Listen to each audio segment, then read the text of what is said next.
Oh my God. Well, guys. So here we are. Finally. Don't even ask what happened. Don't even ask. But welcome everybody to the second Cold Fusion stream.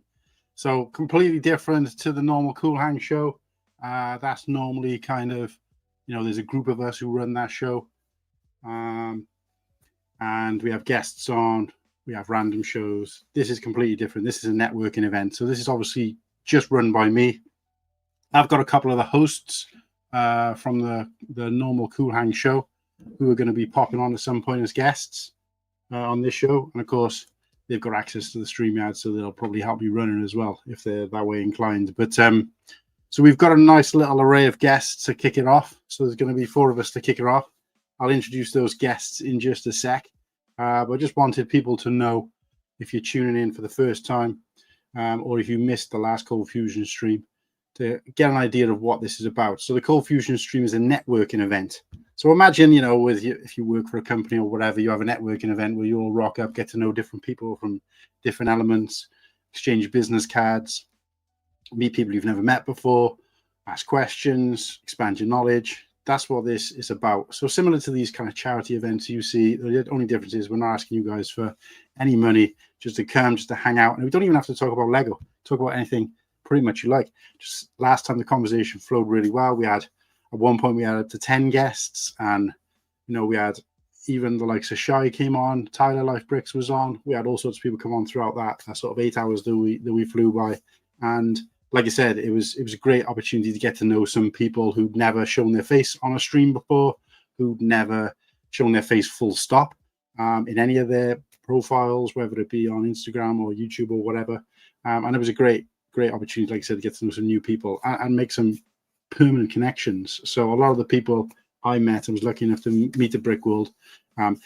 We kind of softened that a little bit for them and for us by getting to meet them on this Cold Fusion stream. So yeah. And obviously, it's a great opportunity to get to know potential guests for the future. So if you're in the chat and you want to pop on just for 5 minutes to say hello, 2 minutes to say hello, you want to pop on for an hour or two when you're free, you're more than welcome. Let me know in the chat or privately, and I'll send you the link. Well, the only thing I will have to do, which hopefully some of the guys will help me to do, is we do need to try and rotate out people. So I don't want to kick people out, but obviously, a lot of the people coming in and out won't have all day and won't have 8 hours free, or will be over in down under, and they'll be tucking up to bed very soon. So it will naturally happen. Last time I don't think I really had to kick anybody out, but I did say to a few people, look, we've got somebody else waiting who's free to jump off. Similar sort of stance that a lot of YouTube channels do when they open the gates.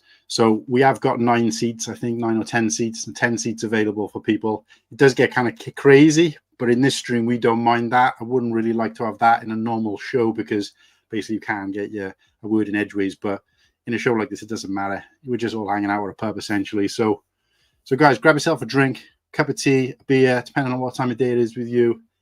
Relax and just enjoy the show. And like I said, if you want to pop in, let me know, and we can make that happen, and hopefully won't have to kick anybody out to do that. But and if you're in the chat and there's somebody on the screen who you really want to meet, this might be the chance to do it. So if you've got childhood heroes, there's some heroes waiting in the green room right now. So and I just got to apologize to these guys, because one in particular, my first guest, has been waiting there for quite a while, since 2 o'clock, the original kickoff time. Don't even ask me why it didn't happen, but it was supposed to be 4 o'clock originally. I set up for 2 o'clock just to let in one of our Australian brothers, because he's going to be going to bed, and then he kind of changed his mind. So hopefully he'll be tuning in later on. So without further ado, I'm going to invite in our guests, and then we'll shout out some of the people who've been waiting in the chat, just out of respect. We won't do it like the normal show, where we shout out the chat and we'll be throwing up comments on screen as much as we normally do. It will be about the people on the screen. So like I said, if you're in the chat, you're more than welcome to watch. But if you want to be part of the conversation, get the link, get yourself on screen. So other than that, let's welcome in our first guest, a regular to the show, or a regular host of the show, and my right-hand man, as I would say, not my left-hand man, but my right hand man, my English brother. Hello. Thank you for the nice comments, Martin. Blimey. Thanks for waiting, mate. I appreciate that. Obviously, you know, I did have a few different plans for this stream, like than the normal streams, because I did want to make it slightly different. Yeah, I realised that. I didn't realise. Yeah, I just thought it's like a bit normal, you know. But no, thanks. Well, as you know, I'm off for 2 weeks anyway, so but yeah, no, I was ready. I was ready by 2 because you know I love doing this. So yeah. Look, it was nice to know there was going to be a few people. I'm pretty sure last time I kicked this off, I kicked it off on my own, and by the time I'd finished doing the spiel, you kind of jumped in and you stayed with me for most of it, I believe. And I'm pretty sure, I don't know whether you were there for the whole time, but I know you were on it for the end because we were just about to close it, and Shy came in the comments. Shy came on, yeah. Send me the link. No, I think I was on most of because. So we put in the matchsticks and we pushed on for another about 45 minutes, an hour or so, just so we could entertain Shy because he made the effort to come. So, I mean, not being funny, even when you've done your build screens and you know when you've done those in the past, I always like to pop on. I always love to pop on. I mean, this is what I love doing. So with the confusion last time, that's actually what I did. I set up an extra camera, and I wasn't getting any building done because the chat was popping off. It was kind of more of a last minute thing. And I didn't get any building done, but I did have a thingy out there for people to vote on what set that I should build. So I kind of feel like I let them down by, starting to go 5 hours in and not finishing it. But there's so many streams that do that, and they don't. It's because it's more about you start interacting with the chat and stuff, and it's like like you said, you don't want to have a stream where you're like this. No, absolutely. And the other thing I'll say, which I didn't say in the intro, is that it is faces only. I know there's people out there, a handful of people who've either been on the show, but not really as a guest. But I tune into a lot of streams where I see just the black circle thing, and I'm just like, okay, the chatter can be good. Don't get me wrong, but sometimes it just puts me off a little bit. So yeah. The avatars are cool to look at, but it's not as interactive, and that's what this is about. It's about networking. We're not going on like blind dates in the dark. No, we're here. We're in real life, and again, we won't be interacting. If you want to throw a comment up, don't feel free to do so like you would normally. But I just wanted to stick this one up because it's quite. Because he's used my words, double bubble Martins. Yeah, man. So so this one's about the people on the screen more than likely. So if you're sitting in the chat and you're feeling a bit left out, let me link you. Mugsy Lad is in the chat. Mugsy Lad, mate, we'd love to get you on the screen for your premiere appearance, even if you want to wait for your man Slurpee to be on screen as well, so you feel a bit more comfortable. It's up to you. I'm going to say hello to Amy though. Amy, how we doing? Amy, if you want to pop back on, let me know. She's at work desk. Okay, so she got a long work day ahead.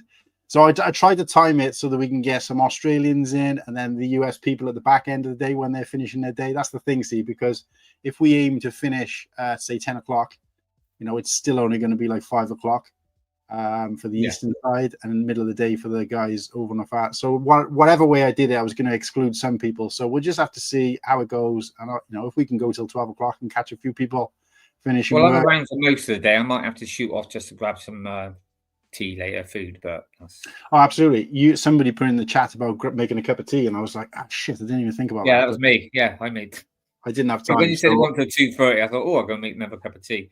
So I did do this as a little joke sort of thing. It's just little, look, welcome to Cold Fusion 2. What's happening? Who knows? So this one, it has got a general direction. It's not like we're making up as we go along. It is just going to, because the last one was so good. And I thought we got to do it again. I'd like to do it like monthly or something, or every other month, but it's just trying to find the time. So, but anyway, let's introduce our two guys waiting in the wings. So, waiting in the wings, we've got the almost the Australian invasion. Now, you guys will know if you saw my post on Instagram about upcoming shows. We've got the Australian invasion coming soon. So one of those guys is here, but it's still the Australian invasion in some ways because the other guy is a returning guest, been on the show, had his own show in the past. So he's like Cool Hang alumni. But it just so happens, we got another than. Well, it's me. Mayo in the house. and his beautiful backdrop, and his hair looking like he's just woken up rather than like he's about to go to sleep. Yeah, well, I should have had a haircut 3 months ago. Yeah, you're well overdue, mate. And speaking of hair, we got somebody who's got the probably more on the bottom half of his head than the top half of his head. Yay. Brickman, Bearded, how we doing, mate? Good, mate. How are you? I was just trying to remember whether you've actually been on the show before. I know you haven't been on as a guest, but did you pop on any of the shows in the past? I thought you were on the last shows. Yeah. No, I haven't been on any of your shows. No. Oh, okay. So first time appearance then. But I could have sworn there was so many people who came and went. I think I counted like 40 people who came and went during the Cold Fusion stream. I've completely forgot who popped on overall. So, but no, it's nice to have you aboard, mate. And like I said, we got 2 Aussies in the house now, so it's Aussie versus UK for a short period at least. So, what time is it? Well, you guys? Well, what time's it now? If I may say, I'm a part-time Australian. How's that? 50 year. Because I go to sleep when my body tells me to. So sometimes I sleep in the hours that my British friends do. Sometimes I sleep in the hours that my American friends do. Right. You need a real job, mate. Yeah, it'd be nice, I tell you. But so what time is it with you, Mayo? Because I can't remember what you're central as well, right? Yeah, I'm central, so it's 11:20 p.m. and I'm gonna try to be here for as many hours as I can. So I came prepared with a Twix bar. Nice, nice. Bearded in the house. Oh, he's got his Tim Tam. They start selling them in the UK now as well. How good are they? Have you had some? I've not heard of those. What are they? What? Yeah, I think it's bigger. I thought it was an American thing, is it, or is it Australian? No, that's Australian through and through. Oh yeah, they start selling them. You can get them in home bargains, Martin. All right. But it's more like a biscuit, isn't it? It's not like a chocolate bar. It's a biscuit. Like a penguin sort of thing. No, I don't think it's essential with a hot drink. Yeah, it's like a bourbon, isn't it? Yeah, it's sort of like chocolate sandwich thing. Yeah, it is. Yeah, it's got chocolate on the inside. Yeah, it's a penguin. Chocolate on the outside, biscuit on the middle. Oh yeah, it's coated in chocolate as well. Yeah, yeah, it is. Yeah, yeah. Oh yeah. Penguin, Eddie, mate. Oh, there you go. Paddy's just said they're a bit like a chunky penguin. So there you go. Oh, there you go. Yeah, I see him in the couple of times. About the Tim Tams. So I've gone to a lot of international Lego conventions. Actually, all 3 with Lego Team B. Every time they've bought a Tim Tam, a pack with them, and everybody's liked them to the point where some of them actually imported bulk Tim Tams because they like them so much. I'd say the best temperature to eat a Tim Tam is straight out of the fridge. It's not one that you put in a biscuit.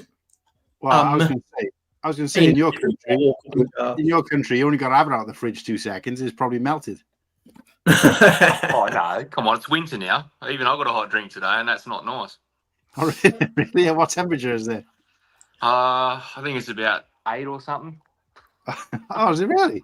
Oh, I've been pissing down for 2 days. I know it. Yeah, I know. You ever got that cold there?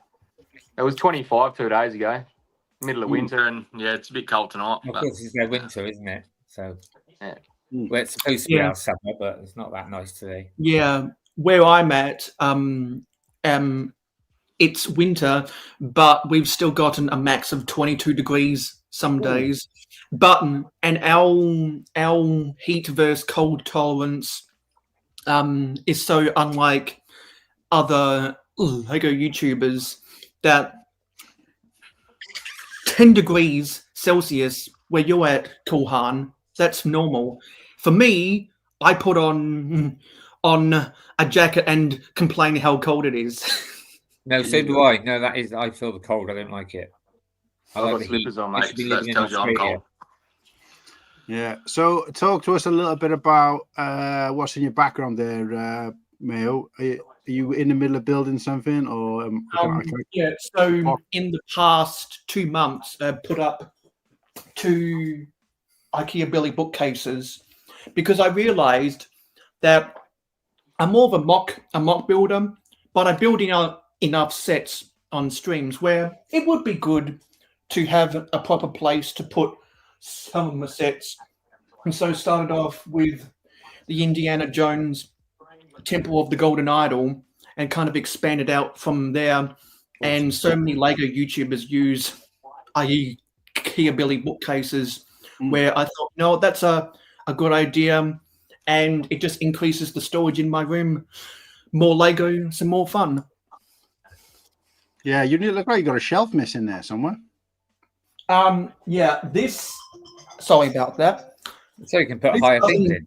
This doesn't have a shelf in it because I intentionally did that so I can store all of my minifigure habitats in there, of which this one I built for May the 4th be with you. It's the escape pod with C-3PO. Right, okay. What do you mean a minifigure? A minifigure what? Habitat? Yeah, a minifigure habitat. Oh, I see. So they go on top of each other. Yeah. So... Is that the one with the dual molded leg, it looked like? Nice. I've got my stack right here. It's wobbling. So... Oh, yeah. I've seen that before. I've seen you post about that. Right. Okay. Yeah. So that gap at the bottom of the stack, and I'm having to awkwardly hold this, that's where C-3PO goes. Don't drop it. Yeah. I'm trying not to. Don't drop it. So anybody in the chat, if you just pop it in, if you want to pop on to say hi, even if it's a 2-minute hello, goodbye, cheerio, or stay on and hang with us, let me know in the YouTube chat and I'll send you the link privately. We're not going to put it up for all and sundry because I want to be able to control when people are coming in.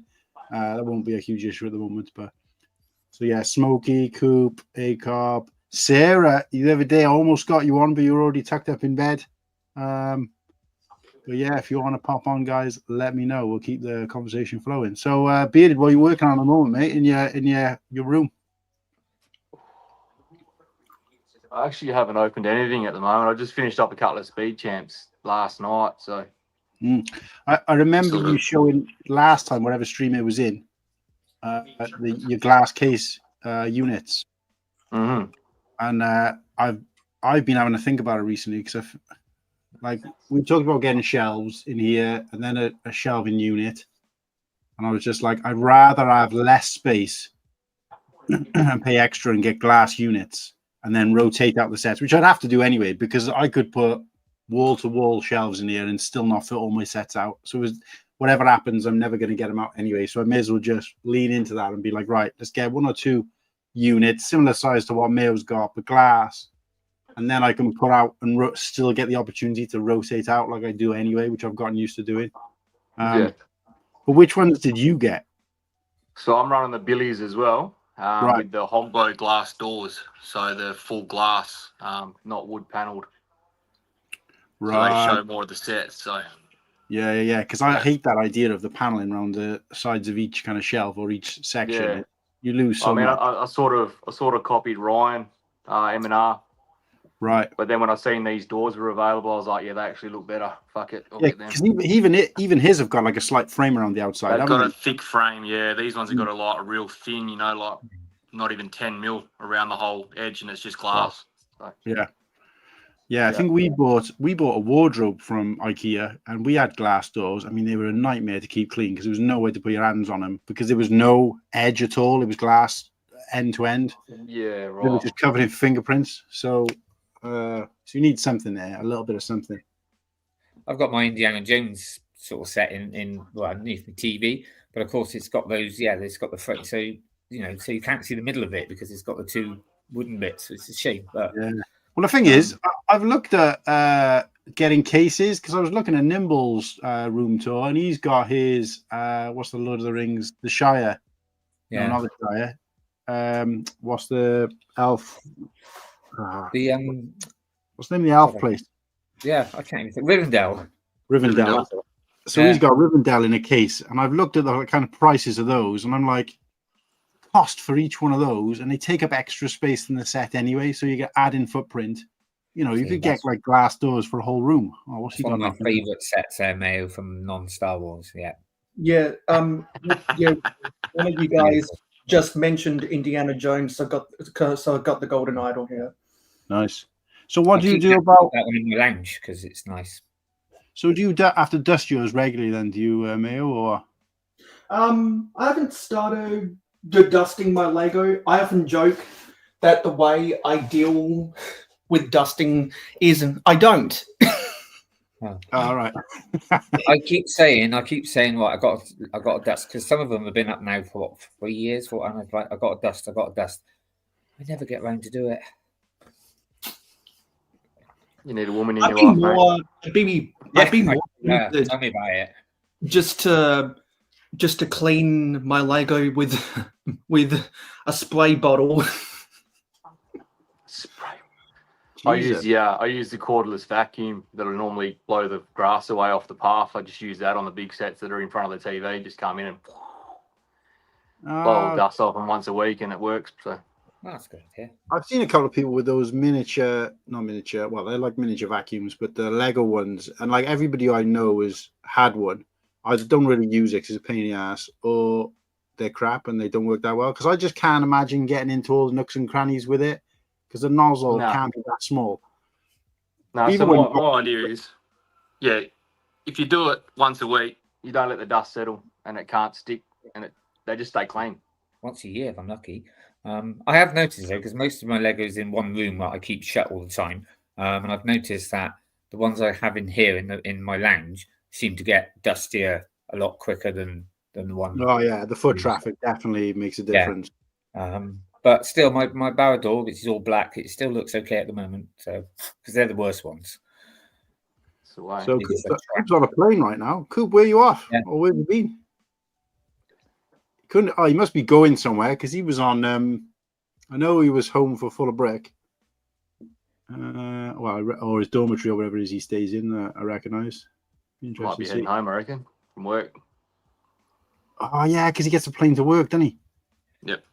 Yeah, he flies out. He was in Alaska, didn't he? Oh, I couldn't live there. Yeah, so he stopped.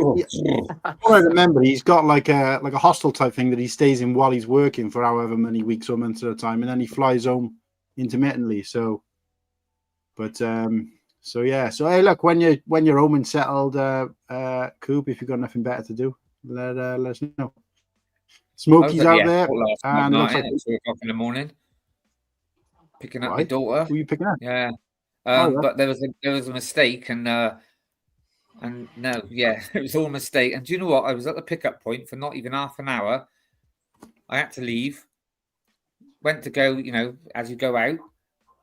Half an hour I was there, right? Came up. It's like waiting for me on the stream, mate. Right, 30 quid. 30 quid I had to pay. Right. So what happened then? She got the wrong flight date. Yeah, well, she said it was Tuesday morning. She said it's like 1:30 or whatever. I thought, right, good, I'll come pick her up. No, she meant Tuesday late night, as in it would be for us Wednesday morning at 1:30, but she classed that as Tuesday night. Never mind. Sure. So, sure. And then so I rang her today because she said she was a bit worried that I might be annoyed. I was like, no, I'm not annoyed. And she said, and anyway, she said, it's actually 10:30 tonight. She said, but I'm getting Mum to pick me up now. She said, because obviously she said, I didn't want you to come all the way back here again. I was like, well, I would have done it. Still be up anyway, stream it. And she said, I'll pay you back the money. I said, no, that's what Dad's are for, so don't worry about it. Well, what you want to do is you want to say... I was a bit gobsmacked, 30 minutes in the drop, to pick up, and they charged me 30 quid. Ridiculous. That's fucked up, that is. But yeah. Especially when you didn't pick anybody up. You want to make sure, though, that she brings you back something from her holiday, like you did her. Mate, she didn't even bother with Father's Day, so don't...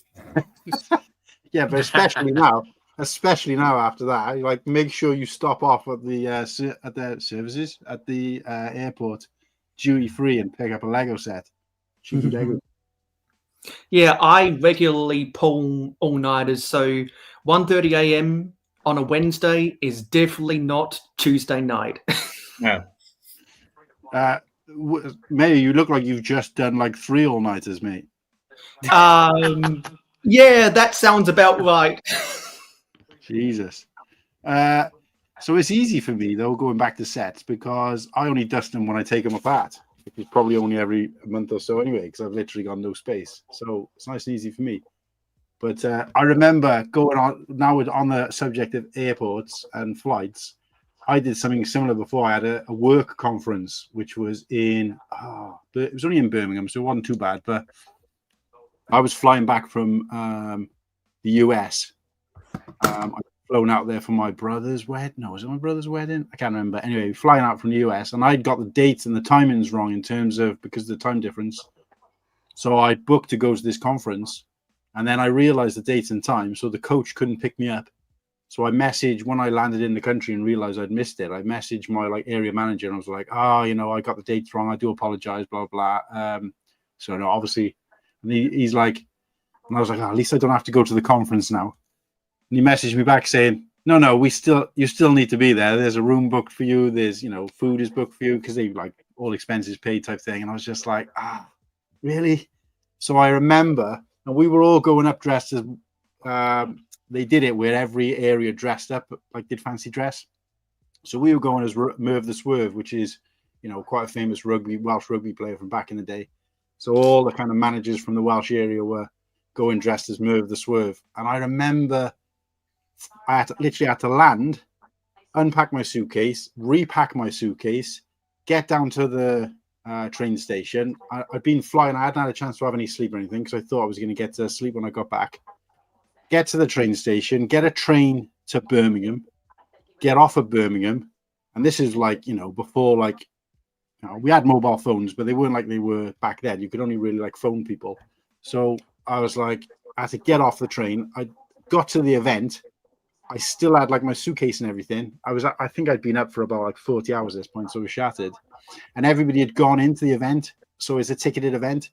So because I was in my normal clothes and everyone else was dressed up, I was trying to say to the security woman, look, I need to go in to get the ticket for my the card for my hotel room and get change before I can come back. And she wouldn't let me in. So I had to like go to a phone box, didn't have any money. So I had to scrounge some money off people in Birmingham to go to a phone box to phone one of my friends who was in there for him to find the guy I was supposed to be sharing a room with, for him to come out, give me my card. I had to then trek across and find my hotel, go up to the hotel, go to the hotel, and then at the hotel they kept a card for someone else's room for me apparently, so I could go to someone else's room to pick up the outfit, the wig with the bandana around it, the Welsh jersey, whatever. Oh mate, it was just absolute aggro. Like the event started at like 7 o'clock. This was like 9 o'clock by this point.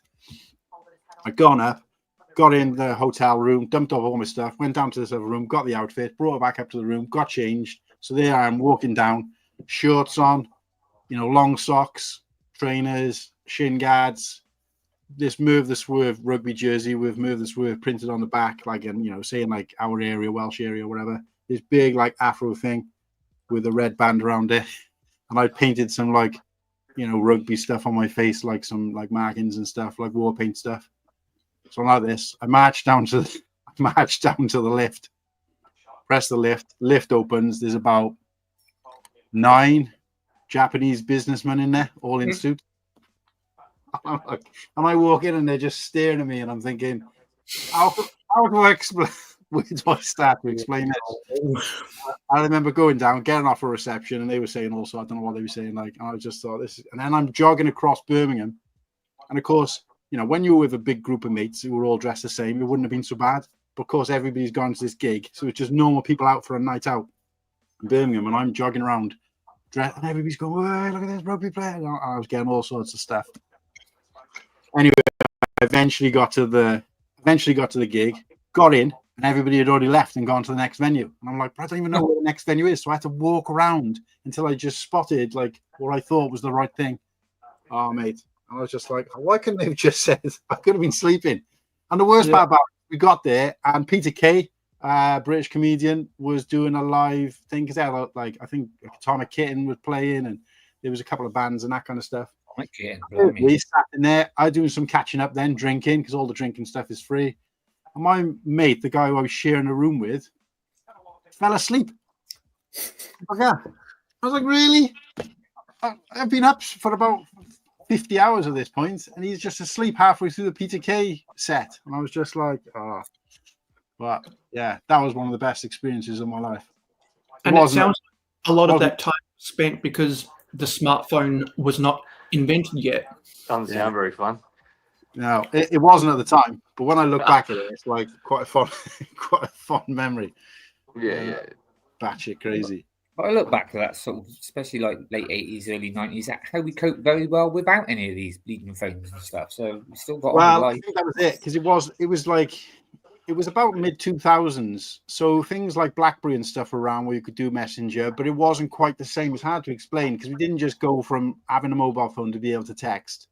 You know, you could do basic things like send messages and stuff like that. But of course, you know, people weren't using text. There was no like social media wasn't as big as it is now. And it was like, you know, so there was, I think I could have sent the guy a text, but the likeness of him seeing that was kind of slim to none next to a phone call. But, and it wasn't like now where you could see that they've read the message either. So there was no way of knowing. So, you know, this is before like WhatsApp and all that kind of stuff. So I was like, yeah, but we were on that cusp, I think, where we had the technology of mobile phones to the point where we kind of relied on them, but they still weren't as, you know, as good as they are like now, where you can, you know, pretty much pinpoint your mate's location, know exactly where they are. But, you know, you're spot on there though, mate, because when I first started going out, you know, I didn't even have a mobile phone. It would just be like me and my mate would finish work 9 o'clock on a Saturday night, and my mates would always be drinking down the pub called the Ship, and they'd get the train about 9:30, which would pass through all the stops in near where I am going to Cardiff. And I would finish work at 9 o'clock, and basically me and my mate would finish. We'd both split off, go to our houses, which are both local to where we worked, and then get to the train station, which is like a 5-minute walk from my house, and be there by, I think it was 9:34, the train passed through. And basically, I have to get home, get changed, get kitted up, meet my mate at the end of the street, and go to the train station. And if we didn't meet him at 9:34, which is the time they'd be on the train, that was it. If we missed the train, or if they decided to get an earlier train or a later train, we wouldn't know. So we'd get on the train. Hopefully they'd be on there, get to town. And if they weren't on there, then we'd have to just basically trek around all the pubs in Cardiff until we found them, because there was no other option. I think back in the days, we used to just organise ourselves more in advance and stuff. Yeah, that's what I'm saying. Yeah, so I think sometimes we rely on the technology too much nowadays, but yeah. That's it. So it was like 99% guaranteed they were there, they were going to be there. Like, so, but yeah. So what about you guys? Because I don't know what your ages are. Yeah, so I've got some stories about kind of tech. So as someone who was born in 2001 and someone who has been playing with Lego since 2005, I remember my my kindergarten years and my proprietary school years, the transition from CDs to DVDs, cassettes to CDs, also VHS to DVD. I remember in the late 2000s when they were making the switch from 720p TVs to HD 1080p TVs. We went vacationing at in a caravan that we owned in the coast 100 miles away. Still had a big box TV from the 80s without a remote control. So you had to go up to the TV and crank the volume, and you had to push change the channel. And so when the government shut off analog TV and rolled out the digital TV, that's when we got rid of that big box. And also a couple years beforehand, that's when we got a DVD player, and we used to watch movies on the DVD player, but when we'd go home, we'd still watch movies on a VHS tape. And now everything's on our phones. Yeah. Well, it's funny actually you say that about the old TVs, because I think when I first moved out with my mates, and for a few years, for a lot of years after that, we still had one of those big box TVs. It's crazy to think how it went it was like almost overnight, wasn't it? So, yeah. So, where about you, Bearded? I'm not sure how old you are. I'm 36. Born in 89. Last of the good generation. So we got somebody from every so we got someone in their 20s, someone in their 30s, someone in their 40s, and in their 50s here. Amazing. Yeah. Wow. Whittaky had fucking messenger pigeons. Didn't even have that, mate. He's doing smoke signals. We had stone blocks and lit with flint stones. Bit of charcoal on a bit of paper. Yeah, my dad's still like that though. In fairness, he's got a mobile phone that my mum insists he have, and he leaves it in the glove box in his car in case he has an issue, driving. And that's it. It's switched off. So he done, and I think he's going to stay that way because he just Nimble. You're such a twat. He doesn't get on with technology at all. So. Bloody 60s. 60s, nearly. Mate, Nimble, when you're in 50s, I bet you'll have grey hair. I don't. So there you go. Mate, I'm 36 and God, I'm looking at my beard's going white. I've got them in my beard, but not on me. Yeah, I but no, you probably got more saying as well. Like, when I was a kid as well, it's great. White Like, spot, right here. You come home from school, you get up in the morning, you say to your mum, "I'm going out with my mates," and then that's it. You wouldn't see them till tea time or something. And nowadays, everyone knows where you are and what you're doing. And I went to school. See, the weekends.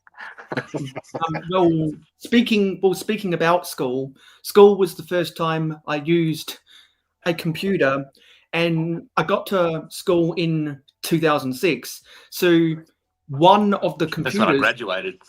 Yeah, wow, yeah. I was born. I was born when one of my friends graduated high school. We're all getting certificates. Right. So I remember one of the computers had not been updated to Windows XP. It was still on Windows 98. So technically, I remember all these. No, I remember that. Yeah. I remember obviously not our school. All we had was calculators. I remember all of this stuff. Windows XP was my jam as a 7-year-old. Jesus, mate! When I was in school, we had a man might even be never even probably had this. But there was like one computer in our school. Yeah, you'd have to warm it up 3 days before. Back in my day, computers were probably too big to even get into a room, weren't they? It was just like, they weren't. I mean, what did we have? I don't know now. Sort of Commodore 64 and stuff like that. And yeah, I had the Spectrum. Yeah. When my parents were in high school, they had one Macintosh computer for the whole school. All we had was like a big TV with which was in a big cupboard, and it was all locked up, and they used to have to bring it in on big wheels and yeah, with a VHS.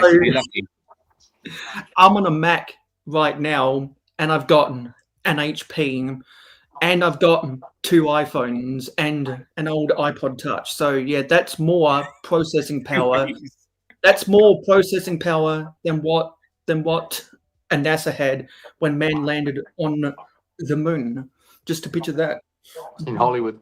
Yeah, Nimble, we used to all do that on our calculators. Yeah. Boobies. I don't think I've get his iPhone working. I don't think Dre using the word twat just don't seem right. What a twat, Nimble. Sorry, British humour. Sorry, we use that a lot. It's funny though, because jokes aside, when you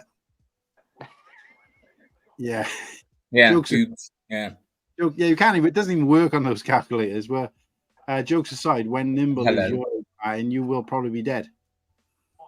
What's that? Sorry. When Nimble's your age, you will likely be dead. Oh yeah, thanks for that. So how old is he? What, 22, 27? So he's like 30 years. So you'll be 87 in 30 years. Well, could still be alive. Yeah, it's unlikely. You need to start drinking more so you pickle your insides, mate. I don't drink. Yeah, that's your problem then. Yeah, I don't drink. I don't have the opportunity. I mean, don't get me wrong. I mean, I went out to my brother's surprise birthday the other day, and yes, I did have a few. Yeah, but I just don't drink every day or stuff like that. So, Shandy. When you say you don't drink, it sends the wrong message because like people who say they don't drink, have the opportunity to. Yeah, I just don't drink. You know, some people have a couple of pints every night at home or something. No, I just if I go to a party, then yeah, I will, unless I'm driving. I don't drink daily. You won't find a beer in my fridge right now. No. But I don't like. I don't mind one, but it's pretty good. Some people go out. Like I got a friend who lives in Manchester. He goes out every Friday night with his mates and stuff. No, I don't do. Yeah, I just don't have the opportunity, to be honest. And when I used to drink as well, I'll be honest, it was to get drunk. Where Martin likes the actual taste of it. Well, I used to just go out with your mates to get drunk and pull.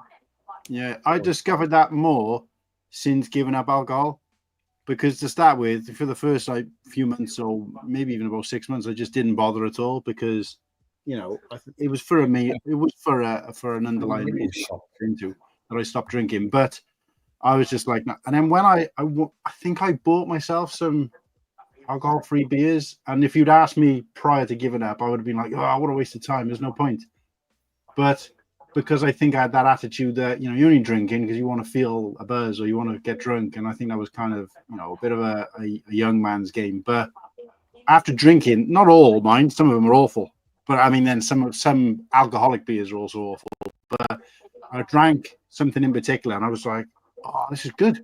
And it reminded me, because it was about the taste and the enjoyment of having a nice cold beer rather than it being any alcohol in there. Because a lot of the people, like my brother, for example, would say, oh, what's the point of even having it if it's... And I said, well, do you drink every time to get drunk?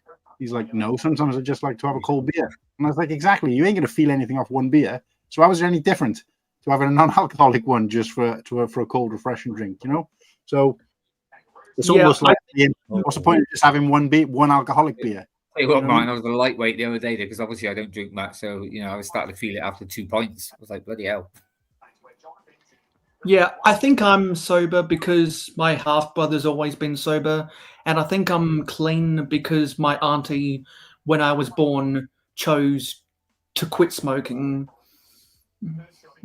Yeah. Oh, that's been just over 4 weeks now since I've quit smoking. So, but I will say though, I thought Bearded, without it sounding offensive, I did think you were slightly older, and even Mayo, I thought, mate, you had a tough paper round, mate, because you Mayo, you do.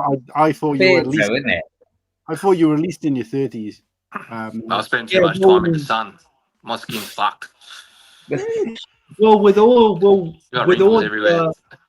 information I know about Lego, before I revealed my age, people thought I was in my 40s. So yeah, I was going to say the information's aging you from the inside out. And also because as a Gen Z, my parents are boomers, not X's, and some of my aunties and uncles are from the silent generation. So I've kind of always had an old soul. Yeah, well, Nimble. My parents are boomers as well.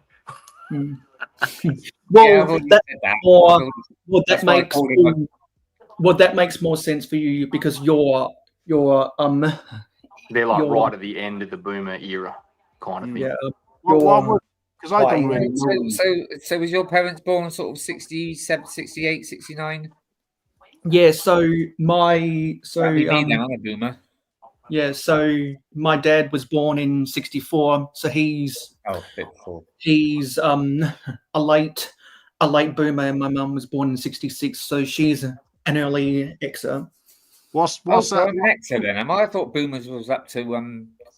Yeah, I don't know. A lot of people. I was born in 68. A lot of people have their own interpretations. I see the boomers as 45 to 65, right? And then my auntie, who was born in 1968, and then there's that weird crossover for the Star Wars original trilogy from 77 to 83, somewhere between 1980 and 1984, people argue where the line of demarcation is from X to Y.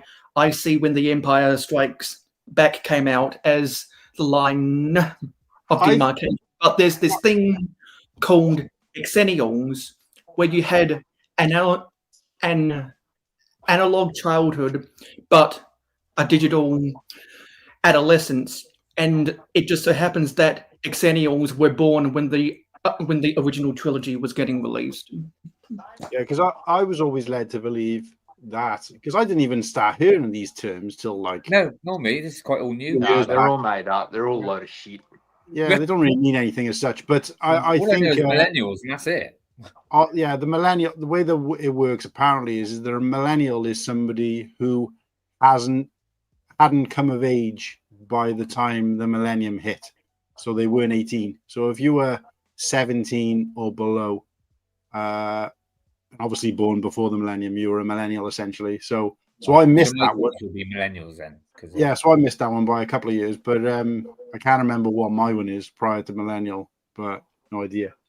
Yeah, and the reason and how I got started with the vintage Lego, because my half brother was born in 1985, so he grew up with a bunch of early 90s Lego, and so I inherited his old Lego when he went to university, and then by that time he moved out, I got my own room.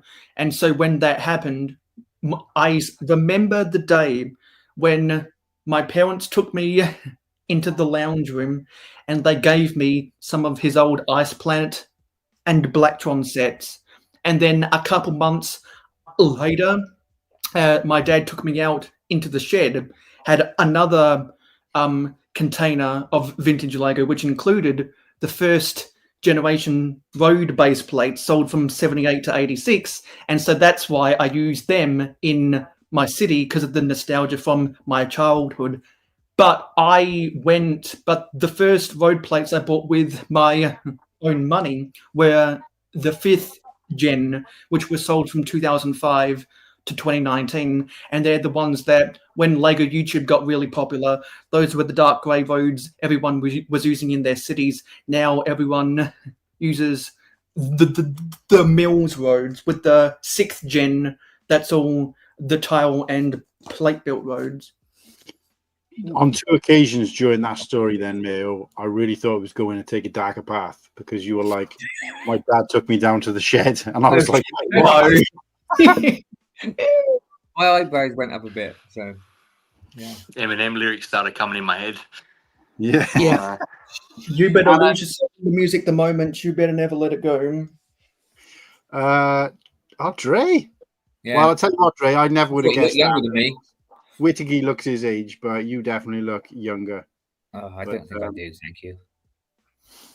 Apart from Britwell, I look older in Britwell. My God. If you remember the other day on stream, or it might have been after the stream, I can't remember. I said that I thought you were 52.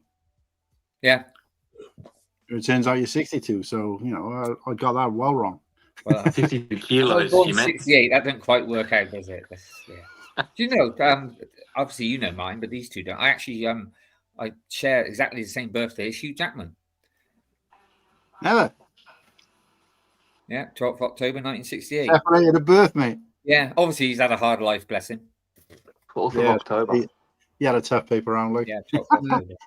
So, do you remember the 21st night in September?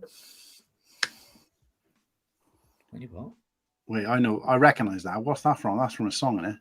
Yeah, Earth, Wind and Fire. You remember? I didn't get into music till the 80s, so yeah, I don't really want much into music. Yeah, I remember kids' game shows in the late 2000s. They were still giving away MP3 players as prizes. That's before iTunes, Apple Music took over. We went from a physical MP3 player to now I have an MP3 player app on my phone, and that's the song you were talking about. Oh, Eminem, yeah. Now I grew up with vinyl. That's started trending again because of social media. Yeah, because my daughter a couple of years ago asked me to buy a record player. So and actually my son got one the other year, and then he came round and went through me my vinyl collection and borrowed a few so we could play them. Anyway, you were talking about how you deal with dust earlier. So I've got this Star Wars conference room. There's a bit of dust on top. So what I do is I take a wet wipe and I just hold it in the palm of my hands, go to where the plates are, see all the dust in between the studs, have the wet wipe in my hand, flip it over, and just wipe it down. I've been using a paintbrush, to be honest. You could have just said you wipe it with a wet wipe, mate, but still, I've never heard of that term. I've never heard of anybody using wet wipes to do it. So does the dust between the studs, like, does it create like a static thing and pull it up? Well, what happens is the wetness from the wipe, it seeps in between the cracks of the studs, and then eventually when that evaporates, somehow the dust goes away from me, and the top of the studs, the wet wipe just removes the dust straight up. But when I get a road base plate, I'll do that, and the dust goes away. Like, I don't know. I don't feel comfortable having my sets. It's not like they're made of metal, they get a rust or anything. But I was watching a guy on YouTube. I mean, it might have just been rage bait. I don't know, but he was saying, and he was actually doing it with his sets. He was like literally taking his UCS, and I'm not talking like small sets now. He's taking his UCS Millennium Falcon, putting it in the bath, washing it with the shower, and then like giving it a light rub with, I don't know, a loofah or whatever, and then he was just leaving it out to dry. And I'm thinking, what? But I don't know. Surely there's going to be areas where the Lego, because Lego's not sealed. Like, it's not sealed, is it? When you do a Lego thing, it's not watertight. So there's going to be water inside there in certain areas, which you might not even see, even once it's dried out. They're then stacking like moldy and minging and stuff. And I just thought, that just seems bizarre. Like, who does that? Does anyone else do that? Well, you know who does that. Because when I moved house, I can imagine taking him in the shower with you, like, and just like, yeah. Well, because when I moved house, the cars in my city were filthy, so I decided, you know what, I'm going to give them a car wash. So I filled a bucket with soap and water, and I took about 60 cars, one by one, put the cars into the bucket of soap and water, and did that. And every time you take one out, have a towel laid out next to the bucket. And so you're lining up all the cars on the towel so that they drive up, so that it dries off. And it takes a while to get out in the sun, but I think I expended less energy to do that than scrubbing every single stud. I guess so. Well, I've watched Lego when I bought a second-hand set and it's all in pieces, and so you can just. I've done that. But Nimble's got a point. I won't put up what he says because he's got a naughty word there. But he says, surely wouldn't that mess up your stickers as well if you've got certain sets with stickers? Yeah. Which is why I try avoid using soap and water with a piece that has a sticker on it. Like I bought the freighter boat from 1982 at a convention 10 years ago. The stickers were all lopsided because it's meant to be played with as a bath toy, and the stickers were placed below the water line, so the water seeps underneath the stickers and it gets all off center. Yeah, I don't know. Like I said, this guy, I watched the comments, and somebody said something similar to him. He said, "What about like stickers? If you want?" And he's like, "Oh, any sets that have got stickers, I don't do it with." And I'm like, "Well, surely that makes up such a small percentage of your sets that you're not." When people ask you how you wash your sets, and you say, "Hey, this is how I wash my sets," well, actually, this is how I wash 5 of my 100 sets, or whatever it is. Perhaps he only showers with plus full sets. Well, no, he was showering with no, he wasn't showering with, but he was showering his Millennium Falcon. And I just thought I would sooner, if I'm going to use that way, take it apart, put it in the washing machine, and put it back together again. Because I got no problem taking it apart and rebuilding sets. But for something like that, you just think, surely it can't.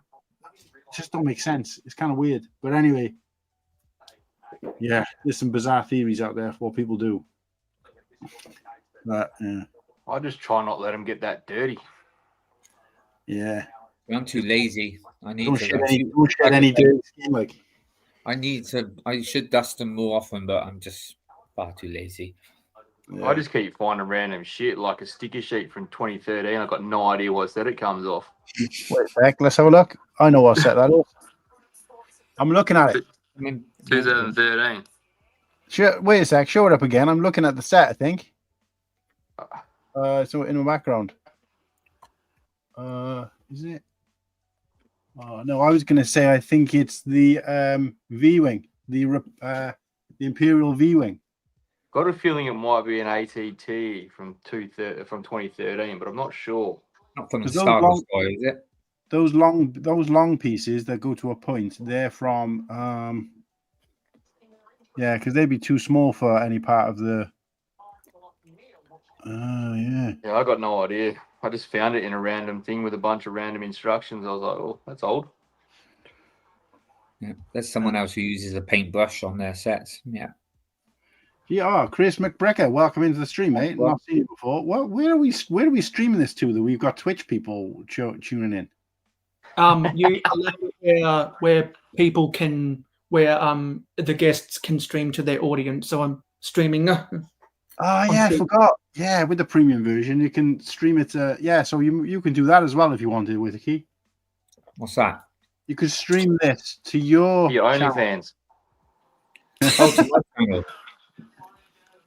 What? I don't know how to even turn a computer on and do that. Blimey. Yeah, I think it's relatively easy because Oaktown was mentioning it last time. No, right. That's a young person game. That is. Yeah, I don't think I would know. I completely forgot about it, but now I can see in the corner it says Mayo and it's got a little Twitch thing. Can you see it in the corner of yours, man? Yeah, I've just seen it. Yeah. So anyway, thanks, Chris McBricker, for tuning in. And if you're not already subscribed to this channel, please go and do that now. And of course, if as the scrolling message says, and this goes out to anyone else, I can see Bricks. Andre is still out there. Guys, if you want to pop on, even if it's just for 2 seconds to say hello, or join in the chat, the random ass chat that we're having, then let me know. Let me know in the chat and I'll send you a link privately. We just need to stop some trollers popping in, but not that we really have any. But no, well, we were discussing that the other night, weren't we? Like, don't really see any. Yeah, this is what I'm saying though, because we've cultivated the chat, we've cultivated the viewing audience here, which is why we, even though we're a really small channel and relatively new channel, we do have like a solid group of people, but it's like of the whatever it is, 250 subscribers. But I also just think that people watch the show. Doing it. I just think people have got bored with doing it because they don't get it. Yeah, like I said, I got it for those few seconds. Like mixing. Nice. I still haven't opened my one of that. I don't even know where the hell it is. I think I've got about 10 of them floating around. I think they keep falling in the trolley every time I go to the shop. I haven't bought the new microfighter yet with Claude Plume. Yeah, I need to get that one. I finally found someone. Well, I finally found a retailer who put this on sale to compete with the Amazon prices. So I was like, score.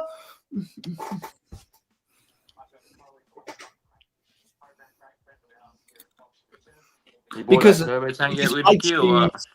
I choose to not buy from Amazon, but Amazon normally has a lower price. So whenever I see one of the retailers price matches with Amazon, I'm like, yeah, you know what the business is. Mate, I go straight to Big W, mate, for all my Lego.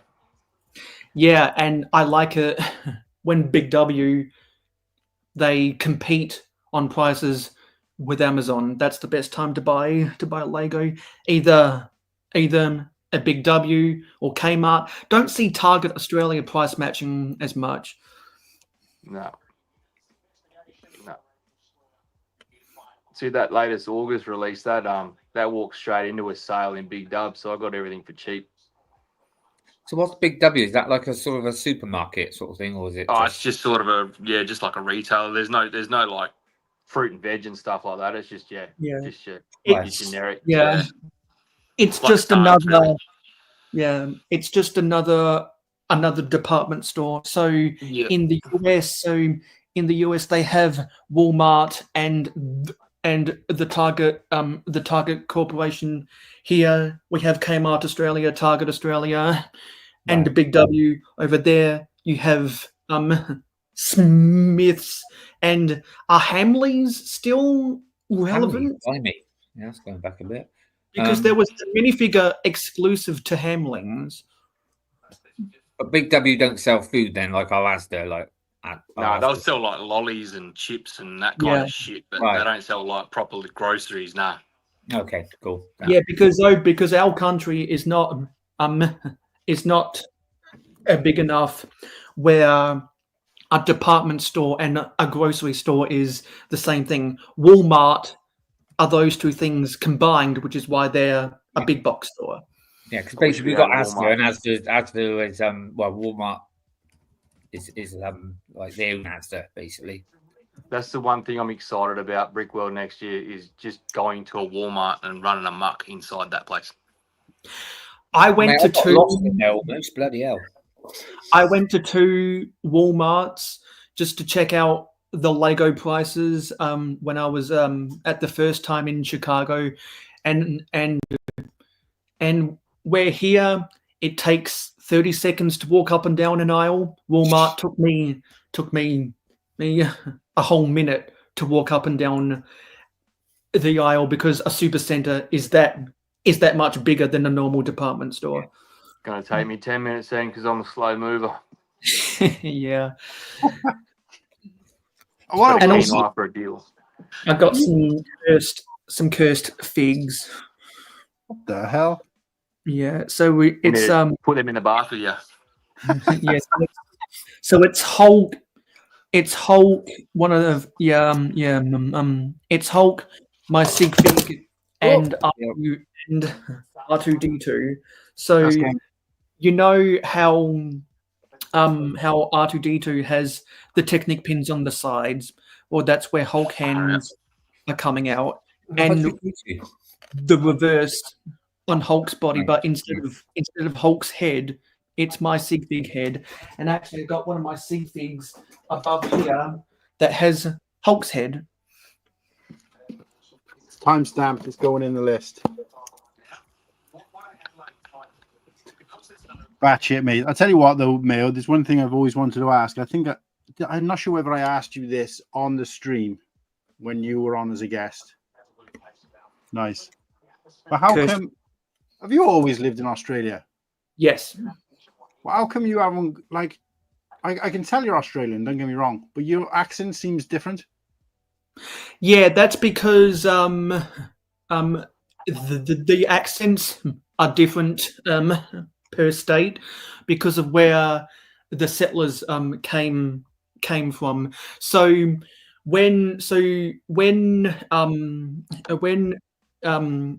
the Tourism Australia heavily marketed to the US with Crocodile Dundee and shrimp on the barbie, that was a marketing tactic, and that accent is how they speak like in North Queensland, which is vastly different from a Victorian accent, which is vastly different from a South Australian accent, which is vastly different from a Western Australian accent. I see a lot of parallel.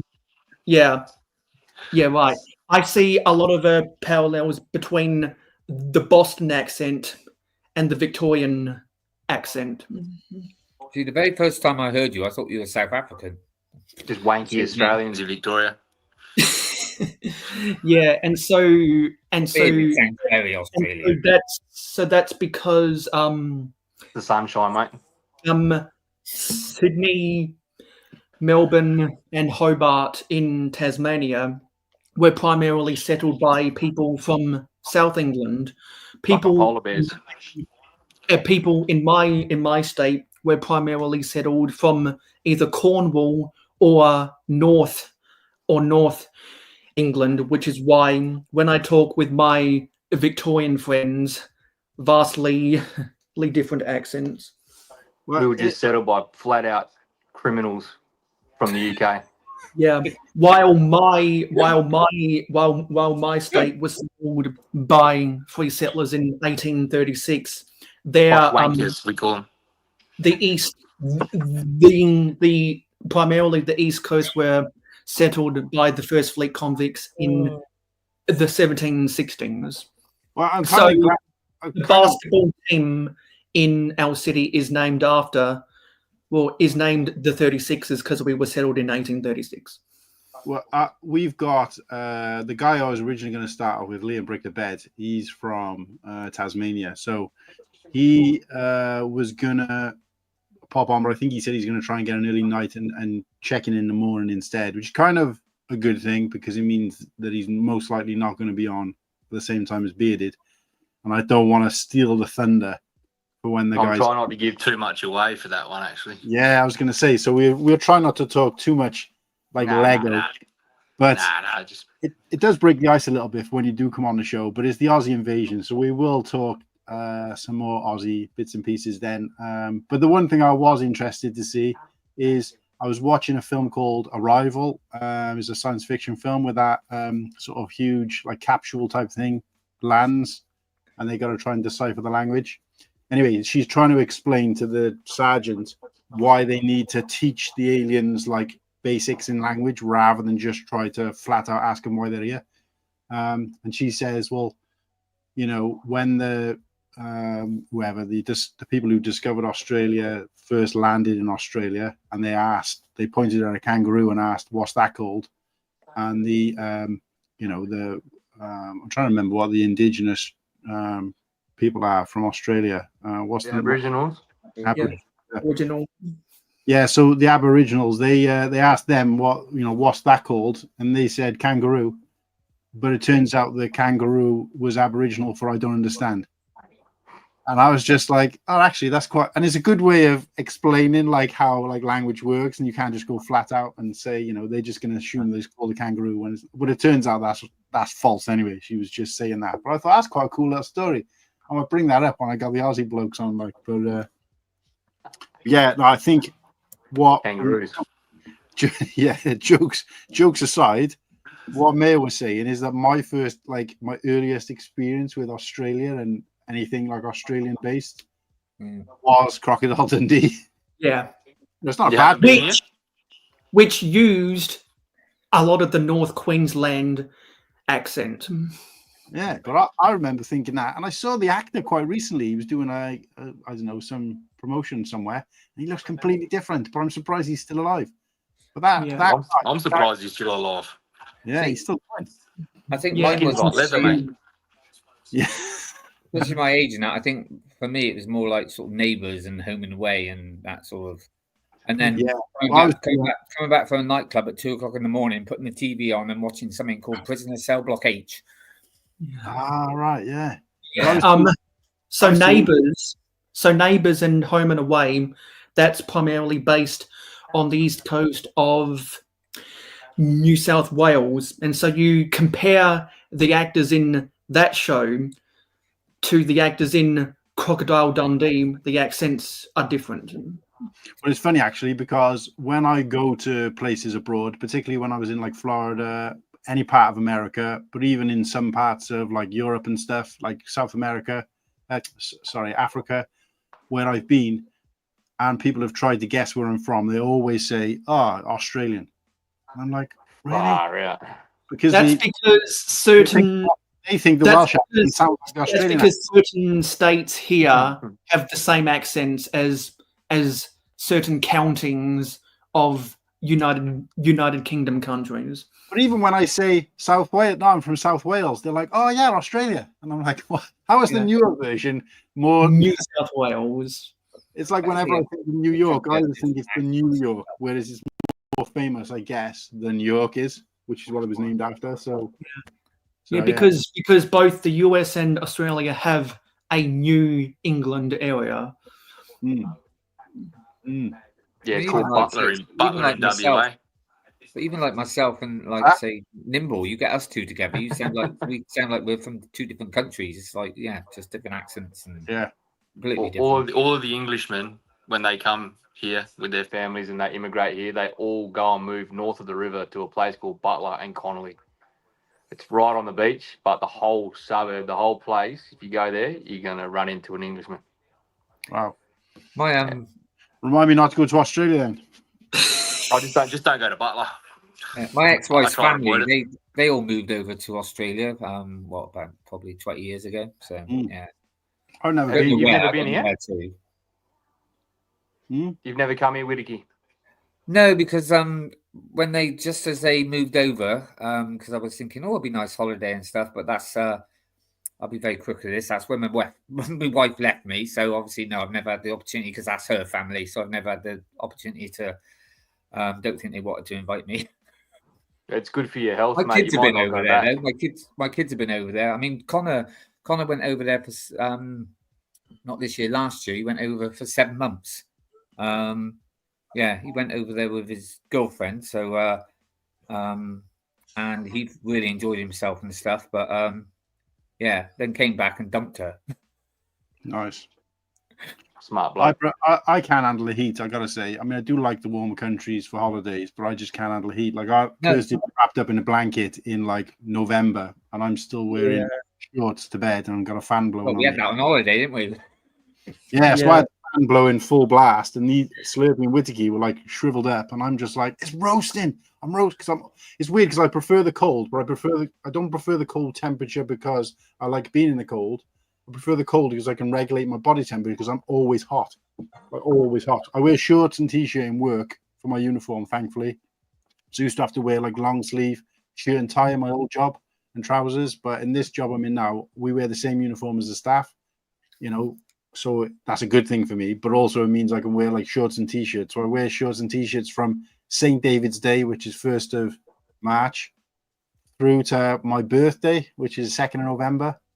So it's only like 4 or 5 months of the year where I'll wear like long trousers, and that's even to cycle to work as well, which is about an hour, half an hour cycle. I'm just always hot. So when you go shorts and shirt every day. As soon as the winter comes, not only do I wear like trousers or long pants, whatever you want to call them, I'm wearing bleeding long johns underneath as well. I don't think I've ever worn long johns. I think I tried one.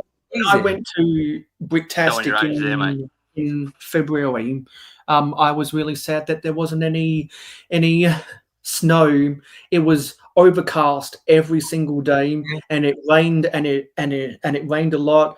Yeah, welcome to you. There wasn't, but I really wanted just for there to be a snowfall, and there wasn't. So I'm going to have to go somewhere else to get snow.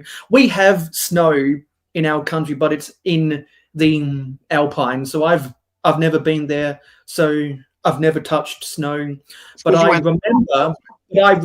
remember when I got into Heathrow Airport, ready to go to my hotel in London, it was 1:30 p.m. because the UK is so far north of the equator, and Australia is just barely south of the equator. 1:30 p.m. in London, and I'm not even taking into account a daylight saving or anything. 1:30 p.m. in London looked like 4:30 p.m. for me here. And I was walking out of the airport, and I thought, wow, this has to be almost going home time. And then I looked at my watch, and I thought, some people are still having their lunch at work. Wow. I've never been there. I'll get there one day, I reckon. Yeah, and I'm only just starting to get the travelling itch. As a young fella, I wasn't interested, mate. I was forward driving and boats, and I've basically seen everywhere in WA.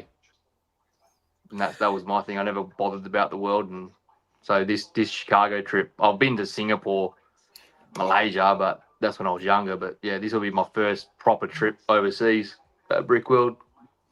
Yeah, the only reason I went to Brickworld Chicago was because my friends peer pressured me, and then I enjoyed that experience so much that I committed to going to one international convention a year for the next 10 or whatever, as long as I've got the checks rolling in. So yeah, I'm getting good at traveling a lot. Well, I'm trying to. It shouldn't be hard to do because my partner's family there. She's got a lot of family over in the UK and on the Isle of Wight and stuff. So I'm trying to get her on side to go and do like a little family one over there when the Bricktastic and that's on maybe in 27. Yeah, so Bricktastic is in late February if anyone wants to go. Yeah. Yeah, and I have a bunch of friends in Canada. One of them who goes buck hunting in the winter.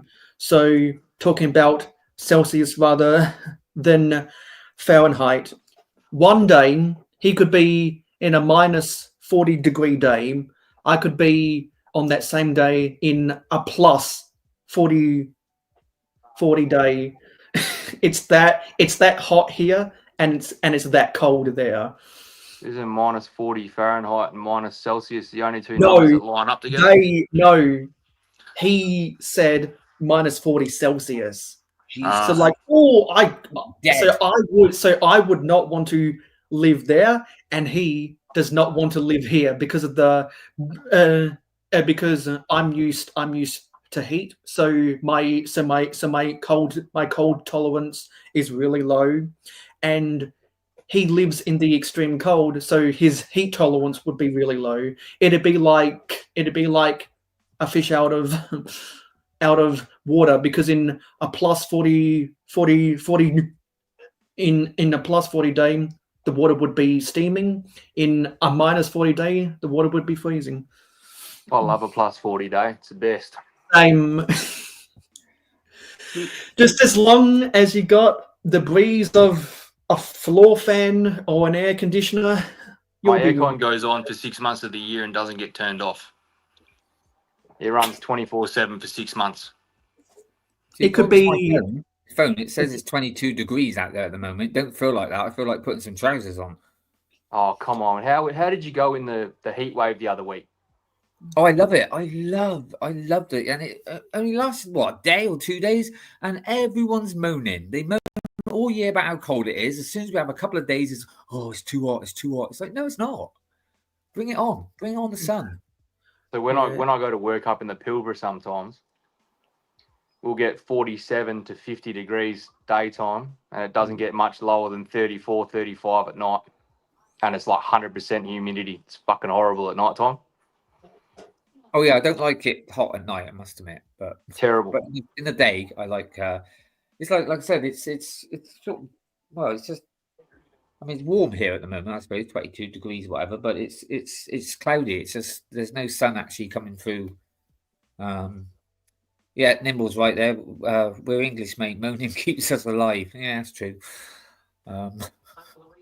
Yeah, because I remember the people on London Calling earlier in the Northern Hemisphere summer complaining about the 31-degree heat wave, and because I'm Australian, I wanted to be like, you call that a heat wave? This is a heat wave. Call that a knife? This is a knife. Yep. It is a knife. This is a Lego set. I don't have a knife on me now, but I've got these shears. My scissors are way better. I actually have a knife, yeah. Chop some of that hair off and do it live. Chop some of that hair off, Mail, since you've got the clippers right there. These things can't cut shit. They can't cut anything, mate. They're plastic. Oh, they like what we got at work, safety scissors. They're for 6-year-olds. I work with, yeah. So I bought them on Temu so that I could cut through hard plastic. Doesn't Bunnings sell the same shit? Probably, but I bought it for like $5. Yeah, but then you can claim it on your tax if you buy it from Bunnings. I got a Stanley knife from Bunnings specifically so that I could cut the tape off of a Lego box. Have you got a license for that? What kind of license? Like a license to use a Stanley knife. Oh, do you really need one? Yeah. Mine has when you're an apprentice, you do. Mine has the safety feature so that you got to retract it's one of those awkward ones where you have to hold it out, otherwise it just springs back in. Pressurizes. As soon as the pressure releases, it falls back in. Can't cut yourself. Yeah. Dummy proof. Yeah. Didn't have those sort of things back in my day. Just knives. Yeah, lovely. Just they were made of wood, weren't they? stone. Stone. Yeah. That's why your teeth are broken. Well, I remember my dad having, there was always one around the house somewhere. It's like, there was no worrying about safety back in those days. I reckon I grew up in a pretty good time, that 89, last of the 80s babies. I reckon it was a pretty good time. That before technology, get to grow up and be pretty good outside and do all the outside shit. And then technology started coming in. Where I used to live, and we used to basically, I had like one side was sort of woods and the other side was farms, and we used to obviously go down build dens and stuff like that. When I grew up and then I had a job and it was at the same place, the area, and I was looking after kids and I thought, I'll take them down the woods, and that sounds wrong, but no, and show them like where we made that. It was all grown over because no kids play, they don't go now and do that. They just stay indoors and play on their computers. I hate that shit. I couldn't even do it, mate. I barely watched the TV back in the day. Yeah. Like I said, we used to get home from school and you jump on your bike. We used to get come up home when the street light come on. Yeah, and get on our bike. Like the day before, we might have arranged like, well, we're going to go here today, and we'd all meet up. Obviously, there was no phones, nothing like that. There was phones, but no mobile phones. So it was like, your mum used to say, like, make sure you're home by tea time or whatever, and that was it. Home when the street light comes on. That was for us. Yeah. So in summertime, that was 8 o'clock at night. But Western Australia doesn't have daylight saving, so that's. I wouldn't raise the curtains, mate. No, it went on that late.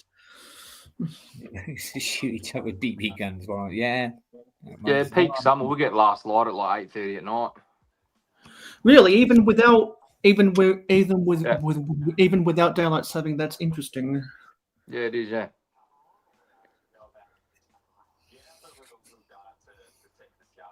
Oh man. No, I mean peak summer here. It's like it starts getting dark about 10 o'clock. So no, my mum used to. Yeah, that's because you're so far north of the equator. Because I'd be watching the English summer of cricket. It'd be a T20 game, and the sun's still out, and I'm like, what?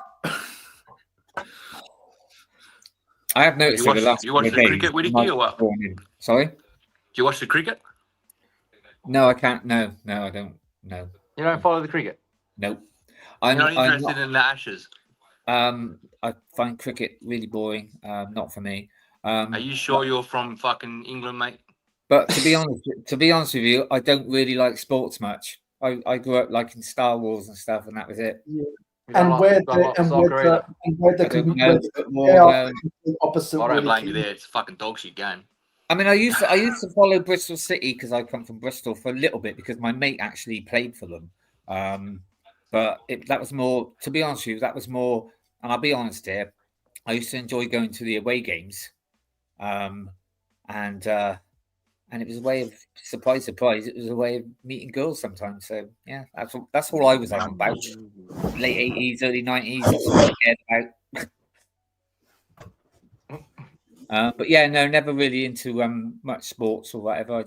I prefer me sci-fi, me fantasy, that sort of thing.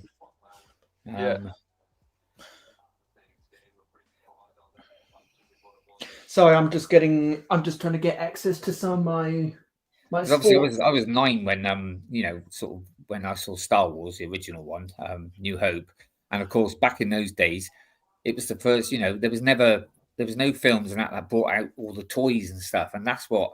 I mean, I'll be honest with you. That's what got me into the films probably more was the toys, since from then on, that was. I had a few mates that we all were into it, and just most days we'd either meet up at one of our houses and make scenes, play, just Star Wars stuff. Yeah, it's just that's what it was mainly. Where my brother was very very sporty, very into his football and stuff like that, like my dad.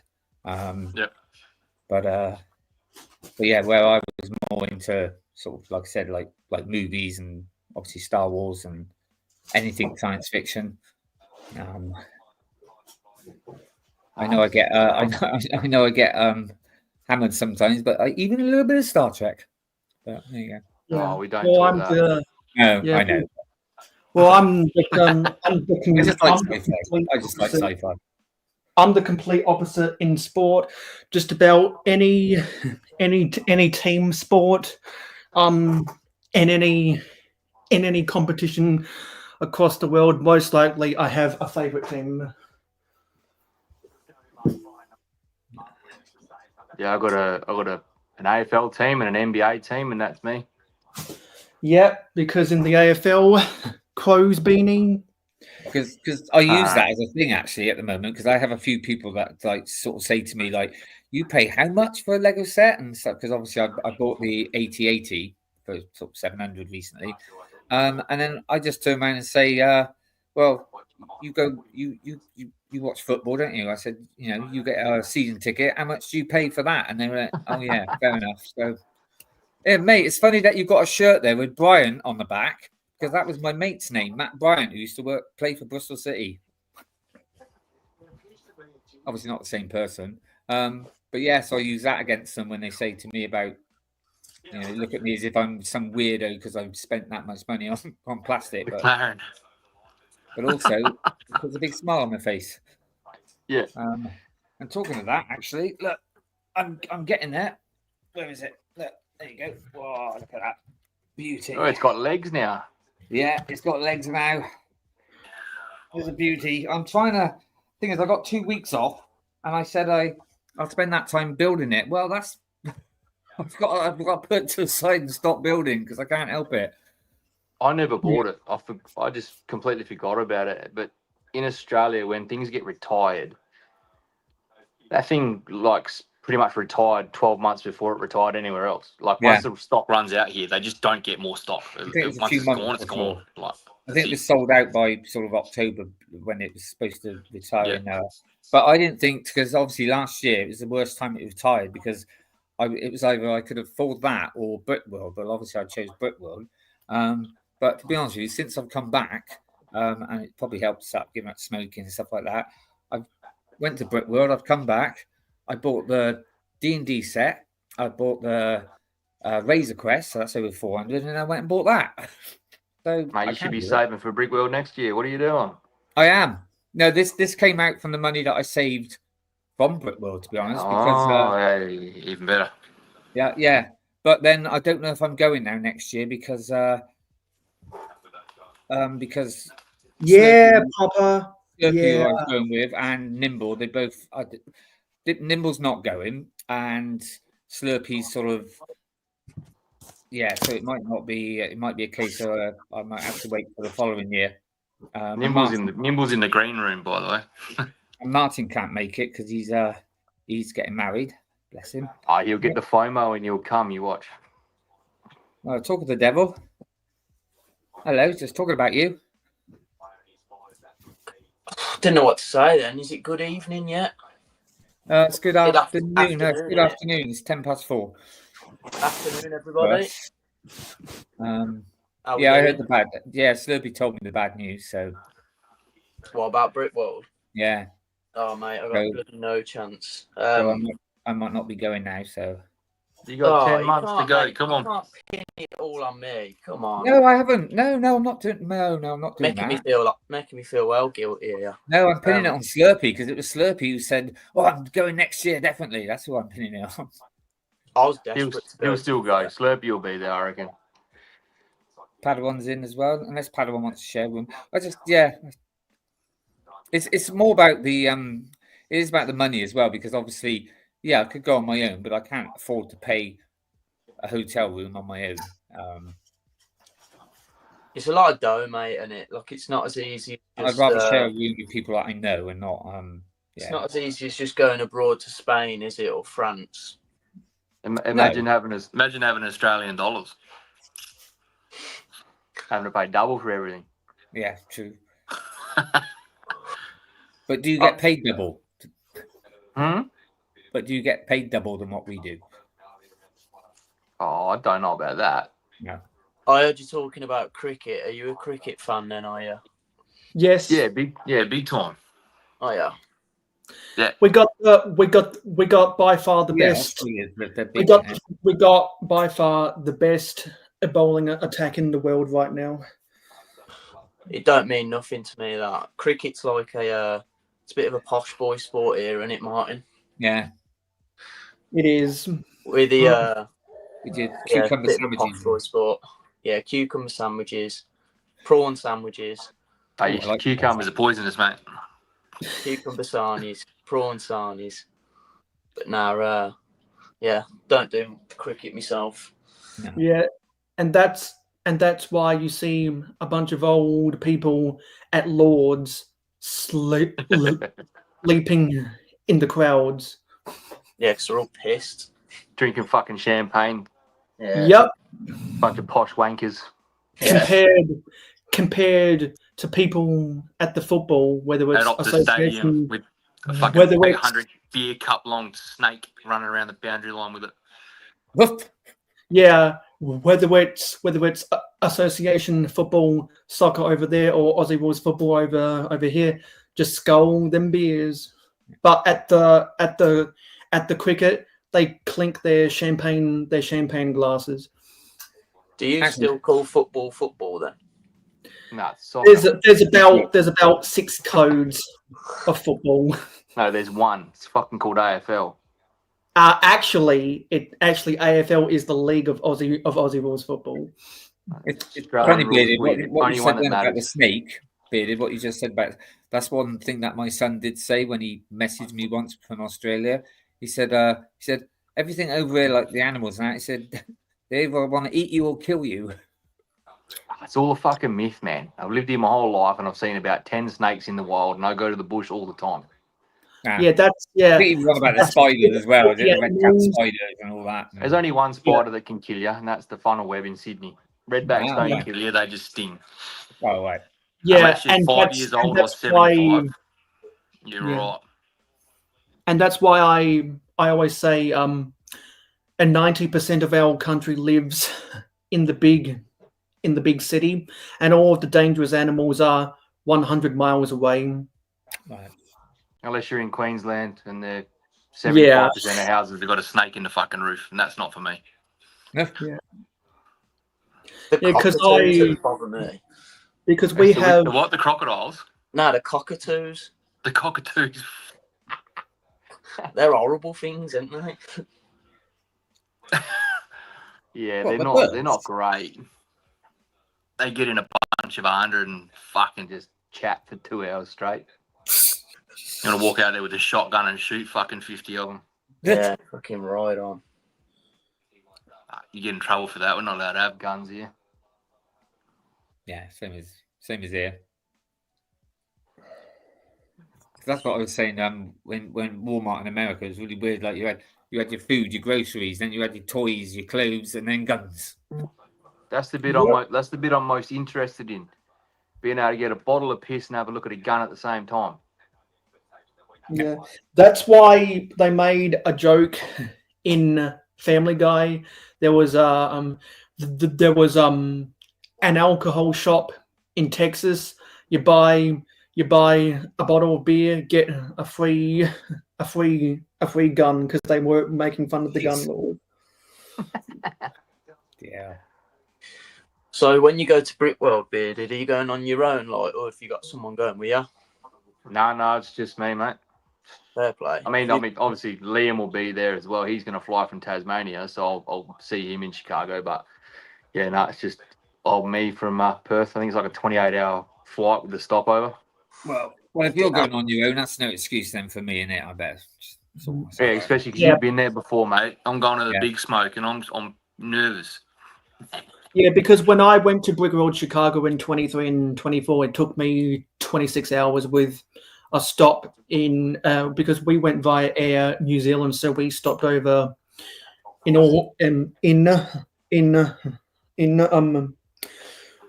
the first time, and the second time I went via San Francisco and Los Angeles, and yeah, it's about 26 for me, so it'd be about 28 for you. Yeah. Yeah, and when I went to Bricktastic, had to stop 18,000 miles. Yeah, had to stop over in the Middle East. That took about 24 hours for me to get there. And I'm willing to do all of that to see all of my friends internationally at conventions. Yeah, I think that's the quickest route for me is from here to Sydney, which is near on 6 hours. And then from Sydney to LAX, which is the rest. With you. I want to see if I can get into Dallas instead. Apparently, it's a bit easier to fly into Dallas. They're not as Nazi-ish there. Yeah. Do you know what? I think fair play for just travelling on your own. My head would be on Mars. I'd be so I'm pretty excited. Airport That's what makes me nervous about going on my own as well. But it's just sorting out where to be at the right time. Yeah. Like, I'm shit with that sort of stuff. Like, I just want to. Last year, I'll miss the flight we get on the next one. Martin basically organised everything, basically, so that was quite easy. So, yeah, that's what's daunting for next year if I do end up going. I'm going to try and travel early. I want to try and get to the States and do it a couple of weeks before Chicago. Oh, right. And then make Chicago like my final stop. Go home from there, maybe via Hawaii for a few days, just for a bit of relax, and then fuck off home. Yeah, we went. Padawan, if none of the other two boys are going or whatever, I said, if you've got any room in your room. Yeah, I've flown enough 24-hour flights now to international Lego conventions where I've trained myself to read the signs at the airport and know where to go. So yeah, Padawan, once you get experience, it is easy. Yeah, I think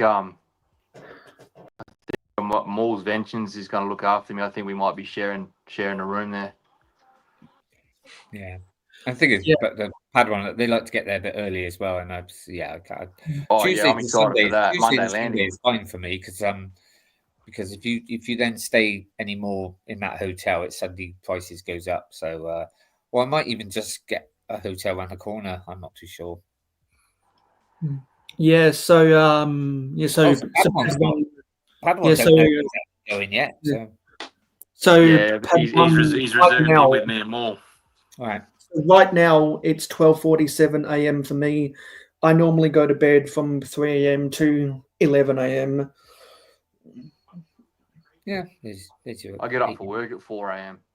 8 hours. You're a tradie, aren't you? Yeah. What do you do? I'm a Sparky, mate. Oh, are you? Oh, like my dad. He was a That's Sparky. not tradie. That's a fucking rich tradie, all right? You lot have it fucking well easy. I do at the moment because I'm in the office now, man. I'm a supervisor now, so. Oh, yeah. Happy days. I'm off the tools. I don't get calluses on my hands. I'm getting little girly hands now. Yeah, my dad was an electrician. So yeah, paper cuts instead. That's how I know I can actually more plug. Pain in the ass trying to turn a computer on. Kettle, mate. That took bloody ages. Are you still boiling water in a saucepan? He's got the fire stoked up. Yeah. Yeah, I'm amazed when I talk to my American friends and they heat their milk up in a microwave instead of boiling water for coffee in a kettle.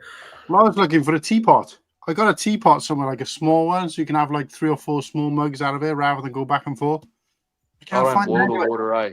I use fucking hot milk. Yeah, teapots are kind of a thing of the history. Yeah, it's hard to get. Yeah, well, I got Everyone like a just makes one in their cup, don't they? Now, just Teapots are no good though, because you want to have it boiling hot every time. yeah. No, this one is like a glass one, and it lasts quite a long time. But I was looking for it everywhere, and I can't find it. And I realized the other day I dropped it and smashed it, so that's why I can't find it in the cupboards anywhere. I mean, I grew up with a teapot, and my dad was very like, "Oh, got to heat it up first, and then he says, and then you've got to put one per person tea bag and one for the pot." He was very religious about that. Yeah, Not my gonna lie. family, Tea's my not my thing. family's been using an electric kettle my whole life. Anyway, You what haven't got a time? whistling one. What's happening, Nimble? How are you, mate? You all right? Fucking hell! How long was I gone? 21 comments. Jesus. Fucking Oh, they're all angel. Padawan. Mike Nolan.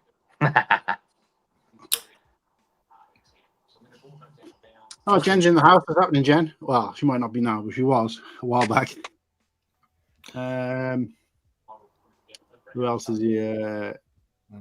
Padawan, I think we run into about maybe 10 or even after that. So Yeah. minimum 10, I think. I'll probably jump on again later as well. About 8 o'clock or something. See, I'll roll for 14 more minutes, then I'm going to go to bed, go to work, and I'll jump back on when I wake up for work. I'm off for 2 weeks, so I'm nice and easy today. So. How come you're Yeah. off? Have you just got holiday? I just wanted some holiday, mate, because obviously what happened earlier this year, and I just thought, do you know what? Yeah, I'll go work for a couple of months. And, I'll have a couple and obviously, with the job I do, summer holidays is like the busy time as well, because obviously all the kids are at home and stuff. So I just thought, you know what? It's nice to just have a couple of weeks off at the end of the school holidays and just chill out and have a break. No, you know what? Fuck it. You know, you get into that retirement age and you start looking after yourself. Yeah. All right. He got to that age ages ago. That's getting old, man. Nimble. Sorry, mate. Not as Literally. old as you, but... No, but you're right though. It's the same for me because obviously I work in a shop, and when the kids come in, you don't. There's nothing more than I could do a whole like pure and fury on this, but kids when they're like they absolutely trash the place, and I don't even mind the kids so much because you kind of expect it, especially if they're little shits, and I just think to myself, their houses must be a mess.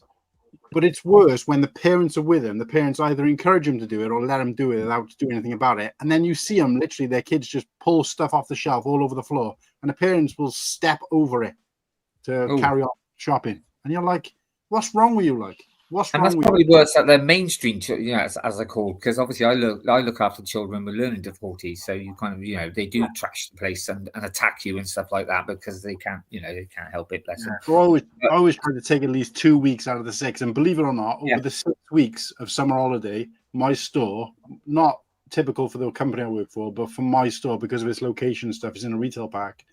It's busier pound for pound over those 6 weeks than the 6 weeks of Christmas. Yeah. But you can see where I'm coming from then, where I want a couple of weeks off just to have a bit of a break. Oh, yeah, mate. 30 years in retail, mate. And I'm just like, I'm lucky enough that I've had 3 Christmases off. 1 for lockdown, and I've had 2 because I was in hospital both the last 2 years. So I'm dreading going into Christmas now because it's like, I don't think I know what to do. It's bloody lovely, though, when the schools are off. The traffic on the roads. You can get to work. Yeah, that does make a difference. Yeah. I've noticed that. Even though my job's not too bad because I do a 7 to 2 or a 2 to 10, so I don't really see much sort of traffic. But yeah, even then, though, I see a difference. But we talk about Christmas, obviously, because it's a children's home I work in. Yeah, I tend to always do Christmas Eve into Christmas Day and stuff like that. So Well, the thing is, it was like, I'll be honest with you. There's no one at home like to bring presents for you. Like. Well, the thing is, when I got divorced, my ex refused me to have my kids Christmas Eve, and obviously I worked with a lot of people that had young families, so I'd say, look, no, I'll do the Christmas Eve and Christmas Day. You spend, and then I used to have my kids come over then Christmas Day and stay for about 3-4 days, something like that. So yeah, and we kind of still do that now. Apart from they just stay for a day now, they don't stay here anymore. When I first became a manager and I was living alone and my family lived away or whatever, so I was like single at the time. I thought, well, may as well let the rest of the staff. And of course, we don't open Christmas Day, or we didn't open Christmas Day for that company. So I I did the late on the Christmas Eve, did the early on the Boxing Day or whatever. But I remember working in a pub one year for Christmas, and I was like, this was like early 2000s. So it was back when I don't know, it depends on the place now. If you're working in a private pub, I suppose you can, but you used to be able to drink while you were working. And when you work in Christmas Day, I worked Christmas Eve, Christmas Day. I think I worked, I can't remember whether I worked Boxing Day or New Year's Eve, one of them. And the amount of drinks you have bought for you compared to like normal time is just real. And they give you the choice. You can take a pint or you can take a pound.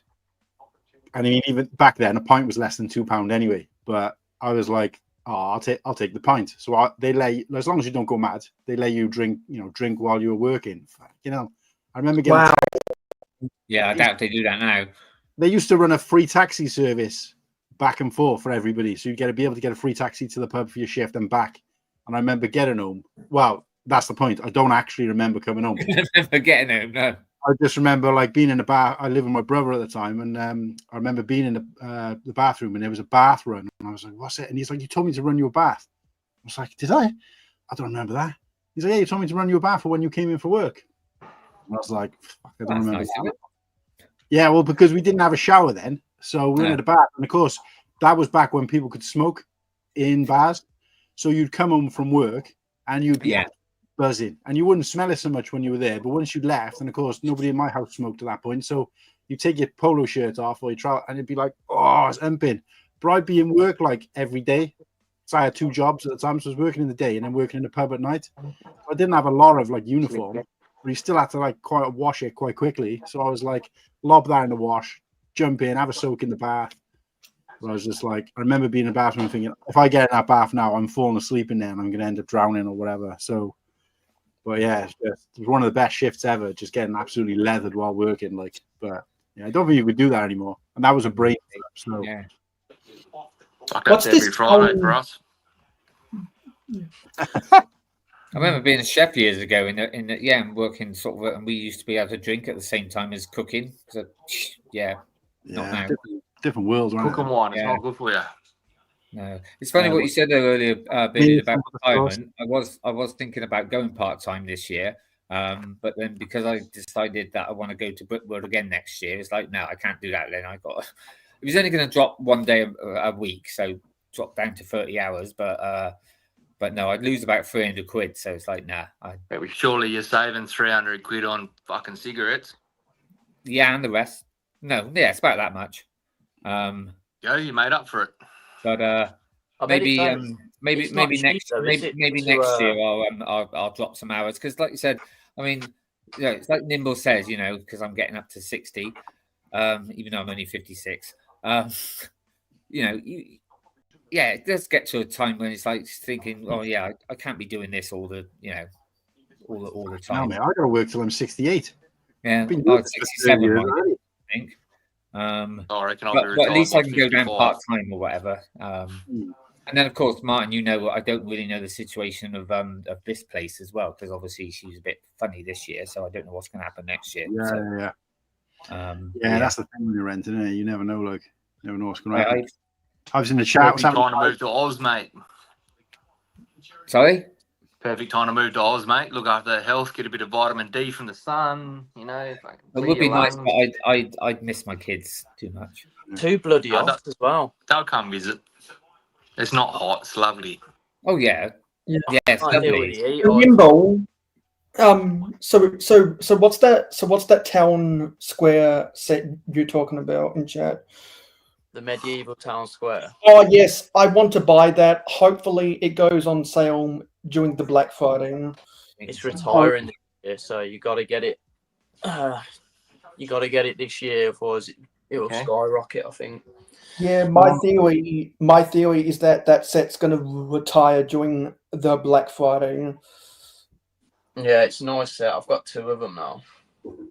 Yeah, that's right. Because I was catching up today on some Bluestone because I thought I only had like 2 episodes I was behind on, but it turns out because sometimes with YouTube you'll watch a whole video and then it won't show you that you've played it. It won't show the red bar across the bottom. So I was going on whether I've liked it or not. But just to be sure, I went back a couple of episodes. So I think I ended up watching again from episode 7 because I realized then that I'd made a comment on all the ones I'd watched. So I was like, right, got to catch up now. So while I was doing a few jobs, I was catching up, watching them. Awesome. But got the same Nimble actually. I've been waiting to speak to you about that. Absolutely hilarious. It was good, wasn't it? That last. I didn't know you were going to go that far with it because first of all, when you went magic, I thought, well, and then obviously you just made it so blatant. But yeah, he'd already seen it, mate. It was too late, the little lad. So I know. I thought literally when I'd finished making it, I thought, anyway. I best tell Martin not to. Yeah. Well, the thing is, he is 16, so it's all right. It's fine. Yeah. It's only fun anyway, isn't it? Yeah, it is. It's hilarious because I didn't know you were going to go that far. You know, I thought you were going to slightly hint, and it was like, nope, blatantly. Yeah. And I just thought it was hilarious. Yeah. Oh, thank you.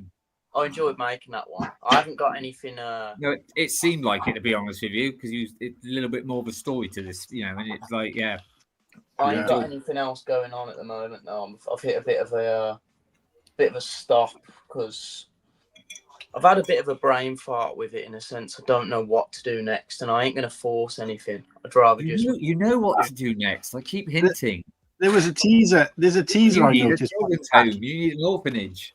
You do a teaser at the end of all your episodes, I noticed. We're on the most recent one. There wasn't because you were like, oh, I'm cooking up something big for the next episode, or there's going to be a theme, license theme going in.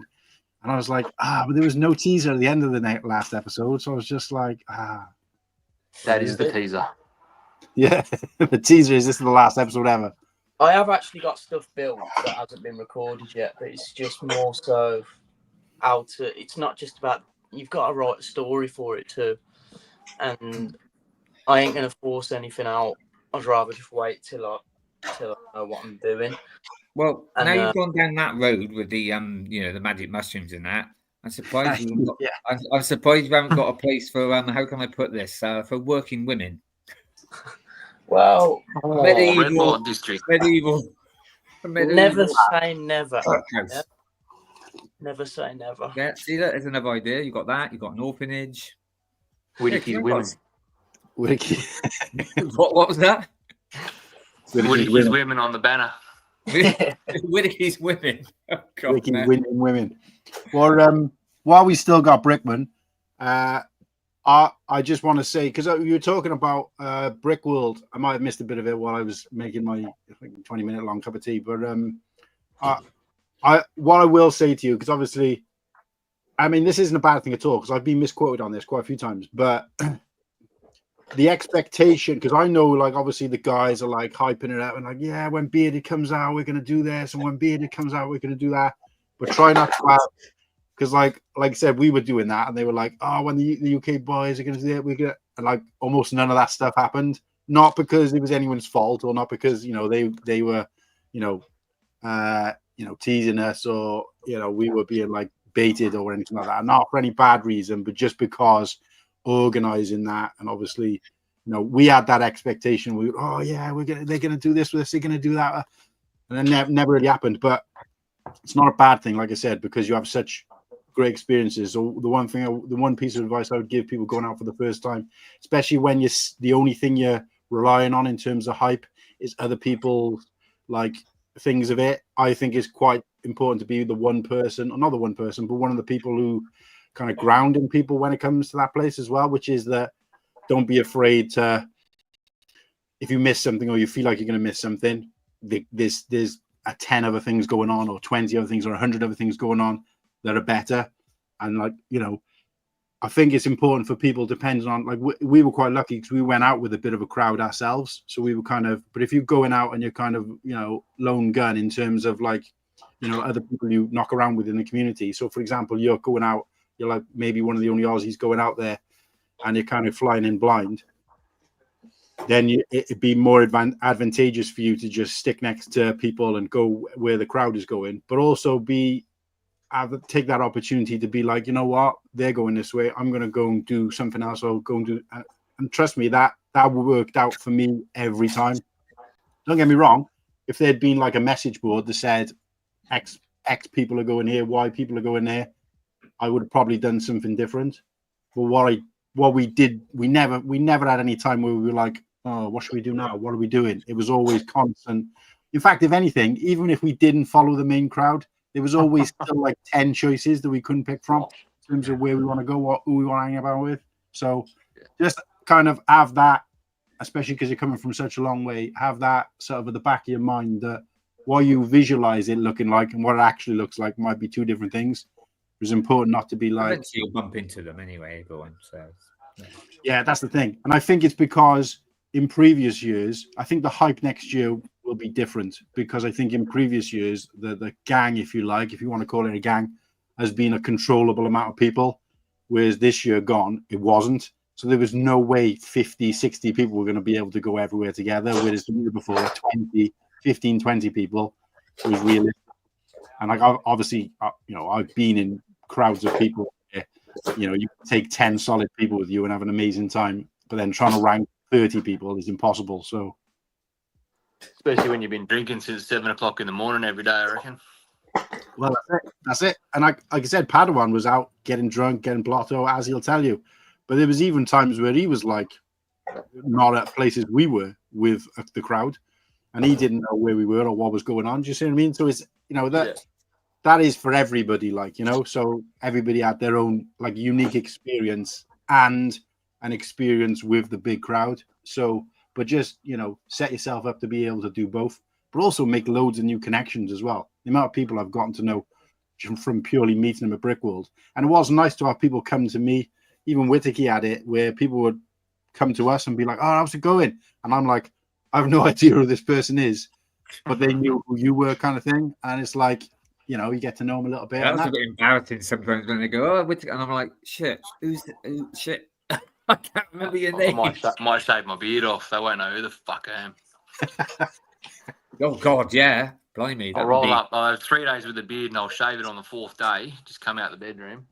Yeah, man. Well, yeah, but then you'd have to change your name. Just as a kind of projection type thing, aside from the standard stuff, like everybody's going there to hang out and get to know new people, everyone's going to Lego. So aside from those things, what would you say at this point, based on what you know, is the thing you're looking forward to most? I think the skin-on-skin handshake and meeting everyone is going to be the number one for me. Yeah. Just that actual human interaction, conversation, like there in person, I think is the main thing for me. Like, yeah, Lego is the ultimate and the bonus, really. I think that's the most important thing for me is, meeting everyone and just, speaking to them in person and having that interaction. That'll be my number one. Yeah, and seeing everyone in the community is why I wanted to go to these conventions, and that's why I became a Sig-Fig trader and a selfie hunter at the conventions. Yeah. Oh, yeah. I noticed that from yours. In fairness, you were kind of like on the ball with things. I was a little bit inconsistent with stuff like that because I am more of a, I'll watch the gig rather than film it on my phone. But at the same time, I will try to get some photos. So I'm kind of on the fence with stuff like that. But like what Padawan's saying there, like he said, the ad sale was shite. I heard that it was crap and decided I wasn't going to bother going. But then I did dip in there and I had a fantastic time. Obviously, I'm used to a retail environment.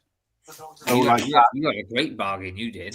Bartering for me was kind of natural. I don't know whether I'd say I was a god at it, like I think Sean is from what he said, but I, even chatting to people, there was one guy I was chatting to about a set, and I didn't even end up buying it. But that was like, a real interaction kind of thing. And like Slurpee was very good at like just chatting to people generally about Lego. So there was a couple of times where, even though I would probably say I was the talker of the three of us, there was times where he'd stop and start chatting to this guy about a mock. And it was like probably not even anything we're particularly interested in, like a friend's mock or something. We were chatting to this guy for like 20 minutes, and Slurpy's there like asking the questions and stuff, and I'm like, fair play. That was his thing, like, you know. So you kind of find yourself coming out of your shell a little bit. Bricks and Minifigs, for example, I heard it was garbage.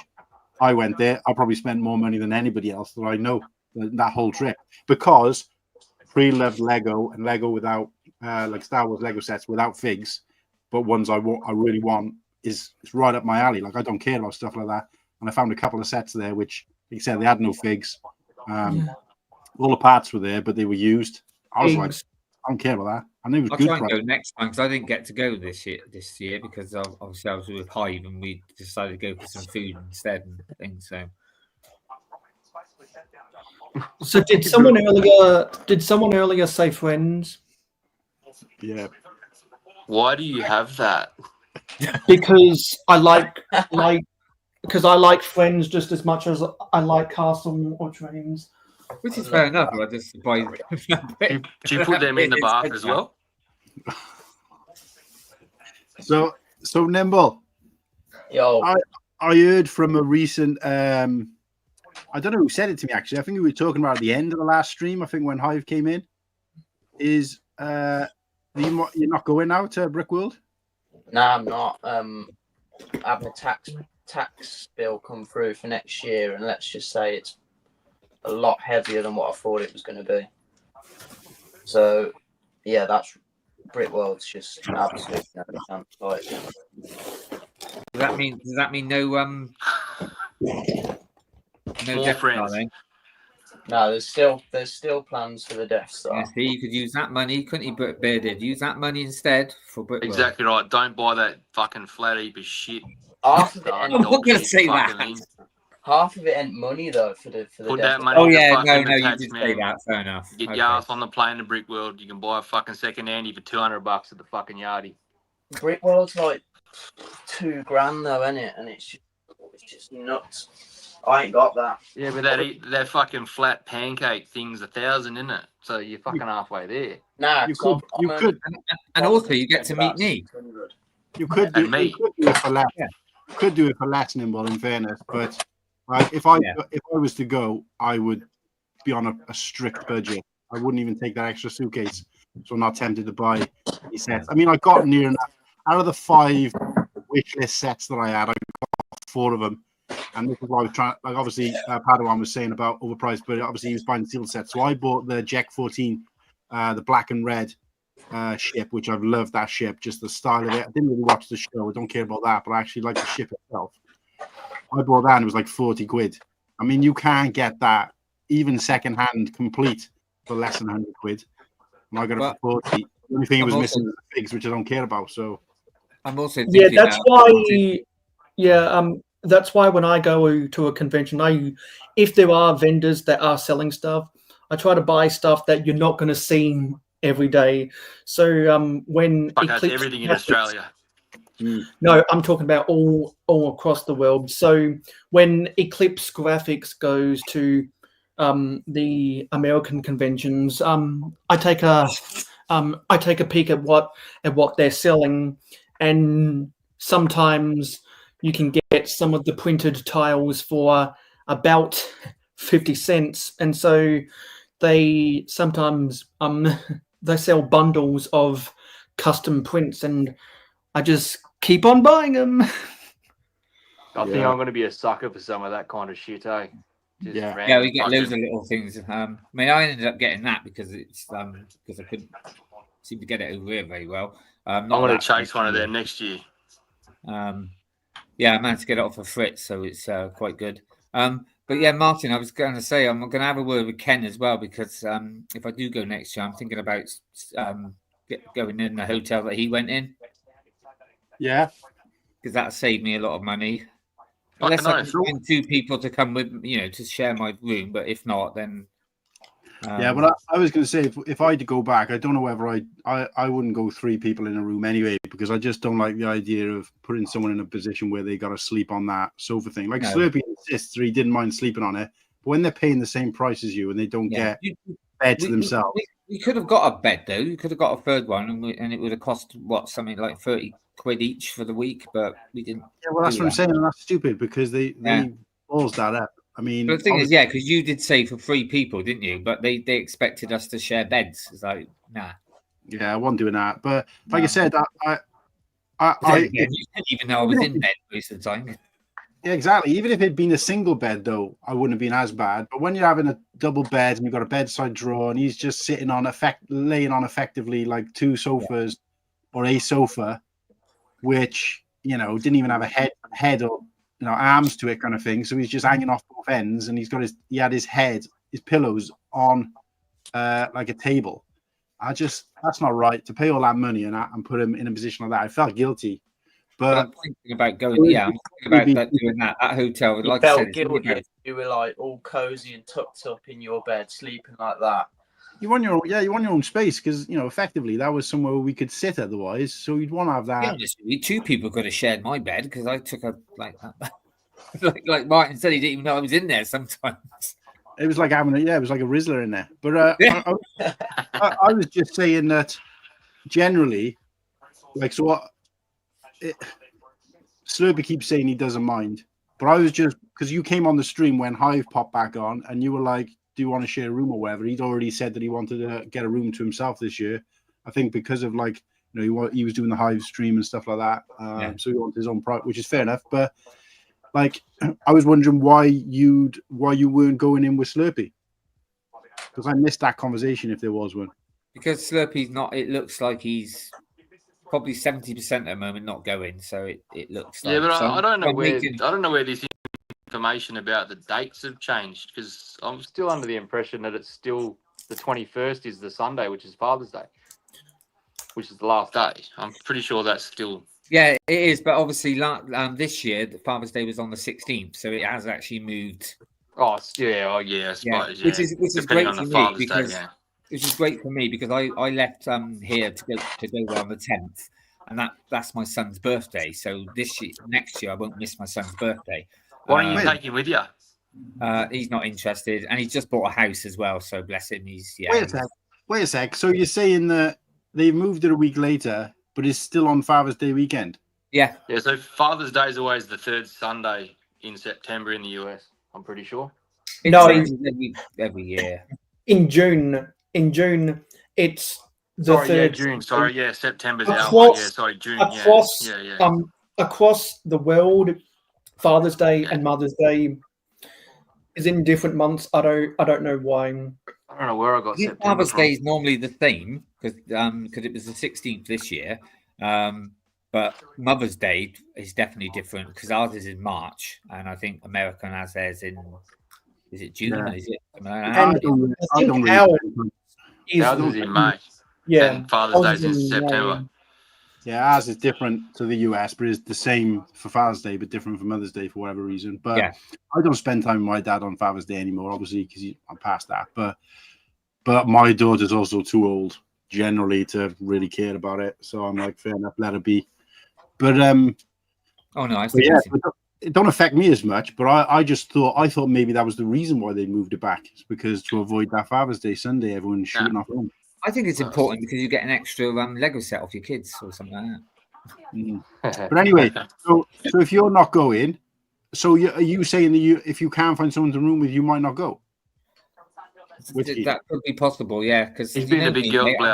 I'm worried about having to be able to bleed and book the stuff, and because I always said massive thank you to this guy here for sorting out a lot of the stuff last year. And that's why when I said the other week, Martin, I wasn't trying to rub it in or whatever. That's why I was asking if you could have helped me how to do it, sort of thing. How to do what? Yeah, I'm into. I mean, there's the nervous side of me that's thinking, oh God, I don't want to go on my own or stuff like that. And then when I start speaking to Beard and he's going, go on, go, and then there's that side. It's like, well, yeah, I could still do it, but yeah, it just depends. Yeah, but the thing is, I might still be so basically, what me and Garrett have decided to do between us, because obviously at the point where we were deciding what was going on, I didn't want to leave you guys in a situation where I could be sharing a room and then not go, and then you guys have had to pay extra to cover me, which I didn't think was fair. And I think Slurpee had mentioned to me that you'd arranged to share with Nimble because you were both wanted to go the same time there and out, so there was no difference in like rooms and all that shit. Yeah. So I was like, oh, well, if that's the case, then if you three are going to be together or you two are going to be together or whatever, then I'll arrange with somebody else who won't be as bothered by me. So I arrange with Garrett that if we get a room together, and then if I don't end up going, he doesn't mind having a room on his own. So basically what I said is that because you can book the hotel and they don't take a penny off you until the day you check out. So what that does is it means that you're not actually paying anything for the hotel, which is probably the biggest cost. But you can cancel it up until I think like the day before you're due to check in or something stupid like that. But I'll know by then, definitely for sure. And then the tickets, which are probably one of the cheapest elements, because the tickets for us, I think they worked out about 120 quid or something stupid like that, which is like hardly anything really. I think it's 90 something. They're also refundable right up until last minute, regardless of the price. So for me, it was like it makes sense to buy the ticket when they land, and then I'm just not going to be talking about it and whatever, because I'll just forget about it until the time. And then I just assume because obviously you're getting married now. I just really thought that it's probably 95% whatever you're not going, so that's why I just put that in my head. Even if it was 99, I'd still want to buy the ticket because I wouldn't want that 1% to become 99%, and then I can't go because I can't get it. Do you see what I mean? I'm getting all my money back. If I was losing even a deposit on the ticket or the hotel, I wouldn't do it. I wouldn't risk it. But I ain't losing. And if you do go, were you thinking about getting the hotel that Ken stayed in, or would you still do the Rennie?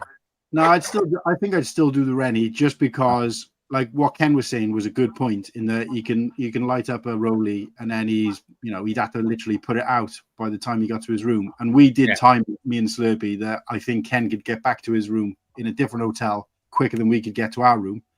But that only really works out well if it don't really make a lot of difference in the long run, but I like the idea of being able to go back and forth the room, which I did quite a lot, probably more than I would have liked. I mean, well, something about walking between the convention hall and the hotel room.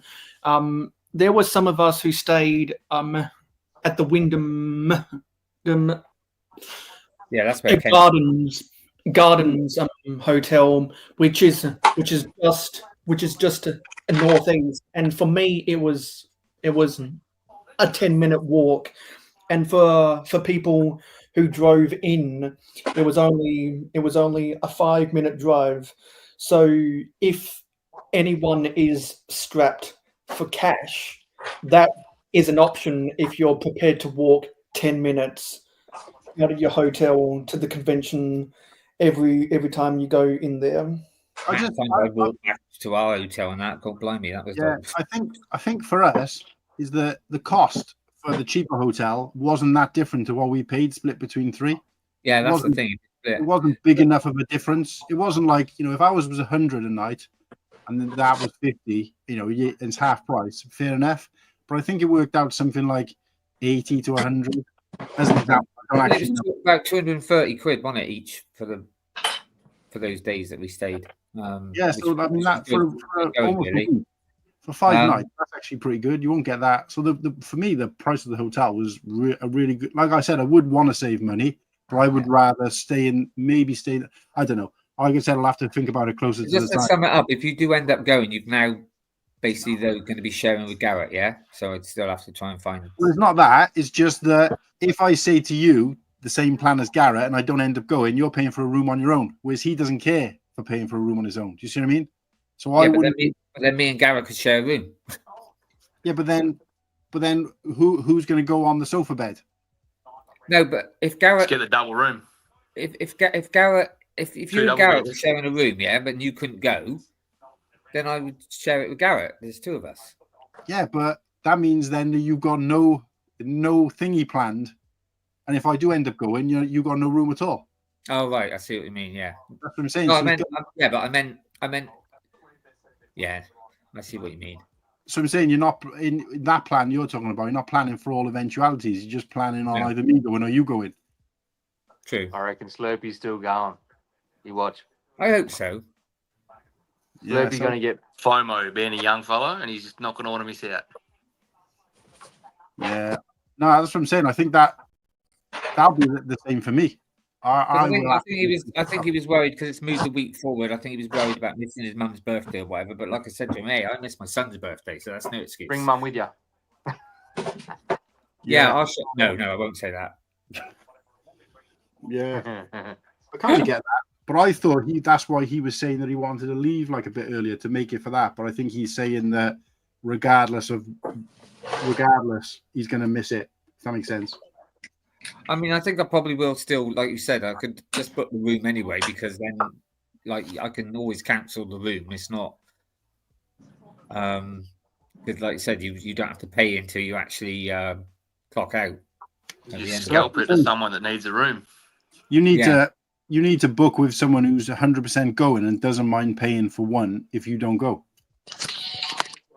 Oh, yeah. If I can find someone to go with, then I will definitely be going. That's a definite. Well, there you go then. So that's what I'm saying. So you need to find someone who's 100% going. Yeah, Slurpee still saying we'll book a room then. Well done, Slurpee. Come on. There he is. Come on. Boys, I'm going to love and leave you. And I promise, Slurpee, I promise, Slurpee, that I will be well. You nimble. See you, mate. Chat to you, boys. Take care, Nimble. Hopefully be back on by about 8 o'clock-ish if there's still a seat for. Yeah, no worries, mate. Take care, boys, and Aussie boys. Lovely to chat to you. So, yeah, mate. All right. Bye-bye. Yeah, but anyway, now we got the Hollywood squares again. So this is the situation now with you, Whittaky, is that Slurpee will book a room with you, but if he does end up cancelling, you got to be prepared to pay the full whack on your Todd or not go. Yeah, and then that'd be my choice, wouldn't it? So that'd just be. But I'm sure there'll be someone I'll find. Mate, the main thing is just getting a room. Know them or at least met them on here or something. I just. You know me, Martin. I'm a bit nervous meeting new people and stuff.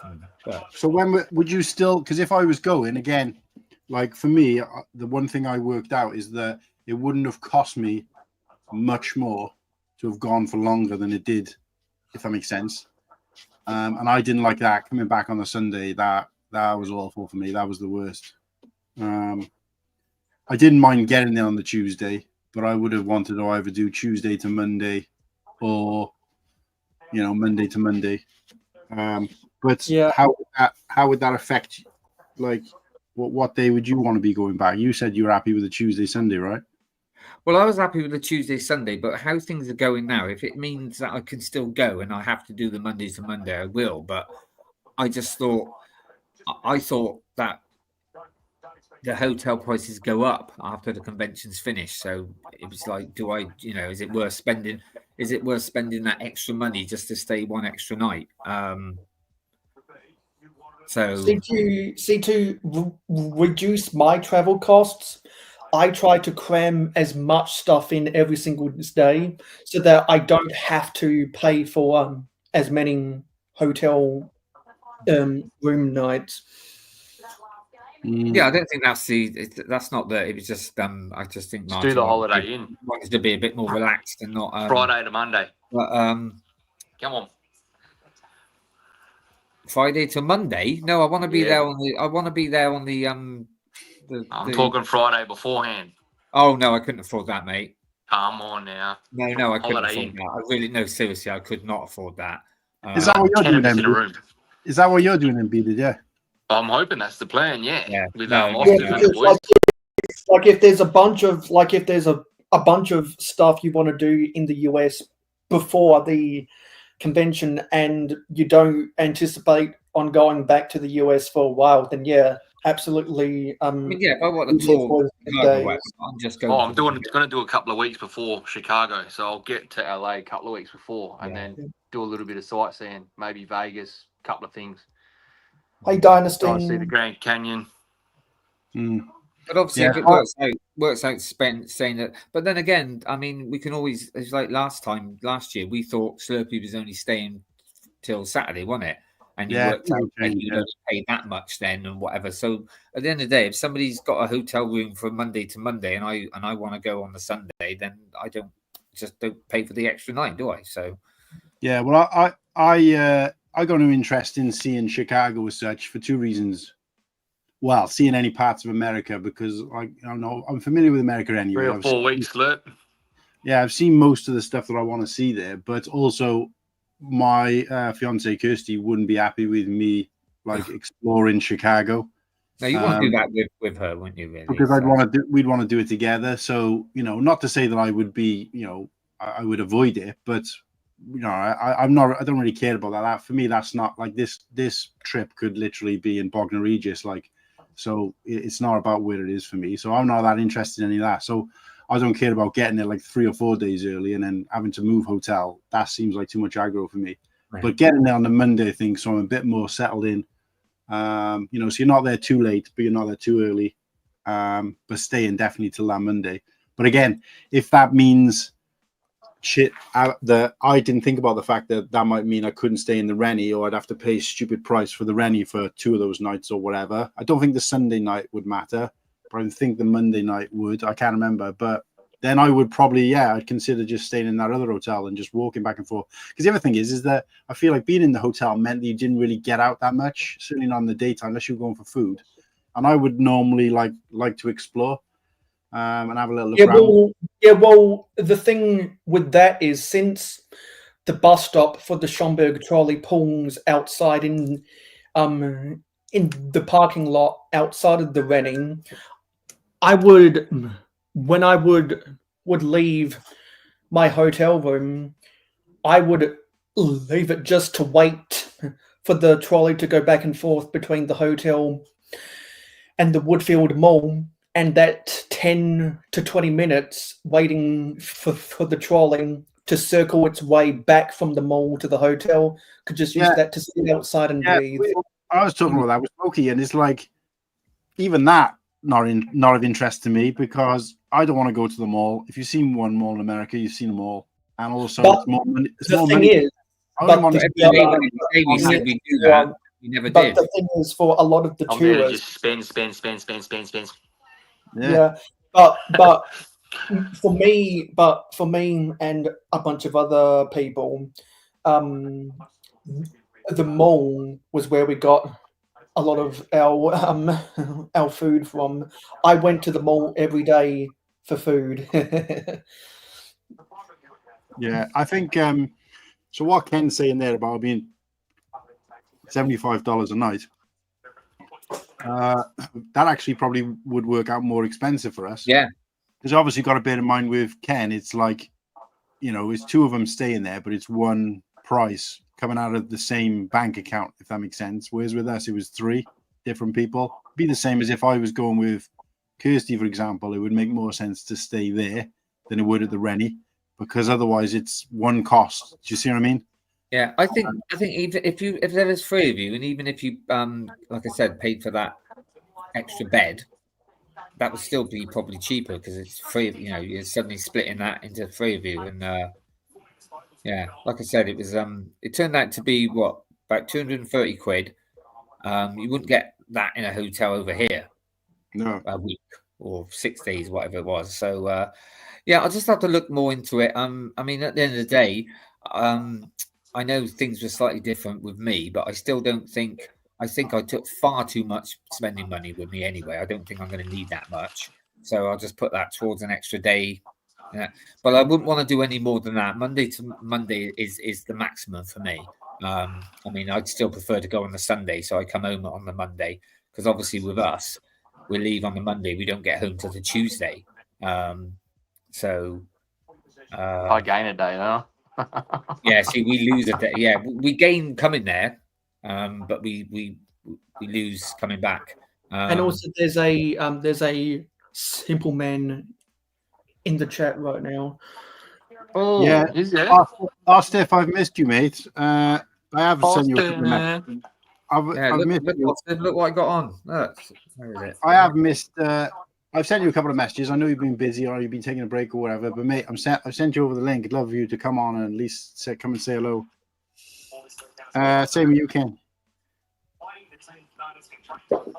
The link is out on there if you guys want to pop on, say hello. I know you're probably busy, or it's middle of the day for you guys, or quite early. Well, was it midday for you guys? So, but yeah.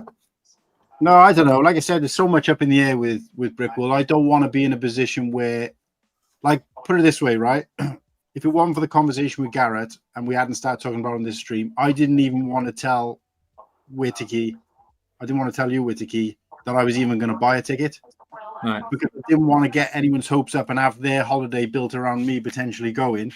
And then if I don't go, it's like, especially because you were saying about having someone to help you with the booking and traveling alone. And if I was then like, yeah, book a ticket, and all that hype went like it did last year, and then turned around and said, oh, actually, no, I'm not going now. And you're like, oh, what am I supposed to do? And I'd be like, well, I did say. No, I mean, I didn't mean. I just meant you to just help. Help me. No. What I'm saying is that I didn't want to build up your expectation that I was all year, so I was going to not even tell you if I'd bought a ticket and keep it to myself. Obviously, I've said it now, so it defeats the object. But on that night, like when they, on the night when they take tickets, and then obviously you can then get hold of the Rennie. I mean, it was just simple questions like, did you ring them or did you do it online? Just simple things like that. That's all I wanted to know. It's all online, I'm pretty sure. Isn't there just a link? Yeah, They'll send you a link. They put a link in the chat. You click on the link and it just takes you to the purchasing. There you go. See, thanks. Like because obviously I let you do it all last, so yeah, it's just once I get my head around it, it'd be okay. Yeah. And now when I do when I do that kind of stuff, I just get my travel agent to do it all for me.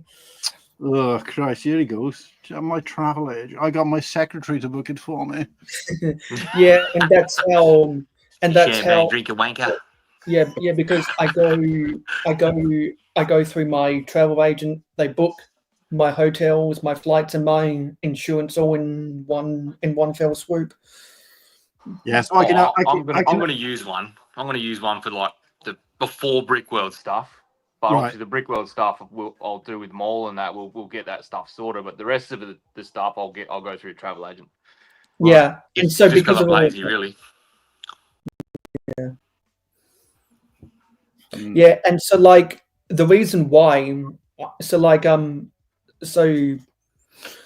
Brickman, you're speaking about trying to maximize your flights over to the US. So like when I was coming home from Chicago last year, that's when the Kobe Bryant statue got built outside of Crypto.com Arena in Los Angeles. So I knew I wanted to take a selfie outside there. So I had to go to my travel agent and say, instead of a straight up return flight home, I want to stay for one night coming home in Los Angeles. So I paid for that one stay in the hotel. My plane got in at 12:01 a.m. I only stayed in that hotel room for a 6-hour sleep. My plane was leaving at 8 p.m. the same day, so I could spend half a day in Los Angeles, going from LAX to Figueroa Street, and get as many selfies I wanted, and could do that all in one day. So if you want to go to the places you want to go, then it's good to maximize a vacation like that. I think we just booked ours online. We just found one online, didn't we, and booked it. That was it. Yeah. See, I'm secretly hoping that'll be deep in the playoffs time for the NBA. So NBA. I'm hoping that LeBron or the Lakers are in, because I want to see LeBron before he retires. Don't get mad on sports. I'm a Cavs fan, so I wouldn't mind seeing. Hopefully, the Cavs make it and seeing the Cavs play in a playoffs game as well.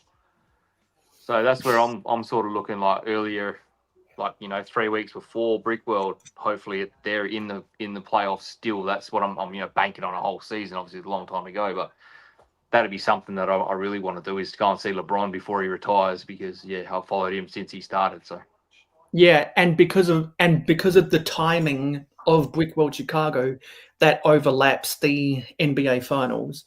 Yeah, it does. So I remember when I went out to dinner with some of the ACOB boys and M&R Productions. We went to a sports bar. I had the best ravioli I've ever had, and At a and sports bar. Ryan is a Celtics fan, so he was watching the game at the sports bar. We're going to get along real good, man, Ryan, if he's a Celtics fan. Is that the Yeah, and so after they had won the championship, while we were at Brickworld Chicago, we went to the Lego store. Us boys, and he was wearing his Celtics jersey. I was wearing this, so I got a selfie with us because we're opposite sides of the NBA rivalry, and that was one of my proudest selfies at any of the conventions. Fuck What? yeah. So are you coming across on your own then, Bearded? Yeah. Yeah. All right. Okay. And I'll probably be going to Brick Fair, Virginia in 2026. See, I'm hoping that it'll be a somewhat good experience, that I could potentially spend longer this year, but make it a yearly thing just for that 1 week though. I could definitely make that feasible for that 1 week, fly into Chicago, fly home. But obviously this year, the first time ever going there, I want to try and like scout it out, and then obviously I want to be able to bring my family over when my little one gets a little bit older, and see Disneyland and see all the theme parks and see everything else as well. So yeah, this is a bit of a scouting mission, if you know what I mean. Right. Yeah. Okay. And So since For pretty much first time overseas. Like I said, I've done Thailand and Singapore, but I was only 17 or 18. Other than that, I haven't. Yeah, I let that passport expire, and I haven't had a passport since. I still don't have one now. I've got to order one. So. And so since last year, because I didn't have one. And Brickworld Chicago is arguably the greatest Lego convention in the world. But since I'm a selfie hunter and a sig fig trader, not everyone goes to the same convention. So if I try to go to as many different conventions, then I'll get more selfies and more sig figs by the time I'm 30.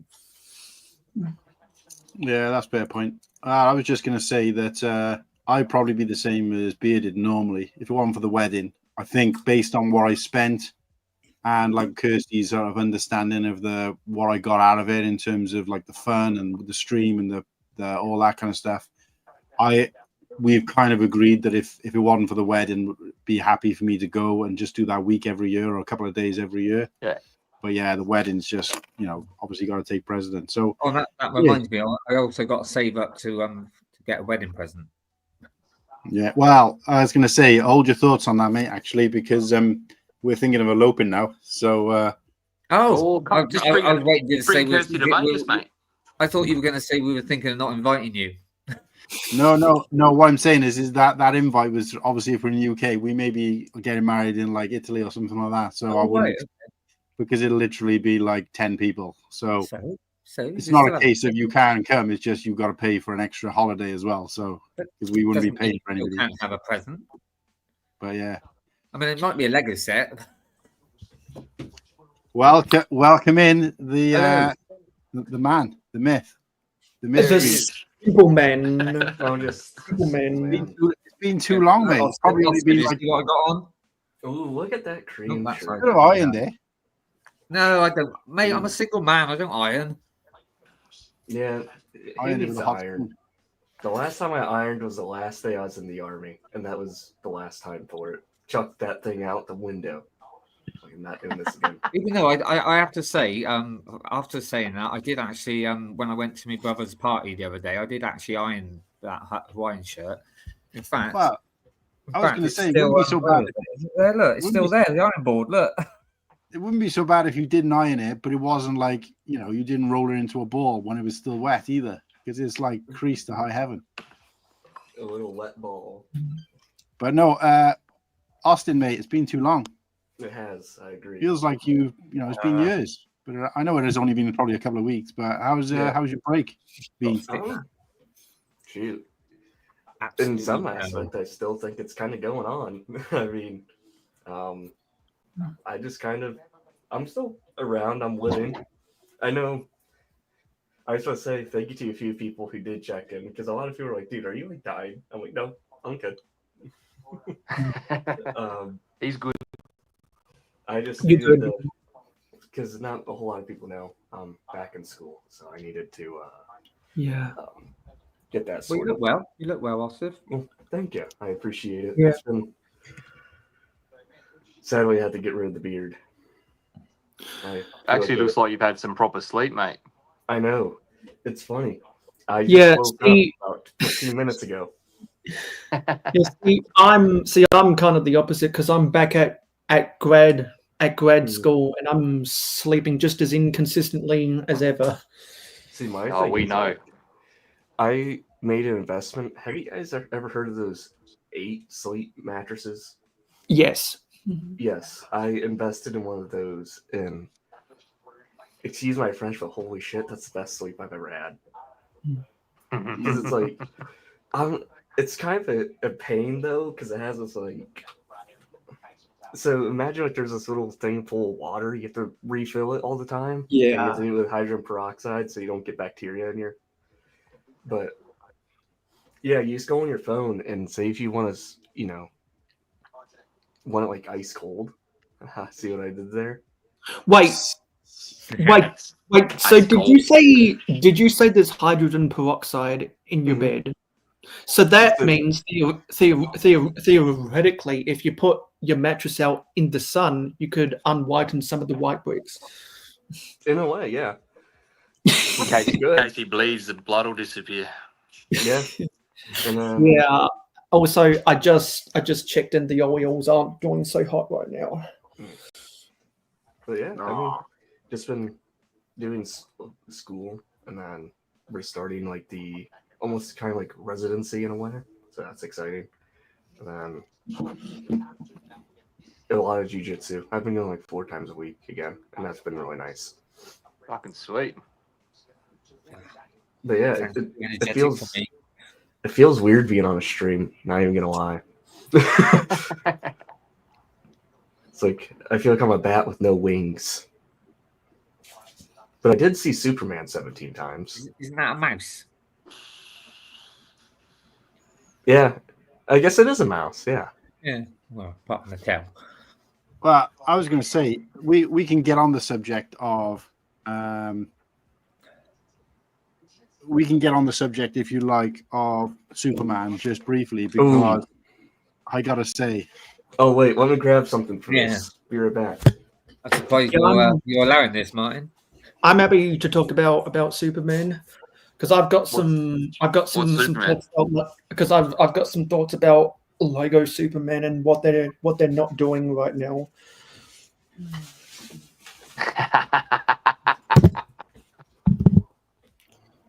I had to get my cape. Oh, Jesus. Trying to work out what I was then. That's coming to Brickworld next year, I'm telling you. Oh, yeah, dude. I'm going to get 10 out of 10. I'm going to wear this to Fox and Hound, dude. Torso Cracker, I forgot what your what's your Instagram handle? So I can send you the link. But no, I got to say, my experience is this of Superman, because it's quite short. I feel like it was overhyped because I was watching your stream with True Squadron Kennedy, Shout Kennedy, and I hadn't seen the film at that point, so I was happy to have spoilers because I think the between that and everybody talking about it, no London Bridge, shout out to Greg, he was going on about it quite a lot, and I think the media kind of took it to the point where it was almost impossible to not see 90% of the movie via trailers and clips. And I kind of get a bit annoyed at that sometimes. But I'm not a big Superman guy. I'm more of a Marvel guy, but I'm not a big comic books. My favorite comic books is still Star Wars comic books. So I was never really a big Superman guy. Christopher Reeve was my Superman. And, I kind of was happy for it to never be touched again after that kind of thing. But it was kind of maybe because it was hyped up too much, but I went to watch it, and when we left, me and Kirsty were like, "What did you think?" And I was just like, "Yeah, just kind of mid." I mean, it was good. It was enjoyable to watch. I enjoyed it. I had fun watching the film. But I always rate a movie for me based on how soon, two things, how soon I would go and watch it again, or if I would go and watch it again. Mm-hmm. So Hey, Britton. I'm happy to have probably never watched that again. But that's not because I'm not saying because it was crap, but it was because it was just, and this is just me, this is my spin on it. So, it's crazy because it felt like Superman was a bit Marmite. I was either seeing people saying it's amazing or it's terrible, and I don't think it was either of those things. But I did thoroughly enjoy the experience of it. And anybody who said it's just a fun, feel-good movie is 100% on the mark. But I won't be rushing to watch it again. So, so that was my take on it. Anybody else seen it? I got a take. Anyone want to add in? I've seen it. I thoroughly enjoyed it. It to me it was like brought back sort of cinema to what I used to watch. It's just you just go there for what was it, 2 hours maybe just of just 2 hours and 19 minutes. Yeah, of escapism, of getting away from nothing like it was. It is made up. It is and you don't want to sometimes watch films that are all to do with real life, and so it was nice. It was a nice, refreshing change, and I enjoyed it. I mean, obviously, people compare it to because I went to see Fantastic Four as well. I think I did prefer Superman. Me too. It was just a nice, refreshing, and quite light-hearted, and just nice to go to the cinema again without just taking for what it was, just a bit of fun and escapism. And speaking of Fantastic Four, I built this minifigure habitat for the movie. Cool. It's the Baxter Building. Who's the fig? I couldn't find a blue version of the microfigure, so this may or may not be an uncanon Tony Stark. All right, spray it blue, bro. But yeah, like I said, I just found it nice and refreshing and a bit of fun, and just not take it too seriously. And because you get a lot of people on the internet that always seems to slam things down and find things bad about it. It's like, no, not really. I think it was quite fun. He did get beat up a bit, but I mean, change. The one thing I would say to like him getting beat up a bit. I mean, the way I see it, it's like, okay, shoot, I don't want to spoil the movie. For people who haven't seen it, plug your ears real quick. But, the reason why, he gets his rear end beat up so much is because he's fighting a clone of himself that's arguably better than him because he's being controlled like a video game. Yeah, but also, what can you do if you've got somebody who's completely invincible? What can you do? It's like, you've got to make it. That, and he's still learning at this point. It says in the opening crawl type thing that he's only been Superman for 2 to 3 years. So it's just like he's just. I thought he was quite good as and I found it quite funny. And what I quite like is obviously you've got quite a few other people in it, but it wasn't like sometimes they would take over and no, they didn't, or they would just be like, what was the point of having them in there for Cap? No, it was nicely balanced. It was a nice balance. I mean, Terrific did have quite a bit actually, just but just like I said, it was a nice escapism to go there, and I came out with a smile on my face. Yeah, that's my two favorite. I did hear some good things about Mr. Terrific in the movie. Yeah, he did phenomenal.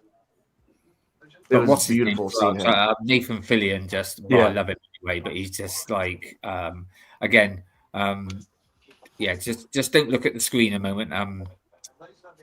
If you haven't seen the film, but especially that bit.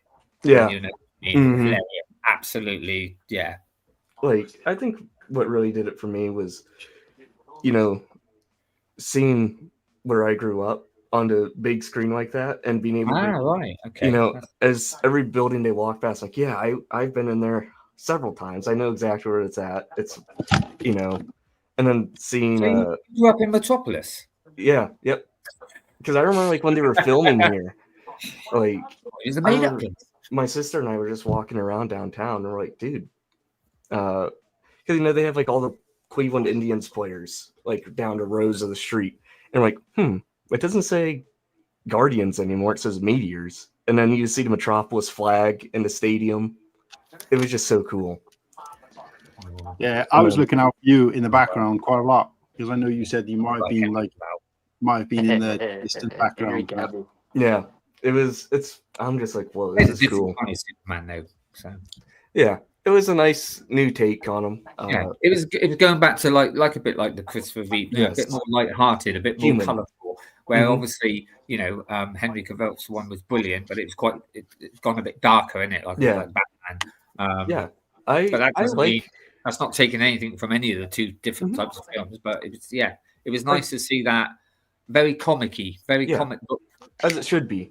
Yeah. I mean, I enjoyed Henry Cavill's Superman a lot, but especially when he's in the fights or whatever, and then the big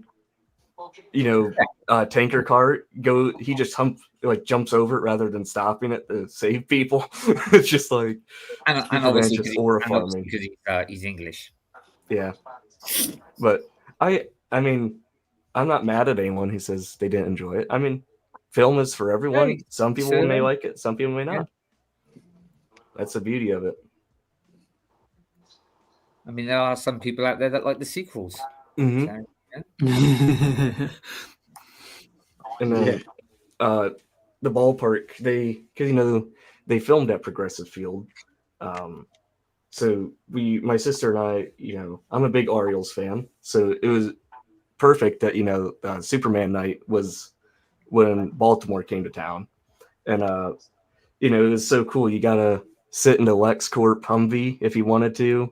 You could sit in the Metropolis taxi, police car, and you had David Corenswet there, Rachel Brosnahan, and Nicholas Hoult. They were all there in the ballpark, so that was so cool. Just being able to just see it.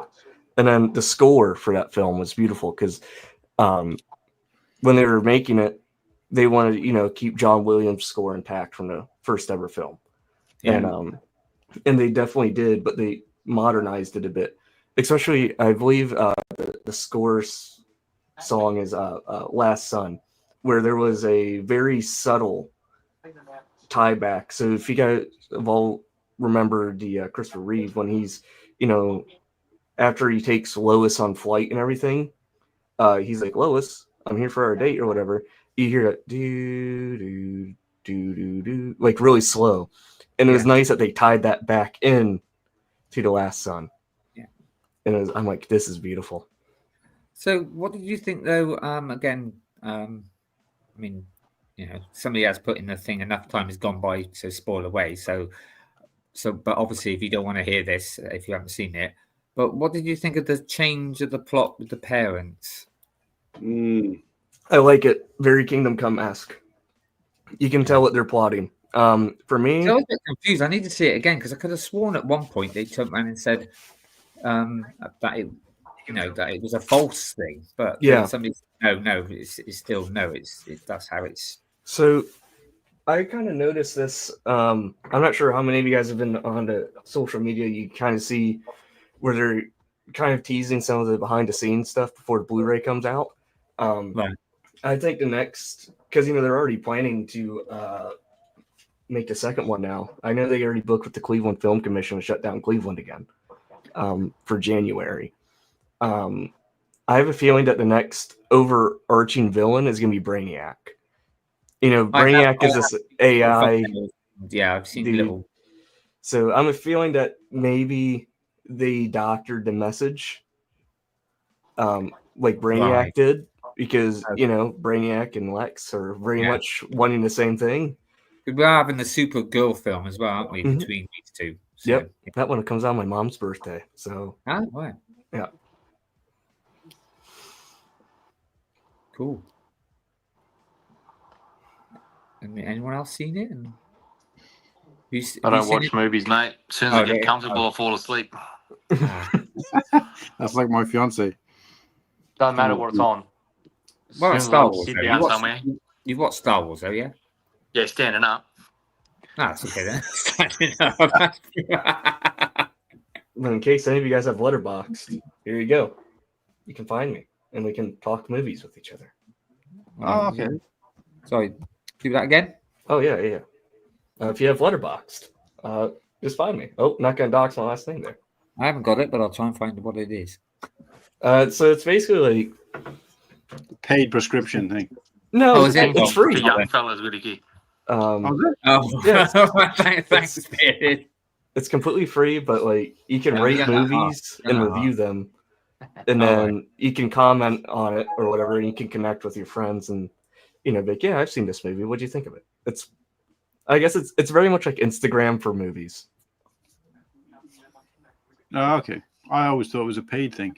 It can be paid if you want like the Patreon edition, where you can change like posters on your reviews or something nonsense. But I still pay for the premium on it because you can get points back to use towards movie tickets with your reviews. Like you build up, kind of like how like with Lego VIP points.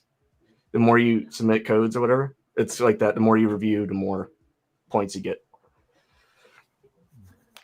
I was going to ask, did you see that? Did you watch the show the other week when we had the quiz on? And they did. I was watching. Did you see a little figure and stuff? Mm-hmm. Now I know Martin says no avatars, so literally it's only a couple of seconds. So don't kick me, but yeah, look, that's what Kirsty done. See that? Look at that, beautiful. That little That's U2T. Oh, I don't even know if I. I forgot. Oh no, I forgot. Every hour. I forgot, Martin. Every hour today, and it's obviously we've been on now for three hours. Every hour, I was going to actually change a different hat. So there you go. Let's put this one on. There you go. Well, I was going to say, you got to do your interviewing thing as well, haven't you? Or is it only on the show you're doing that? Are you trying to get that information off people? No, that's just on the show. That's just on our show, mate. Okay. Yeah. No, this is a completely, like you said, this is a completely separate thing. This is a different kind of show. So, that's just for Lego Star Wars for our show. So my thing with the Superman movie, it's another missed opportunity to get a Daily Planet in the minifigure scale. It'll come. I just think it's silly that we even get a single set. No. Yeah, like why? There's enough Lego Superman fans out there, and yet they didn't make a set for the movie. Yeah, but don't worry, they'll make the 80th Batmobile this year, though. Yeah, like they haven't made enough of those already. And like, I really hope that we get a UCS of the Daily Planet, because it's a big building, and it'll complement well with the Avengers Tower and the Daily Bugle, because I think it's a crime against not only the DC theme but the Superman sets that this is the only version of the Daily Planet we've ever got. It's pitiful. Yeah, it's a Duplo set. This is the only Lego Daily Planet we ever got. That would float in the bath. Cool figure, though. Would float in the bath. There it gets a 10 out of 10 just because it's floatability in the bathtub. You've got a lot of bath sets. I like some bath. It's like if they make a UCS version of the Daily Planet and the Roxxon Tower, and if they make a UCS version of the Oscorp, I would be interested in buying them and adding them into my city, and not because I'm a Superman, well, not because I'm a superhero fan, which I'm not, because as a city builder, they're just good buildings. Gotta have the good buildings, dude. Like that's why I bought the Daily Bugle. I think it's the perfect. I think the Daily Bugle is the perfect Lego skyscraper. It's a grey tall box. The Avengers Tower is more aesthetically pleasing because of its angles. But if you're a Lego city builder, you don't need to be a superhero fan to acknowledge how useful the Daily Bugle is for a skyline. Sounds like a somewhat flat grey pancake we're getting. Yeah. That's why the 1,000 as my my headline, not only is that for my 1,000 subscribers, but that's also for the $1,000 Death Star. Well, Bearded, at least the Bugle does look like. At least the Bugle does look like what it's supposed to be, and like the flat pancake. All right, 3 hours. I'm going to go to bed. Nibbles defending. Here we go. Bearded, mate. It was nice of you to pop on. I do appreciate you. Oh, lovely to meet you, mate. Yeah, I've got to get up in got to get up in 4 hours. So Jesus. Yeah, no, that's sweet. I'll if you're still running, then I might just jump back in and go, hey, I'm awake now. Pop on for some breakfast. Well, thank you for coming on, and look forward to you black, but it'll be right. Late in a few weeks' time. Yeah, I was going to say, guys. I'm excited for that. I held back a fair bit tonight just for that. So yeah, keep a look out. We got the Aussie Invasion episode coming soon, and we've got Bearded on along with Liam Brick the Bed. So also a lot more questions for you on that show. So Bearded, will that be Liam's first facial appearance as well, or have we seen him on stream? He's been on the Austin show. He's been on Austin's stream before. Yeah. Okay. But I will say, Bearded, 297 days. Wow. To Brick Road, Chicago. Yeah. Or at least till that Friday before. To the Friday landing, I told you. Yeah. Come on, Whittaky. Friday landing. Come on, brother. No. Friday landing towards that. Come on. We'll give you 4 days to recover from your hangover from Friday.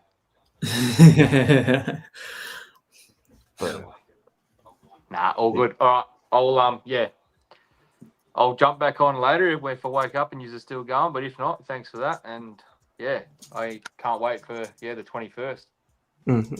Cool. Right. Should be good. Take care. Good to see you again, Oz. See you later. Cheers, mate. Yeah, all the best. Yeah, because if the Daily Bugle actually looks like the building, this Daily Planet does not look like the building. It's absolutely garbage.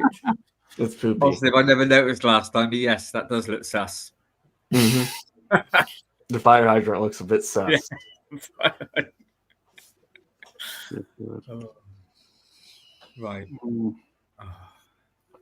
Yeah, so have we? So I'm not sure if you guys have given your opinions on the $1,000 Death Star. I dig it because I've ran some polls, various places on social media, and have gotten some people to confess that they will be buying it. I'll be buying it, but not day one. I'm gonna wait 2 years and that's what I said. Get it on sale. I mean, I've said this before, and I'll just sum it up very quickly. It's it looks better than what we were expecting, but we weren't expecting that. And at the end of the day, it does look, it does look quite nice and stuff, but it's just not what we wanted. That's how I sum it up. There you go. I think my biggest problems with the set is that the way that in the photos, the way that the minifigures are posed, the composition of them inside of the rooms is to make the rooms look bigger than what it actually is. And also, probably my biggest gripe about it is that the room at the top, R2D2 is just standing there doing absolutely nothing, and there's nothing else in that room. Like, they couldn't have added a mouse droid or anything. Nope, it's just R2D2 at that top room doing absolutely nothing. I thought that was the Imperial droid. Because it comes with an Imperial astromech as well. I reckon there's something hidden behind that. Yeah. Hopefully, because otherwise it just looks like an empty room. Yeah. I mean, you can just about see as well, can't you? There's a few sort of knobs on the top, which people are assuming that's to do with the lift. Don't know. But if you look halfway down, there's a little cog as well that you can slide to me, my idea is that's going to open up something, and you might see the hot tub behind it or something. It's a pure guess, but there is definitely a cog. If you look down, you'll see halfway down slightly. There's a cog that you can move. Mm-hmm. Yeah, I haven't. It's weird. I need to look at the images. I mean, I haven't really, other than like a few posts on the IG, I have not really seen it completely in depth. Like dissected it room for room, like zoomed in. Yeah, where's the cog? Where is it? It's just down. I see it. It's kind of ideal. I dig it. Yeah, that's the Astromat. Yeah, but if you go down a bit, I don't know. Yeah, I don't know the exact names of the characters. No. I just saw it was a white Astromat and assumed it was. If you go down a little bit as well, or put it up, you'll see that little cog there on the on the 1, 2, third floor down. So up a bit, third floor down, slightly to the right, and you'll see a little cog that you can. So yeah, that might open up something. It might do something. Don't know. I dig it. I mean, I'm not going to buy it for 1,000 bones. No. If I can like part it out cheaper than what it is, then I'll probably do that. Yeah, like you see the way that those troopers are standing on their side, and the Imperial shuttle is tucked up in the corner with that big open space. The composition makes the room look bigger than what it actually is. Yeah. Nifty. Bit too much money for my liking. That's like almost 2 months of rent. That's the thing that they're saying. It's like nice or whatever, but should it have been the first $1,000 set? And people are also saying no, perhaps not. No. But I would have preferred $1,000 Ewok Village. Agreed. Because there's a UCS a Death Star on the market right now. You could buy 2 of those for the cost of this. Yeah, I think if you did 1,000 sort of Ewok Village, you'd have to include the bunker as well. So have a double, a great big. I heard some people wanting the Ghost as the $1,000 set. Well, I know one person who wants that. Hive. Yeah. And he'd take that to his hill when he'd sit on his hill for that one.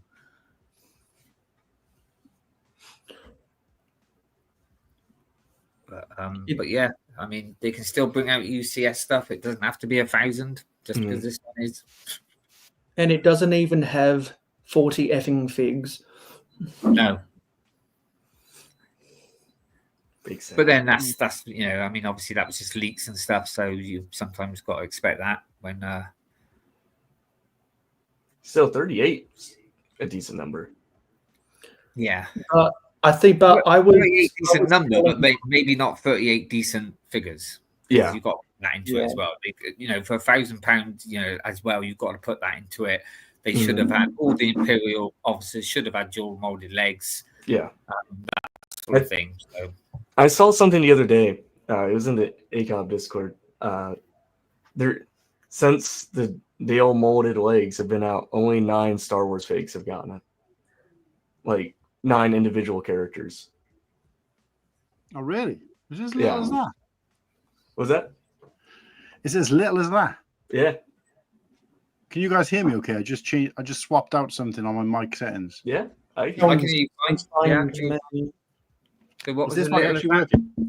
Are you hearing that? Yeah, I hear it. Okay, thanks.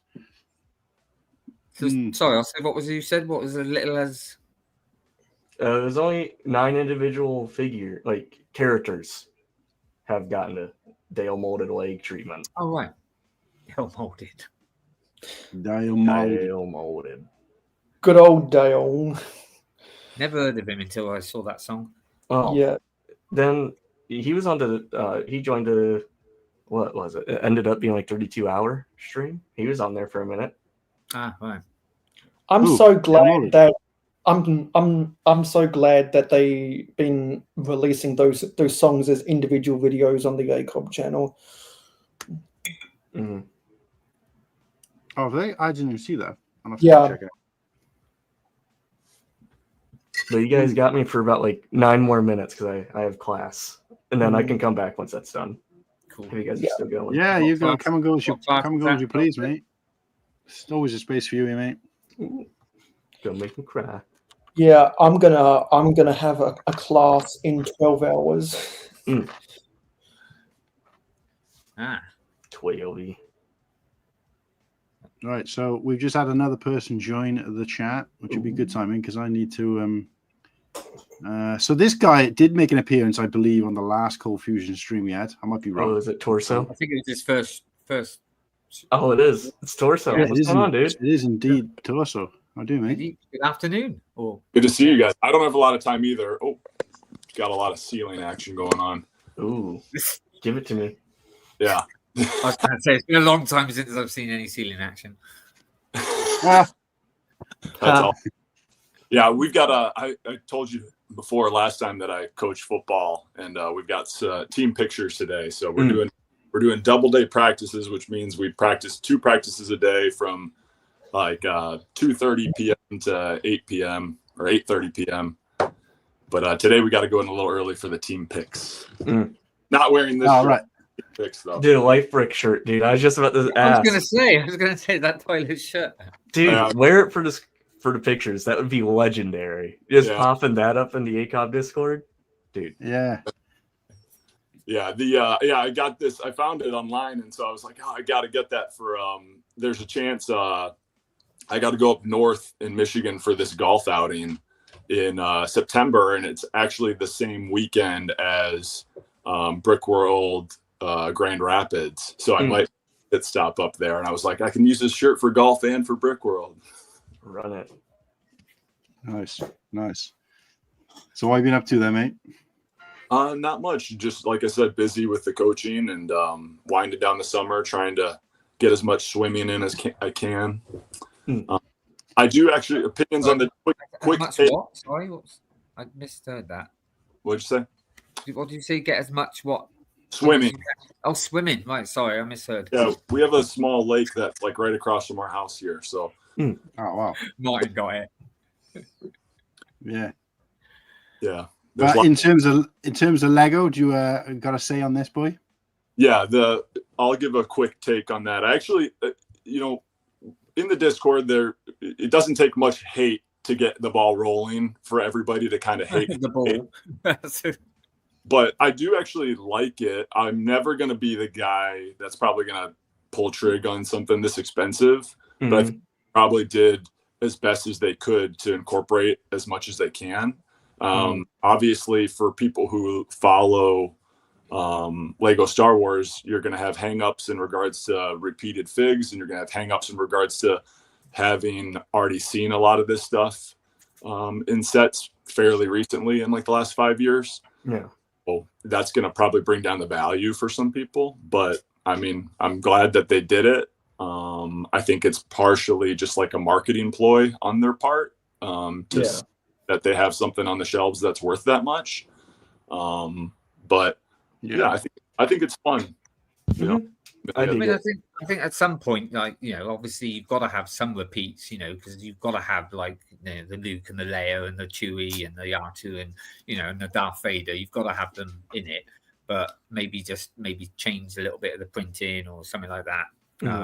But obviously you've got to have those characters in it and stormtroopers and things like that. So, but yeah, I think the one like reasonable gripe is just the quality of the figs. I mean, these are the figs that probably need to be in there. There probably could have been a couple more in there, and then up scaling, with the dual motids or the arm printing or something like that, probably could have really it over. But people we're gonna, me included, we're gonna find things to gripe about no matter what they put out.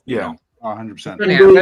The biggest thing I've heard that people are upset about is C-3PO's dual molded leg. That's the one I've heard. Yeah, because you can get him as a key ring. So why? Yeah, it is important. It is important though to pick out good. And I'm one of these people who is like, even if I'm not buying it, I still think I'm in a position to. I don't want to get too deep into my opinions if I'm not buying it anyway, regardless of what it looked like, because I don't build UCS, and obviously something this big is just that doesn't make sense for me. So I don't try to get too deep into those opinions. But in terms of like pointing out some good, this thing that they've done in the background on the in the landing docking area, where they've kind of made it look like you can see like the starry night in the background, where they could have just as easily left that black. I know you're talking a couple of studs or whatever, but the fact that they've gone to the detail of put that in, I think that's a fantastic touch. The lift going right through the building is a great touch. The actual hangar there, I thought it was going to be like the background of the hangar, not actually like as if it's the other side, so you can see outside. So that's quite, yeah. Done no, that. that's what I'm saying. Yeah. I think the way they've done that, and it might have even been the cheaper option than to do that. But it's still, they haven't just gone black and said, right, that's night sky or that's, space in the background. So I think that, it is important to just pick out some bits in this that are good. Like I said, if they'd showed us what I want to do in terms of like what I'm quite passionate about in the community, as you guys know, is that people bitching on price and stuff, and then they forget about how good the set actually is, because you have to measure against the price of the set. Yeah. And it's impossible to measure against what you're going to be paying, because you don't know if it's going to be that price, and it's impossible to say that from day one, especially with the difference in the different currencies and stuff. But I want Lego to release pictures like this without us knowing how much it's going to be first, and then get everybody's opinion on it, see how they really feel, and then tell us the price. And okay, you're still going to have people with that shock value of whoa, it's not worth that, it's not worth that. But at least we've had their honest opinions on the set first. Whereas I feel like at the moment, people's opinions are always like mad by the idea of how much it is, and like Atoso said, you're then automatically looking for problems with it because you can't justify that price point. So that's my spin on it anyway. Mm-hmm. Yeah, because like you did that whole rankings video, not even taking the price into account. Yeah, and I'm obviously not the first person to do that, but I just feel like it's quite important to judge the set. And then I get people are saying, well, yeah, but if you're going to wait until the prices come down, imagine how much it could have come down if it was originally cheaper. And I'm like, yeah, that's fine, but it still doesn't change the fact that 327th battle pack, I think, is a fantastic set for £20. Mm-hmm. Any more than that, I won't be buying it anyway, so it's irrelevant. Yeah. Do you see what I mean? So I can say that I think the value of it is bad, take the value away. I don't think there's anything wrong with it, in my opinion. So therefore, I can take that into my own personal. So obviously, all opinions are personal, but you can be on the fence of is it overpriced or not, and still be happy to buy it and say the set is good. So I'm saying that I'm happy. I'm going to buy the set. I like the contents of the set, but that doesn't necessarily mean I'm going to buy it. Do you see what I mean? So, and again, these people lambasting set and just go, it's Lego this, Lego that, complaining about price. It's just so much of it. It's like, you're not doing anything original. You ain't doing anything that the last person hasn't said. And again, I use that analogy where if you're walking down the street and you see a 3-piece suit in the window of a shop and it's way overpriced, do you need to open the door to that shop and shout into the cashier, this suit in the window is overpriced? Why do you need to? Just don't buy it. Carry on walking. You can complain to your friend. You can complain to down the street. You can complain.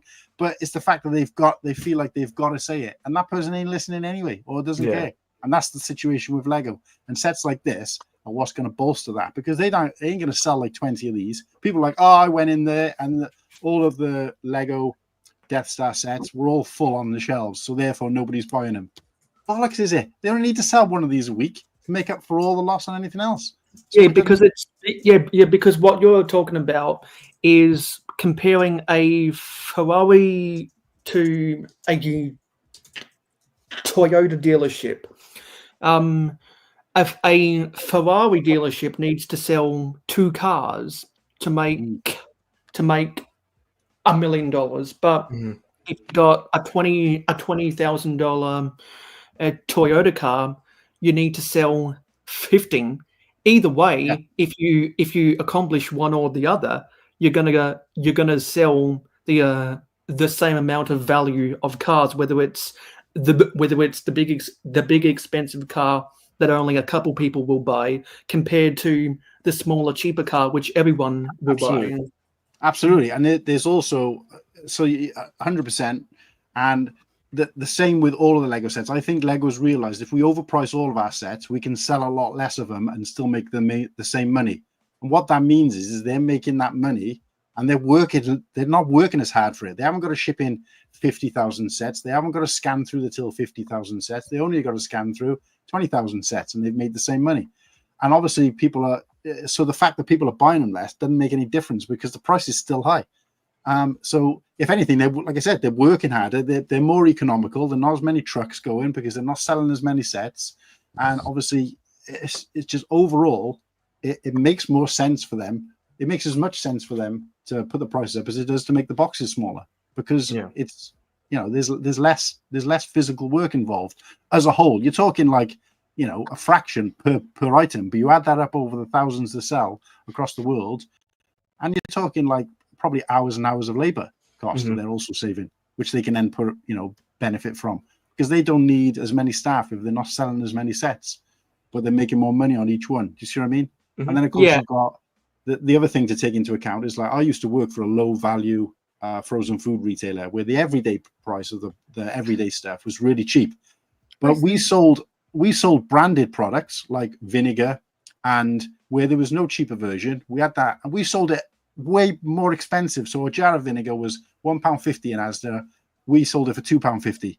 And we made that money up from those because once people are in there buying the cheap stuff, you've got this mentality that everything's cheap. You check a bottle of that in because there's no other option, and they're making that money. And that's what they're doing with sets like this, is that, people are in that shop and they're adding those bits and pieces. Oh, if I'm spending 1,000, what's another 35 quid on a battle pack? Do you know what I mean?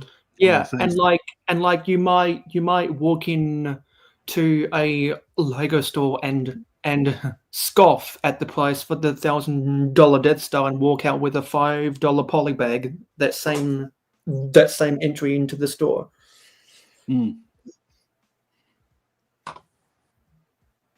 Right, I'm just going to let you know that I'm going to go off for just a little bit because I'm going to have some tea. I'm starving. But I shouldn't be long, about half an hour, something like that. So I will catch you all. I'll stick you all on the big TV so I can still watch you all. Oh. And I'll be back later. All right. All right, see ya. Have fun, Enjoy, my friend. mate. Enjoy the tea. I will, yeah. I'm having some big jumbo hot dogs. I'm starving. All right. Take care, everyone. See you soon. Won't be long. Ta-da. See you in a bit, mate. Cheers. Well, I need to take a toilet break as well, actually. So just do it on stream, dude. Do it right now. Yeah. Right where you're at. There you go. Do the old from the Trailer Park Boys. Do old Ray. I don't watch him, mate, but I could probably get it. Because Ray's a truck driver, and he has the fish jugs, and as soon as he fills one up, he just chucks it onto the side of the road. Nice. Nice. Well, how about those Amazon workers? Amazon. Yeah, they never take a break, do they? No.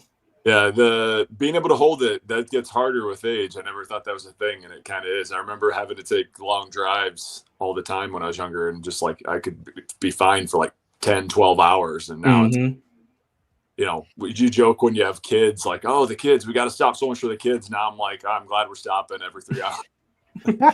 Thank goodness. That's why I didn't want to start drinking tea too early, because it just goes right through me. Wow, I think it goes right through everybody. But no, I have to be careful, because last time I did a stream, I didn't notice it till afterwards, and thankfully nobody on the stream noticed that these headphones have got a built-in mic, even though it's not one of the ones that comes down. It's got a built-in mic, and whenever I hook them up after I've started the stream, it'll automatically change the speaker to this speaker. And I went on a break, didn't put it on mute because I was going to be out of earshot. And I was in there using the toilet, and I didn't realize till afterwards you can hear like liquid. If you go back to one of the streams, and it just sounds like someone's pouring a drink. So nobody who was chatting in the meantime noticed. But afterwards, I was like, "Oh my god, it's a good job I didn't like that or fart or something." But hell yeah, dude! Let out so the grumbly. I'll put on. Oh, we're going to do it. Oh, we're doing a test, literally a test stream. Yeah, I see the fun there. But I think they should normalize stream hosts being able to use the bathroom. But I don't know, what should I keep talking, or should we listen intently? Well, he's muted his mic. Oh, he did. All right. Darn. Well, back to just talking about some of the quality of the figs for the Death Star. I guess my part of like my confusion, other people's confusion, I think, is that you see that a lot of those dual molded legs that have been used for like the 9 Star Wars figs over the last 10 years. A lot of them are like reuses from other things. Yeah. But that doesn't mean just because they made it once doesn't mean they necessarily have like a stockpile for all eternity, Yeah, I mean, the only thing is like they should be able to do the Imperial officers because the Imperial officer legs are right on Pick a Brick. Well, yeah, if that's the case, and then I'm assuming that what is it? Is it your Yularen that's in white? Mm-hmm. And then you just had the Thrawn legs, so I presume that's like a pretty recent deal, Mm-hmm. But yeah, I was just the 3PO leg that feels like it's pretty recent, but maybe they did a run of however many of those things, and then they moved on. I think but the keychain's still in production, so they're still producing units. Mm-hmm. So and my thing with the lack of the quality of those figs is if the set is $1,000 and it's the most expensive set ever, I don't think any high expectations should be silenced, because if it's the most expensive set ever, you should have higher expectations for it than anything else. And if those high expectations aren't met for the most expensive set ever, then people will complain about it. Yeah. I guess it maybe thinking that there should have been that many figures with dual molded legs though is an unreasonable expectation, because somebody put on Discord the other day like the list of like the 9 Star Wars figures that have had it, and there's only 3 of those 9 that were actually like uniquely made for that weren't already put out for something else, So it's like, I don't know. But like we were saying before, there was already a bunch of them that would have been, you wouldn't have to do anything original for anyway. Yeah, like I keep on hearing people say, oh, my version of C-3PO doesn't have the dual molded legs. And that's when I think about how in the UCS, Luke's Landspeeder had the C-3PO with the dual molded legs. So I don't know which sets have the dual molded legs and which sets don't. My favorite, the C-3PO legs, is that like for even some of like the most hardcore fans, you never even really noticed it from the movie that it was a silver leg. So like I don't know, maybe I'm the only person that like didn't like uniquely recognize that from just watching the movies, Yeah, I'm the same. I don't even remember that as a kid. Yeah. It's like it also comes at a point, then it's like if you do any Return of the Jedi Luke, from that Jabba palace scene, he should be having a brown cape going forward, or a brown hood, because he's wearing a brown cloak. But I guess that becomes too nitty-picky. But I hate to do it. I'm actually I have my class on this screen and you guys on this one, so I'm currently double dipping right now. But we're about to go into some fun segments about the order of draw that we all know about with blood samples. So I gotta do that here for an hour or so. Yeah. But it's good seeing you boys. After the class is done, I'll do my best to shoot in here. Yeah, you go and learn, mate. Do a good job. I'll see you later. Yeah, right, good. Thank you, boys. And wear that walkaway shirt for the football pictures. Oh yeah. I'll get over there and take a snap. I'm not going to take it with the actual picture, but I'll wear it over there and just get a reaction out of the other coaches. They're gonna be, what are you doing? Yeah, I'm gonna have to hit you up for coaching tips, because I have been hired on to be my alma mater's assistant wrestling coach. Oh, cool! Oh, wow. Yeah, that's awesome. Fun. Wow, congrats on that, mate. Well, thank you. I have to somehow find a way to get FBI fingerprinted within 30 days. It's gonna be a chore, but you guys have fun. I'll be listening while I'm in class. They just don't tell my professors. So have my head. But you guys have fun. Yep. Yeah, cheers, mate. Nice to see you. See you soon. Yeah, lots of rewards in coaching, but Not a lot of pay by any means. I actually never even thought they got paid. I thought it was all just kind of a volunteer thing. But yeah, there's lots of great opportunities to learn life lessons through sports and yeah, be a stable presence in younger kids' lives, you know, for those of us that maybe didn't have that from adults growing up. So. Yeah, and that's fine, and that's why I find it really annoying when people say that the concept of a federal government should not have a part of the budget for sports and recreation, forgetting not only the tax dollars that sports brings in, but also the community engagement it provides for people. Because there are some people who don't have a father figure in their life, and they go to a local sports club or team, and they get that which they might not get at home, which is really helpful for youth. Yeah.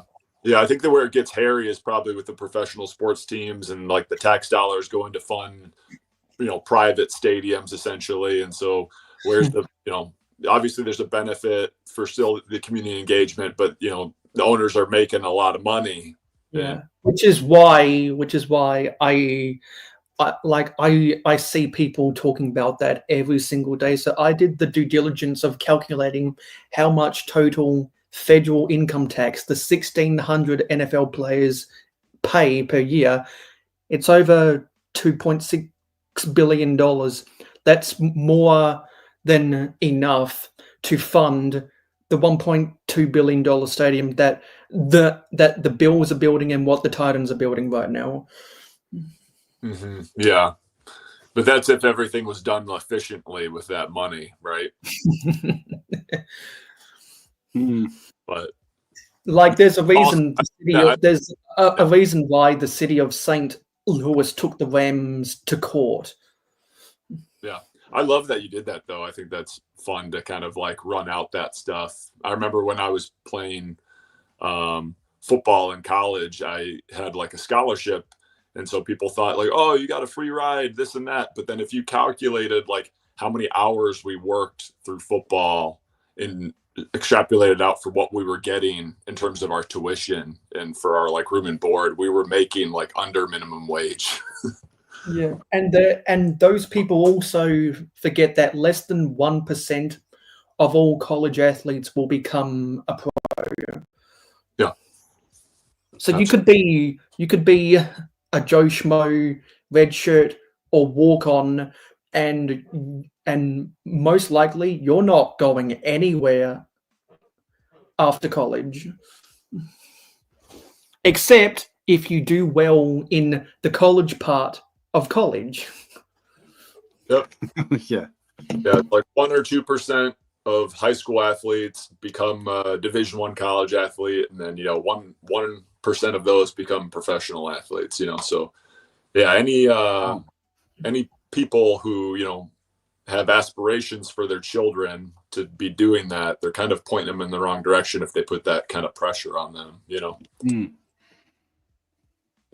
No, yeah. That's right. You see that a lot here, where people will get fixated on putting their kid in a singular sport because they're like, oh, if I make them play basketball all the time, they'll become an NBA player or something, And yeah, there's a lot.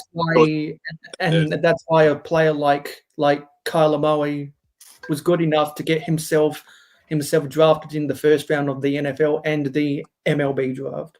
Yeah. Well, if you look statistically at professional athletes, I think it's like a very, very high percent, like in the high 90s, of all professional athletes played more than one sport when they were in high school growing up. So the whole idea that you can just be like a singular sport focused and then actually become professional, it is very, very rare. Yeah, and by comparison, I don't know what the numbers are for the academies of an association football, soccer, or rugby junior prospects in the UK, but it's probably similar numbers. Mm-hmm. But it's just like this society now where you listen to people. And I think they did like a survey or something. They were asking kids what they want to be, and they're like, "Oh yeah, everyone wants to be a streamer because it's so easy."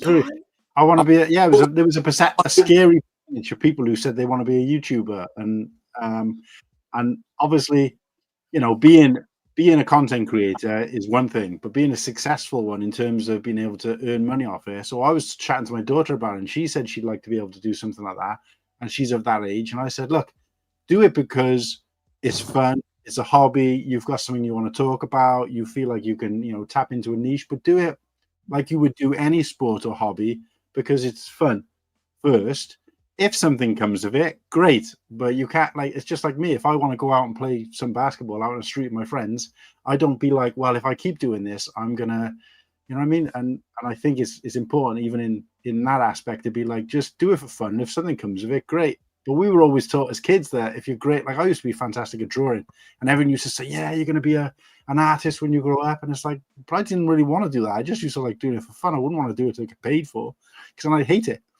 And it's just like this. I feel like if there was pressure on, when we were, I don't know, there was money in this, what we're doing in terms of like streaming or whatever. I feel like if there was money in it, I feel like it's different, I suppose, because it comes in dribs and drabs. When you start out with this, once it becomes successful enough to become monetized, you're still talking pence to start with. And then it's a slow build. So that's fine because it just comes with it. But to go in with the expectation that you're going to be able to make a living off it or make millions off it or stupid money on it, because I feel like the pressure would be too high then, and the enjoyment would be stripped away. So but it is easy to think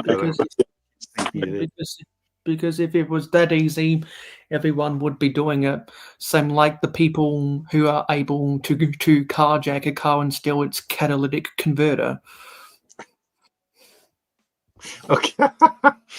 But I think that but that's a kind of a good point, because you're right. The problem is that a couple of people were doing it and earning lots of money off it and bragged about it, and now everyone thinks, well, if I do that, I'll do the same.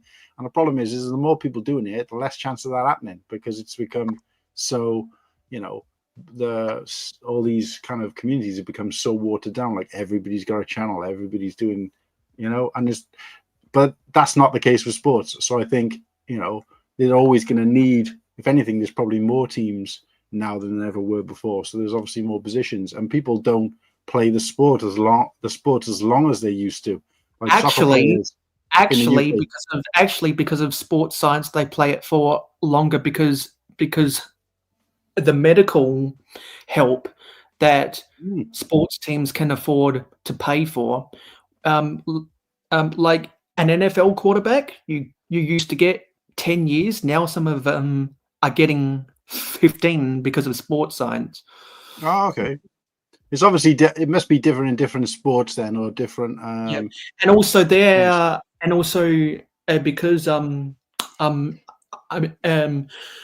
well, at least in American sports, there are some teams that have access to such good doctors. An ACL or an Achilles injury, if the team can get the right professionals, have been able to reduce a 12-month recovery to a 9-month recovery. Oh wow. Well, I was just basing it on like soccer players, for example, where they used to watch soccer years ago or football years ago, and it'd be like people bald men playing football into their like 40s, whereas now it's like you're lucky if you get to 30 playing professionally. And I think with the profession of association football, I think that's because the game has gotten so much more faster over the years that players are spending more of their energy in the early parts of their career. Yeah, Nimble, I was catering to my audience, mate. I knew if I said football, especially because May was talking about it. Yeah, that's why I use the term of what it was originally intended to be called, association football, which is not American football, which is not a Gaelic football, which is not Australian rules football. It's associated. Not kicking around a sheep's bladder or anything like that. Like so. Exactly. Oh shit. Yeah. Well, bringing it back to Lego, I'll do a weekly pickup real quick. Go for it. I don't in Discord. We always chat up when there's some like big clearance deals going on, and you guys might have heard the rumblings about there was just some big drops at Walmart.com, and so I think a lot of people got like ornithopters for like $66 US, and got what else was there? That was the big one. I think there was a $70 for the Back to the Future time machine, and then there was $79 US for the Dark Falcon. And so I picked up that ornithopter that's in a different room though. I think that's just a really cool set. I like the Dune movie. Probably not enough to pick that up for retail by any means, but $66 seemed like a great deal. And I already had this one, but it was for $79. I was fine to pick up one to rock and one to stock. Nice. How much did it go down to? It was $79 US. That's actually pretty good. Yeah, so like 100 off. Wow, that's a really good price.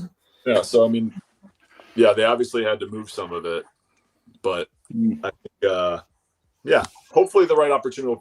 Some of this stuff, like, I'm not looking to make a bunch of money off of that. I'm going to give one to my son eventually, and then,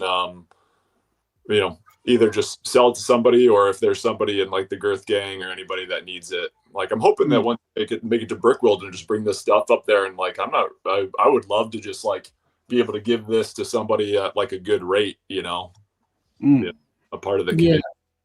I did come here. Sorry, you go first. Sorry, go on, Mayo. Yeah, so like I've been buying sets more so recently because of the gift with purchases, and I think was it for the Lego Insiders week when they were competing with Prime Day. They had a whole bunch of sets on sale. I think this is the last set I bought technically on sale. Nice. The only reason I bought it is because I'm in the middle of building the Ayrton Senna version, and I haven't finished building the full car yet. But the first thing you build in there is the Ayrton Senna minifig. Mm-hmm. Yes, I remember him dying. Yeah. But yeah, so I remember seeing rumblings of that. I'm in the Discord, but I don't tend to use it very often, just because, when it comes, like, the biggest activity is around these price deals and stuff, which obviously don't apply to me. And I think the Discord seems to come most alive round about the time that I'm either in work or sleeping. So whenever I make a comment, either there's nobody there to read it, or I'm reading everything late. So I just found it really difficult to keep up with. Or I was like tuning into the Discord after work and having to read like 500 messages, 400 of which were just like, in reference to a previous message. And it was just like, I kind of got lost in it. But yeah, I do feel like I miss out on some things because they were talking about there was some UK price deals that I missed out on. Now, it's weird though, because the Black Falcon was one of the things that's kind of on my list, but kind of not. Same as the Onyx Cinder, where I'm not that bothered if I don't get them. Yeah. But I do think they look cool and the fig selection is cool. But, they would have to go down to, the kind of price you paid, which would probably be a bit more like 50 quid for us, which is amazing value. If I was to transfer that to pounds, I would definitely pick it up for that. Part of my thought process that goes into whether I want to get a set is like, what is the chance that they're going to make that again? Yeah. So when it comes to the Dark Falcon, I was like, that's not coming around. Like, right? They're not making that again. But like, when it came to like the TIE Fighter and X-Wing mashup, there might have been some unique figs in there. None of them I really desired. Some people are like raving about the McDonald's astromech droid, and I'm like, I can do without. Geo. Yeah, and so, but like ultimately, when it comes to the build, like we're gonna get another TIE fighter, we're gonna get another X-wing. So there was nothing I really cared about for that, you know. In the gimmick of being able to switch the wings, just wasn't special enough to really want that. No, that's a good point. Yeah, that's a good point. And I think, you know, when it comes to things like X-wings, TIE fighters and stuff, once you've got, you know, as long as it's not 20 years old and things have advanced a lot since then. Once you've got like kind of the best version, then you don't really need any of the versions that have come, you know, after or even before, in terms of hunting for older sets. So yeah, no, you're right. And like I said, I think the Black Falcon more than the Onyx Cinder, because the Onyx Cinder was more of a kind of, I don't think they'll probably do another series of that. Even if they do, will the ship be in it again? I don't know. Certainly not in that the way it looked at the end of the show compared to the beginning. Well, the Lego set. Yeah, well, it's been long enough now. So, yeah, no, that's But no, you're right, and I think So I think that one less so, but they are cool ships. But I think the next sort of ship on my list of that size is going to be the Imperial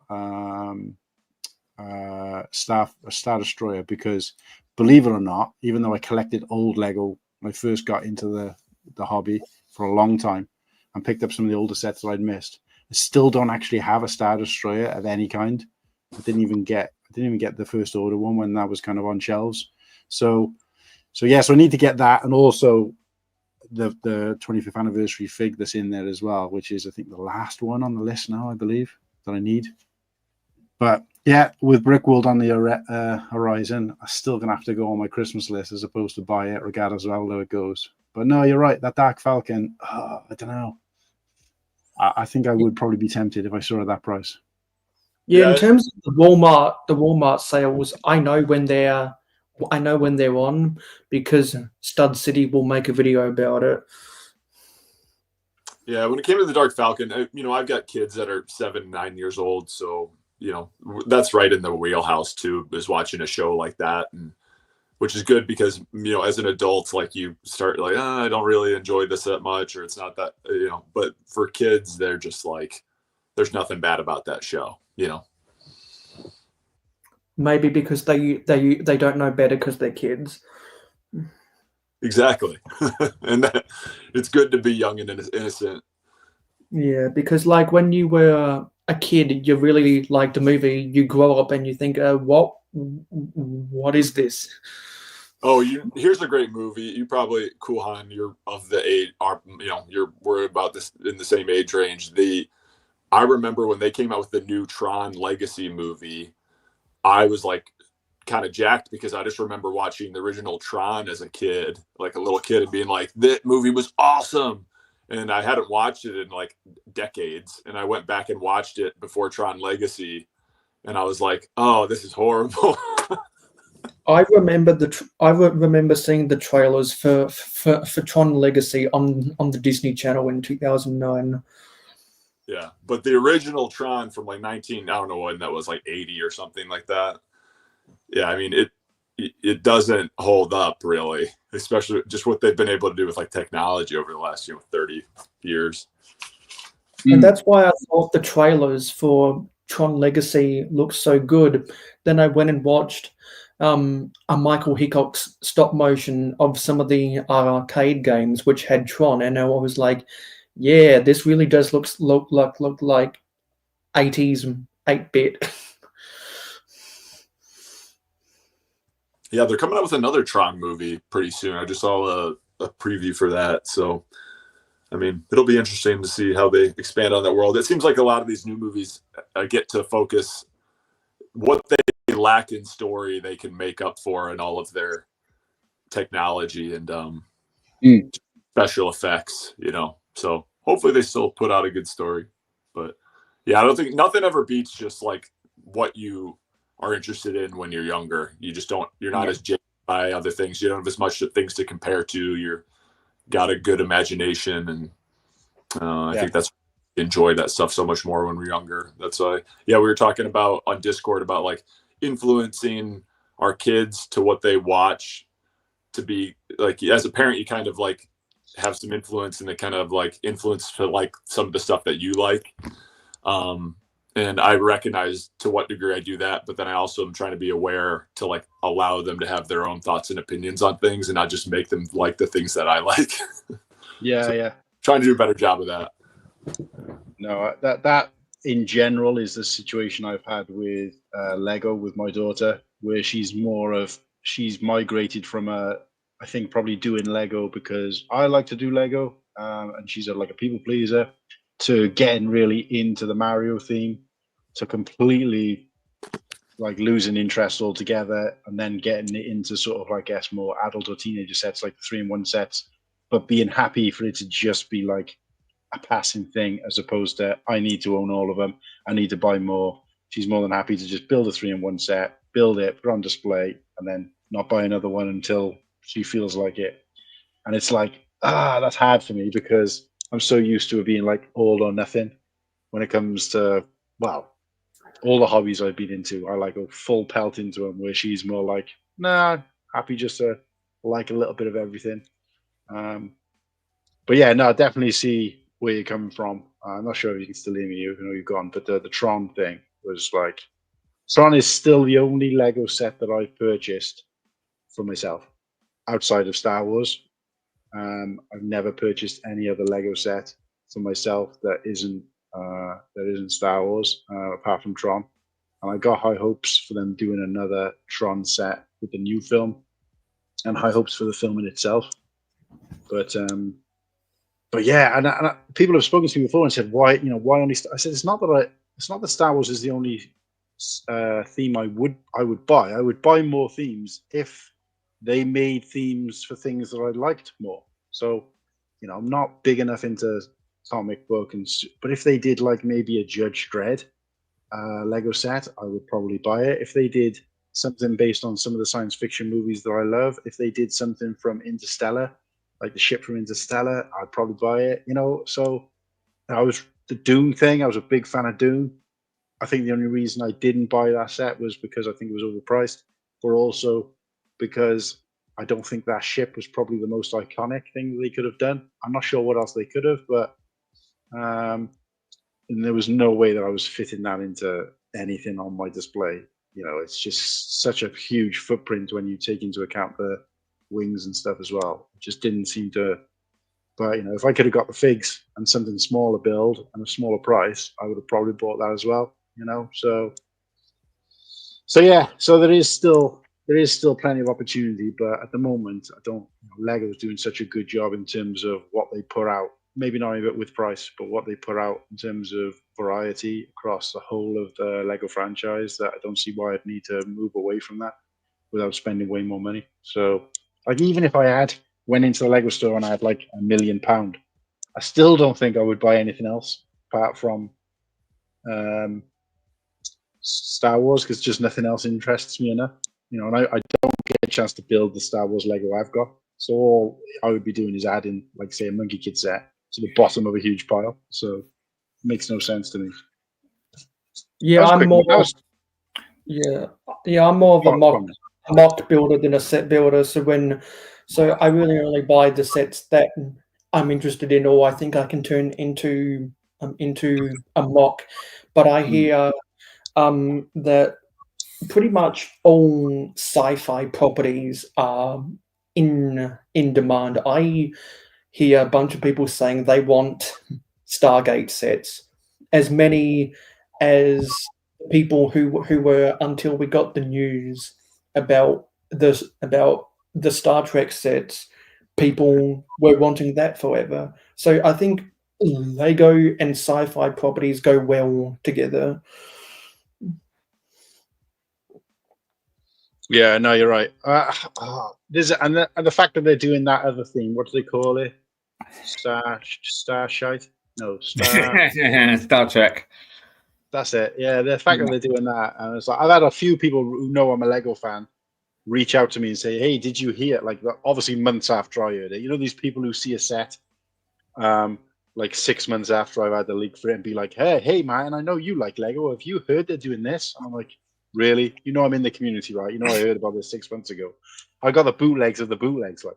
But the fact that somebody posted that, somebody messaged me out of nowhere and said, I'm not sure what he's showing us there. I'm guessing it's something Star shit related. It's a fan. He's a fan. He's a fan of Star Trek. Right. Yeah, I'd watch it. I didn't mind it.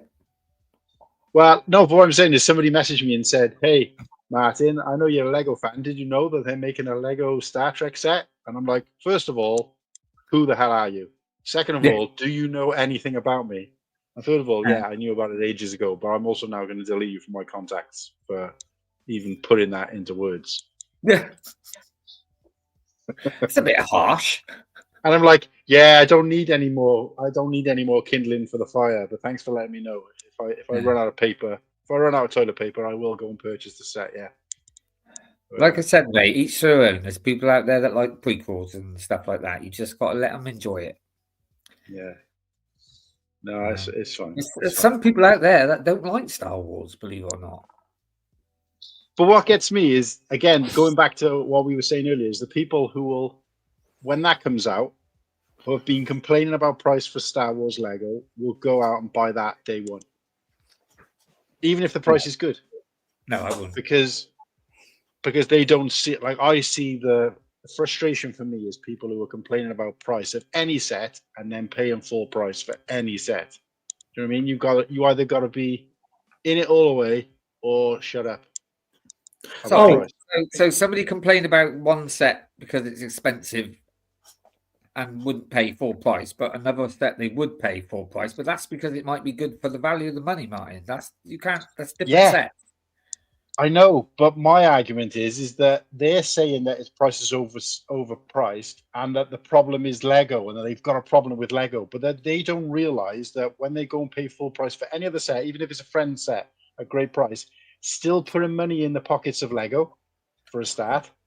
And it's also allowing Lego, through the massive amount of cheap sets they've sold, to be able to put the price up of the higher value sets, because they're like, we don't need this to be low price. We can put the price up on this because we made so much money on all the friend set people bought, or whatever sets, or we've made so much money off this Star Trek set, we can now afford to put the price of Star Wars Lego sets up. The point is that they're putting money in the hands of the people who they're complaining about.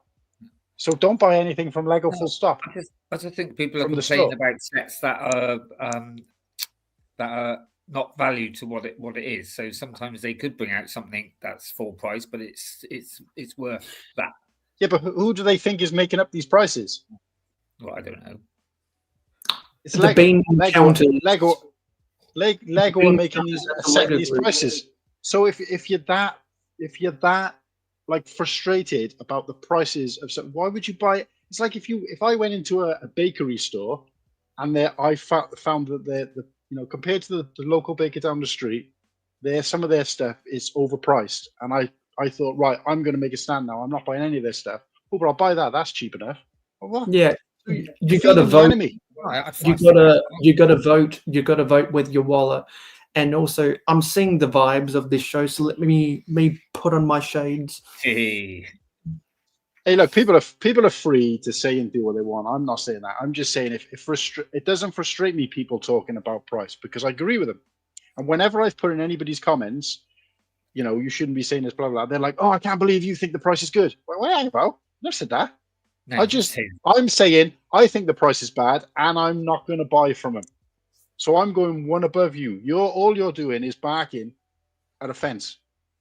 You're barking at a wall, because nothing's going to change, because you ain't doing anything about it. You're not physically doing anything about it.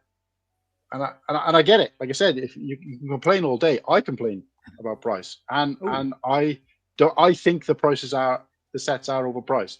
But I feel like I'm doing more about it than the next person, because I'm not giving any money to Lego. To tell you a nice story that I was going to tell you about Lego Shop the other day.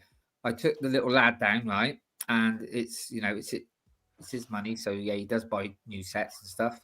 But he bought a beautiful horse, yeah, because it's a free one. Like I said, he likes that. So I took it to the till, and I was chatting to the bloke, and he's like, "Oh, that's lovely." I said, "Yeah." I said, "I'll get it for the little lad here in the world." He loves to watch me build, because he can't build, bless him, but he loves to watch me build it and stuff. And I said, and I told him about the other set that I got the other week, the Rhino set and stuff. And I said, yeah, it's a shame we didn't all get them all together, you know, to get a GWP. And bless, so it's only £45 I spent. Bloke went, that's all right, mate. He said, yeah, have a GWP, and it was the baby spaceman. I was like, oh wow. I was like, wow, thanks very much, mate. So do you know what? He gave me that thing. He said, oh, yeah, we went back and we put a nice comment in for him and everything, because it was like, yeah, but you didn't have to do, you know, we only spent 45 and he gave us a GWP. And I said, sometimes you get nice people in the leg, you know, some are, you know, I don't know if he's allowed to do that or he'd get into trouble. I don't know. But yeah, he's just, and that's not the first time. That's not the first time. I mean, I've had it where I've been a couple of quid off, which is fine. But, you know, it was £135 you had to spend. I only spent 45 and he gave it. I was like, oh yeah, the staff there are fantastic, mate. Whenever I used to shop there, I'd always be the one who'd come home and I'd write because I know it's not their fault. I get shouted at enough for problems that are company problems or government problems. And I'm like, it's got nothing to do with me. I get shouted at because the retail park that we're on is now started charging for parking. It's got nothing to do with me or our store or our company. But I get people abusing me because of it. It's like, oh, that's disgusting. Why? But no, what Smokey says here, 100%. Yeah, I did do that up actually earlier. I kind of Lego is the problem. So I've stopped by. It's different if you like. Obviously, there is a person who is in an even a better position than me that can tell me you're all talk and no action. And they're the people who've decided Lego is overpriced. I'm not going to buy Lego. Full stop. I'm moving away. I'm moving to a different hobby. And there's a guy I spoke to recently who's done that. I moved away from the hobby. And then they're in a position to tell me. So there's always going to be a bigger fish. But what I'm saying is that if I'm buying from the entertainer and I'm supporting some of these small stores, they've already paid that money. They've already paid that set. They don't take the money I give them and give it to Lego. They've already paid. So they've already got their goods in stock. And to me, it's a little bit different, especially if you're buying at a cheaper price. But I'm not going to put my money in the hands of Lego for any set at all. I don't believe in it because I think that is feeding the beast. Yeah, and if the gift with purchase is okay enough, then it does become a factor in my purchase. The only reason I got this was because of the foliage. If it didn't have the foliage, I wouldn't buy sets to get it. But even with the GWP, it's so easy to get elsewhere. I will say the GWP, because I only kind of collect Star Wars, it only counts to me when I'm buying Star Wars. I must admit, it doesn't give me influence to go out and buy if it's non-Star Wars. And even then, Lord of the Rings. Even then, the last 2-3 years, you've been able to get that GWP somewhere else. Does Lego has Lego turned around and gone, oh, but if we give that GWP to the entertainer or to Smiths, then people might not come here. You don't think they haven't thought of that? They don't give them money. It's funny though, because we got an entertainer in a town just around the corner from us who don't sell any Lego. They don't sell any Lego in their shop. I'm like, what? Really? That's weird. I was quite surprised. And I think the one in town as well, I don't think that sells much, especially not Star Wars Lego. But then they're only a couple of doors away from the actual Lego shop. So the GWPs playing a factor for me, Cool Hand. Yeah. I always make sure I get the GWP. The last 2 years, though, last 3 years, I haven't bought it from Lego. I do for May the 1st. I mean, I don't for the UCS one, but I do for the May the 1st. But did you know that they brought that back last month? I didn't realize. Yeah, they brought back the Star Wars one back. The Camino training facility again, but they must have had loads left. Yeah, but they locked it to be with the Jango Fett's Starfighter set, whatever thing. So you can only get it while when it was available for May the 4th be with you, it was available with all Star Wars purchases. Yeah. No, it's not. I've never paid. Well, first of all, Smokey, it's impossible to say paying double because the GWPs have got zero value in terms of what other people have paid. So if Whittaky was able to tell me how much specifically he paid for the GWP, I can say to him, yeah, I paid double. but he can't because it's GWP. So it hasn't got value. The only value it's got is if realistically is that you've got to spend X amount to be able to get it. So if you call it that, then actually I'm paying less because I was able to get 2 GWPs and all the sets that you needed to get 1 GWP plus an extra set for exactly the same price. So let's just, for argument's sake, let's just say, for argument's sake, that you had to spend £100, and these are rounded numbers to make it as easy as possible to put my point across. You had to spend £100 to get 1 GWP, and for that £100, you could get 4 sets. For that £100, I got 2 GWPs and 5 sets. And it's not even worth thinking about. And Lego is aware of that. It doesn't care. Hey, Hoarder. And also, if you're lucky, like me the other day, that only spent 45 and got GWP, where you had to spend 135. So again, like I said, the freebies and stuff like that. But I think I might take that kid into the shop every time. I think. But I get what he's saying. He's saying it was $30, but that's the price that Lego puts on it. You can't buy it at that price, so therefore that's not actual value. They always put, don't they? They always put some kind of price on it, but but you can't go and buy it. Yeah. If I put this on Facebook Marketplace and said it's £1, and then people wanted to try and buy it, but I said, well, no, but it's not for sale. Yeah. They'd be like, well, what? So that £1 means nothing then, does it? I thought it was the only person who had that set. It's just a finger in the wind. Oh, you should be on the stream, mate, when I punched open the box. Oh, was I on that? Yeah. I was on. I know. Was that's that one because it was the one where people complained because I used the thumbnail, and you went, "What's this?" Bash. Punched a hole in the box. I was like, "Yeah, he's on my side." Yeah, like, oh god, I got ripped into, didn't I? Because I was opening the box. I was like, "What?" But so Hoarder saying GWPs do have an estimated retail value. I know they do have retail value, an estimated retail value. But like I said, you can't buy them for that price. So if you were paying double it for them outside of that, then you're still potentially getting it for a better deal because the people who paid, people who have got it and got it from the Lego store didn't pay half that price anyway because they would have had to still meet a threshold. So to me, the GWP is only worth whatever you paid in terms of the threshold. Or like, and like, there's an extension of that because do you guys remember the Bricktober gift with purchases? This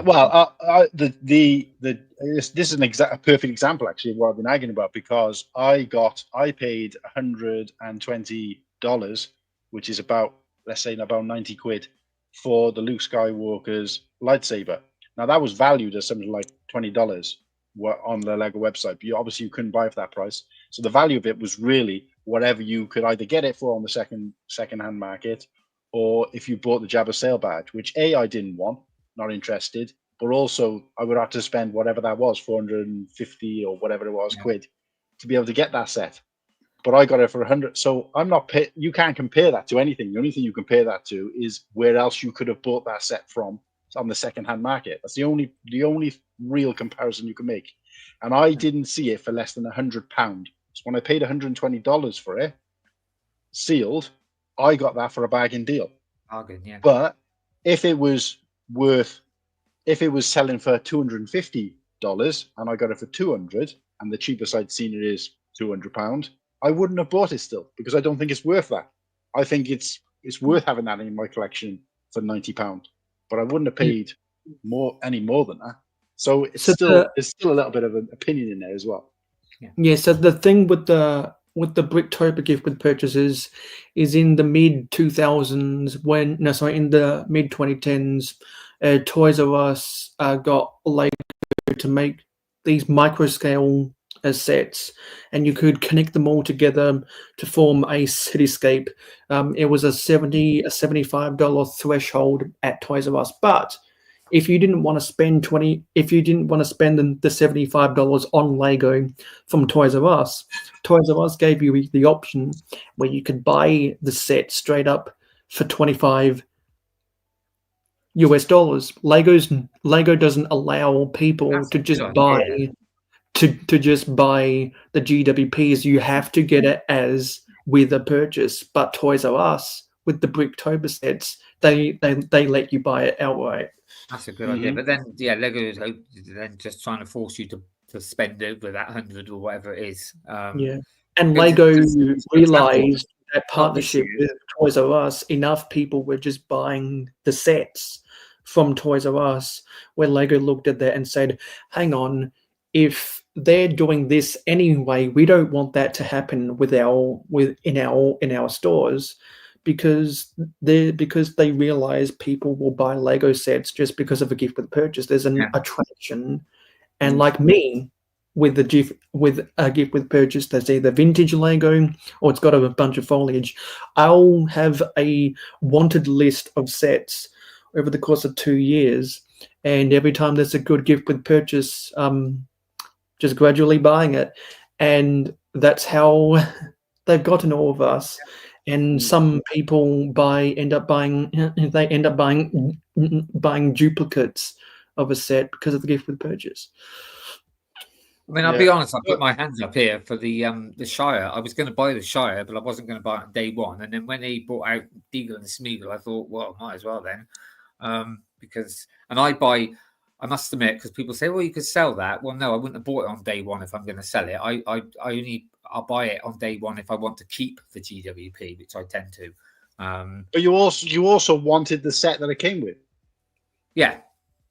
So there you go. So that's a completely different. That's a completely different thing. Like in my case, in some people's case, they might not want any of the sets that you've got to spend or the amount of sets in value. Oh yeah, no. I wouldn't do that. But what I'm just saying is though that they still probably got more off of me because I would have waited for it to go on sale. But obviously I didn't. I bought it on the day because that did kind of slightly persuade me. So I'll be honest there.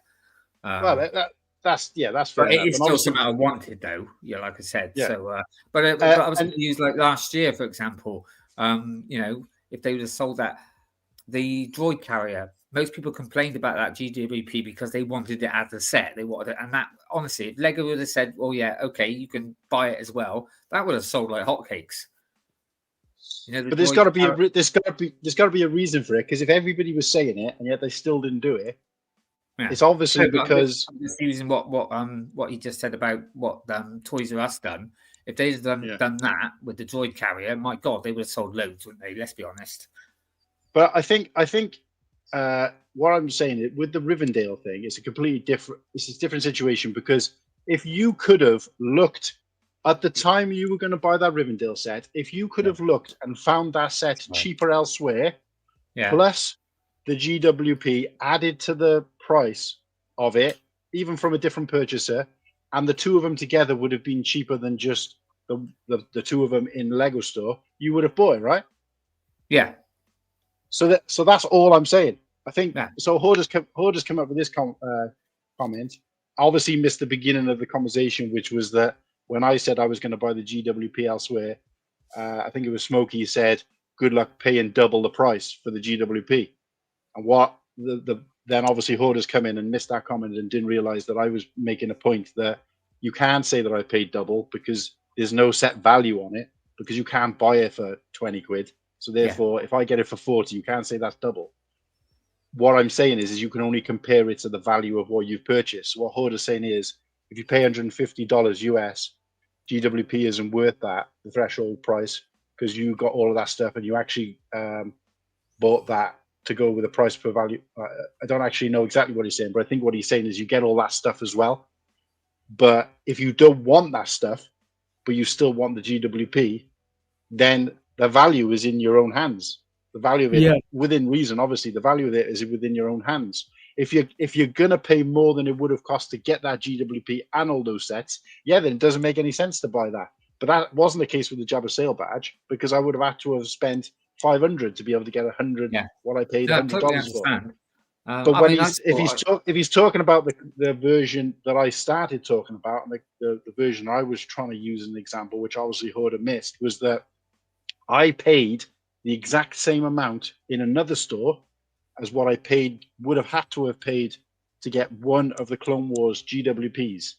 I paid that set. Let's say that was $150 to get all those sets or whatever it is, 4 sets, Yeah. and the GWP. Yeah. For that same $150, I was able to, by finding deals elsewhere, buy those same 4 sets I would have had to buy from Lego, the same 4 sets, not different 4 sets, same 4 sets, plus an extra set and 2 of the GWPs for the same price. Yeah. So what to me, that's no reason to shop at Lego. That I was able to do that. A lot of it though is a convenience as well, isn't it? People just want to just get it. Well, yeah. Quickly. There was an element of, for me, it was more convenient to do that because I could walk to the store that was selling this. I would have had to pay 20 quid in travel to go and do the other one. So it made no sense. So even if it was going to cost me 20 quid more to get all that stuff, I still would have gone to the other store. So there's no reason for me to buy from Lego. And I've done that 3 years in a trot. And the other thing is they were also giving away a GWP polybag of a Millennium Falcon when you spent so much. The store I was going to gave them away for free to anybody, and I walked out with 5 of them, and I probably could have taken more, plus the shipping unit that it came in. Smiths are good at that.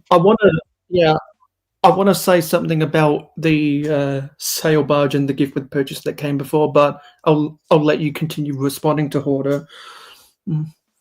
Yeah, because Hoarder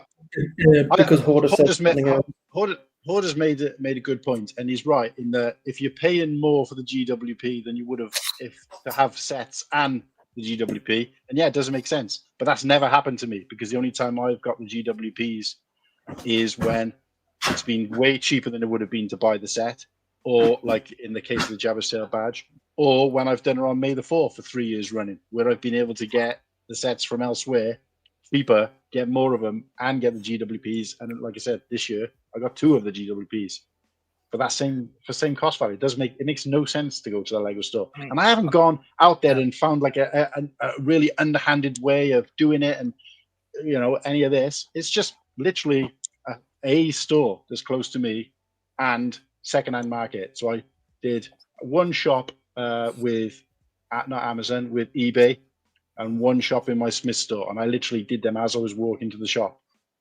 And then I had the sets for same price, but I had more for my money. And it just, all I was trying to say before you came on, Hoarder, was that it doesn't always, not for everybody, but it doesn't always make sense, and it certainly doesn't make any sense for me to have to buy. The reason this conversation came up is that I don't need to buy from the Lego store pretty much ever again. And somebody was saying, yeah, but what about the GWPs? You got it, that'll take you to the Lego store. And I was saying, no, it won't.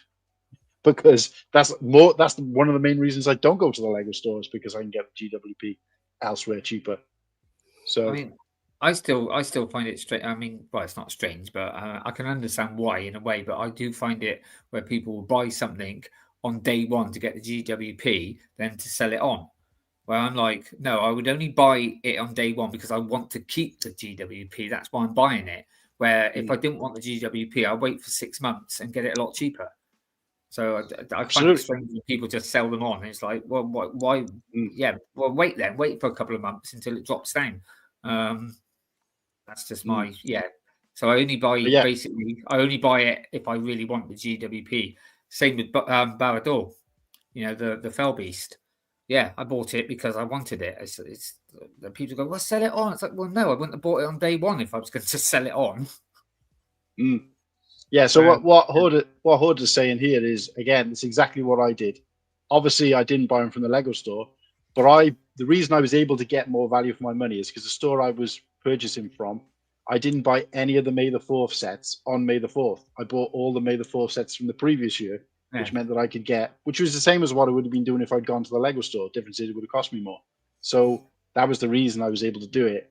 But even if I did buy the May the 4th sets, I still would have had more bang for my buck, because I would have had no travel costs, and I would have had 5 of the single GWP and 2 of the other one for the difference in price by going elsewhere. So it makes no sense. I did see it said it helps maybe if you got like last August wave in May, but Lego don't hardly do any sales, so it would have cost exactly the same price if you bought it in August than what you did in the next year in May with the Lego shop. You get it cheaper in Smiths and stuff, but no, I hardly ever see anything going on sale in the Lego shop in England. I know it's different in America, but not over here, hardly anything. Or if it is, it's just what they call dust sets.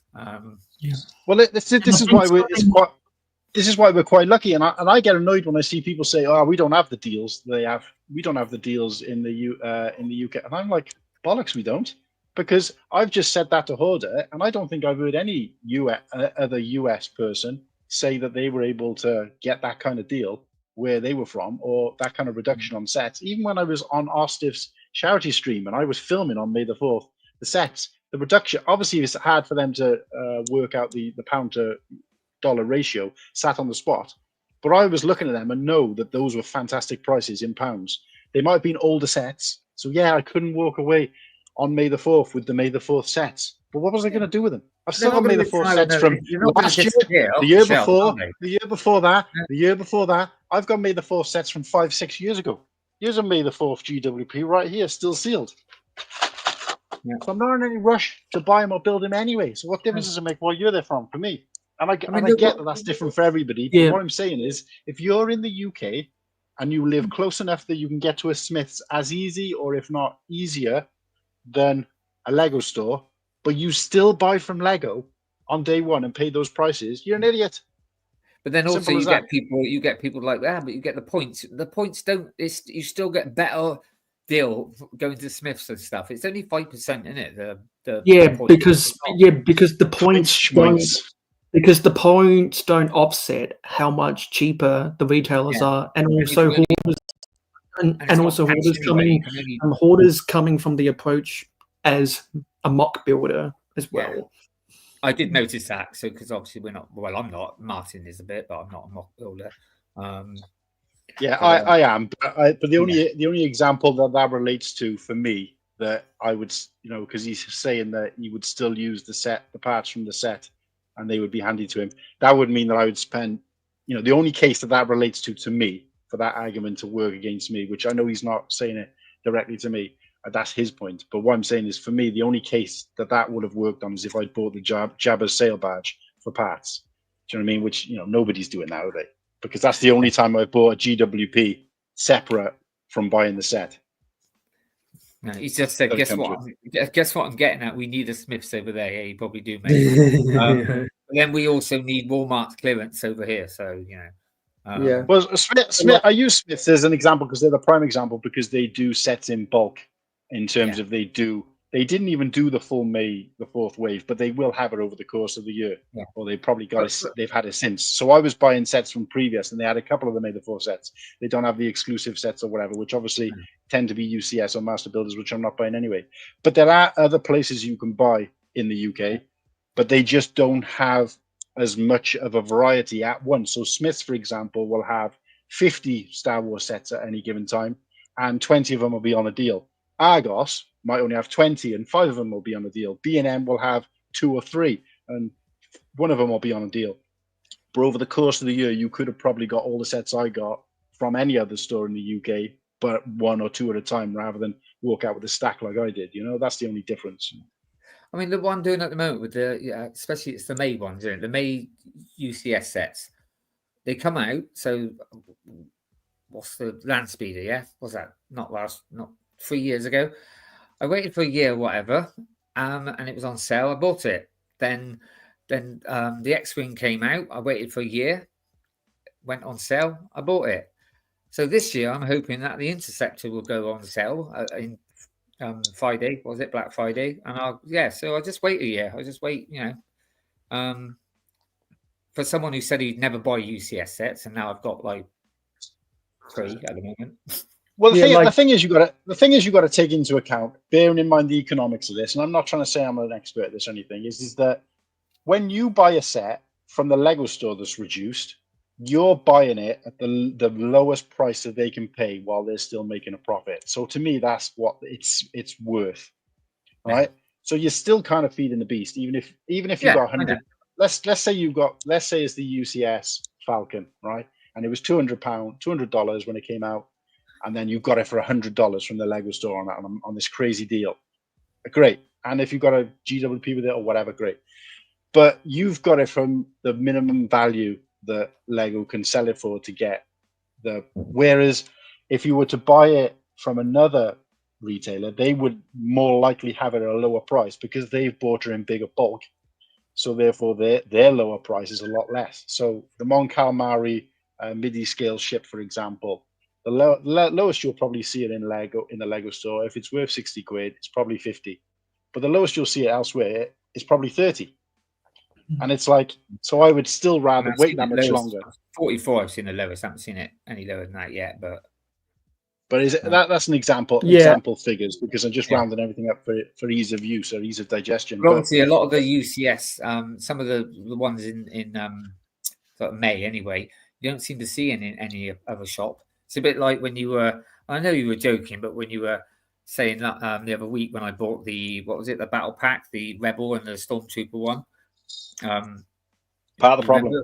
Yeah, and you said I was part of the problem. But the problem is that set you cannot get anywhere, so you have to. I mean, it retired at the end, so you have to buy it bloody in Lego shop at full price. That's the problem. And that's what I have to wrestle with, because I like when I look at a set, I search: is it available in a retailer, or is it direct to consumer exclusive to the Lego store?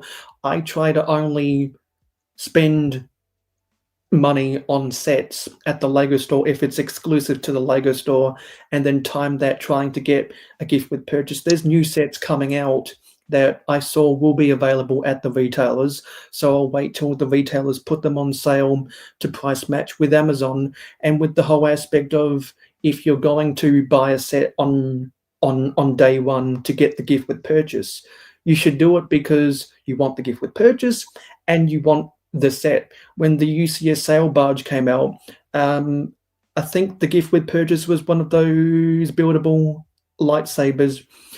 Some people when they ordered the sail barge, I guess the stock of the gift with purchase ran out, and so people ordered the sail barge, and when they got their shipments, the gift with purchase wasn't in it, and so they went and left a 1-star review on the website, and I saw people clowning on them, saying, well, there were some 1-star reviews saying, I will be returning this because I didn't get the gift with purchase. Why are you buying a $500 set if you at least don't care about the set? That's what I was kind of saying earlier.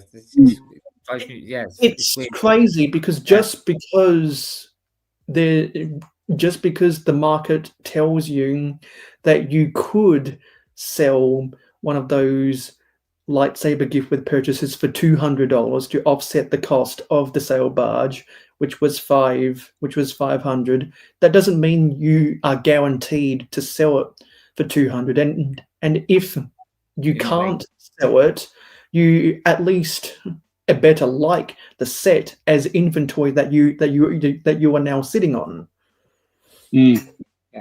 Because the sail barge is only that's at Smiths at the moment, but that's an exclusive, and I can guarantee, a bit like the AT-AT that they had, that won't go on sale either. Though. So, but going back to what you said about buying that, so I bought it from the Lego store, right? Obviously, this was before I decided I'm not going to buy Lego anymore, but it was from the Lego store in Chicago, so I got it at a cheaper price because it was on a deal at the time, and there was a difference. The way the currency worked out at the time, I saved roughly about 9 or 10 quid, that battle pack.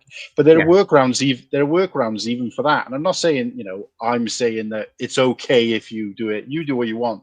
It's just like I said, it's the people who complain about prices, and then they're in the Lego store, forking out money and putting it into the Lego tills. That was all I was really complaining about, because it's like a double standard. But there are workarounds for sets like that, because you either wait for them till they go down in a deal on Lego, if you really have to, or you wait till you can get them as part of a GWP and get a GWP with them. In which case, you've effectively got it. But the problem is it retires at the end of this year, so I can't wait till next year for the GWP, because they might not have any left. It's for example, I've still got to get the. But you could have got it in May the 4th this year. Yeah, I know that, but I've got other things though, so that's yeah. But this is what I'm saying. So if you remember, you know what I bought? I bought the X-Wing, didn't I? Because it was like, I bought that instead. I didn't buy any little sets. I just bought the X-Wing. But also, like this year, because it retires, I want to get the Revenge of the Sith brickheads. The only place you can buy them is at the Lego shop. So unless they put them on a sale, you're forced to buy them full price. Yeah. So brick by brick together, I made the example before of Ferrari versus Toyota to make revenue of $1 million.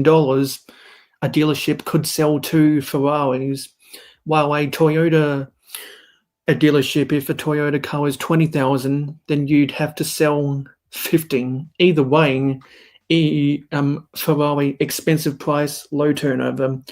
The Toyota low price, high turnover. You're going to make your same money, and it's like just to imagine the Ferrari F40 as a real car, and the Nissan Skyline as a real car, $500,000.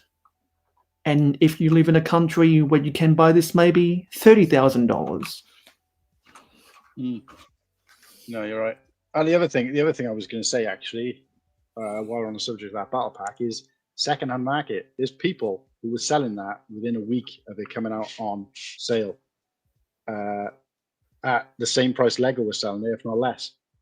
And probably now even more so. If you wait till it's retired, then it'll start shooting up. But people are buying it now selling it now because it's unwanted gifts and stuff like that. So that's another thing. Like that's where I get all my GWPs is from people who bought other stuff. They've had a Star Wars GWP. They don't know what it is. They're not interested in it. They don't like it. As hard as it is for a Star Wars fan to understand that, and they're just like, oh, I want to get rid of this. I'd rather make some money off it. And that's pure profit for them because they got it for free. So they're selling something that cost them nothing effectively. They're always going in to buy that, I don't know, roller coaster set. And then they, and just so happens that they were also buying, I don't know, the Black Pearl. And it ends up giving them 2 shitty Star Wars sets they don't think anything of. Whatever they sell them for, they're going to make money on. But they know, and the reason why you should buy those GWPs then, within that week, within that day, or that round about that time, which is why I did it, is because at that point, they know that people aren't going to pay over the odds for them because they can just go to the Lego store. So for them, the chances of someone wanting to buy a secondhand are very low. Just like it's very low chance of people wanting to buy one from the secondhand market. And I just happen to fit in that niche, and I'm lucky enough to come across people who do it, and I've done it every time. I mean, it's not like there's loads of people, but if I wait till now, if I tried to buy that GWP now, people are going to be like, 50 quid, 60 quid. But I would probably have done that in May. Does anyone know of someone who actually went onto eBay and paid $200 for one of those things? An idiot's like. That's even more idiotic than buying from Lego. Well, I think I would have done that back in May, but because they did a reduce on the X-Wing at the actual Lego shop. Oh no, the same price you needed to get the G. So I thought, good, I don't have to buy anything else. I can just buy that, and that was it. It's just, I don't know. It's just like people saying about the GWP. I feel like they've been so. It's like when people say, "Buy one get one free." And they're just so like, blinkered to the idea of it. Like I was saying to you earlier about, we used to physically do this to our customers where a bag of peas was £1, a pizza was £1. You could get steaks for £1. And they're so like, whoa, everything is so cheap that they're picking up things and not even thinking about, while we're in, like, get us, Sargent's malt vinegar, £2.50. Bottle of Pepsi, 75p. It's 50p down the road. But because people have got that mindset of, a GWP, I'm getting something for free. Throw as much as you can in your basket. And they're blinking to the fact that, hang about, you're getting something for free. It doesn't mean that everything else is covered in fucking rainbows. Or by saying, and also, buy one, get one free. Yeah, I'll get that. And you bring it home and go, I don't like that. Yeah, and Crimson, you can request to come onto the show if you want to. I'm going to address a few comments here. First of all, Papa Trip, watching on a big screen. hello, Trip and the Trip family. If you're all watching, if any of you guys want to pop on and say hello, then feel free to ask. But watching on the big screen, he did ask a while back, and I know I did say at the beginning of the stream that we're going to be more interactive with the people on because it's free for everybody than the chat. But while we've had a chance, we have tried to call out some chat, and he did ask if people are going to day one buy the Black Pearl. And me, you should already know this by now.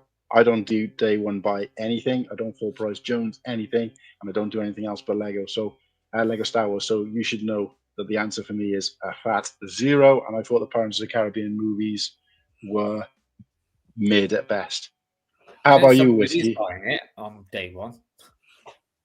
Yeah, Papa Trips is on the verge of it, and I think Padawan say he was going to buy it.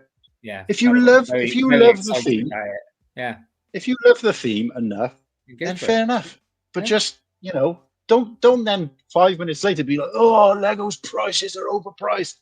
The fact that you're talking about a Star Wars set versus a Pirates of the Caribbean set means nothing. It's still Lego. Lego's the problem. No, there's nobody in charge of Pirates of the Caribbean company and a Pirates of the Caribbean and the Star Wars Lego company. They're not separate entities. That's all I'm saying.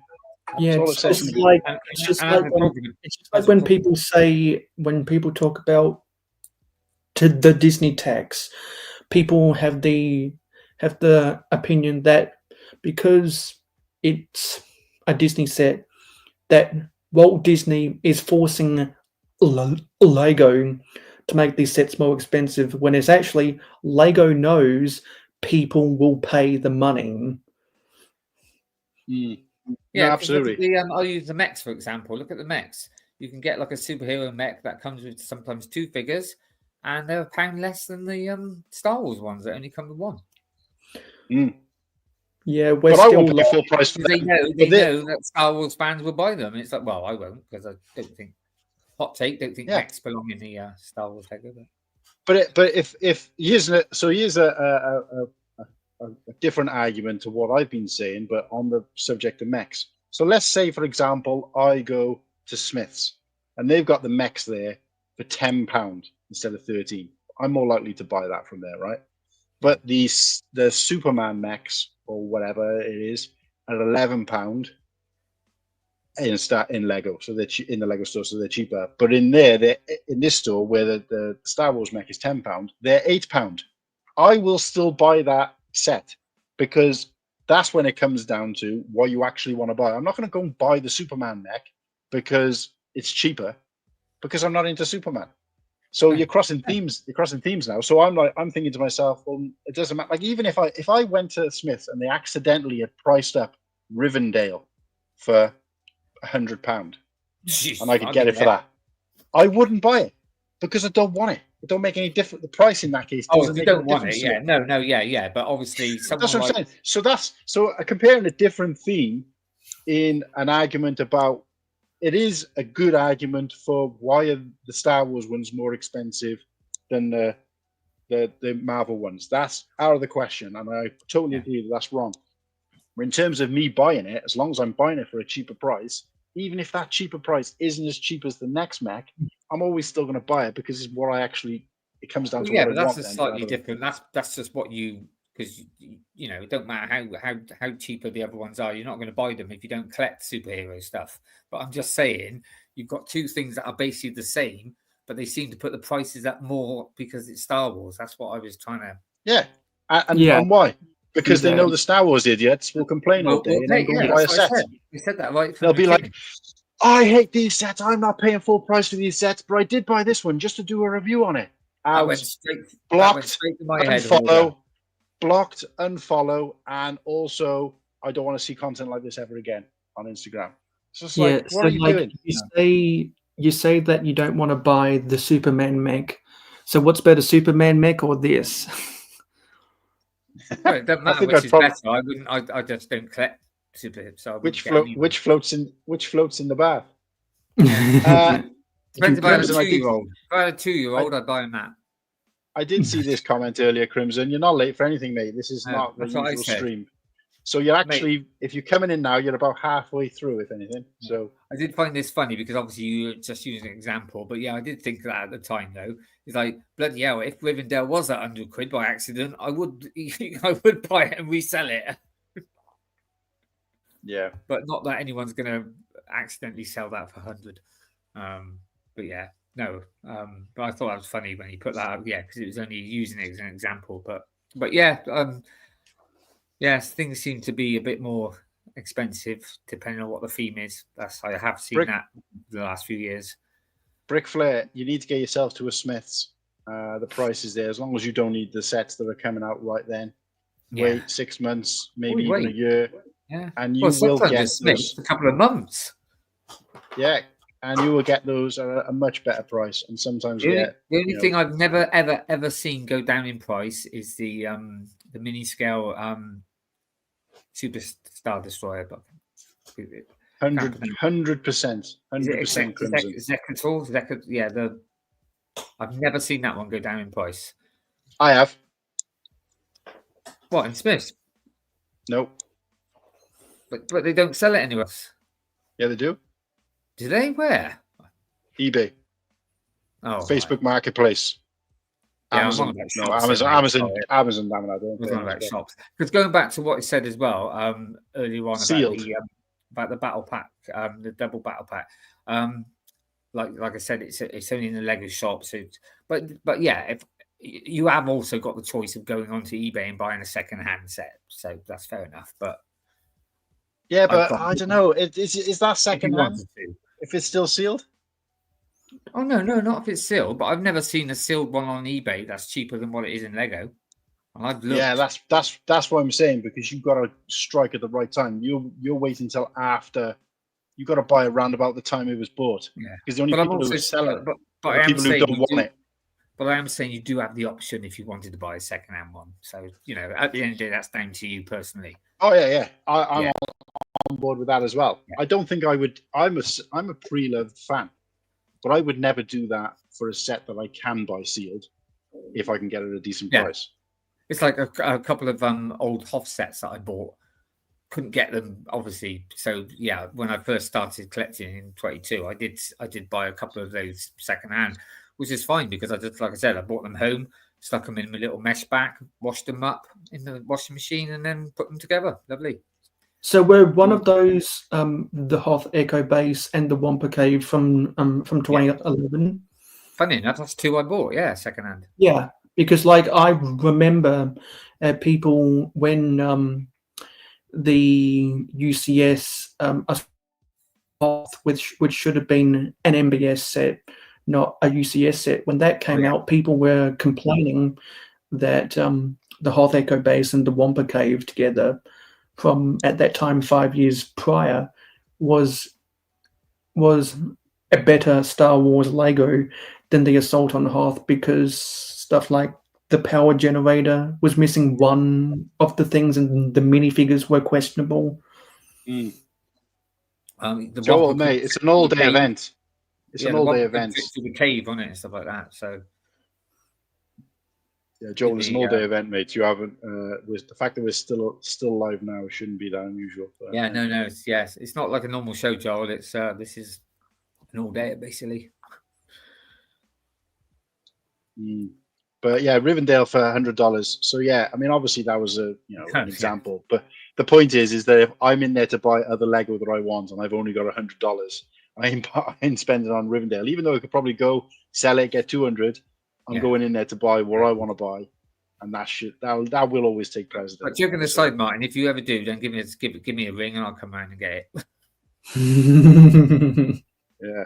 And then, I think I said £100 as well, but not. So slightly more than $100. But no one hates Lego Star Wars more than Lego Star Wars fans. Absolutely. I don't. I'm a Lego fan. I don't hate it. No, I think he means in general. I don't think he means. Yeah, I know. I'm being. But I don't really hate Lego Star Wars because I always judge a set based on what the set looks like, rather than the price, because I know I'm never going to pay that price, so it don't make a difference. I mean, because I think everyone. You're a bit of an idiot. If you hated Lego Star Wars, why would you buy it? So you're a bit of an idiot. Yeah.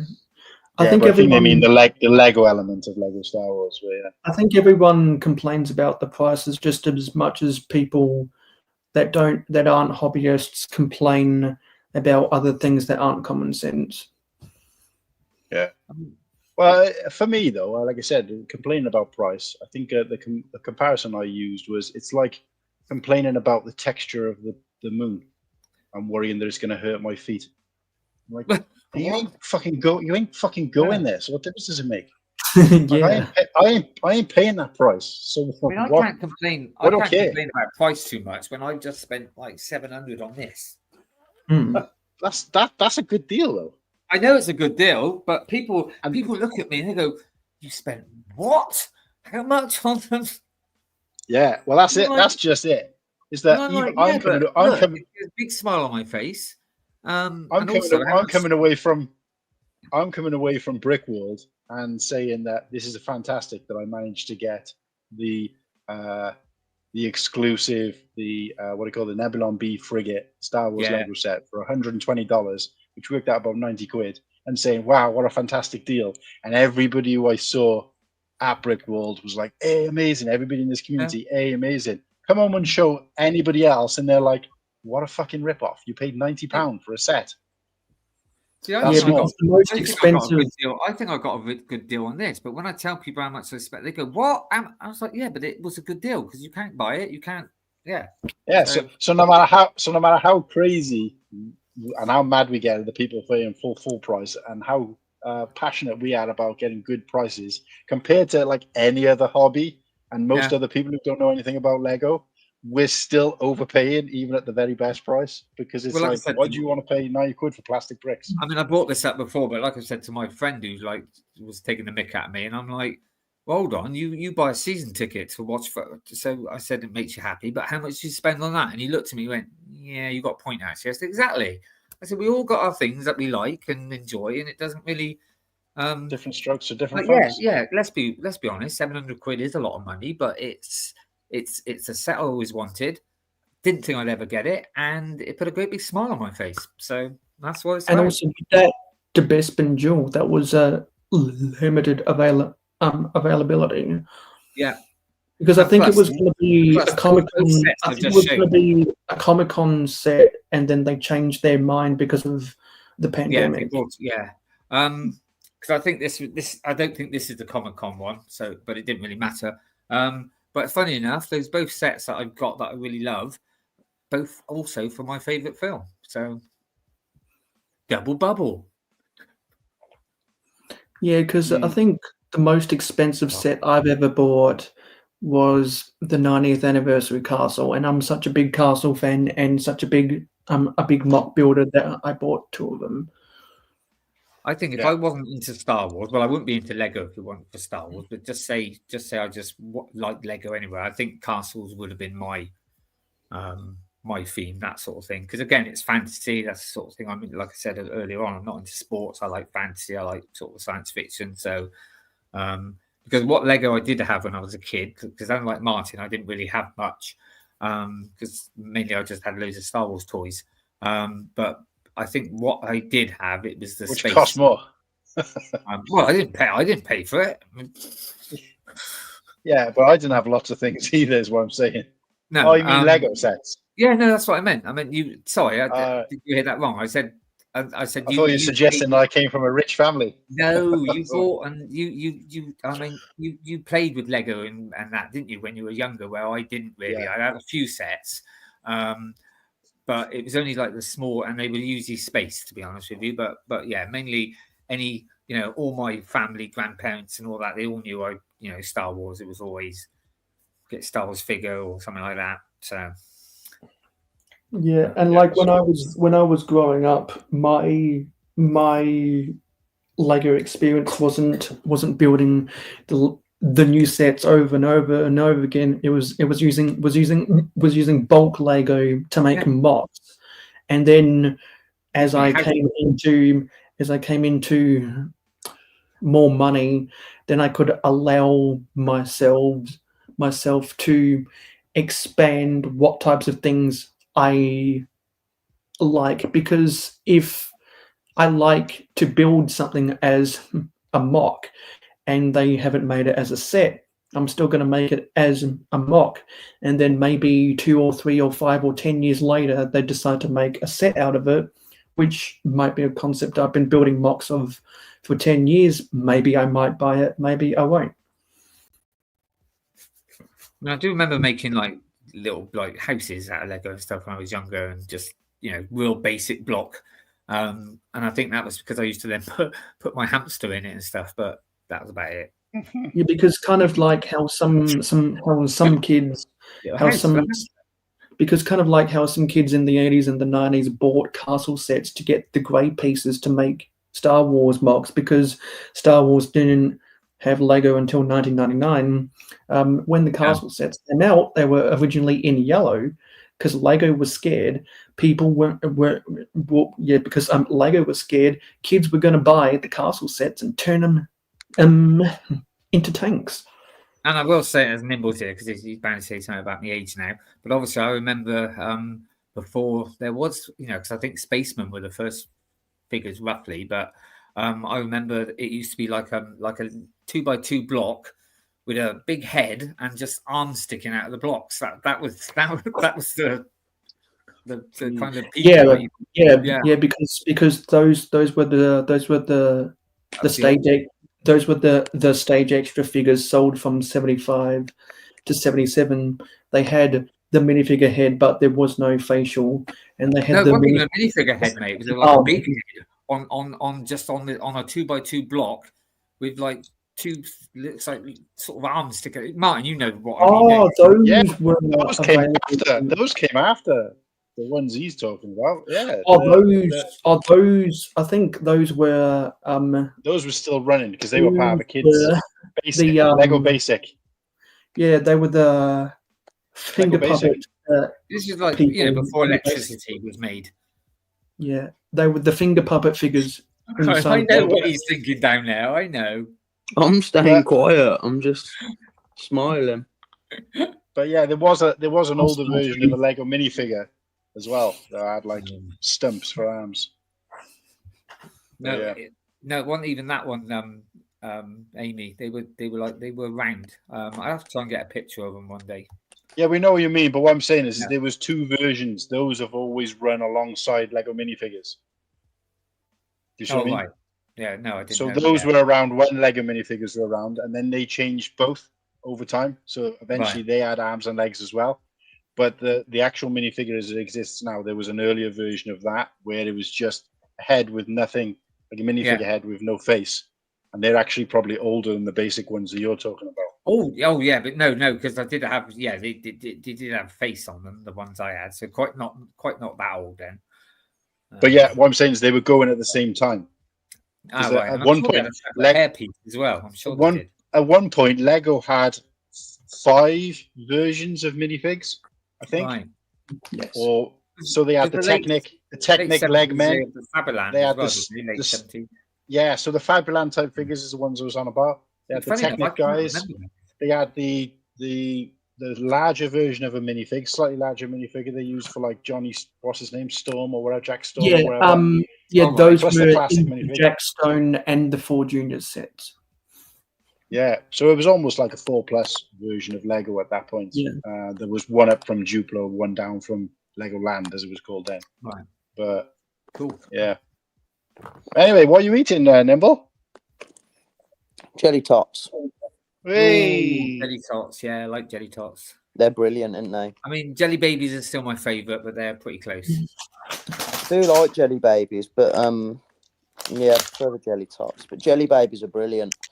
Jelly tots, you get the red ones and the green ones together. They taste really nice if you mash them all up. I'm gonna eat some Cheetos in a couple minutes.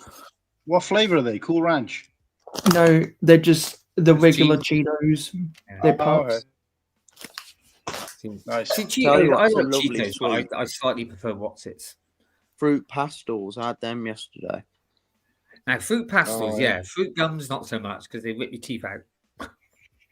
I was going to say that's a problem with those sweets. You spend more time picking them out of your teeth than you do eating them. I know, you're chewing them for like weeks, aren't you? Oh, fruit pastels, all right, because they're soft, aren't they? So Fruit pastels are good.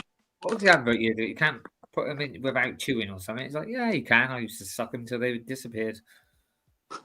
Fruit pastels, that is. Story of your life, mate. Yeah, I knew that was coming when I said it. But you're a boiled sweets kind of generation guy, so you're used to that. Nope, anyway. that was my dad. Thank you very much. I actually like those kind of sweets over jelly sweets, if I'm honest. You I know do like what a wine I gum. hate? Like them Werther's originals. Sort of sweets and that. I only Boiled to be sweets. honest with you, I only saw them advertised or heard of them until what, about 2000 something? I don't know how. Never heard of them before that. Yeah, they weren't around when we were kids, were they? No. Yeah. We have things like pear drops and aniseed twists, and Mm. you can't be a good pear drop, mind. Come on. Do you prefer sweets to chocolate? See, I was always a sweets guy until the last couple of years. I've gone to chocolate. Pretty similar, actually. It's only recently that I've got, but I would probably still say sweets. Yeah, it's got favorite. Let's go around the room then, right? I'll start. Favorite chocolate bar, and I don't mean like Snickers, Mars bar. I mean like if you were going to buy a bar of chocolate, what would you gravitate to? And for me, it's going to be. There used to be something called old years ago called Old Jamaica, but they don't really make it anymore. But you can get a Dairy Milk. Is it Dairy Milk? No, Bourneville make an Old Jamaica version, which is dark chocolate, rum and raisin. Oh, mate. That's the boy. Whittaky, what are you saying? So chocolate, yeah? Bar of chocolate, like bar not chocolate. Snickers. Yeah, but like, Snickers is a bar of chocolate. No, but a bar, like a chocolate, like a slab bar of chocolate. Right, so if I had to go out right now and buy myself a bar of chocolate, it would be whole nut. Whole nut. Now, but also, I absolutely love, and they've been around for quite a long time. You probably won't count this as a bar of chocolate, but Fry's chocolate cream. Yeah, that's more like that's not a bar of chocolate. That's a chocolate bar. Yeah, I know. Things. But I just sort of mention them because we'll do chocolate. We'll do chocolate bar next, then, shall we? Okay, but yeah, no. So whole nut, is that okay? Yeah. Yeah, that's a good one. Bar of chocolate. Go, Sloopy. Go, Nimble. I would say Dairy Milk, fruit and nut. Boys, we're all on the same page here because my second would be fruit and nut, my third would be whole nut. So I do love as well. Do you know the Marvelous Creations? Have you seen them ones, the Dairy Milks, and they've got jelly and popping candy in it. Yeah. The thing is, I'm not overly keen on what you call dried fruit, so that's probably. I still eat. I do eat them, but I'm not overly keen on dried fruit. Go on then, Mayo. What are you going for? I would want this brand. I would want that Willy Wonka bar. I would want this brand of coconut rough. Nice. I don't think we've had it. We haven't. What's the name of that? It's Whittaker's. That's my last name. Yeah, look. There you go, mate. Whittaker's. That's mine. That's my chocolate. Give it here. Have you ever tasted one though? Whittaker's. I'm very tasty. Coconutty, like. Okay, so all right then. So that's Mayor. That's my last name. So that's why. Chocolate bar. Yeah. So now chocolate bar. So we've done bar of chocolate. Now do chocolate bar. So it's not. It doesn't quite fit into that thing, but chocolate bar. It would have to be. I'm a huge fan of Turkish Delight, but they're kind of like little snack type things. Yeah, but so I'm gonna go. If I'm gonna go traditional chocolate bar, in terms of your regular boys, I'm gonna go double decker, and you've got to put that double decker in the fridge so the nugget is like almost snap but still chewy. Good. Hey, do you remember the Texan bar? My God, they take hours to eat because we brought them out, but they're all soft now. They're not the same. So mine is obviously, like I said, I do like a Fry's, but when you're talking about a chocolate bar, Star Bar, Cadbury Star Bar is Star Bars are very good. I used to have a daily Star Bar every day. Right one every day. Good picks. I would say Let me just ask the chat before you go on, Nimble. I'm going to put in the comments anyway. But guys in the chat, let us know your favorite bar of chocolate and your favorite chocolate bar. And if you want to come on screen and tell us what it is, feel free. Let me know. I'll give you a clue for mine. It's not for girls. I know. I got it. Yorkie bar. Yeah, somebody's puts a new meaning to melts in your mouth, not in your hands. Now, what was that? So I would say for a chocolate bar, I'd probably either go with a Boost or a Dream by Cadbury. A Boost is a good shout. Yeah. Oh, we haven't had the Dream here for ages. That's the white chocolate one, right? Yeah, because I like white chocolate more than milk chocolate, but white chocolate is an acquired taste and it's better in small doses. I like the Milky Bar one, but apart from that, I'm not a great lover of white chocolate. Because you got the Milky Bar by Nestle, you got Dream by Cadbury. I'm not sure if the Mars company has a white chocolate anything. It's funny because they did have a white chocolate flake. They did have a white chocolate flake. That's Mars, isn't it? Flakes, Cadbury. Oh, clusters, yeah. Actually, Flake's nice, but still, no, Starbar's my top. But funny enough, talking about Boost, right, over here, they originally brought it out and it was a coconut one, yeah? And then they decided to, and Starbars were around at the time. Suddenly, Starbars disappeared from the shop.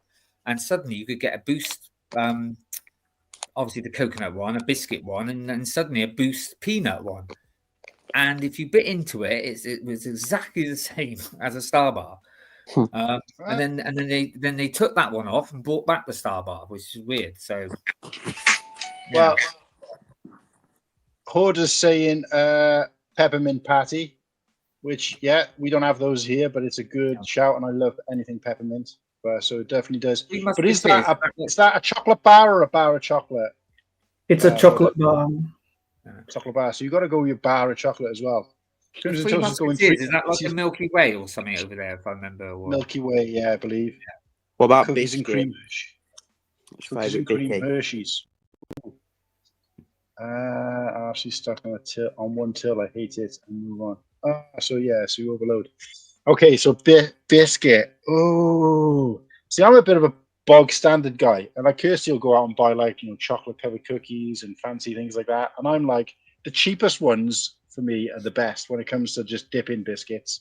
And I'll say, just get me one of those big slabs of custard creams and a big slab of bourbons, because you have the hobnobs and you get 12 in there, chocolate hobnobs. Even if you buy the branded ones for like £1 for 55p. You can get a thing like that of custard creams. There's about 100 in there. Same with the bourbons. And I'm like, I'd rather have them. I can't say they're my favorite biscuit, but in terms of like value for money, they're always there. So we'll have to pick two then, like you did, because I got two as well. Well, I'm not picking two. This is just a comment on like biscuits in general. So I would always pay for them because you can get so much more for your money. Like so many in that custard cream packet. But in terms of my actual favorite biscuit. Favorite biscuit. Oh, I really like a peanut cookie. You don't get them very often, so there's no brand as such. But a peanut cookie, because I love peanuts and stuff. You'd see them now and then. But peanut cookies. Go on in. Well, I do love a good chocolate hobnob, to be honest with you. But if you had to say, and I'm really going plain Jane here, really plain. But I can go through these like anything. Is rich tea. I just love rich tea. What a waste of a biscuit. What a waste. Out. I did say it was really plain, but I like. You can't even dip it in tea though. It just falls apart. Of course you can. That's why they're called rich tea. They're called that for rich tea is for dipping in tea is the equivalent of wiping your ass with tracing paper. It's fucking pointless. Like we've said lots of times. Was this my choice or was it somebody else's choice? No, Whittaker, your choice is wrong. I like them. But you can't. I'm sorry that I like choose rich tea. I like them. I'm sorry. I'll tell you what I don't like, And I thought it would go really well because I love like chocolate digestives, chocolate hobnobs, and they brought out chocolate rich tea. No, actually, they don't go well. But that's just I just like I the plain rich. I like a biscuit you can dip though. Obviously, if you're just eating Well, I them do dry, that with fair rich enough. tea. I've never had How? a problem with dipping rich tea in there. If I had You have your. I'd tell That's you. right. I remember now. You don't have your tea hot, do you? You have your tea cold. So No, it I won't don't. melt when it I melts. ate cold tea. Oh, Jesus Christ! Well, how would you manage that? Because I literally, if I'm like that, if I go like that with a custard cream for more than 2 seconds, it goes soggy. How would you manage it? What do you do? Just go. Because I usually dip it in and I'll eat it. It's all soggy then, no? No. Yeah. So my favourite biscuit is probably this, a caramel crown. Oh, that looks good. Not. Yeah, that's they are. yeah, They are that's- not rich teas. Yeah, that's the leading a biscuit look brand in our country. No, that looks good. That's strong. That's a strong. go on- That's a strong go on, then, contender. what's That. yours then? Yeah. So what it is the biscuit base with a layer of caramel on top, and it's all coated in chocolate. It's like the Twix of the biscuit, the Dunkin' Right. biscuit world. There is a strong comparison between a caramel crown and Twix. So I'd class that in the throw a same spanner category in as the things like works. penguins and stuff like that, and Kit Kats and This is the spanner in the works. I don't. If we're going on biscuits that you can just get, like little biscuits that come in like a rectangle packet, then you can't beat a Bourbon. You just can't. yeah, But a chocolate orange club bar is so Ooh. good see, for that's slightly, Dunkin'. yeah. See, that's But going into the It's a penguin. spanner in the biscuit, works, yeah. and is that allowed? Chocolate What do we- biscuit. Yeah, no. What do we call Chocolate them biscuit then? is a separate entity. Yeah, Chocolate yeah. biscuit. That's what I would class. What As a penguin, also what Mayo just showed. I I lo- class chocolate biscuit. yeah. Well, they're not even chocolate, but do you remember those ones you used to get? Like it's quite a big biscuit, bigger than a digestive, and it's got chocolate in the middle, and the edges are kind of. I remember having them in Germany in the 80s, and then they brought them out in the UK, and you see them sometimes. It's like a big chocolate sandwich biscuit type thing, but the biscuit's dry, but there's chocolate in between. Those I like. I I mean, you can dunk them as well, but they're more like snacking biscuits. But I other know than it's that, not what you're thinking. I know it's not what you're saying, but suddenly I'm thinking of wagon wheels. Wagon wheels is a That shout. would be, That's in the that would be right. a chocolate bar, wouldn't it? What you They're call like it? in there. they're like lunchbox fillers, aren't they? Them club bars. I'll tell you what mine is. Mine's just come to mind. A gold bar. Yeah, they're good, aren't they? They're good. Do you remember? Oh, Does anyone remember so rich. Does anyone remember the United bars? So they were like a biscuit, yeah, right. You might like these though, Nimble, because they were a biscuit bar, like almost divided into three, yeah, so you could snap.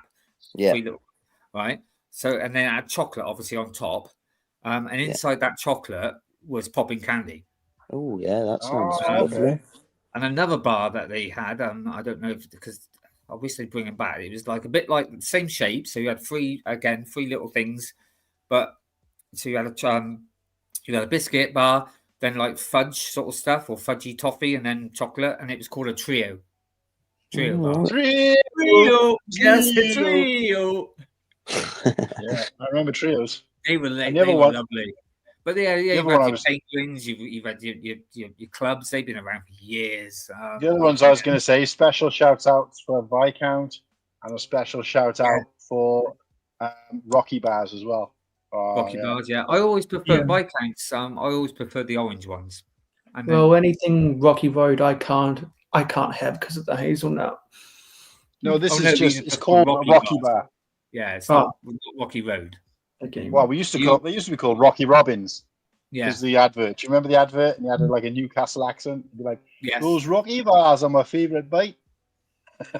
Yeah. Anyway, I'm gonna take a small break, but I'm not gonna leave the studio. No worries, mate. You look like you're falling asleep there as well. So what time is No, it? it's just that I'm gaming at the same time. Oh, holy- All right, no worries, then, mate. If you want to put it into into avatar mode, I'll put you in the green room until you're ready to come back. Yeah, you can put me in the green room if you want. Yeah, it's only it's only in case anyone else comes in and we can keep them full screen then. What about sweets? Let's do sweets. I'll hold that thought because I just heard Kirsty's come in. I didn't realise the time. So let's go and quickly say hello to Kirsty. What are you scoffing, Martin? I said I'm just finishing off this cream. Nice. Do you like chocolate orange? Love chocolate orange. Yeah. Problem is, I've gone back okay with it now, but it got to a point where even my kids every Easter would just buy me chocolate orange, and I got to a point where I started getting a bit fed up with it. Oh, really? But now it's gone back again because I left it for a while. Yeah. Oh yeah, you can't beat Terry's and all that. I love. I'll tell you what's brilliant. You know the orange Kit Kats, yeah, orange clubs, twirl. Orange twirl, yeah. Very good. I was saying this the other day. I'm surprised Cadbury jumped on that and done an orange flake. Yeah, although I don't like a flake because unless it's not been mishandled, it's as soon as you open it, it just pours all over your lap, doesn't it? Half the time. It's great in an ice cream. There's a way of opening it, mate, and also like when you do it and you leave and you get the end bit, just pour it in it. Whoa. I feel it's the way when it's crumbly, it tastes different for some reason. It's a bit like grated cheese. You get a lump of cheese, yeah, bite into grated that. Cheese, grated cheese. It's a bit like having chocolate. Yeah.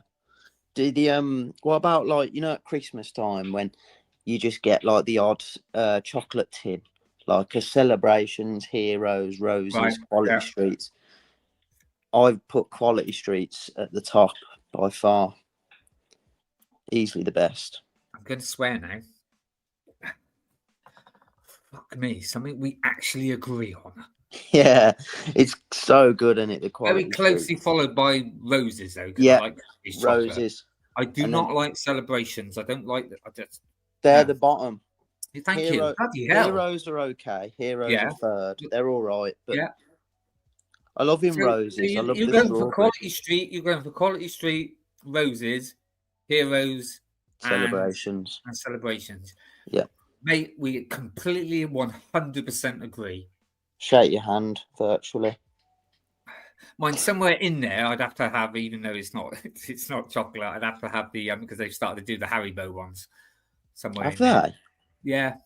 Oh, right. And also, there's what's it called? It's an old company, and they did things like the double dips, the lolly in the sherbet. I know what you're on about. I know it's called a dip dab, in it. That's it. The dip dab. But they also do one of those now as well with the old-fashioned sweets in there with the refreshers. Is that where you get like refreshers? Yeah, refreshers, drumsticks, bars, drumsticks. You get. Drumsticks. Even though I've never liked drumsticks. What's it called? The violet. Oh, purple violets or something. Parma violets. Yeah, that's it. That's so at Christmas, I tend to buy a chocolate one. I buy that one as well. I buy the sweet one. Oh, nice. Yeah. So you got a bit of both of them. Do you like Parma violets? I love orange. I love chocolate, but as a combination, sounds disgusting. No, Studson. No, it's mate. Apparently, it's not as big of a thing over in the States. No, because orange. When we took over Terry's chocolate orange over there, that was mostly people's favourite. They really liked it. That and crunchy bars. Oh yeah, nobody mentioned a crunchy bar. Like Tyler loved the crunchy bars. In fact, next year I'm going to make sure I take some over for him. Cadbury's is just elite, isn't it? Yeah, or Cadberries as they call it. Like American chocolate, like that. Is it Hershey's and stuff? I just don't like it. People say, is that real chocolate? I don't know. Well, that's the thing. It's up to them.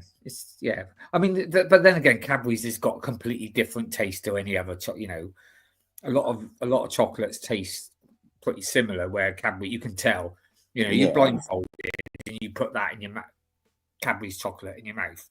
Yeah, Cadbury's is elite.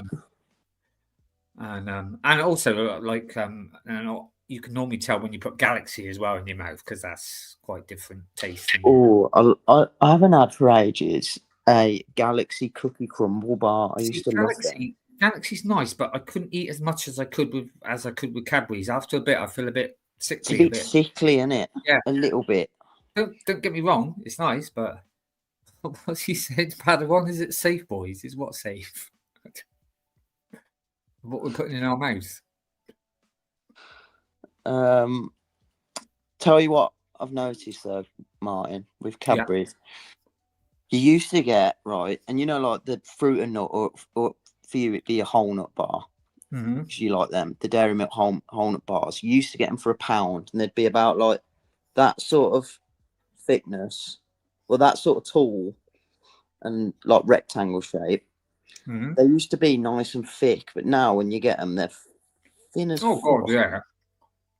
They've like shrunk in half. What I've noticed as well is that they're bringing out bars and they really are slim. Yeah, they're slim, but they're things like whole nut. Yeah, whole nut. Sorry, they're like whole nut, and they're like what's one you like? Fruit and nut. Yeah. Yeah. But instead of being what I've just said, like whole nut, they're like crushed. So the Cadbury's bar, it's thinner, but instead, it's hazelnuts, but they're all crushed inside it. Nice. And also there's fruit in that one, but the almonds are crushed inside it. So instead, that's quite nice. They're all right. They're nice. Bang on. It's nimble. Is it safe? What other plans you got for while you're off? Is it safe because he's beneath me? That maybe he's underneath me. Nimble safe. Martin, what you got planned for while you're off? Absolutely nothing. I mean, I ended up wasting bloody 30 quid last night. A bit peed off about that. Why? Because my daughter asked me if I'd go and pick her up. And I said, yeah. And she said, well, it's Tuesday. She said, it's early hours, about 1:30. I said, that's fine. Anyway, she sent me, and I forgot about it. And anyway, she sent me a message last night. Oh, is it still all right to pick me up? And I was like, yeah, of course it is. But I tried to get hold of her. And by the time I'd seen it, it was like 11 o'clock. Yeah. And wasn't getting a reply. Tried ringing, go straight to her, thinking, all right, she's obviously on the plane, you know, where she's got it in airplane mode. I can't get hold of her. So I sort of stayed up, and then I went there, got to Bristol airport, went to the drop-off place. I waited, and I looked, and I could see one had landed, and I was like, still tried getting hold of her, thinking she was on the phone. It was like, and I waited, and I thought, what's going on here? Yeah. I looked as well, and I saw, like, obviously there's one the next 24 hours, you know, and I'm thinking, I don't know what to do. I thought it's probably going to cost a bit here, so I thought, do you know what? I'm going to send a message, and if she wants me to come, I'll come back. It takes about 20 minutes, 25 minutes, to go back to the airport. But I was also thinking at the time, I wonder if she's made a mistake by saying it's Tuesday night, like early hours of, but really it's Wednesday morning, early Wednesday. Yeah. So I didn't get, but anyway, as I was going out, you obviously get to the thing and it comes up with your number plate, whatever. Yeah. I've been there, about half an hour. It come up 30 quid. Bloody extortionate, isn't it? I was like, what the? Jesus. I thought, well, I won't be doing anything now because that's mostly for me. I mean, bless her today. She said, oh, I'll give you that. I said, no, don't worry about it because I'm her father. But I'm like, what a rip-off. Anyway, yeah, so she was a bit worried because she got it this morning and saw that I said, oh, I'm going home now. This is like 2:00 in the morning. She was a bit worried that I might be annoyed. I was like, no. And she said, yeah, she said it was a miss. Yeah, she said I meant, but she said, but then we got that wrong anyway. She said, because it's 8:00 tonight, so we'll be getting back about 10:30. Yeah. And I said, well, that's all right. I'll come and get you. She went, no, Dad. She said, you came more last night. She said, I've got Mum to pick me up now. And to be honest, I was a bit disappointed. I was like, oh, I want to come and see you because I haven't seen you for a while. How far do your kids live, if you don't mind me asking? Well, Indy lives literally 5 minutes drive Yeah. from where I live. Take a few a minute. Connor did, but now he's moved into his new house, or his first house, about a month ago. So he lives in a place called Frampton Cottrell, which is probably about 20 minutes drive. Yeah. Yeah, so he's just... so they're not worlds away, are they? No. So, but Indy just lives around the corner, and I still don't hardly see her. So, yeah, I would have gone and got her again tonight, her and her friend, but she said she didn't want to put me out again, so she's got her mum to do it. But I was actually generally like, I wouldn't mind it. You can see her point, but you can also see yours, can't you? Yeah. She probably felt guilty to ask you again. Yeah, but at the same time, you want to see her, don't you? It's just one of those things. Because last night, because she obviously sent me, and I was thinking, oh God, and so I was panicking, thinking, well, I can't get hold of her because she's obviously on the plane, which she wasn't. She told me she was fast asleep. I said, well, why did you turn your bleeding phone off? But of course, so I was thinking, my God, she's going to be wondering whether I am going to pick her up or whatever. So of course, I thought, well, do you know what? I'll just go. I'll just go to the airport. But yeah, obviously, it was all a miss, but I didn't expect. That's ridiculous. And I looked then at the prices. Up to 10 minutes was £6. Up to 20 minutes was £9. Half an hour over was £30. I was like, Jesus, talk about taking the piss. So it's robbing bastards. Yeah. So that's a Lego set, mate. But because I was planning to maybe going somewhere like maybe down to Dawlish or something like that. But do you know what? No, I'm just quite happy to just chill out for a couple of weeks and just. Do you know what? I'm desperate for Christmas now, just for that same thing. I want to just spend a couple of weeks in my house. Everybody's saying you should. Yeah. I even looked up the other day because but obviously your missus and daughter's back now, yeah. Missus and son. Son, sorry. That's right. Yeah. They got back. I was even thinking. I looked up. I thought, it takes an hour and a half. Maybe if he's bored, I'll go up and see him. Yeah, that would have been good, to be fair. But to be honest, I didn't even get time to chill. I was ripping up all the carpet downstairs, so I didn't really get to. I think she went away for 3 nights, and I finished on the third night. To do that while you ain't got the little one running around as well. But that's the thing. I had to, because our lounge is a through room with a dining room. If he was here when I was doing it, he would have had to have sat upstairs the whole time. And it's easier while they're out of the house, isn't it? You can leave tools lying about. Yeah. So Slurpee's come on here. It's like obviously still talking about the chocolate stuff. What do you think of Mike and Ike's? I love them, but I get blasted for liking them. Aren't they the little sweets? Never heard of them. Please explain what they are, Slurpee. They're like little capsule type sweets, aren't they? Yeah, I think so. Are they like Millions? Do you know, like our version? Oh, right. Are they something like that? No, because they're basically like sweet versions of paracetamol tablets, aren't they? Oh, you want about? Like jelly shots. Do love a jelly. Oh yeah, of course. We took Palm and Violets over to America as well, but the bigger ones, the giant ones, but it still tastes the same. Sweets. Yeah, you want about sweets earlier? Oh. Yeah. Like I said, best sweet.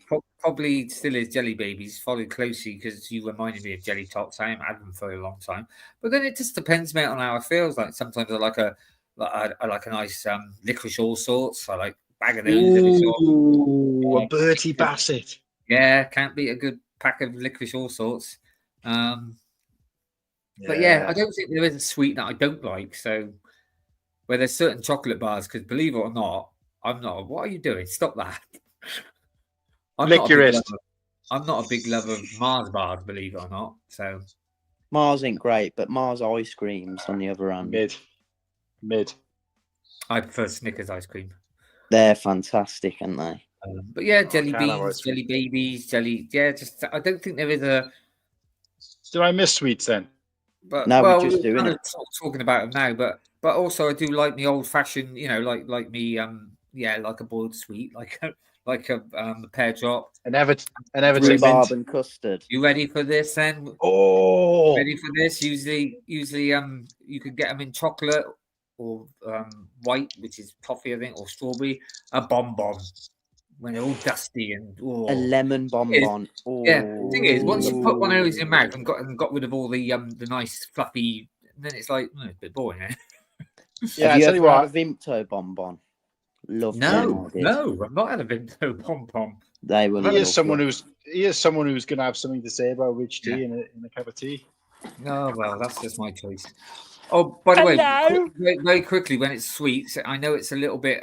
It's more probably your era than my era, but I still love them. Was a Wambar. Oh yeah. Oh yes. But it's the same. It's the same as a. But they're not the same now either. They don't taste the same. Once you chew on them for ages. Yeah, but nowadays, once they've got rid of all the artificial stuff, they don't taste the same. No. I don't think you can beat fizzy cola laces.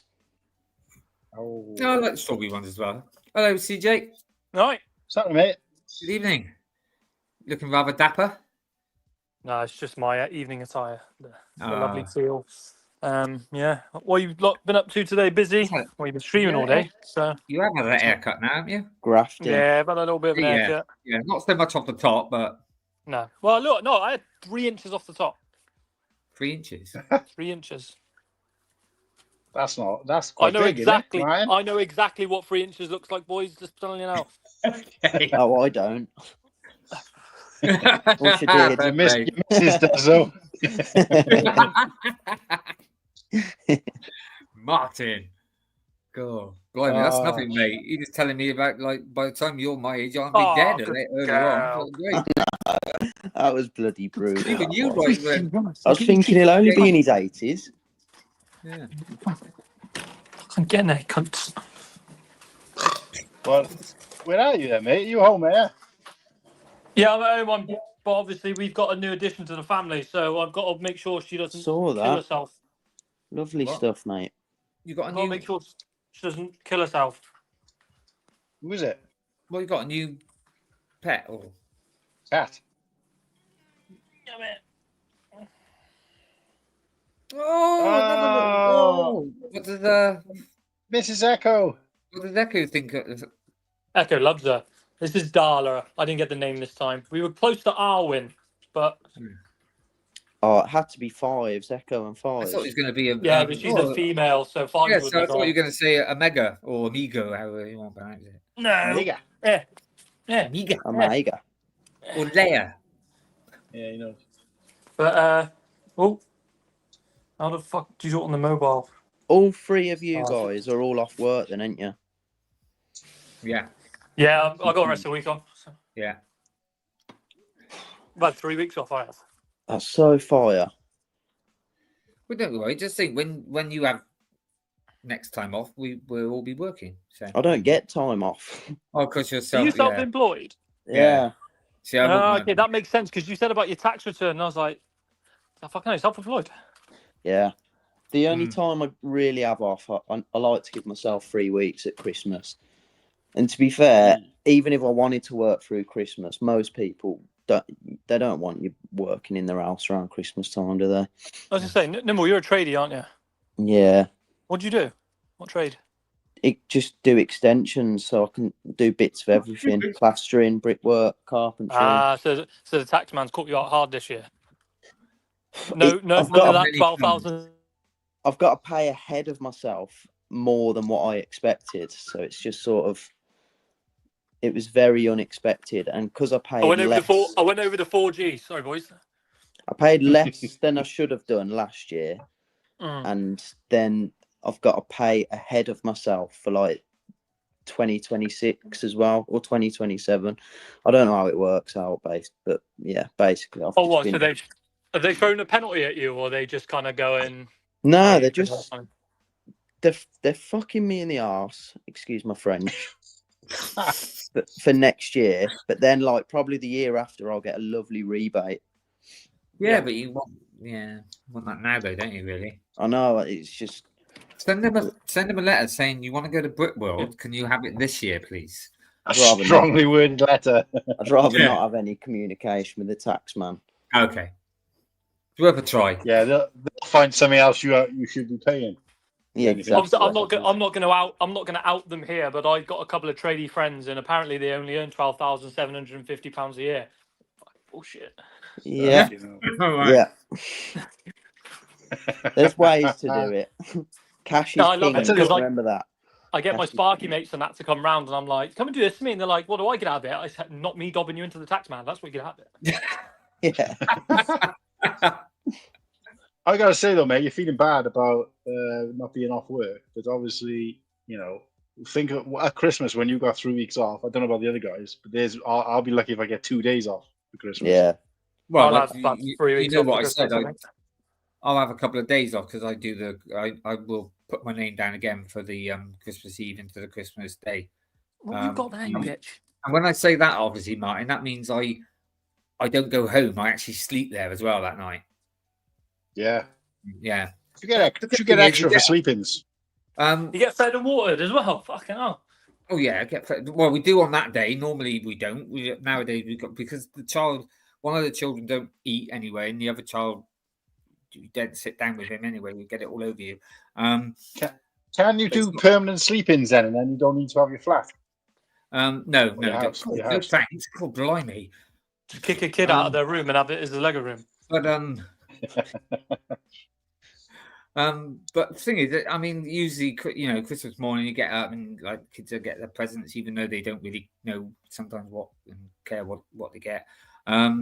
But then I normally get out of the way and get on with the Christmas lunch for basically all the staff that's coming in. Wait a sec. Do none of the kids go like home for? I know it's their home, but you know what I mean. Do they not go back to their families for Christmas? Well, I work at the children's home side, so it is their home. Yeah. So, so the young child that were you on the other day when he was saying no, you weren't, were you? But the one his mum normally comes and visits him on Christmas Day, because he doesn't go. Yeah, he doesn't go home. Right. And the other one will go for a visit that day, probably in the afternoon. But it's all to do. I can't go too much into it, but it's all to do with like the court and whatever they've agreed with and stuff like that. Like one of the lads, right. He gets to see his mum like 3 hours a week and stuff like that. It's all, yeah. They're obviously in the home for a reason. Not just because they're learning difficulties. It's not like respite. So respite is where, say, if you had a child and who has had learning difficulties, they would go and stay at respite for like 24 hours to give you a respite, to give you and obviously they shut bank holidays and stuff. They don't open bank holidays, where of course we're a children's home. We're open 24 because it's a home. It's So I always thought it was like an old people's home, where like they get put in there. Like by their families, not yeah. No, I thought they got put in there by their families rather than they'd been taken away from their families. I mean, we had one where the parents they've got because they can't handle, so they will, and that goes through all the social workers. But then some of the children we get is basically it's a horrible thing to say, but where things have gone wrong, not this, and they've had to be taken away, basically. Right. And so there's a couple of places around by me that do similar kind of things, and I feel my belief has always been, when I say like a kid, like a teenager, even say, if they've grown up in this home or whatever, that might not be as bad as if they lived their younger life at home and then they'd be. So it must always feel like, when am I going home? Do you know what I mean? It's like going into hospital, and do you know what I mean? It must be I mean, obviously I worked for years and years mainstream, so obviously just children that are basically either have had to be removed because of some dodgy things with the family, and there has been. So obviously I can't go into them, but honestly, if you read some, you'd be like, Jesus Christ. But then others that you get more now. It's more. I've seen it in the last 20 years get worse, where basically the child is just so uncontrollable that the parents can't deal with them. Yeah, Kirsty's mum worked in a place where the guy was like, the kids. They've gone to like fosters where that's falling apart, or and then the last resort obviously is one in a children's home. Obviously, I changed from 2013. I went from mainstream to working with children with learning difficulties, and I wouldn't change back. There's no way I'd go back to mainstream. Absolutely not. Especially at my age now. But yeah, so it is a bit. There's a difference, and obviously it's still not. We can get, like I said, woman the other day got a thumb bitten down to the bone and stuff. But at the end of the day, it's like it's not personal. Where with mainstream it was like you would say no to them, and then they would clock that and wait for about 2 weeks. Next thing you know, you walk into a room and you get like a curtain pole wrapped around your head or something. Where when you say mainstream, what do you mean by mainstream? Mainstream is children with not learning difficulties. Right, I don't want to say behavioral, normal, behavioral instead of like mental. Yeah. Right. But I remember there was, I think like Kirsty's mum was working in one, and there was this guy there, and he was like, he had the. But they're not all that. Some is because they could be taken away from the parents. Like a big full-grown bloke, but he had the brain of like a 6-year-old, and he used to just. No, that would be that. No. That's what that would be mainstream. That would be what I would look after. No. This isn't new. This isn't new now. This is Kirsty's mum. I was just talking about. So I was just saying that she had this guy, and he was basically like he would grab her and like pull her hair, and he'd be like. So the only people who were allowed to look after him, I think, after that was like a grown man, that kind of thing. Yeah. Was he an adult though as well, or? Yeah, physically an adult, but mentally a child. Yeah, but as soon as whatever mental age there is, as soon as they're 18, they go into adult care, and that's not the I'm child care. And as soon as they're 18, they just off you go to adult care. That's because it's law that you can't have the same. You can't have a child with an adult. Yeah, that sort of thing. There's lots of red tape, mate. Lots of What's up, Madley? How's it going? But yeah, people don't realise like how how sometimes it can get quite sort of hairy and stuff and a bit. But like I said, it's not like a child that I work with will get upset and might attack you, but then 5 minutes later he's like wanting a cuddle or whatever because it's not nothing. That's scary. Stop doing that. You now remind me of some of the children I work with. Nice. Henry's Bricks. See you're coming across from, I assume, Padawan's channel. Please hit the subscribe, the like button. Henry's got like the sickest fucking Lego room I've ever seen. Henry's, if once you've subbed to the channel, if you wanna pop on and say hello and get to meet people on the stream, it's one of those streams we just invite on anybody and everybody within reason. Yeah, the good thing about you being on the new plan, it was like send this to your own YouTube channel. I was like, hold on then. And absolutely. How do that? Yeah, I need to do that as well, but you have to tell me next time. I don't know how it works on the. I'm on my phone, so but yeah. Have you done it on your phone, CJ? So yeah. Have you done it on your phone? So what do you say? Can you do it on your phone, or can you only do it on? I don't know. I'm just doing it on my phone because it's what I'm using right now. Because I'm waiting for some bitch to come back from a run so she can look after the dog. Yeah, but I think Nimble's trying to say, how do you do it on the phone? It's just at the top. So I'm not on the app. I'm on Safari doing it because the app sucks. And it says right at the top of my screen, stream this to your audience. And I press that. Oh, right. Yeah. Oh, right. I can't see that. I can't even see the comments, which are annoying.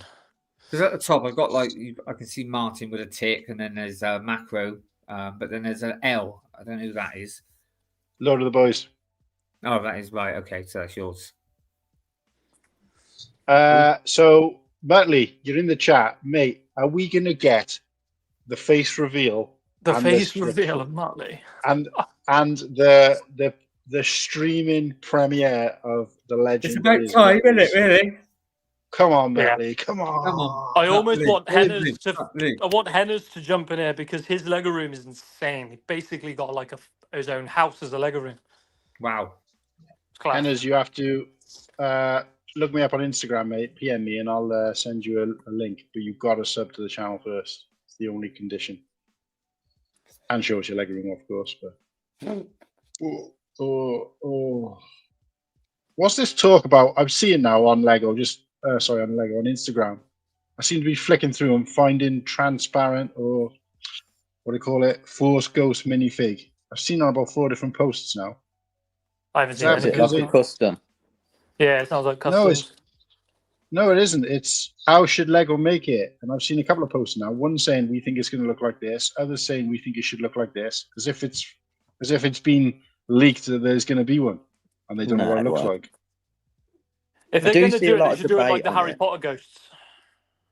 Is that? Yeah. I've not seen them. Are they like translucent or just like a light blue, Hey. solid color? No, wake up, bitch. If the puppy goes to sleep now, boys, she'll get me up at 3 a.m. So she needs to stay awake. Hang on. Oh, I can change it. So back dual camera. Oh, and it's backwards. Look at it. Look at it. It's dead, mate. I was going to say, look. Oh, look, boys, look, dinner. Feet pics. I can't believe how quick. It looks massive now. Yeah, I was going to say, Echo looks huge now. Yeah. Oh, she's like, leave me alone. I'm sleeping. Yeah, she can't sleep, boys. She. Oi, stand up. There we go. We're up. And we're down. Okay. Oh, What are you looking at? Just put the. Is she the same as her? Because they look the same. Yeah, no, they're exactly the same. Just one's a boy, Echo's a boy, and she's a girl. And then while we're here, let me show you the oldest. We've got the oldest as well. He likes sitting in the Lego room. Oh, Yeah. who's that? This is Harley, and he's 14. He's a good boy.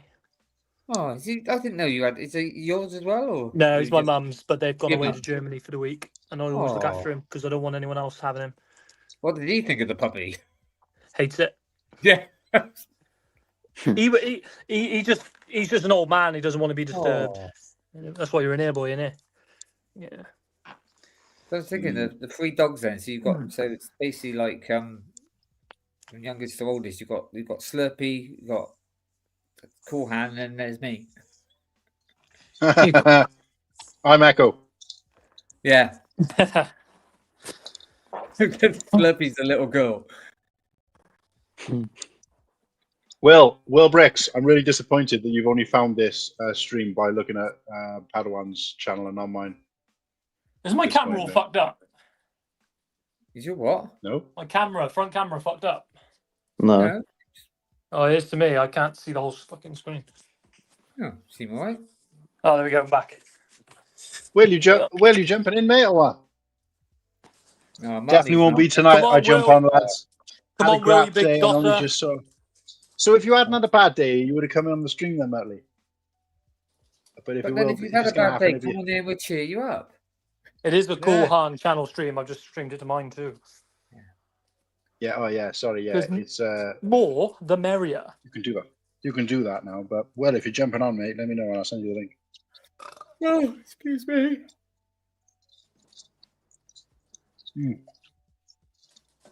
Anyone hyped for the Black Pearl next month? I actually think Papa really Trip was asking about it. Yeah, we were chatting about that earlier. So I'm not asked about it. But if I was, I think it looks really good set. I don't know. Do you think it? I don't know how much it is. Is it a good price or? I don't know if it's going to be impacted by tariff prices. Currently, the Right. US are paying $390, mate. How big of a set is it? Just shy of 4,000 pieces, I think. Oh, right. So it's not like It's not bad, but the price was originally like $340 or $350. I think we're going to be paying about $300, but I don't know if we're going to suck it with tariff prices or not. But I don't think we're impacted by the tariff prices. Yeah, it shouldn't affect us, should it? Tariffs? That's just for the Americans, isn't it? No, but when they raise price for one, you raise price for all, don't you? So you mean right? So not really to do with tariffs, then just to do with Lego being greedy, saying, "Oh, right." Exactly. Yeah.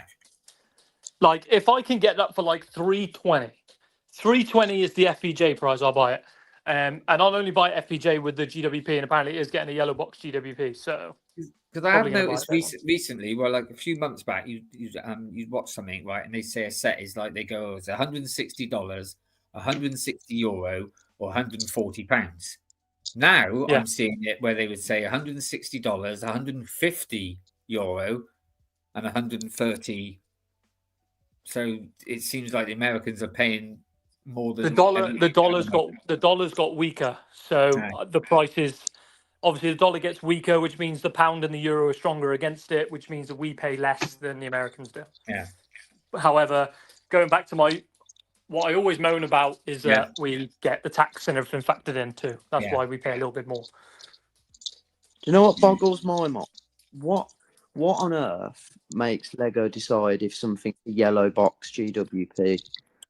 Because like that Krusty Burger gift we've purchased that I got, like the Simpsons living room, was like quite a nice little set. I don't know why that wouldn't have its own black box. You think they just pick one design, wouldn't you, and keep it as a GWP, and that's the. Because I mean, look at the, like I said, I bought it out before, but look at the droid carrier from the, that box set was like what you would buy actually as a set, wasn't it? It didn't even look anything like a GWP. Yeah, sort of thing.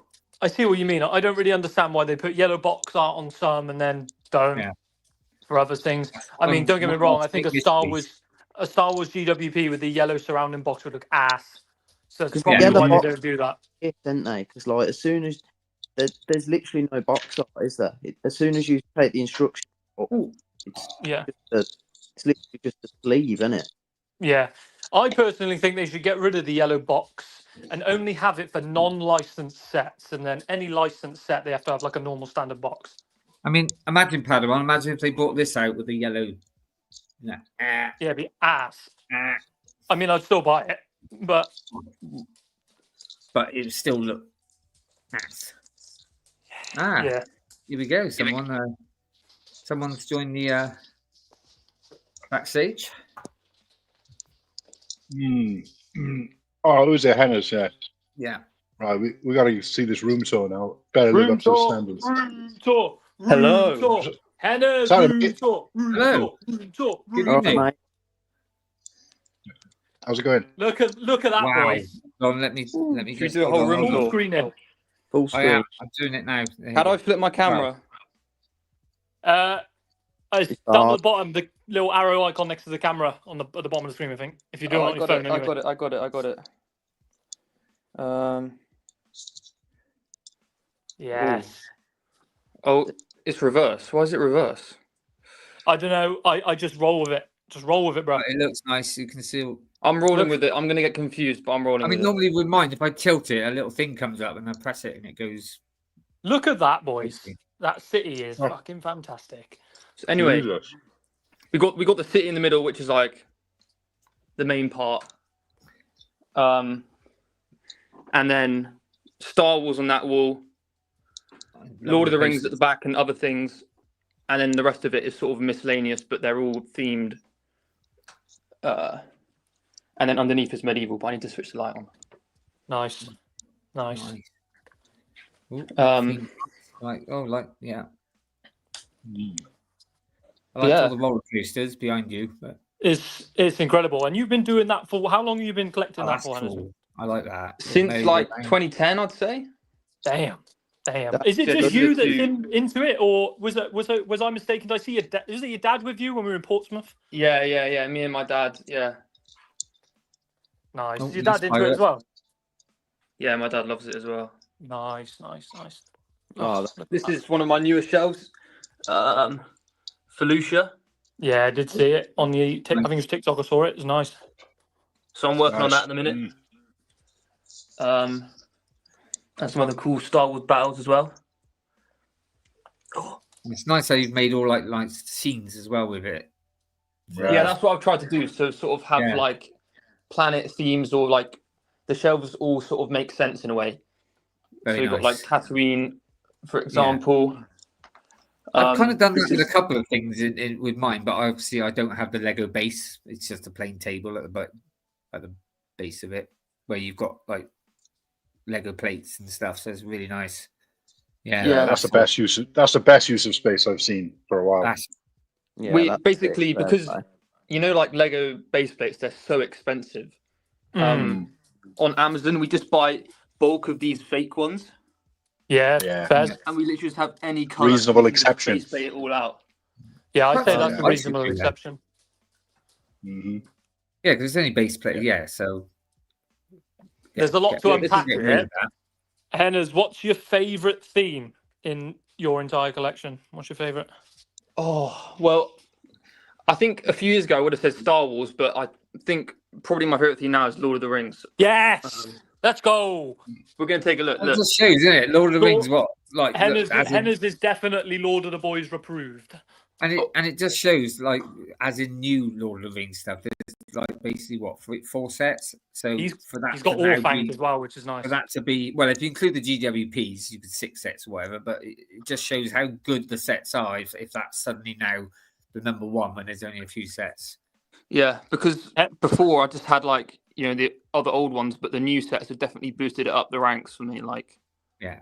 Because I'm mainly Star Wars, but most of my stuff is Star Wars. But as part of everyone knows, I do have the 3 main. I haven't got the Book Nook, but I've got the 3 main Lord of the Rings sets because they're just awesome. And I love the films anyway. I'm currently going through trying to get. I'm at 136 of 152 of all Lord of the Rings minifigs. Wow, nice, CJ. I've just picked up the Orphaned figures recently.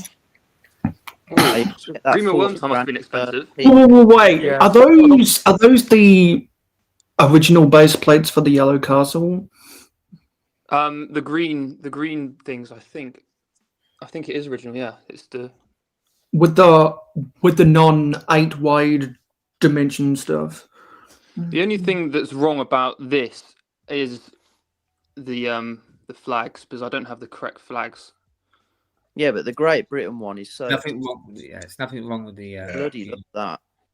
Martin might have something to say about that, but and I think it's only the English flag I hate. Missing the stickers. Oh right, okay. Hate the song. No. The Welsh representation in the British flag is quite poor, but other than that, so. It's very difficult to stick a dragon in it, though, isn't there? Let's be honest. This is space for the Krusty Burger. That's close. I'm so jealous. I really want the Quickie Mart. Same. I regret not buying the Quickie Mart. That's an incredible city, and that's an incredible castle area. This is like meant to be castle stuff from like 2000 to like 2014. So it's like the fantasy era stuff, and the you got the market village. Yeah, I see the medieval market. And then here's like the Knights Kingdom stuff. Have you got is it the Dwarf's Mine? Because you got the village raid set as well. That caught my eye with the Dwarf's Mine. I was like, There's multiple of the Mill Village raids. I've got such bad Lego envy at the moment. And then so if that's like that era, and then this one is the newer era. That's really nice. I'm going to cheer someone up though. It's really nice, but not a touch of blue stain. And then this is like this is meant to be the like 90s castle stuff. Nice. Yeah, that looks like stuff for both the Royal Knights, and there's some Dragon Masters in there too. That's Dragon Masters like these. Yeah, that's the Dragon Den. And there's the Basil the Batlord stuff back there, but that's like a mock. Yeah, a mock for the Fright Knights. Yeah. Looks sick, mate. Fair play. It's incredible. You've done a great job. Well, it's safe to say that Hennas doesn't have any children, and I really hope, mate, that you've got that room insured. I love what Hoarder 66, but look, I may be older than Henry, but I want to be like him when I grow up. That's like me. That is so funny. That's cool. That's you're welcome back here anytime, mate, with that collection. Yeah, believe now. Yes, thank you. Hennes, what's your favourite set in the entire room? You had to pick one set. The house was burning down, all the Legos getting destroyed. You got to pick one up. What would it be? That is an amazing question. I'll probably take Rivendell. Yes. But it's really close between Rivendell and the Lion Knight's Castle, I think. I still need to pick up the Lion Knight's Castle. Isn't it retired this year? Yeah. I don't know. Pick one up when did it come out? It retires. Well, like 5 years ago, didn't it? I think it came out in 2022. Yeah, it came out when I started collecting. I heard it's on a retirement list this year, so I need to fucking grab it.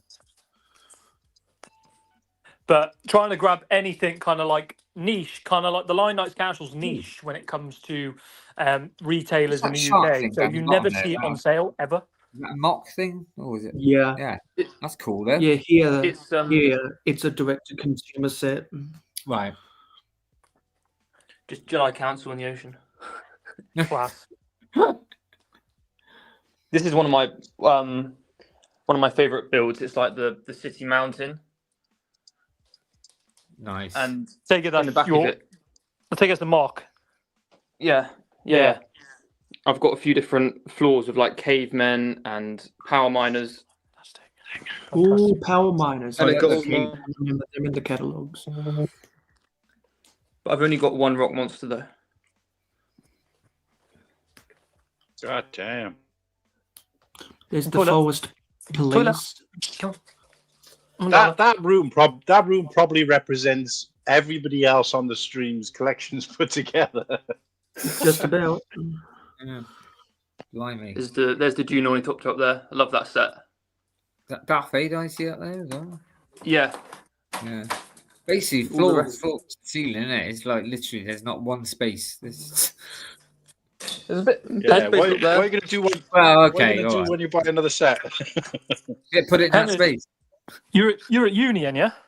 Yeah, I am. Yeah. Make sure you do well because you'll need a fat job with fat money to keep your collection going. I was going to say, do you work nights? We got the English duck bricks over here, buying every collection he can. Well, I'm saving up to probably try and get the Death Star, the new Death Star. Oh, not day one. You're not going to full price Jones out of your Hennes. You're not going to buy that day one. No, surely. Started. Absolutely. If you want it, you buy it. Mental. Jesus. All right, that's it. Off he goes. Well, there is the Death Star. They're in the background, isn't it? The original one. Or one of them. I'd rather buy 3 Rivendales. That's genuinely. Hennes, I'm a big 2008 Death Star is the one I've got at the minute. There he is. Jesus. It's like seeing the new Death Star has made me want to go back and buy the old one. Like that's what it's made me want to do. So I don't have it. Hey mate, if you ever once you finish uni, if you're struggling for money, I can guarantee you one way of making money without selling your Lego sets. Do ticketed entry tours of your room, and I guarantee you people will come. I feel like I need to glass everything off. But then in a week later, somebody probably break in and nick it all. So yeah, keep it secret. Keep it secret. Keep it safe. Hey, no, you get blindfolded 4 miles down the road. Look what I did there, CJ. Kidnap people to take them here. Keep it secret. Keep it safe. Oh, you made a custom sign for the Octane Tower. Oh yeah. Yeah. Oh, is it all of the floors have like details in them. So there's a Taco Tuesday floor. I think you might be able to see. Jesus. With the mariachi band. And like all of the towers have details in the floors and stuff. Some so nice like in this one, there's a mini Lego room inside of the tower. Oh, that's class. The represents your Lego room. I'm building that, as you know, the 8080 at the moment, and inside, like an Easter egg, you've got Octane tanks in there, and you could like at one point you can lift the lid in and see like the tanks inside. But then when you put the frame on it, it covers it, and you can't. Oh, yeah. So it's an Easter egg that you can't ever see. It's not enough though that he just builds loads of sets and put them on shelves. He has to like flesh out the interior of them as well. This is nice. This is amazing. It is. It's... Oh man, I remember before I got a full-time job. Ugh. The time I would. Do you know what? If somebody said to me, "Would you want all this Lego or all that time?" I think I'd still go for the time. The Western, yeah. Nice. Wow. I was just like a room like that, so I could actually get put all. And also a splash of Lone Ranger in there as well. Mostly Lone Ranger, except for Fort Lagorido. Because that's Silvermine's Lone Ranger. This is Lone Ranger. This and that as well. So is that like? So has that got another Johnny Depp fig in it? Yes. Yeah. Because Johnny Depp played Tonton. No, sorry, Yeah, not this is Johnny Tonton. Tonto. Yeah. Yes. That was actually more of a funnier film than what I remember. That it's like, yeah, I quite enjoyed that, especially the horse. The horse stole the show. Some Disney. These are some new scenes that I've done. They're like 2 base plate size Star Wars battles. All right. So I've got Umbara and my Jito, which is the UT-AT. Oh, Magito, yeah, you got there, yeah. Is that what's the mock? Is that a mock or a rebrickable? Is that an alternate build? It's a mock that I made and I put it on rebrickable. So cool. Oh wow, nice. Mandalore, and then I forgot what this one's called, but that's the one with. And I think I spotted just underneath one of my favourite Star Wars sets. It's a Saleucami, isn't it? Yes, Saleucami. There he is. The Darth Vader's castle. I love it. I've got Cal Kestis next to that as well. I got that on a good deal. Wait, is that a micro scaled? What's this ship called? Jack 14. The what? Go left a bit in front of Darth Vader's castle. What's that on there? Is that a Jack 14 microfighter? It was a battle pack with these guys. Yeah, that's. It was like the Shadow Trooper battle pack. Yeah, I see it now. Yeah, There's another one there. Else. Nice. Cloud City. So how we had a conversation here about dusting. How do you dust? I basically it doesn't really get that dusty because I don't have like carpets here or anything. But I do have a mini vacuum cleaner which I use. So you don't take your sets into the bath. Don't take your sets into the shower or the bath with you. No, we had a conversation. Yeah, some people do. Jesus. Monster Fighter's house haunted. Those are Scooby-Doo. Monster House, is that the new one? Is that the new one? But you built. This is the older one from Monster Fighters. Right. Because I saw is it Christo? Was it Christo? No, it wasn't. It was what's his name? Nick. Is it Nick Sigsby? Is that his name? Sigsbricks. He was at Brickworld. I noticed the other day on it, he bought 3 sets and made a bigger version of it. I thought that looks really cool. Harry Potter. Bit of DC. Harry Potter.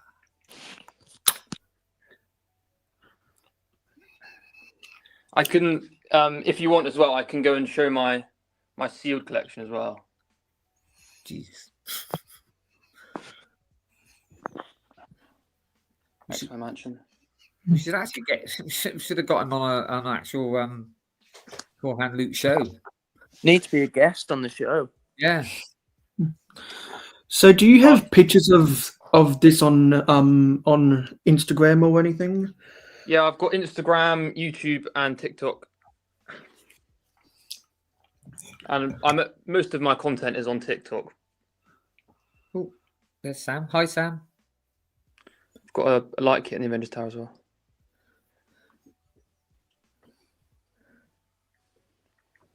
And I like the flashing light at the top.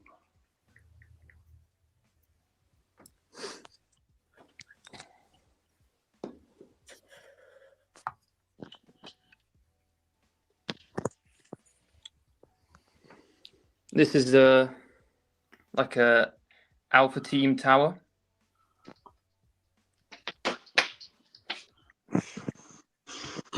Oh, sure. Easy. Fantastic. And I don't hear a lot of people talking about the Alpha Team theme. Rose Quest, Hero Factory. This is what. Look at this. Hannah, can you do a quick overview? I want to show the missus. This is what I want when we move to our next house. This is what I want. Look at this. Look at the space. Don't have any kids then. Okay. Look at the size of that. It's the size of our house. Well, you got no chance. No, thank you. Fantastic. Absolutely There's a fantastic. second Palace Cinema. So I take it the shelves were purposely custom built for the Lego room. You know what I mean? Yeah, they fit base plates. So the ones here are one Why base can't plate. I can't fucking hear anything. These are 2 base plates deep, and those are 3 deep at the back. I'm gonna have to jump back in and out because I can't hear a fucking word.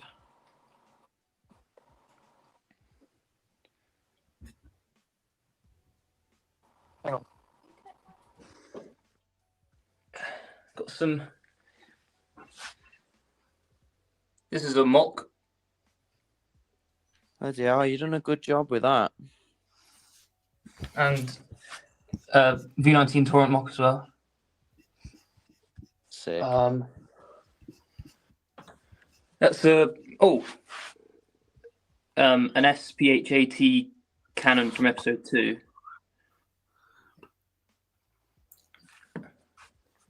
And a Geno Signorina attempt. Is this like in a basement then, or like a cellar? It's like it's just a big room.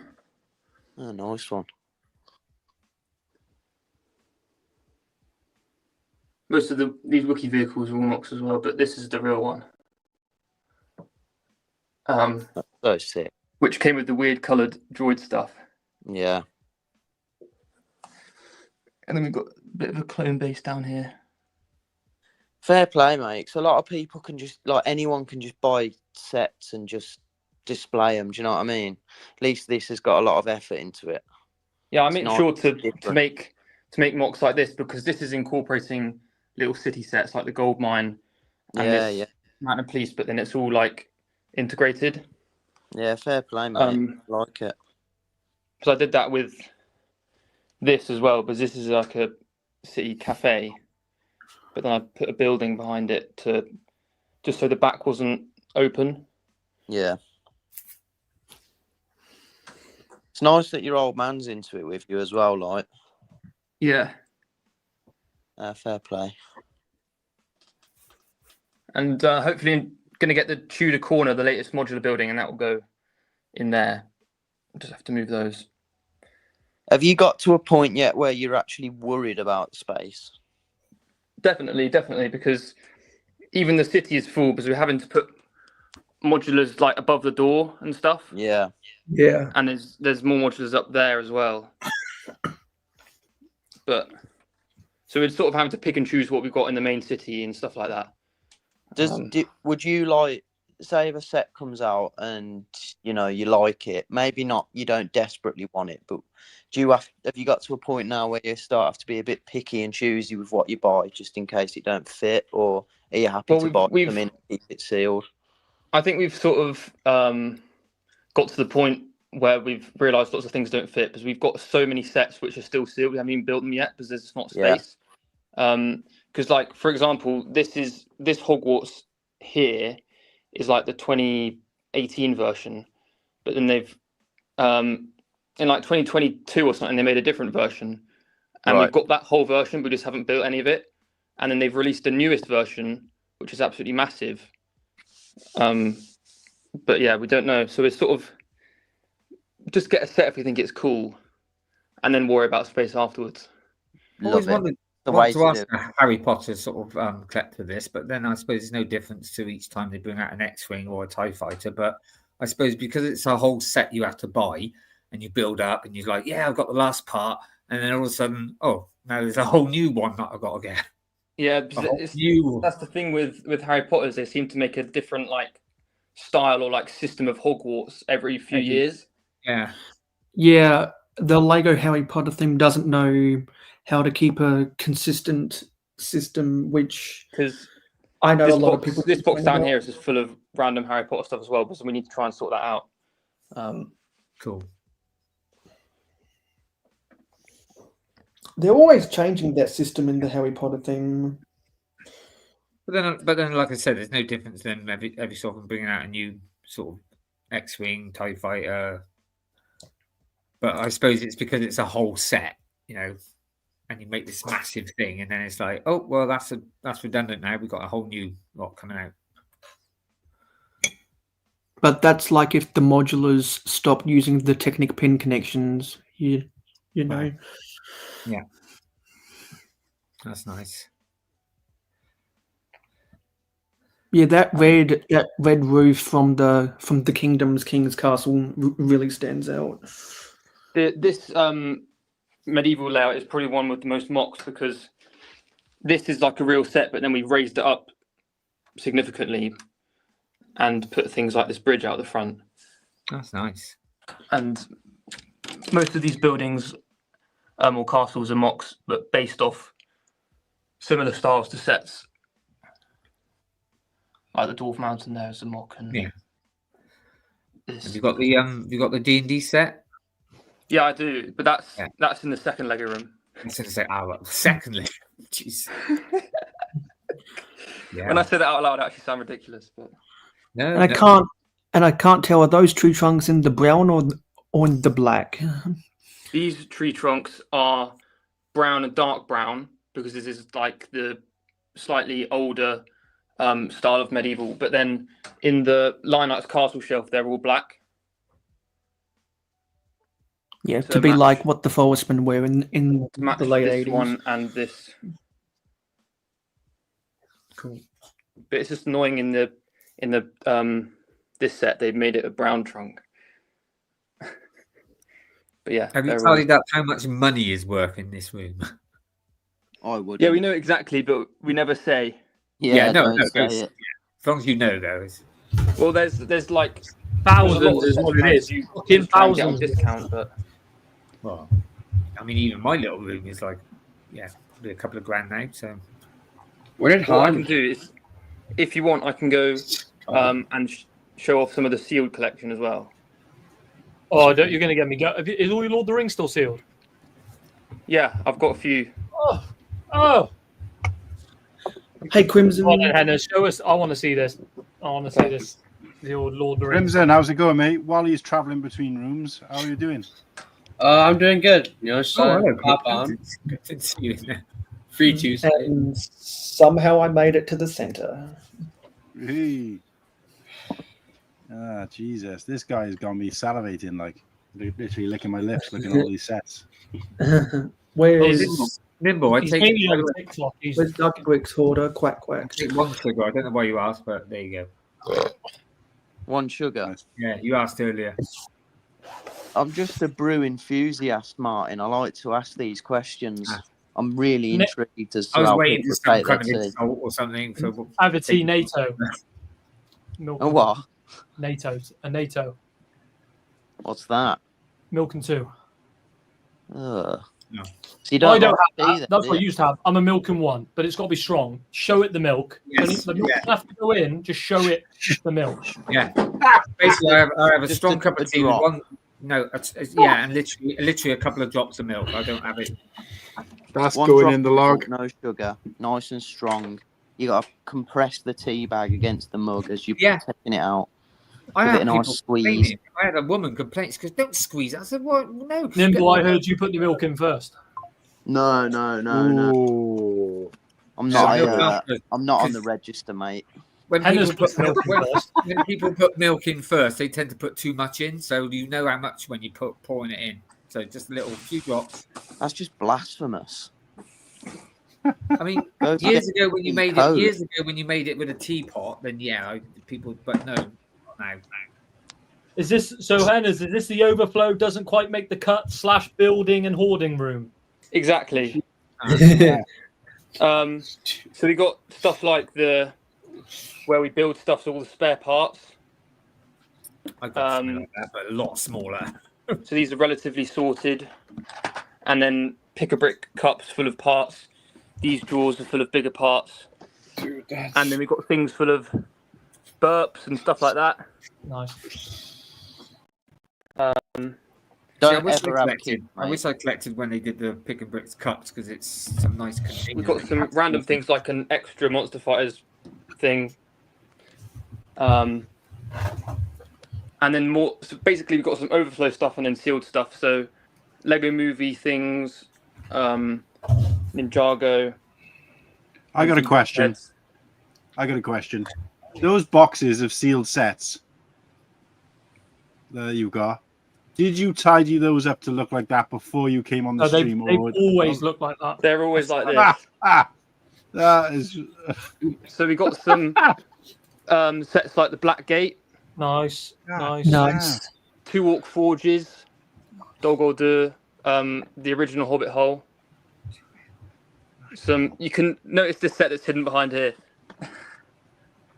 Stinker. The Wonder Woman. Yes, Garrett would be salivating now if he saw those Batman sets. Older city sets. That's the Lego truck that I grew up with. This is mostly Harry Potter stuff. And then down here, we've just got extra GWPs and a few little battle packs. Wow. Nice. And then over here, basically, this is like... Oh, my God. It keeps going. So, random things like Tron. Min set. Krusty Burger. C-3PO.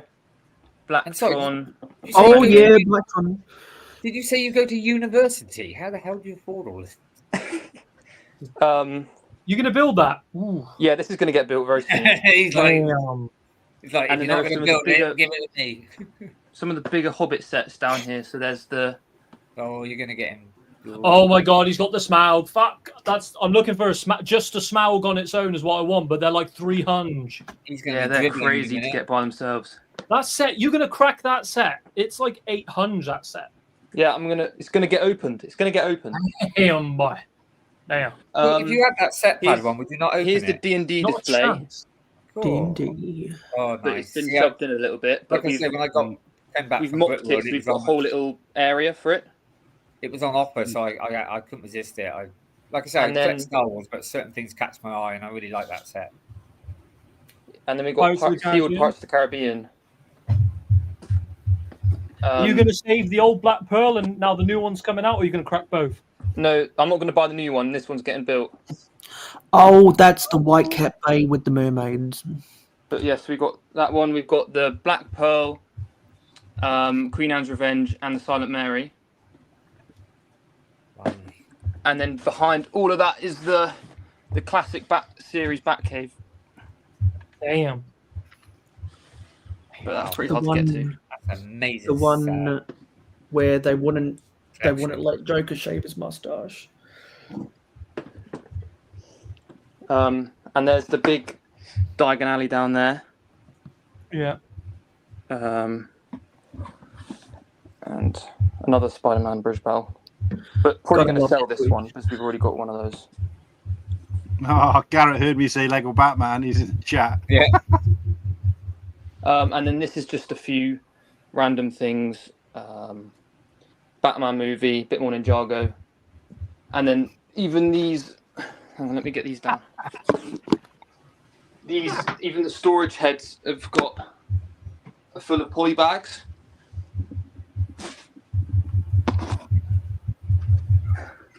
Listen to drum and bass.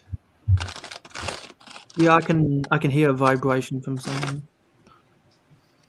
Nice. Here's one for your Hennas. So obviously you've got a shit ton of Lego as in display, love it. you obviously do your own mocks as well, but the mock space isn't that big, and hence where you build. So how do you go about deciding how you're going to build stuff? Do you plan it first, then build it, and get the parts, just the parts you need to build it, or do you just buy parts as and when, and then just make something up as you go? So basically, we have this place, this shop pretty near to us, which just have massive bins full of random parts, and we'll go there, and you buy it on weight, and we'll go there and just buy a bunch of pieces that we like the look of. So then we end up just with loads of parts, and then basically I just sit down. I have an idea what I want to make. So, for example, a few weeks ago, I wanted to make a UT80. So I thought that's what I want to make. UT80, by the way, round of applause there, UT80, absolutely fantastic. I might even have to build that myself. So yeah, that's one rebrickable. So I just sat down with the parts I had in my spare pieces and just built that in about a day. Literally just from what I had. Jesus. Just chopping and changing, doing a bit of award. Messing around. Yeah. Basically, because as you said, there's not a lot of space here. I just cover the whole floor, just trying to just build. But yeah. That's the sound we use instead of a cheer or a clap. Just loads of parts. Oh, the rock work, nice.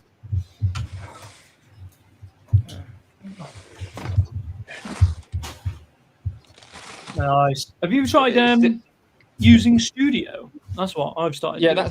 that's what I did with the UT80. I built it in real life, then built it on Studio, and then uploaded it to. Nice. Because I've recently got into mocking, and I realised I don't have the space for parts, so I've got like shit tons of parts, but I'm only buying the stuff I need via uploading it to Bricklink via Studio. Yeah. But it's like building the set twice, and it does take time. Yeah, it took a long time for me to make the instructions as well, just to upload the mock. And I'm the same as you, Hoarder. Yeah. Wow. Damn, what a collection. That is an insane collection. Insane. So uni and this takes up most of your time then, I'll take it? Yeah, that is my whole time. Awesome. And obviously I ran up to you in Portsmouth in the Lego store when Barrack Dur came out. Can't believe you didn't buy Barrack Dur day one though. Naughty. Well, we got home and ordered it. They shafted me down there. I went into that store. They had no GWPs left, so I ordered it online. I then went back into the store 30 minutes later, and what did they have behind the counter? 2 cases of GWPs. I remember you were saying that, but you ordered it online, you had to cancel. But as a sorry we messed you around, I got to keep the GWP that came when the online order. So that's good customer service. Yeah, so I've got 2. I haven't cracked any of them though. Right, boys, Most of the 3 and I haven't cracked them. everybody. I've got to water the plants and all that jazz. All the joys of having plants and things, but yeah, I will catch the rest on replay. I don't know how much longer you're going for anyway. So the sun comes up tomorrow. Well, take care now. Ta-ra. Ian Nimble. Ta-ra. Ta-ra. Jesus. So yeah, I take it you're down that way then, and as Portsmouth way, that's your local spot. Yeah, near that. Nice. Right then, everyone. I've been to a few Lego stores. You get your passport all filled out. I had to get a new passport the other day. Ran out of space. Oh, really? Yeah, I've run out of space with my passport. And I went to the Manchester store, but I forgot my passport. So that was really annoying. So I did this right with Cardiff. This was the first time I went a couple of years ago. Oh yeah. I didn't have it, so I got 2 passports. So I got another passport. I took the pages out and stapled them into my old one. I didn't think of that. That's a good idea. Yeah, so that's what I've done with my new passport as well. I got to do it. So my old passport's run out of space. I'm basically taking the cover off, taking the staples out, putting new pages in, and stapling it back together. So it's just like an extra thick passport. Should do that. Every time I go into a Lego shop, I say I'm going to get one, and I forget. But Henners, can we recruit you into coming? What Brick World Chicago? What are we saying? That's a big ask for a Brick World university student. Chicago. It's on any Lego person's hit list. University student when you've got all those sets. I'm sure you and your dad would enjoy it. Yeah, it's arguably the greatest Lego convention in the world. It's on my first ever convention I went to and had the greatest time I've ever had. Same. But whether it's next year or in years to come, as a Lego fan, you have to go at some point. Yeah, I agree. It's something I want to do at some point. And I then want to go to the Lego house as well. Oh, so that's a plan. I'm old, so 30 next year, and the plan is that we're going to drive there from here. I'm going to drive up to Billund next year. That's the plan. That's a big drive. I don't mind the driving. It's not too bad. It's all motorways. It is 14 hours driving. Luckily, my missus can drive as well, so it's not too bad. That's good. But yeah, that's Brick World Chicago is the only convention I've ever been to. So I need to go to some ones in the UK, but I feel like none of them are going to stand up to Chicago. Yeah, I don't. Bricktastic is the go-to. It's the go-to, but it's only like 2 days. You know, I kind of want the week event. That's what I'm looking for. The week-long event. The week-long drinking. You know what I mean?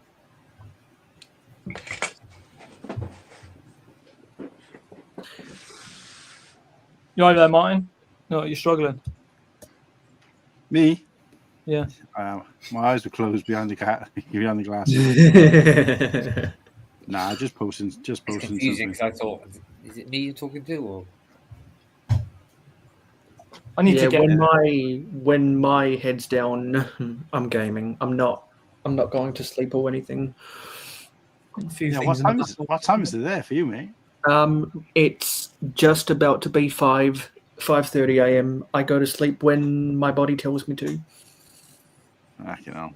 My body would be telling me to go to sleep 5 hours ago. Yeah. Any normal person with a normal sleep schedule. I was going to say, I force myself, because my body never tells me to sleep.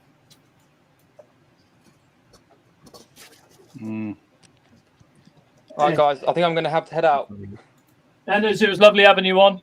Yeah. But yeah, thanks for being here, mate. Lovely meeting you, mate, and seeing all your collection. Absolutely awesome. Yes, it was good seeing you for the first time. I've subscribed to you on YouTube and followed you on Instagram. Thank you. Everyone go along.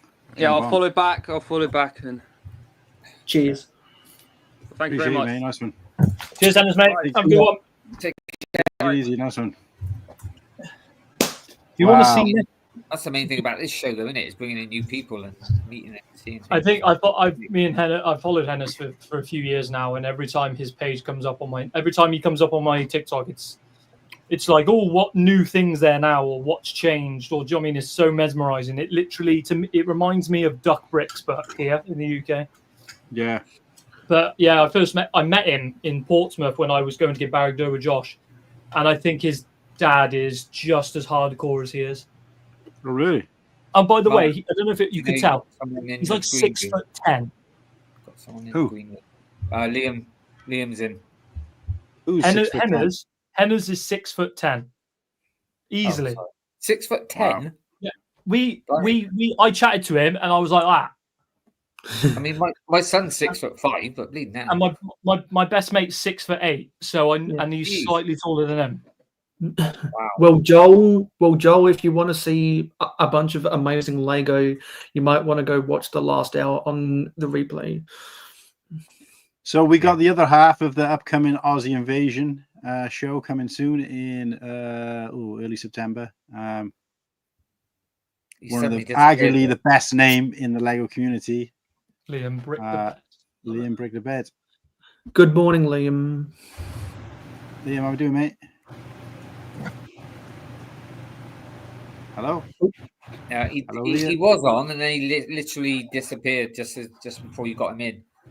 Yeah. Quick side note. This is what happens when you have nephews that aren't into Lego yet.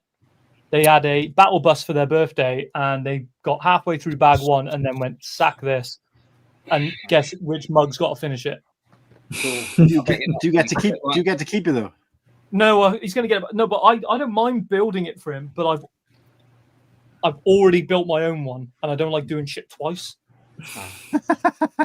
See, that's my bonus at the moment. With the kid at work, obviously, like I said, he can't. So I build it, and I love it. It's great. Good day, Liam. Oh, he's gone again. Yeah, he's just winding us up at this point. Yeah, he's got technical difficulties. Joel, you can come on, but you got to keep the political stuff away, all right? Yeah, Joel.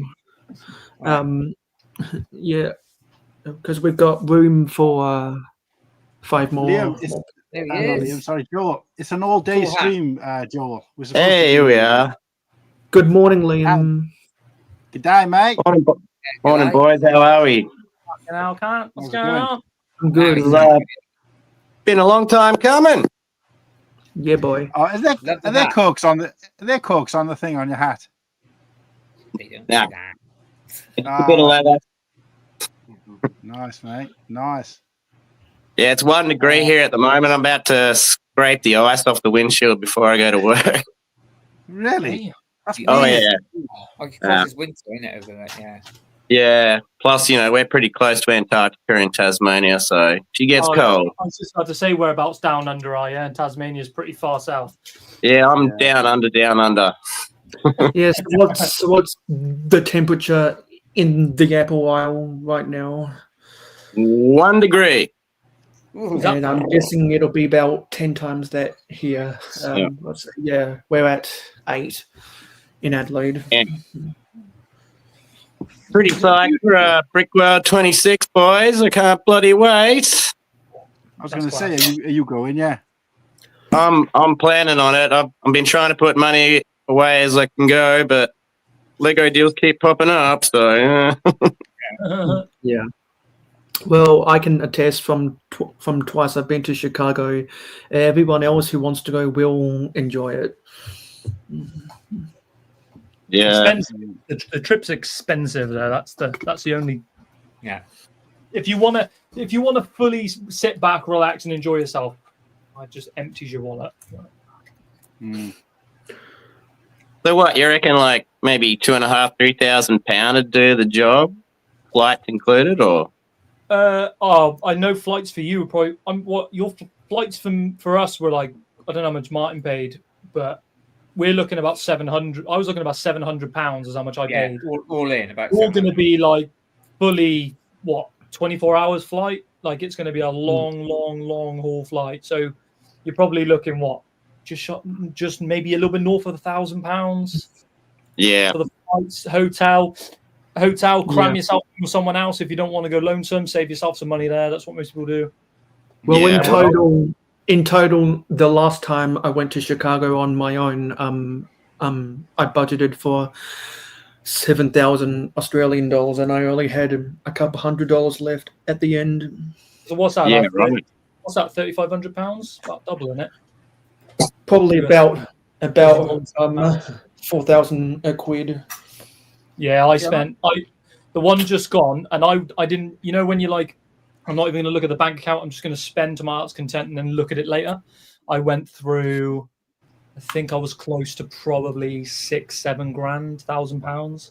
Oh, damn. Yeah. But I went. I didn't budget. I just kind of I'd saved up a lot of money and kind of just let loose, and then looked at what I had left at the end, and it wasn't much. And I was like, shit. See, with me, I mean, I know my circumstances were slightly different, but I took just spending money. I took 1,400, and I ended up bringing back 700. Yeah, because because I'm trying to go to international conventions yearly. I try always have a minimum of $8 grand in my savings. Jesus. Yeah. Well, I'm probably not going to pick any Lego up at Brickworld. I'm probably going to be the only person who doesn't. But I'm just going to go after my base man. I want to taste the rainbow and collect all of them. So that's probably going to be my mission. Maybe a few Stig Figs. But yeah, no big presents or anything coming home for me for Brickworld. I think Bearded Brickman said he might pick up the AT-AT over there, which I thought, oh, Jesus, that's going to be a hefty boy. Yeah, that's got to be a lot of weight in your it's heavy. luggage. That's it. I Russian doled my suitcase, so I had a soft suitcase in my hard suitcase to go over. I brought 2 suitcases back, and I shit you not, my hard shell suitcase was probably full of like probably 700-800 minifigs. I didn't even mean to buy but minifigs is what I came in with. Jesus. Yeah, you know what? I've got a story about packing the suitcase. So when I was at Chicago for the first time, I came in with a bunch of the minifigures from the Daily Bugle and some Disney stuff and some Star Wars stuff to see if I could trade for anything. And at the yard sale, there was these people who couldn't sell some of their gift with purchases, so I ended up trading $200 worth of minifigures that I didn't want for $200 worth of gift with purchases. And when I came home, I had to cram every single thing in there. It wasn't pretty, but it all got home. It was all about if you're good at Tetris, play Tetris, and you're very good. That's how I got very good at because if you go to an international convention and you expect to buy stuff, you better be prepared to play Tetris on the way home. Unless you buy lightsabers that won't fit into your suitcase. I guess Crimson dropped out. Did you take that, Martin? Did you take that on carry on those lightsabers? Yeah, we wrapped them together, so it's all one thing, and just I think that was that's right. Yeah, wrapped them in some bubble wrap and stuck them together. You know that massive castle mock that was there, CJ. What? She's got fleas. Oh. Yeah. She's had 2 fleas. How do you know that? Just found them. Dog's got fleas. I thought she was saying the CJ had fleas. They tend to, that's all right. They were crawling on me with her, and I found one on her. Flea bag. Well, puppies and kittens normally do, don't they? But yeah, they didn't give us flea. You puppy. Tomorrow morning. Get flea. Okay. I don't know why they didn't give us them. Oh, she's not covered. You dirty bitch. She's not covered, but obviously we've got Echo. Right, keep her in a cage. Mm-hmm. Talking of that and slightly going off the subject, has anyone got Netflix here? Yeah. Yeah. There's a film on there called Fixed, mate. Watch it. It's hilarious. What's it about? It's a cartoon, but it's an adult. It's got Idris Elba in it and stuff. The language and stuff, some of it's quite quick, but it's all about a dog that's got to have his nuts removed. It's fucking hilarious. It's really funny. So random. Some of it's a bit like cringing, but I thought it was really funny. Definitely not for kids though. Definitely not. I'm all about Alien Earth at the moment. That's a great show. I'm enjoying that, fantastic! Absolutely, we were talking about that on Sunday show, weren't we? I think you were in the chat. Yeah, better. Yeah, fucking show. And there's another Predator movie coming out as well, isn't there? No, sorry, another Predator movie coming out. Yeah, there's one in the works. Badlands. I'm like a what do you call it? I'm like a casual fan of Alien. Like I really do like Alien, but I'm probably not hardcore for it like I am for like Lord of the Rings and stuff. No. I enjoyed Prometheus and Covenant, but people really bagged on it, and I don't really understand why. I don't mind them, but they'd be at the bottom of if I had to put them all in a list. From what I understand, the reason why people bagged on them 2 films is because I think the whole mystery around the xenomorph was kind of spoiled.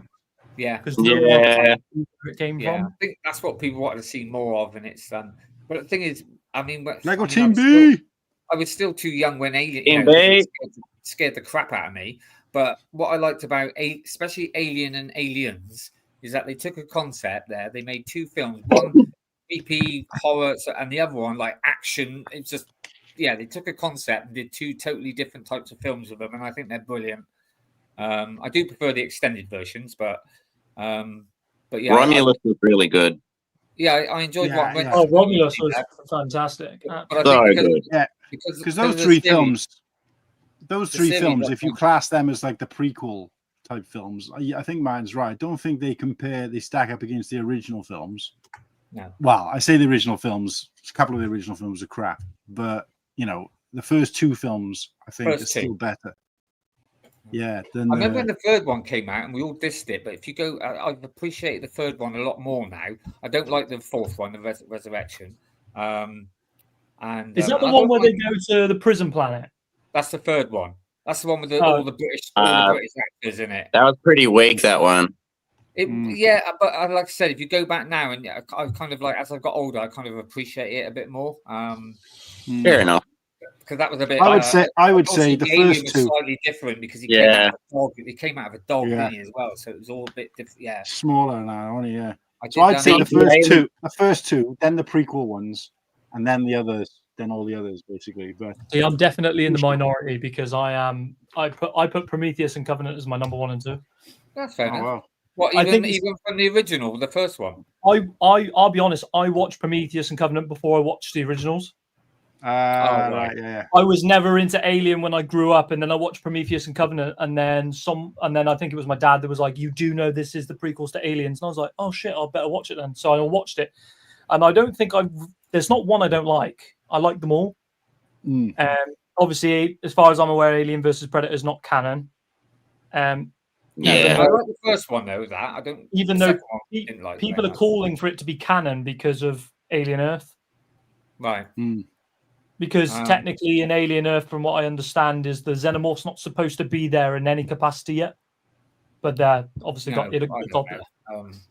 But yeah, no, the original, and I remember even when there was an interview with, I think it's Ridley Scott, that when they actually did the first bit with when he comes out the chest, as far as he says, whether it's true or not, apart from obviously John Hurt, the rest of them didn't know what was going on. So that's it. That's why their reactions is. Oh, that's cool. Yeah.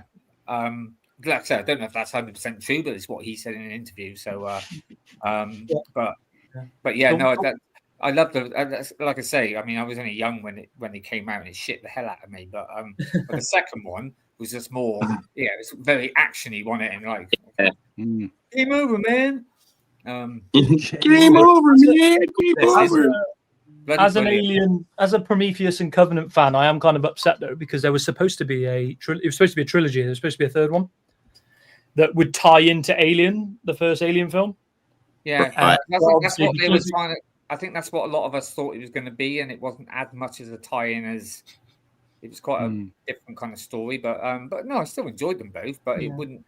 I wanted to see. I like David and Psycho Android, and I wanted to see him. Yeah. Supposedly, the third one was him creating the Queen. Right. That was where it come from. Hello. Oh, hello, Joel. Hello. The new aliens in the new Alien Earth, like the eye with the tentacles, and like all the new creatures are just so interesting and amazing. And I'm so glad that we're getting a lot of Xenomorph screen time. I didn't think we would get that much, but we're getting fucking tons of it. Yeah. But even someone at my age, when those bloody giant tick things were sucked, I was like, "Oh no, good." This was one of my favorite Brickworld pickups. Oh fuck yeah! Look at that custom Xenomorph. How much was that? I think I paid 20 for it. Oh, that's all right. £20. That's $40 million. Oh, $20. So what? 30 odd Australian dollars? Oh, yeah, something like that. So someone 3D printed the head, and it's even got like the movable jaw. Yeah, like, the movable jaw on it, and then they 3D printed like the tail. And wow. The rest of it is all all Lego parts. You got one of those Fallout guys too, didn't you? With the exosuit Fallout guys. Oh yeah, hang on. Got to get me something like that when I go next year. Fuck yeah. The only thing I will say with is it Alien Earth? The only thing that I haven't particularly liked very much is I'm a cat lover, so I was like, no, with the bloody eye. If you haven't seen it, sorry, spoilers. Oh wow, look at that. Yeah. Custom pin. Has a light up helmet. it's all like this dude just makes it at home and then sells it on his Instagram. Yeah. No, I got to get one of those. So that'll be me, Brickwell, just getting small little bits and pieces like that. I can't afford to pack my suitcase and travel 24 hours back. Yeah. Oh, you will pick up loads of little tiny things and lots of probably sig figs and stuff. Yeah, that's what I bought most back. I did buy, I mean, because obviously as well, I'm assuming it's be next year as well. If you go, when you go into register, you get a free set anyway. So there's something you've got to bring back. Wow, they did this year. That's what I said. They might not do it next year, but because I thought, because they said, "Oh look, you've won this," and I was like, "Oh look," and it turned out that everyone was getting one. So I thought, "You're gonna make it next year, Whittaker?" I'm trying to. Yeah, I've did a few setbacks or whatever, but I got a big fat hug waiting for you. You said hug, not hog. Sorry, yeah. Sorry, I thought you said ho. He was up for the big fat ho. He was there. He was like, "What's her name?" I'm always there for a hug. Yeah, no, I'm trying to because but yeah, it's there's just been a few setbacks of whether other people are still going or not. But I think I'm going to make my mind up to just go anyway. Yeah. How's that train station coming along, Joel? Yeah, they'll be pretty good. Just have to work on the roof, really. I mean, I've not really changed much since like the update video, but yeah. Sure. Yeah, go for it, mate. This is so weird because I had to download like an entirely different browser just to like access StreamYard. It didn't want to work off like Safari for some reason. Government's watching you, Joel. I would say to show off your whole Lego room, but after the guy who was on about 10 minutes ago, everyone else's sets collections now look like shit. So, yeah. Oh, that's like all my kind of mocks like across there. This is like the train station I've been working on. Look at that. Oh wow. Yeah. Oh yeah, I did see that. I did see. I like how you did the loose tiles in between the train to represent the stone. Like. Yeah, that looked awesome. So you took a picture. You took a picture of Hereford train station, wasn't it? So was that based on that? I went to see like some family, and I took some photos like the roof. Just like inspiration. Is that based on one of the train stations near Cardiff? Kind of like it's just kind of like a general kind of like train station. He was at Hereford train station, so it was like closer to Padawan, I think. Yeah, I went up to like visit like some family. I just kind of took photos, but yeah, that's the. I'll take some photos of the train stations near me if you want, mate. They're just covered in seagulls and seagull shit. I should look add that as a detail. You've got to check a seagull in there. There's like a drawing in the back as well for lights. I just haven't put lights in yet. Oh wow. But yeah, lads, I'm gonna have to shoot because I got to deal with these dogs. Yeah, you go for it, mate. Check they're not infecting each other and stuff. Appreciate having me on for a little bit. Maybe Take care, Cam. Yeah. Nice to meet you, Padawan. Finally. Nice to meet you, bro. Right, see you. I got to head off too. I got an early tide this morning, and these oysters aren't going to farm themselves. So. Yeah, no worries, man. I appreciate you getting up to check in with us before you went to work. But Aussie Invasion's coming soon, mate. So yeah, no, I've got the day booked off. It was like pulling teeth with the boss, but I got the whole day off. So yeah, sorted out. Might even try and get a new microphone to make it sweet and special. So no, that's good, mate. Good, boys. Have a great stream. Yeah, see you next care. time. Cheers, mate. Take care. So yeah, Team B, I know it's joined the chat.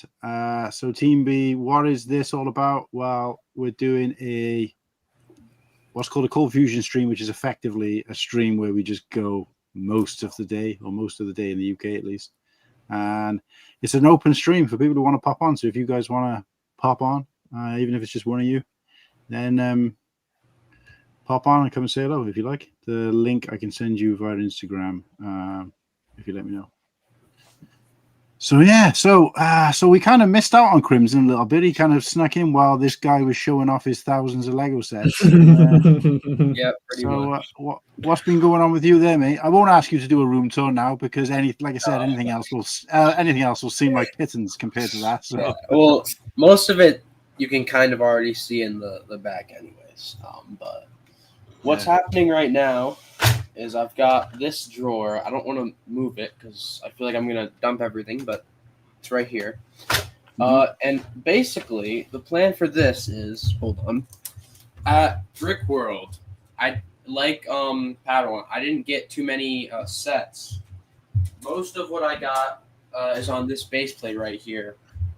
I got a lot of 212 guys. Right. Nice. I like these guys a lot. Sorry, but the 212 is better than the 503s. Ooh. And then I've cooked up something like this. We got the creamsicle tank here. And the final thing would be right here. And it is missing a leg as well. So we'll pop that on. And then we've got ourselves a little crab droid. So we're going to be doing a 212 mock. Is it about time they have brought lights out a and crab everything droid? for it? I got a little example here. They came in pretty soon. They don't show up that well in camera, unfortunately, but yeah, it's whatever. So the last thing I need to do is what's going to happen after this stream probably is I have to go through the sorting thing right here. And I have to see what parts I have to order. And then once those come in, we can finally start building.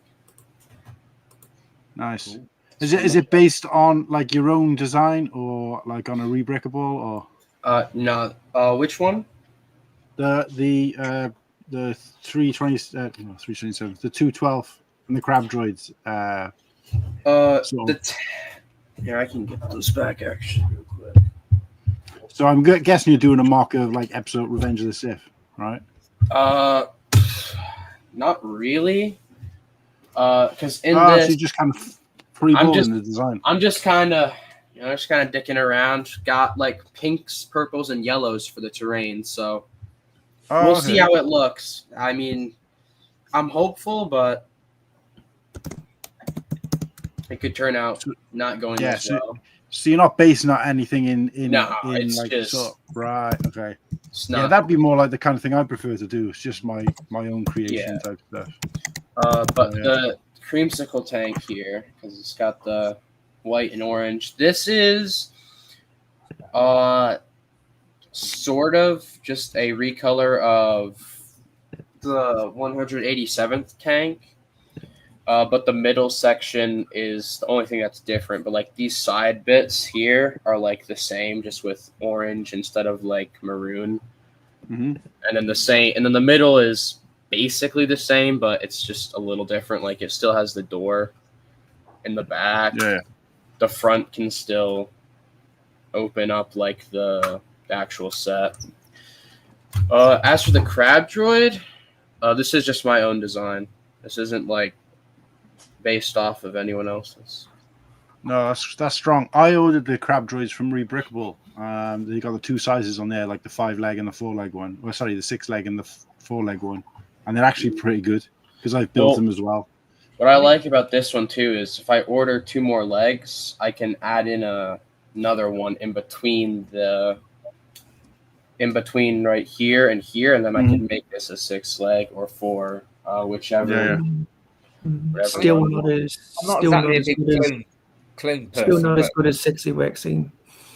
But why do you think Lego has not yet done a crab droid? I have no idea.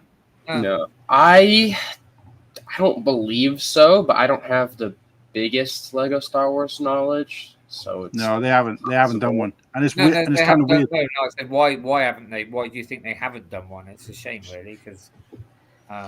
And the thing is, the ones I ordered on Rebrickable really cheap as well. Probably one of the cheapest mocks. I mean, they're not particularly big. Don't get me wrong, but they're definitely to scale with the minifig. And I think it cost me like £13 from like 2 or 3 sellers for the parts. The parts are so basic. So yeah, I keep telling Nimble that he needs to do it because he's got his Data Droid series, so it'd look good in there. Yeah, I mean, but For people who collect clones in that, who doesn't want one where they can then put a clone on top as if he's shooting? Oh yeah, we can do that right now. Yeah, go on. Don't Yeah, even, like don't. This is going in the mock, but like there's plenty of room for one to fit up there. I could fit 2 up there, honestly. Yeah. But this will be in the mock. It's not my favorite droid though. My favorite one I've made is this Vulture droid. Hold on. Because mainly because it does the thing. Oh yeah, I see. Yeah. Right, cool. That's my favorite droid. Diversity one. Yeah. And it can just compress all right up. Oh. I don't think this one's going in the 2/12 mock, but I have a plan. I'm gonna get a couple of these in like actual separatist colors for a collab for Chicago, which should be interesting. Nice. Who are you collabing with? Just a couple people in the lug that I met this year when we went. Right. Okay. So are you in a lug at the moment then? Yes. Oh, okay. Cool. Yeah, I've looked to see if there's any in this area, and there don't seem to be any. But if I'm honest, I couldn't commit to anything like that anyway. So. Yeah, the closest one I know of is probably Bristol. Mm. There's like a lug called Gert Lug or something, but yeah, that's probably the closest one I know. Gert Lug, yeah. Which I'm not. No, I live in Bristol, but I'm not part now. Oh, I'm going to be in Bristol as well, mate. On wait a sec now. What day is it? Thursday. I'm going to be in Bristol on Friday. Oh, are you? Want to meet up? Or are you busy? Well, yeah, kind of. I'm okay. going to be there with Kirsty, my daughter, my mum, my dad, and we're going to be hunting down that Wallace and Gromit stuff. See if we can get them all. Oh right! Oh god, mate, they are spread out mine this year quite a lot. Yeah, and some you probably won't be able to because they're in like Noah's Ark, Slimbridge. Well, Slimbridge is on the outside, so that's okay. But some are actually inside buildings and stuff. Like the Concord one, you have to pay to get into there. So, never. Bit of a rip-off. Yeah, that's bad. Yeah, it is. But there is. Well, mate, if you're close to whatever you're downtown, just give us I'll come down and say hello. Yeah. Well, I don't at the moment. I don't even know what time we're getting there. But there's a lot around the Docks is a good one around there. There's quite a few around there, and then Cabot Cirque. So all in town, and you get a few there, but there are quite a few that are quite distant, quite away. Oh, see, when they did the Snow Dogs one. The Snowman and the Snow Dogs one in Wales, you could get them all without spending any money. Typical of the English to charge you to see them. This year they've really spread them out. You need a car, mate. They're quite a long way from each other. Some of them. Oh yeah, no, we'll be in a car anyway. So, but yeah, what are you going to any more brick fests, Joel? I'm definitely going to Bournemouth on the 6th. Planning on doing Cardiff. Also, I don't know when the new shop is opening. I'm pretty sure it's September. No, I know. It keeps saying September online, and even on Lego's own thing, like their page or whatever, it says just September. And I'm thinking, that's like middle of August. Surely by now they should be telling people like what day in September. Because of course, if they do it early September, the kids can go before they go back to school, which you think they would do. They think they do it like first week of September. I was thinking of like potentially emailing them, like seeing if they have like a sort of creator type thing that you can go like the day before or something to like check it out. I know I've done that on like a few other stores. So there are 2 then in Cardiff, yeah, same as Bristol. Temporarily, because it's opening next door to the other one. Oh right. Oh, but it's a bigger site, so what they'll do then is they'll and weed out the other one. Yeah, but it's going to be like it's not going to be like any of the other stores. It's going to be like a Lego Superstore, so you're going to have the big. Like, well, I think they said they're going to do like, like when you go to the one in London and stuff, where they've got like the massive monuments in them, like a London Bridge and stuff like that, Big Ben. Oh, right, okay. They're going to do stuff like that for because it's one of the older Lego stores. So It's they're gonna build like some Welsh. I think they're gonna do like maybe a Welsh dragon in there and stuff like that. But also, it's gonna have the minifig printing thing in there. Wait, that.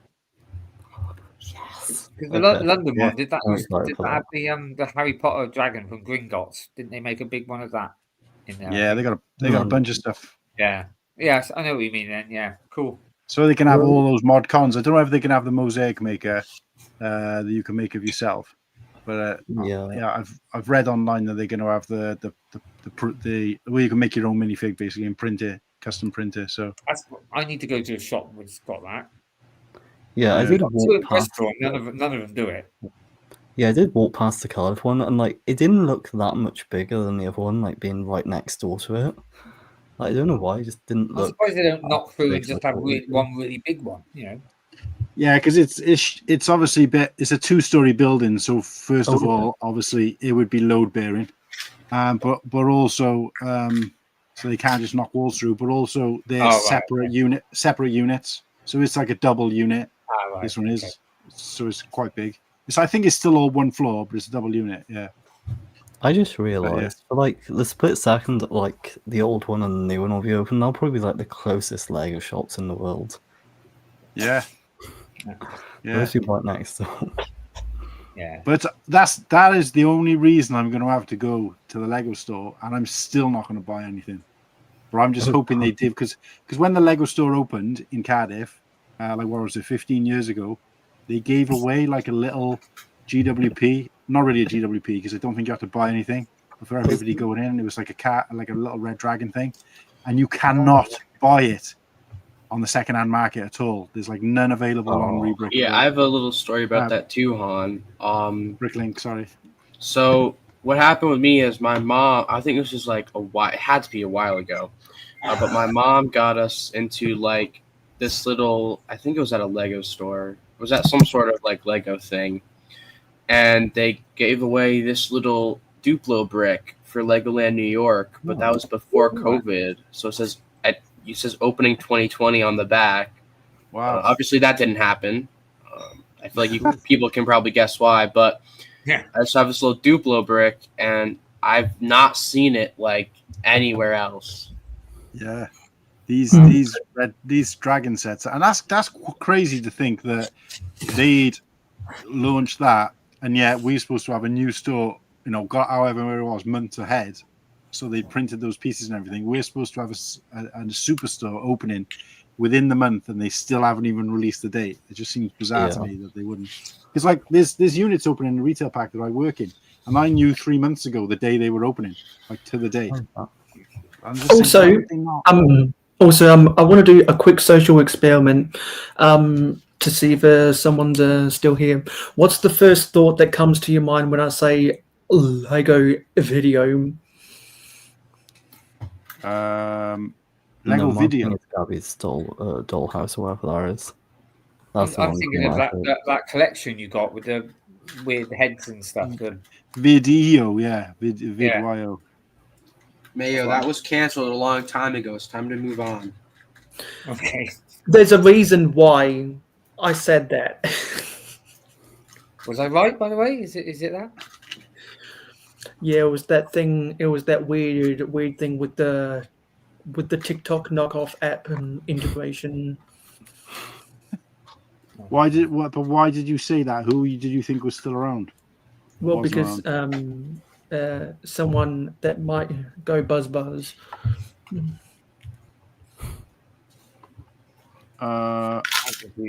You've lost me. Yeah, I'm lost.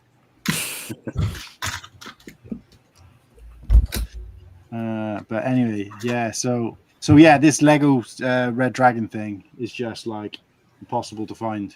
You can't even I can't even get hold of like a list of parts to be able to try and make it. Oh, so cheesed off about that. Sometimes they They're still here. The Lego shop in Bristol, because we were in a queue, and yeah, they were giving away. It was a little poly bag, sort of with a little figure in a bike. But I was like, yeah, if you're giving it away, Yeah, but was it customized to the store though, or the area at all? I don't think so. No, not like yours. No, it was just a general. You could probably buy them or something. So like the one they give out at Brickfest, like they've been giving the same one out for like 3 years now. Yeah, probably. Like I got about 12 of them. So, yeah. 12. No, I haven't got that many because they don't actually let us have them when you work at them. But they were giving away this Ninjago double figure pack as the free gift when you go into the festival, into the convention. And then, like, I don't know, a year later, they're still giving away the same free gift. So like, I can understand. Literally thousands and thousands. The amount of boxes of them that I have to load and unload from the vehicle every time we have one of these events is unreal. But the thing is, because like I understood for the first year, because Martin Whittaky came up to the one in Cardiff, and then he went to the one in Weston-super-Mare, which is closer to him. And he got the same free gift, and he was kicking off about it. And I said, yeah, because the idea is that people don't go to all of them around the country. They're not different enough for you to go to different ones, so they don't expect people to go to like multiple ones, really. But which was the one that you exhibited at, Joel? Same one. Yeah, I'd say the Cardiff one. Yeah, I've done almost every year. Yeah, that's what they were giving away. Yeah. Like, well, if it's free, I'll take it. But we could understand if they were giving out the same set all year for a whole calendar year at all the same events, because, like you said, you wouldn't expect people to go to multiples. But then when we went into the next year, and they're still giving away the same. So even all the kids and stuff who haven't been to one since last year, they're getting the same free gift as the year before, and it's just like I moaned about that because I got this. I deliberately paid you pay extra to go in early to get like this exclusive set, and it was the same ones I got last year. I was like, that's not right. That's just like how the Black Panther bust, the foosball table, and the Queer Eye set were 40% off for like 12 months. So at least Brickfest actually pays their builders. That's one thing we can appreciate about them. Yeah, I was surprised when you told me that. Mm-hmm. Yeah, because you have to pay to go in, and because National Brick Fence is like another company, but the thing is, like, they pick and choose who they want to pay, and they don't even pay as much. Yeah, because Joel's friend at boxing goes around to the conventions whenever they pay the exhibitors. Yeah, boxing mainly does like Bournemouth and X, so just one of those two. I do both of them as well, but yeah, there's one on camera. Boxing came back onto YouTube, by the way, Joel. Yeah, it's always spawned back. Yeah, I was shocked to see new videos from him in my subscriptions. Is that the guy who pops up in your vlogs? Some of them, yeah. I remember. Yeah, I think I remember. Yeah. So we'll have another new vlog then from Bournemouth coming up soon, then, will we? Probably, yeah. Yeah. Nice. I got so many videos just like recorded, but like I just can't be asked to add it on. Yeah, tell me about it. Actually, really bad.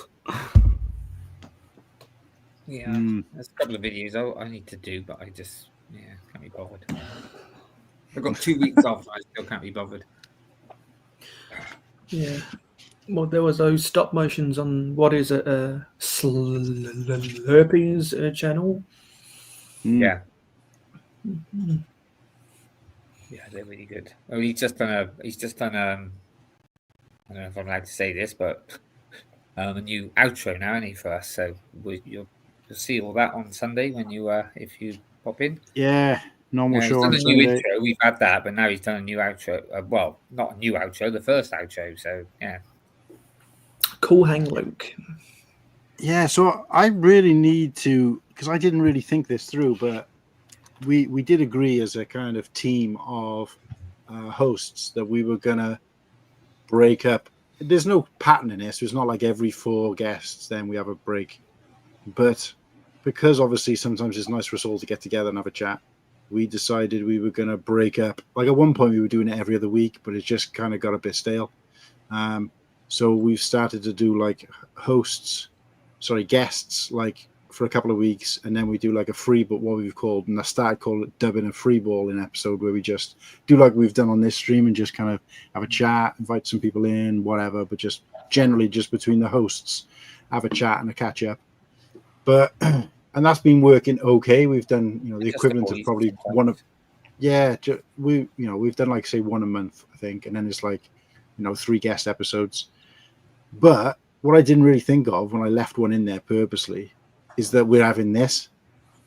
So this weekend is a free bulling episode, and I think we're going to be like out of things to talk about after talking about like pretty much everything on this stream. We're finding things to talk about, mine. So no, I'm just thinking maybe we can try and squeeze in a last minute guest. Like he'll give me an excuse to repost the post again and see if I can. And if you ever run out of stuff to talk about, you can just moan and cry about the $1,000 Death Star like everyone else. Yeah. If Martin struggles to find anything to say, I'll be really shocked. If you do, Martin, if you do, you can always take the mick out of me. There you go. Yeah. No, in fairness, the last time we did this Cold Fusion stream, I think we had Brickworld like on the horizon. So like we had no problem filling any gaps. But I am getting to the point where I'm like, what else can we talk about now? Because we don't have that general sort of main conversation topic. But we have been running for nearly 7.5 hours, so yeah. Well, I did say originally we'll go to 10, but there's a bunch of people who reached out to me who are kind of Eastern US who are like, if you're still going like, I don't know, 10, 11, 12 o'clock ish, I'll jump on. And I'm like, yeah, well, that's fine as long as we can get that far without like going a bit stale. But so yeah, so we'll hang out for a bit longer. Just go on until you can't go anymore. Yeah, well, it's a rare occasion for me to be able to stream all day because normally I like do the cooking and stuff for when Kirsty gets in. But tonight she was coming in, packing for a couple of days away, and then going straight to bed anyway, even if I was like around. So I just thought, well, no better time to do it really. So, but Chris McBricker, I'm pretty sure he was in the chat earlier, but with a completely different logo. Yeah, I'm sure. Yeah. So I don't know if he just changed it for us or whether he was in on someone else's channel, but yeah, he was originally watching from my Twitch broadcast of this thing. Okay, yeah. So welcome back, mate. And of course, the offer's still there if you want to pop on the stream. I know you said you would earlier, but I'm not putting the link in the description, so let me know and I'll send it to you across via Instagram. And Team B's working right now. That's why they're up this early. Okay. Yeah. I thought Slurpee might pop on after he finished work, but obviously busy. I think a lot of people, because I said what time I was starting, I didn't want to put a timeline on it. A lot of people are surprised. I mean, the amount of people who popped on and said, "Oh my God, you're still going," and I'm like, and some people said that at 5 hours, and I'm like, our normal show runs to this time. So, yeah, Joel. Yeah, Joel. So, but no, quite a few people like Ken said it, and even Padawan when he came on said it. Like Sean came on and was like, "Oh, you're still going?" And I was like, "Yeah, that's the point of this one. It's supposed to be like a charity stream, but without any fundraising." Well, you never know. What? You're still going? We should do what we did last time and say like we're going to wind down, and then suddenly you get a surprise guest. Yeah. That was Shy. No, that's right. Like, just Shy came in. It was like, no, let's carry on then. But in fairness, last time I invited people personally as well. This time I just shared the link, I copied in 20 people. Like you can do a maximum of 20 people when you do the post, and then I shared the link then with, a bunch of others, probably another 20 or so. But last time I did privately invite people, as in I said, "Yeah, I'd love you to come on if you can," and I tried to aim for people who had never been on the show at that point, which obviously that list has got smaller. So, but yeah, who just dropped the fork? I think we reached a peak of 7, and we've averaged 4. Yeah, I can say hi to everyone. Just click virtual on OBS. I'm not sure what that means. Hit me up on Instagram, mate, and I'll same name, Cool Hand Luke Bricks, and I'll send you the link. It's a little weird using StreamYard. Well, I've not used StreamYard in months, I swear. Yeah, well, when my mum's off to work, I'll take this into the garage and show off some of my Lego collection, so we have more things to talk about.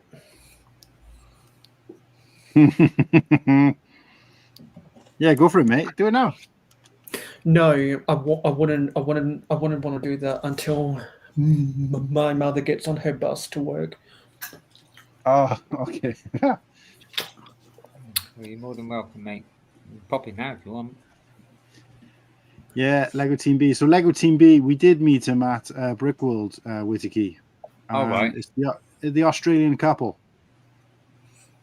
Yeah, because Well, I say we met him. At Brickworld seem to be Chicago 24 and Bricktask 25, Team B and I both exhibited.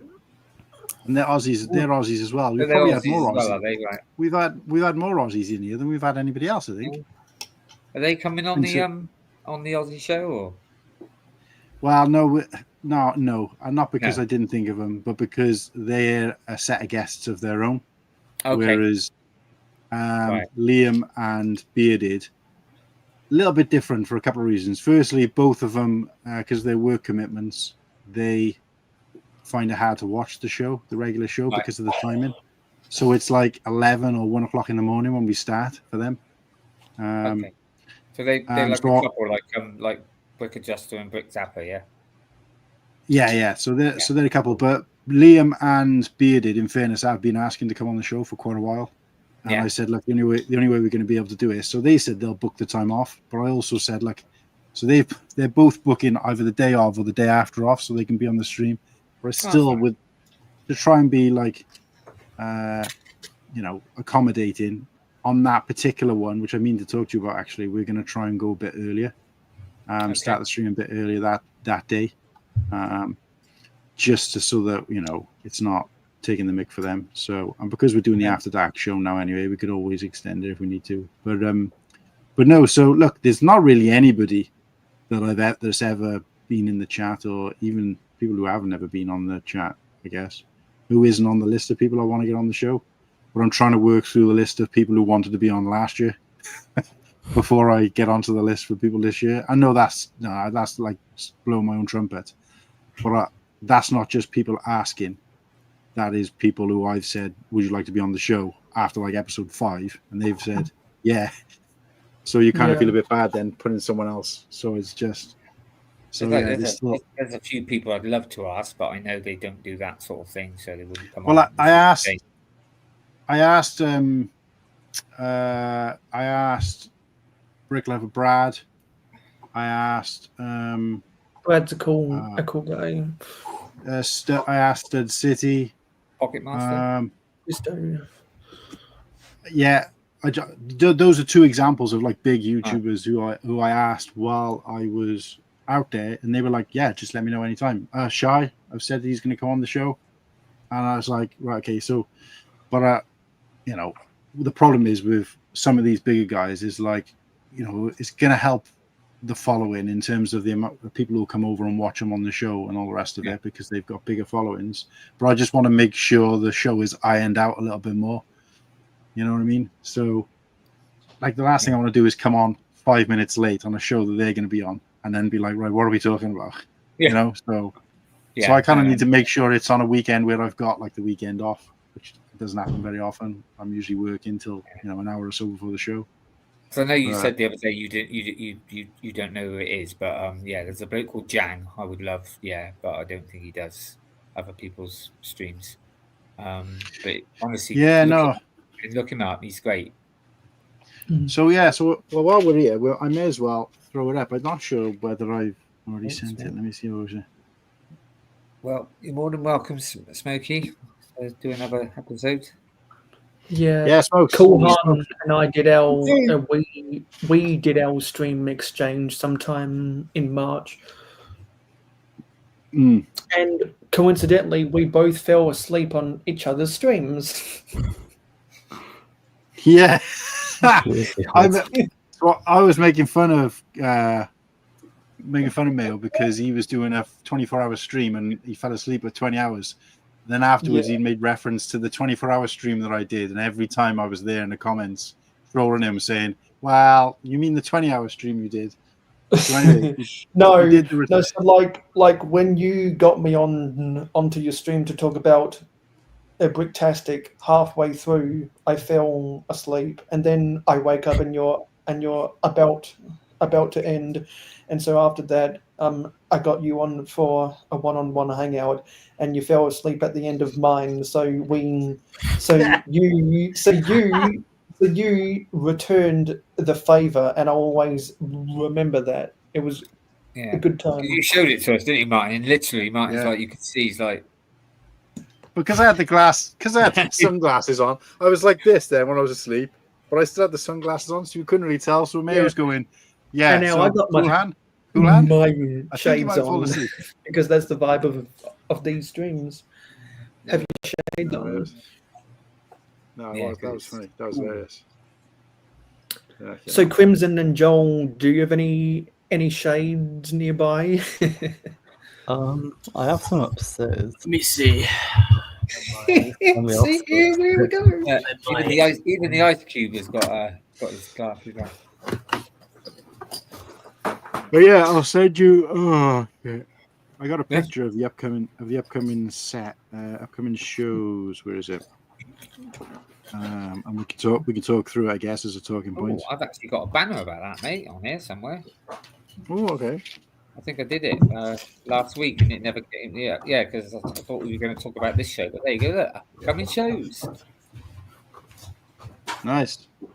So yeah, Smokey. Yeah, I know that wasn't a proper episode. I think it was more to do with the fact that at the time you didn't really have a sort of profile. I didn't, and obviously because it was kind of last minute, you were more of a surprise guest, which we do now and then, in fairness. But because of the whole profile thing, I didn't know whether you wanted like your face out there, all the rest of it. So it was a bit up in the air. So I do apologize, but no, we have had episodes like that where we haven't really planned them or organized them. You're not the only one, trust me. There's like near enough every other episode we've kind of rocked up to. So yeah. Ooh, so we got a newcomer to the chat and to the stream. Chris, let's get that off then. How are we doing? Sorry, oh, hey, Chris. Mate, you should see the rest of my flat. Don't worry about that. So, what are we looking at here? kind of been around like on Twitch mostly, and yeah, he's been a friend for a while too. I think I've met both of y'all on Rickheid's stream before, if I'm not mistaken. So, who, me or Mayo and? Yeah, Mayo and Han. But I do mocking and all that. Like I made a carousel. Oh, nice. Oh wow, nice. But I'm not just trying to be on the spotlight. I'm not much of a streamer. People, I'm more like chatting. Yeah, well, you'll fit in really well here, then, mate. Because not are we. I was just trying to work out what's in the glass cabinet to your left. Oh, that one? That's the samurai castle from the 90s. Oh wow! Yeah. Wait a minute. I have like almost everything from 1990s. I got a lot of 80s. Don't have a lot of new stuff. I don't buy much new. People make fun of me on that. Like, I'm not like streaming like this is the newest thing I got, and I got it actually in a trade. Actually, it's the opposite. I was going to say I don't blame you with some of the new sets that are coming out. They're not. Yeah. They don't make them like they used to. That's why I say. No. In fact, I was trying to do this thing with the space, that new space series that came out. And I'll pick up my camera to show this off. Here we go. But I wanted to make a space base that would like remind me of back in my day in the 80s. And how they opened up. Oh, cool. Yeah, I remember that, yeah. So I gave myself like all kinds of finger room in there for like a engine room and all that. That's nice. And then it had like I also put a landing space, what do you call it? Landing pad. That kind of reminds me a bit of Space 1999. That ship. Yeah, that's what I was saying. It's like this reminded me of how we played with the Lego back in the day. Oh yeah, no, I think he's talking about the movie, but yeah. Well, the show. The show, yeah. For all you youngsters, it was a late 70s science fiction show. Oh yeah. Now I remember. Yeah. What are you doing, Dave? Right, I'm with you. Yeah, sorry, I was thinking of something else as well. I was thinking of the movie Space 1999. What, Space Odyssey? No, not that. Oh no, 2001 Space Odyssey. Yeah. No, this was a series. Space 1999. Can't remember the main bloke in it. He's quite famous. Well, it was. He's I might have had the movie wrong too, guys. I'm sorry. That's okay. I'm just here to have fun. As long as I'm laughing. That's what Lego is to me. That's what it's all about. Having fun. The way to share my artistic ability. Like whatever I dream it, I make it reality. One of my biggest projects I took on was that remote controlled crane on a train challenge. You ever heard of that? No. Where they pretty much make something on the Technic scale of a crane, and they put it on the RC train or a 9-volt train, and make it all functional. I actually took that on and sitting underneath my cabinet. It's not easy to see because it's all dark out right now. But that was something fun to do. So I like to do the Technic stuff. I always put a motor on almost everything. So wait, if you say it's dark out, whereabouts are you? Because I thought it sounded American. Yep, I am American. I'm in Michigan, and it storms out right now. Like, you want to see outside. I mean, it's not right out. So not quite. Yeah, not quite. I was thinking you meant nighttime dark. Right. Okay. Yeah, it's dark here now. Well, the sun will be down in about 2 hours. Yeah. So you're Eastern time in Michigan, right? Or is it Central? We're Eastern. Yeah. All right. Yeah, because you're just on the cusp of Central, really, aren't you? Yeah. Okay. Nice. My light's flickering. Living your marks, Team B. Yeah, there's a bunch of us here today who have seen each other on other people's streams before. And that's the power of networking, I find, in the Lego community. Yeah, well, that's kind of the whole point of the show, to be honest with you, is to, get to know some new people. I'm probably the only person here that hasn't been on other people's.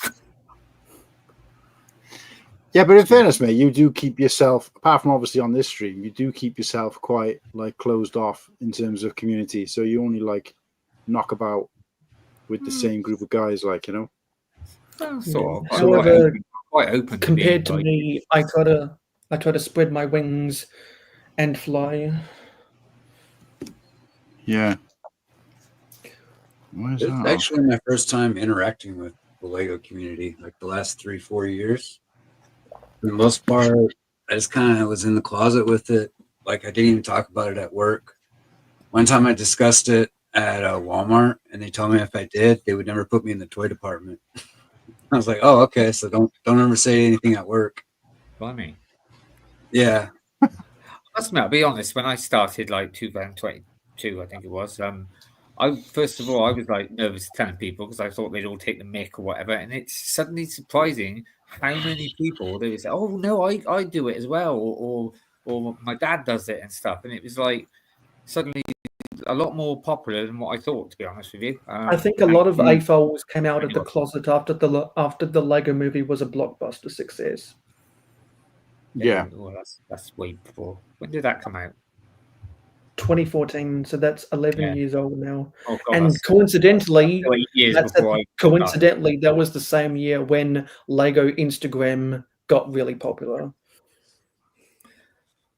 And to be honest with you, I only started it because somebody bought me a set when I wasn't very well, and it kind of calmed me, and then that was it, and then started buying it. So yeah, it was almost very therapy there. Yes, it was. Yeah, very, very much so. Very good for my mental health at the time, actually, as you know, Martin. So, But yeah, and then obviously, I mean, I've liked Star Wars ever since. Yeah, because everyone I come across in the community is either in the community for therapeutic reasons or creativity. I mean, that's how it started. Now I just love it because it's just fun, and I just enjoy building up my collection and stuff. So, yeah, I would say it's definitely therapeutic. But also it made. I mean, when I started, obviously, and I get a set, and I'd like be quite calm and take my time. It'd take me quite a while. Now, honestly, it's like I've got to stop because I just want to start building. That's like, can't bloody stop. Like the AT-AT. I'm surprised you are.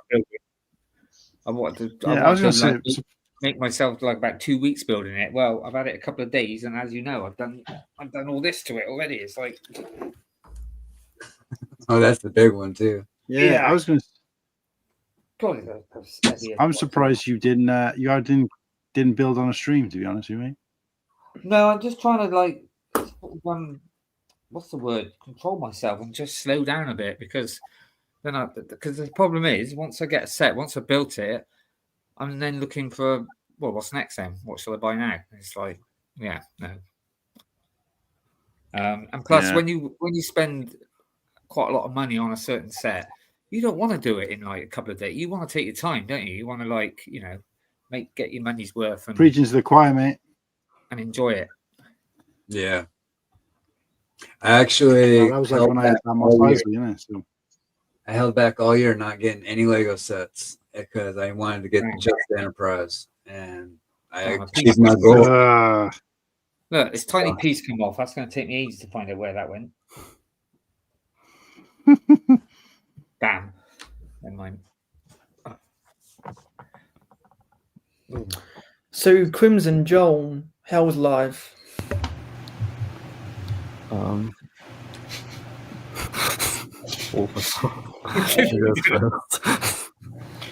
mean, it's still summer break for me, so I can't complain too much. Joel, how's your monkey battle pack? It's mostly just existing up there somewhere. It's vibing. I might buy another one for the main. You won't ever hear the end of that on this stream, mate. No, that's a classic moment, mate. Classic moment. That was a classic moment, yeah. I'll take him with me for life. So basically, Chris, we were doing a stream where we come up with like our best battle pack for adding Star Wars, but because Martin didn't actually say it was through Star Wars, Joel came up with the monkey battle pack, which was classic. None of us would have thought that. But like I said, fair play. He didn't actually say stipulate Star Wars. It could have been anything. So yeah.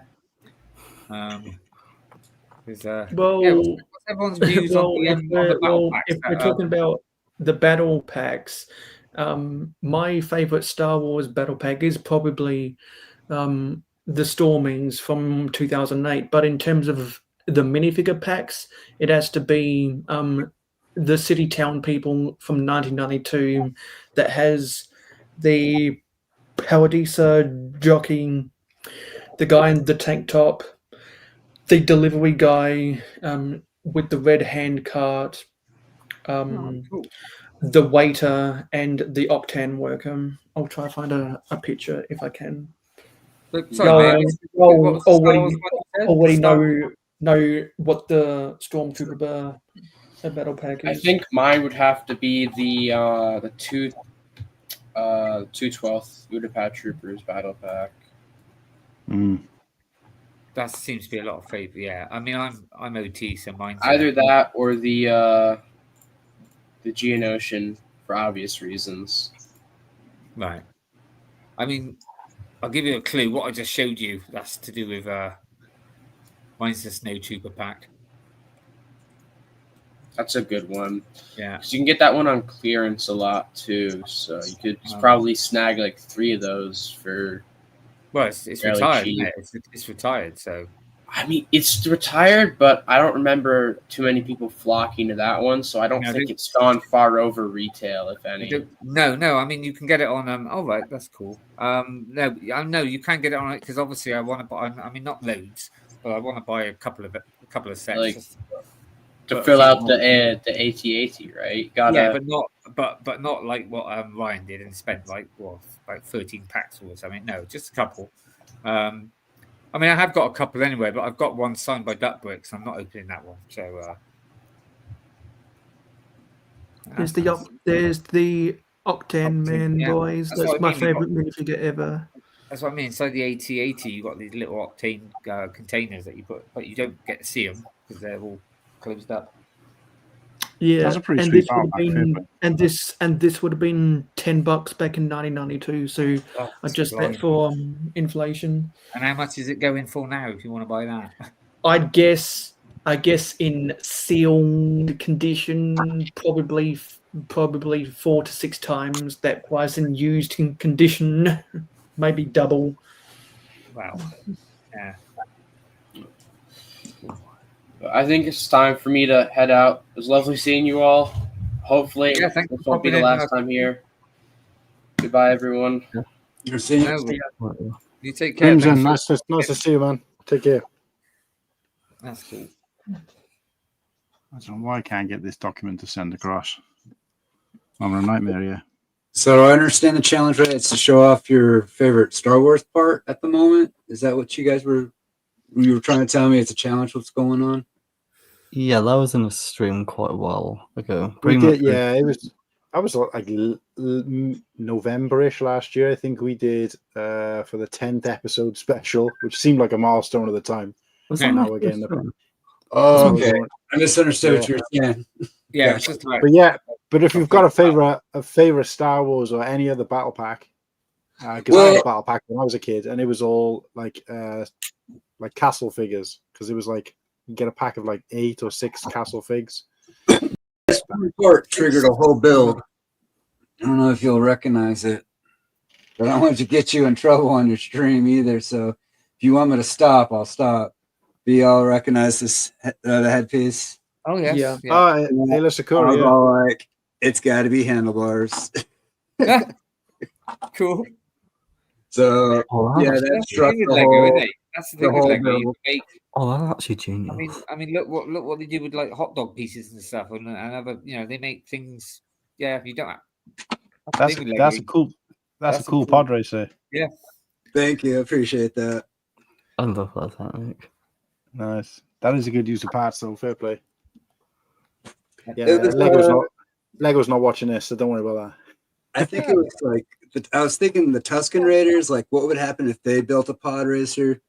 So I figured they slapped all kinds of bones all over it, thinking it was. So that probably is a dead. Yeah, they probably ripped that off of somebody's head. Yeah. So that's why I stuck a whole bunch of bones on. But that's the whole thing about Lego. It's about imagination, isn't it? So you can build what you want. I still make it laugh. It still makes me laugh when people go at illegal builds. I'm like, well, what? You're going to get arrested? It's like the Lego police come around, and it's like ridiculous. Yeah. My Mario picture is actually an illegal build. I'm trying to figure out where he's at right now. Oh, here he is. I had to alter some Galador wings. And it's how Galador should have been done and how I think Mario should have been done. But I put a Technic pin into Mario, and then I rechanged Galador to be Technic. Right. Cool. Now my Mario has wings and he swooshes. Ooh, Super Mario. So I'm waiting to get a cease and desist one day on this one. Back in the early internet days, it was like that. Like, you weren't a Lego employee, they would take you down. Really? Yeah, they did. They removed your content, and like when I was a teenager in early 20s, it just wasn't worth talking about Lego because you had to be a Lego employee. And now it's like all of a sudden it feels way different for me. But that's what Lego was about: the imagination and making what you want and how you want it. And no, you had to be an employee to discuss Lego on the internet. It was a trademark. Even the discussion of it, they were really close tight to their secrets or their name brand. Oh wow! Wow, that's news to me as well. Yeah, because you'd think like they'd want the word out there, wouldn't you? Like people talk, well, which they do now. So, well, they're trying their best to stop other companies like this from taking off. So, oh yeah, well that's why they took off. That's why they're buying all the that's why they bought it now, aren't they? So there'll be Lego Pokemon sets out next year.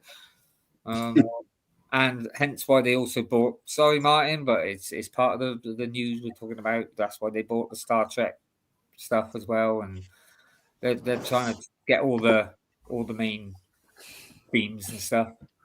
I'm moving rooms. Oh, making me all nervous having me on front screen. Yeah, I put you on.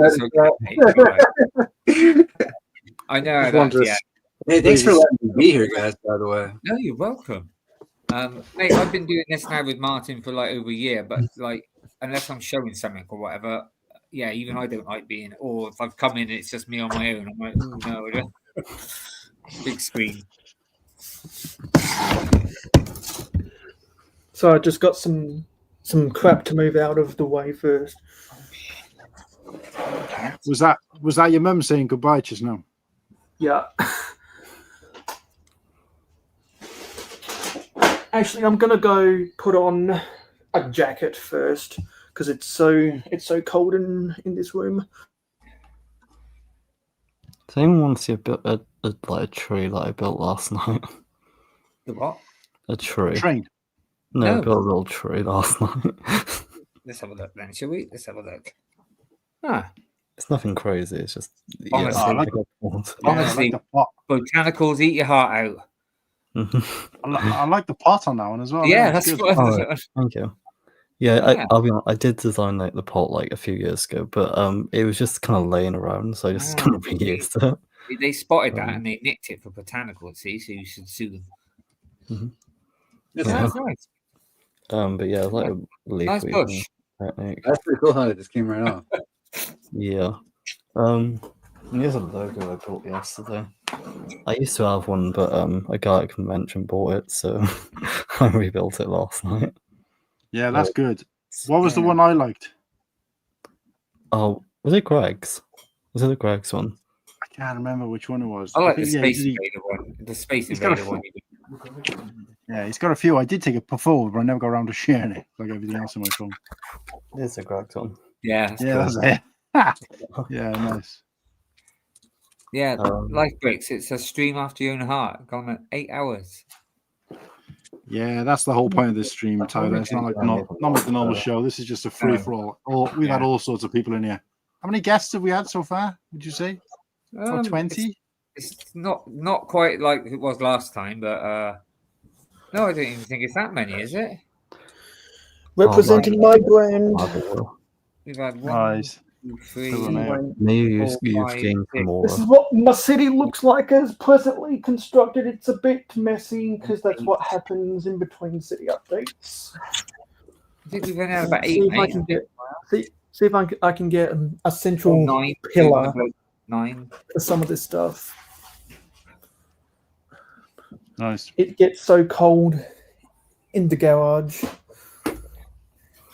So because my parents love me, and and also because my father lives 100 miles away, and my mum isn't retired yet. We park out in the driveway, so the majority of the garage is for me, and this is where I put my city hat. Mayo. So we tried to put all the modulars at the back. So you got the Ninjago City Gardens there, all the modulars coming down, and then in between the railway line, which goes behind everything, in between the railway line and the modulars is where I have my skyscrapers. Mayo. Isn't the Brickmark a corner building? Yeah, so there's some Well, there's some opinions I have about the Brick Bank, and if you watch my recent city updates, you know my plans for what I'm going to do with the Brick Bank. Right. Because I think, well, it's not my favorite modular, and moving that is how I put the Daily Bugle back into the city.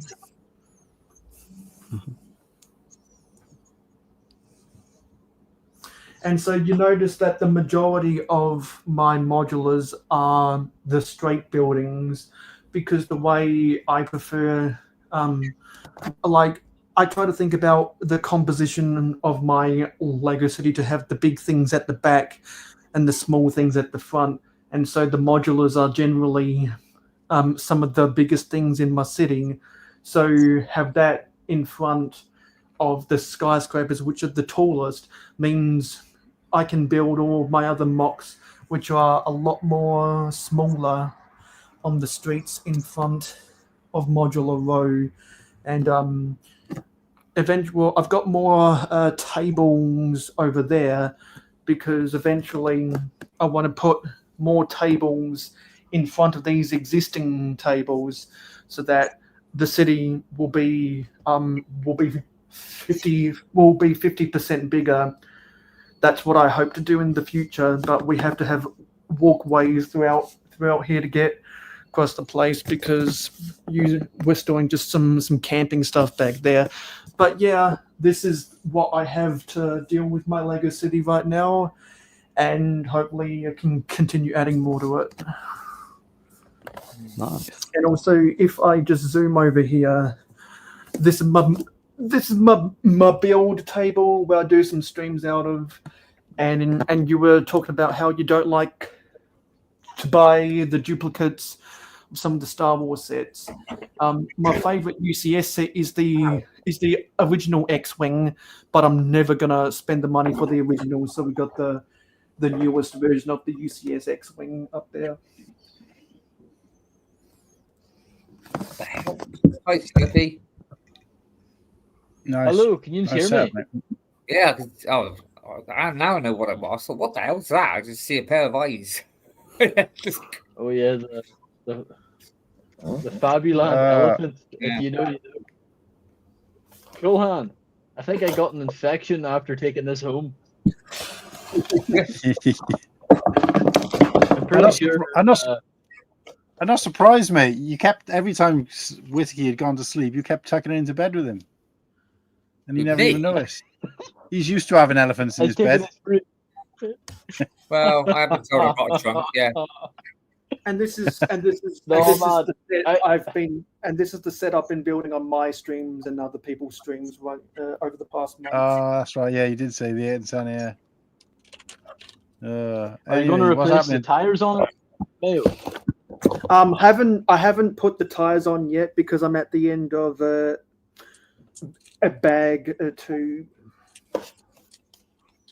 But yeah, the tires are very controversial in this set, because the rear tires aren't the right size. What? What's going on over there? What are you launching across the room? The head fell off, so it just threw it away. Yeah. You break your toy already? Yeah. Talking of tires, I did hear a fact that somebody said that Lego is the biggest actually tire Yeah, they make more tires than anybody else. Manufacturer. Yeah. Where's the jaw? I'm moving rooms. Too cold, is it, mate? Where did Joel go? Did you knock him out with your elephant's head? Did you? You look really cool. You're like, nothing. Yeah, I wasn't gonna stay there for long, because it's incredibly cold there. Jesus. That's funny actually, because I was saying I was a bit cold earlier. Now that it's gone dark and it's night, I'm actually quite warm now. The temperature's been very weird here. Yeah. I'm actually probably gonna put the heater on, because everywhere outside of my room gets really cold.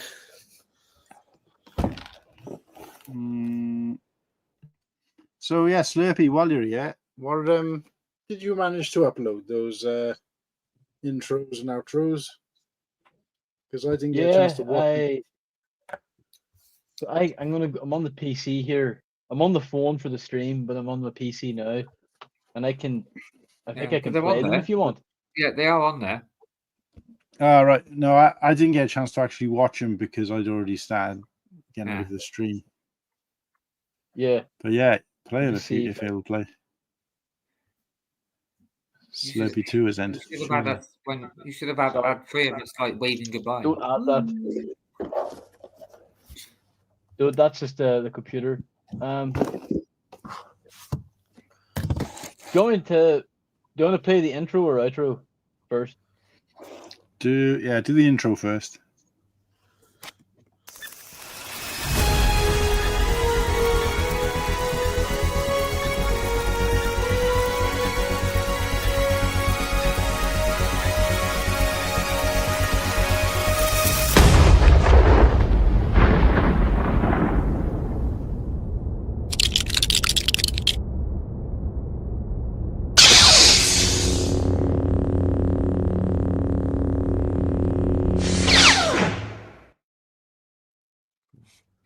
Do you know what? I didn't realise this time because last time, obviously you had the numbers come up, and that picture just before we were on stage, I was like, oh, I obviously want in that one. I can't remember that, and it was like, no, now I am. It was obviously the numbers were. Yeah, that's nice. I think it's a better really idea good. to take the numbers off because you can. That's really good. Yeah, you don't really need the numbers, do you? Well, I was going to say the other thing I liked about that one is you made the shot of us doing the live show from Brickworld. Yeah, that's slightly longer, so you can actually see us like chatting away and talking whatever. We had some criticism about that as well. Did you? What? Yeah. My dad. What? My dad said, "Oh, I tuned into one of your shows the other day." I was like, "Oh, did you? Which one?" And he's like, "Oh, one of the older ones." I was like, "All right." He said, "I just started watching it." I don't even know how he knows how to use YouTube because he's literally useless when it comes to stuff like that. But he's like, "Oh yeah, I was watching it." He said, "I tell you what," he said, "considering you do a regular YouTube show," he said, "you don't have not a single one of you knows how to use the microphones." And I was like, "What do you mean?" He said, "Well," he said, "you're there with a microphone right in front of you, and then you're turning to talk to each of your friends and turning around and saying stuff, and I can't hear a word you're saying." He said, "Your other mate on the one side of you his microphone is here, and he sat talking, facing you like this." I was like, "Oh yeah, that was Whittaky." We did keep trying to tell him to talk into the mic, and he's just looking the other way. He said, and then the other guy's crouched down like this. This is what. So he said, so you can hear him perfectly, but you can't see him because he's hidden behind the microphone. And I was like, yeah, well, that's because the wire on that one wouldn't move for the headphones. I remember the headphone wire was really short, so you had to go. The headphone wire was about that short on it between the microphone and the headphones. So you just like it was something. It was ridiculous. It was because I was interviewing Mavericks and Keith from Brick Together Kids Together when they came on, and you guys went to the ACOB launch party, and I was on the stage and I did that interview with them, and then Missy B Works came on and stuff like that. And well, I didn't realize until I took over from you, and I was like, oh wait, no wonder he was sat like this the whole time, like crouched down. Really bad. But yeah. So I was like, yeah, thanks, Dad. You'll have to come and show me how it's done next time. No, I want to.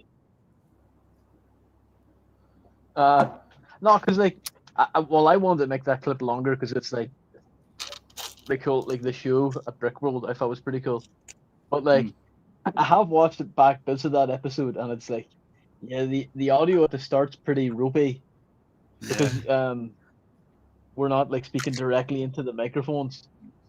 Yeah. But again, we didn't. The only reason I spoke in the microphone was because my headphones were, Yeah. But you, I think when I've looked at it back, you were the most, because you could see me and Whittaky quite clearly, but you can't hear me for half the time because I keep turning away from the mic. You can't hear Whittaky from his mic at all because he's closer to mine than he is the one who's got in front of him. And plus, I didn't have a headset, so I couldn't hear anybody or whatever. It was very And then with Slurpee, like you're the crispest, but it could have been anybody. I couldn't really see you. Wait. So are we doing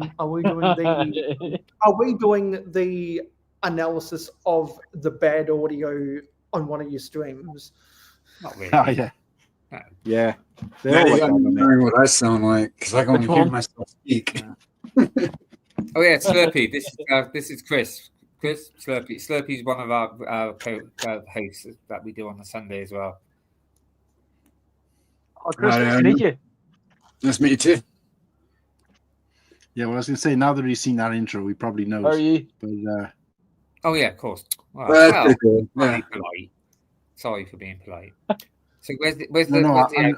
Can you show the outro? I'm sorry, what was the question?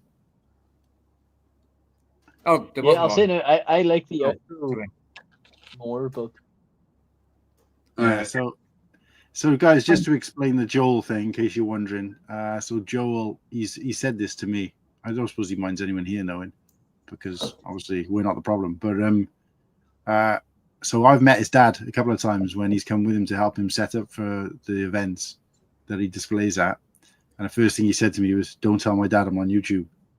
I was like, oh, okay. Well, I don't know why I would say that anyway, but okay. But so his parents don't know that he has a YouTube channel. So oh, really? That's what he means. That's why. Okay. My dad walked in, so he just literally pressed off. So he always says he's on phone talking to his friends, talking in his room. Oh wow! I don't know the reasons why. I need to each their own. I don't think it really matters, but that's the reason why. So yeah. So Joel, you're safe there in the chat, mate. If you change your mind, you want to pop back in, you got the link anyway. So, but yeah. So let's go. Yeah, let's go for if that's the intro, I'm excited to see the outro. And just a warning that the outro right now isn't the end of the show, outro, right? Yeah, no, it's not the end of the show. No, it's not for this show. It's not for this show anyway. It's for the regular Sunday show. But yeah. So good show. Don't go, please. We're just. I wish I had those abilities. It's still a work in progress in terms of like effects, but I'll play it now.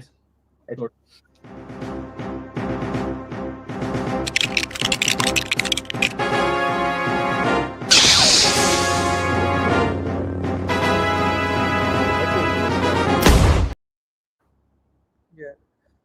Oh, was that you talking in that, Slurpee, or?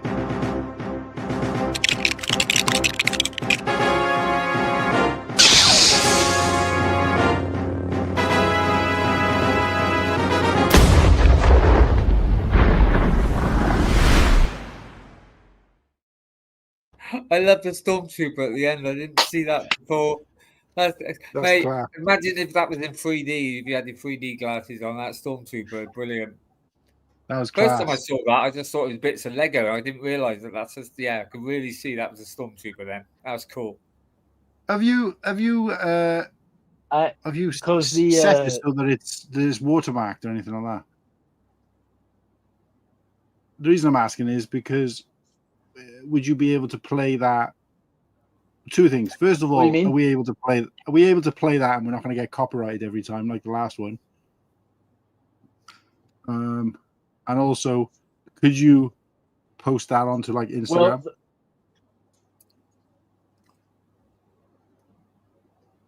Well, I still want to tinker at it a little bit.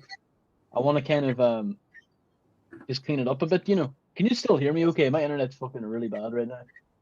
There is a delay, but yeah, there's a slight delay, but we can still hear you. Sorry. No, so the visual, that animation is from, as well as the intro, the space, that's from the Lego Star Wars video game. I was hoping Nimble would see it because he would recognize it, the stormtrooper flying away. But the music is, it's from the Game Boy Lego Star Wars game. I don't know if you'll get dinged for it because I've used it before for my YouTube shorts and videos, and I've never been dinged for any of it. So if you, we'll just figure out if anything happens. And if it does, we could just switch it out. You know. Yeah. I think it comes down. Let me know, like if. But as usual, it comes down to with whoever. Oh, thank you. Okay. To with whoever wrote the music for whatever piece of media put a DMCA on it. Yeah, so because like the way they're both fantastic. I gotta say that they're amazing, and I can't wait to actually use them in the show. But the whole monetization thing, I think I was speaking to Hive about it, and he was saying that like even once, like let's say in a year's time you get monetized for your stream, you will earn off past streams that people watch as well, even if they were made before you were monetized. But if you've got a copyright on them, you won't. So basically, any of the shows that are being copyrighted that people watch won't get anything on, which I don't really care about that anyway. Like, obviously, that's not how we're doing it. But just so you guys know how it actually works. But I think I'd still rather have a cool intro and an outro than earn 1p off somebody watching the show from 3 years ago. So, yeah. Look, you should be able to figure out, like, after tonight, like, if you get, like, a copyright strike or anything like that. And it should say... If it says John Williams Estate or Lego Star Wars, then it's like, right, it's that piece of music. The music used in the intro is one of those like royalty free songs. Anyway. I actually do. I don't like the intro music. I still want to use Lego Star Wars video game music instead. I want to see if anything works for it. But I don't know. I like the outro. I think. It's pretty cartoony. You don't know what's going to, like, why the fuck's there a Death Star here? Is it because Cool Hand is fed up with him or what? Yeah. But, no, it's a good use. I mean, you didn't actually put the flat one in fairness, so yeah, that would have been funny. Well, not to get too into it, but like that image of the Death Star is digitally. I had to add that in because the one from the video game is so bad. It is so bad, but I'm thinking, you know what I might do? I might just add the flat one in for now. I just put it in on Sunday. What do you think for Sunday show? Be good laugh, like. Yeah, no, definitely. I'll do it now. Because everyone else is using it. No, but yeah, that's true. Everyone else is using it. If we get dinged by Lego for this, I'm quitting the hobby. Like. Everyone else is Lego put a DMCA on any of their music? Who, sorry? I don't know. Did Lego put a DMCA on any of their music? Oh, I don't know. I mean, that's the thing. Like, as I said before, I've used that Game Boy Advance music before, and I haven't been dinged at all. Yeah, I think for the most part, Nintendo haven't put a DMCA on any of their music because I see people making videos and they use songs from Mario Kart all the time. Yeah. I'm just looking back to see when the last, because they've changed YouTube up now. I don't know if you guys noticed. There was an update like a couple of days ago, so they changed like the thumbs up and stuff. A friend of mine composed a song for me to do for an intro. I don't know how to do overlays or any of that on my OBS to when I try to stream. Or I don't really know if I'm streaming or video chatting. You're in the right place. But someone actually did a song for me. I need someone to teach me how to do that. There's a guy in the community that does songs for other people, and he said to me I can't remember his name, but he said to me a couple of times, if you want to use any of my songs for your YouTube video, I'm like, yeah, nothing against them or anything like that, but obviously I've already made music for this show, instrumental music and like lyric music on a couple of occasions. So when it's something that's specific to us, because I think the one he came up with was like Everything Is Awesome or something like that. Like, so they were just Lego based rather than anything specific to the show. So it was just like, yeah, prefer to have like our own thing. Where did you get it? Like a site you went to and just made it up?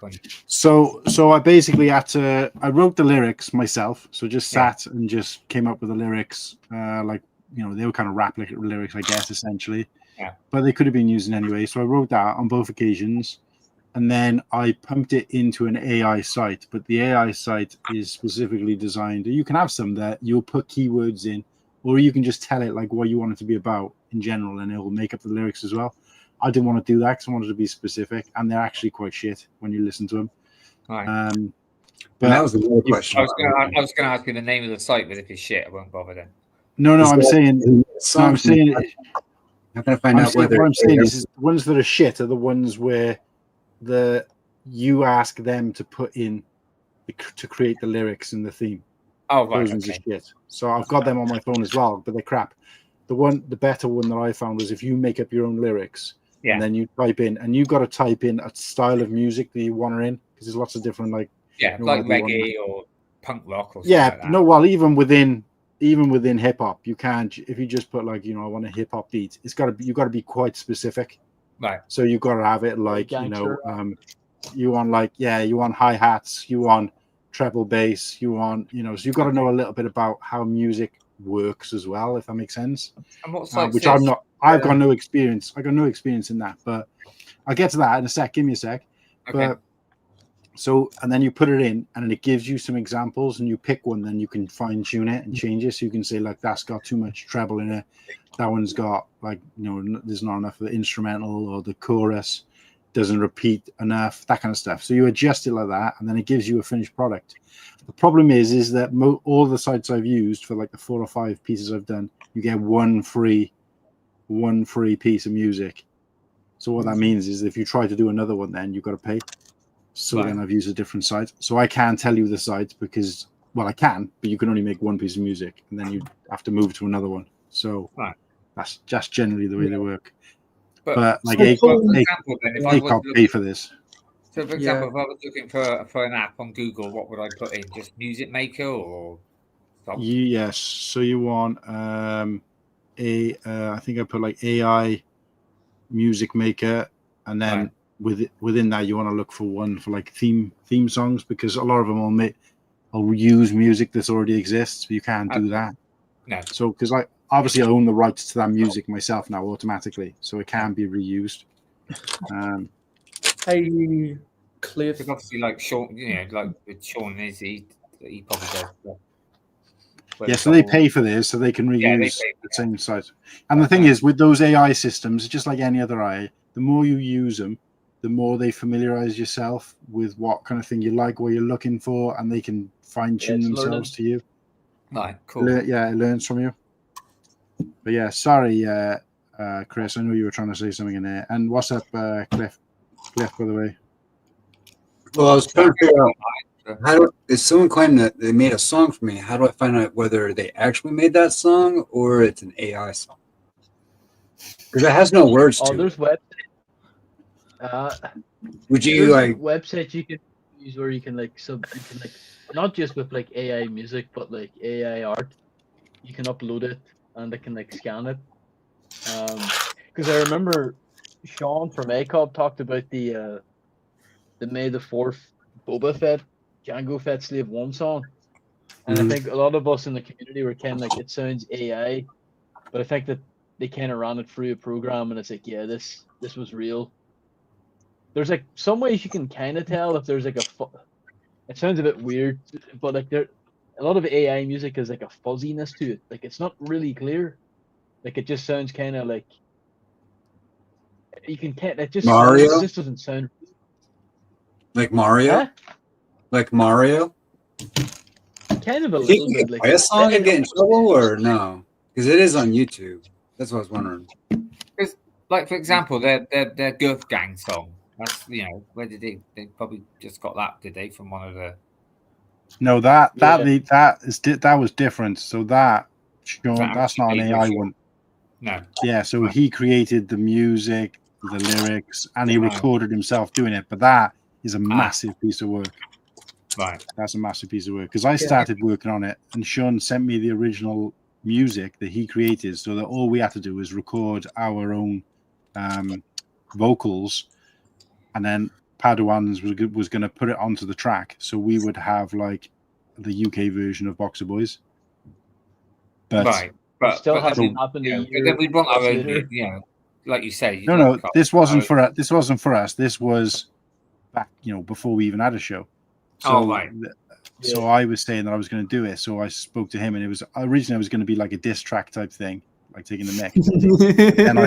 But then I thought, why don't we just do a parody of it? So like we do like a parody version. The only problem is that nobody I spoke to was capable of writing their own lyrics. So, because I even had Kingo in on it at one point, King Oldendorf, and he was like, "Yeah, I don't think I'm going to be able to write like my own lyrics or whatever." And I was like, oh, "Okay." So I would have had to have written them for everybody, and at the time I didn't know anybody enough to know anything about him. So then I was like, "But now I could probably do it. Now I just don't have the time." But I spoke to Patron about it recently, like actually, and I was like, "Look, do you want us so that we're going to bring the smoke, so I can write the music as in, you know, those ACOB boys, if yesterday's news, whatever, that kind of thing." Like, but he was like, "Nah, I don't know if that's a good idea." He said, "Because I'd want to then do a comeback." He said, "And I think we'd end up destroying you."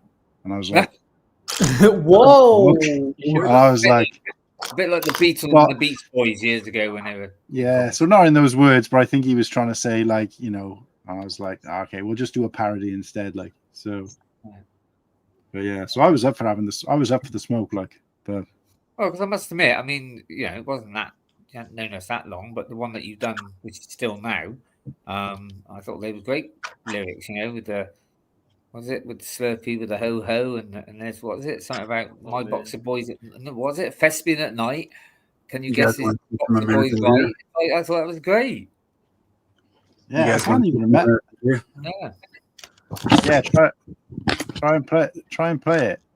I mean, the worst that's going to happen is I'm going to get copyright stricken. So, why are you showing us outside? I got some dude. Oh, I don't got a Zoom. Too bad I don't got a Zoom. Those are $4 out there. Wait, what? Oh, wow. yeah. Wow. There's two of them right side by side. You look like you live in Africa. So what are they? I can't really see. In Africa. Nah, Michigan, man. We got those on the side of the road on a normal basis. Yeah. I don't know. Yeah. Oh, my camera better. Sorry about that. In England, we just have tramps on the side of our road. Yeah. So you know how Lego's printing quality is really bad. The one on the right is white. The one on the left is imitation white. What is it on though? Oh, well, one's on a red. Yeah, that's coming through pink. That's bad. There. Are they next to each other on the build as well? No, but you can see another comparison there, like the white, like especially on the side there.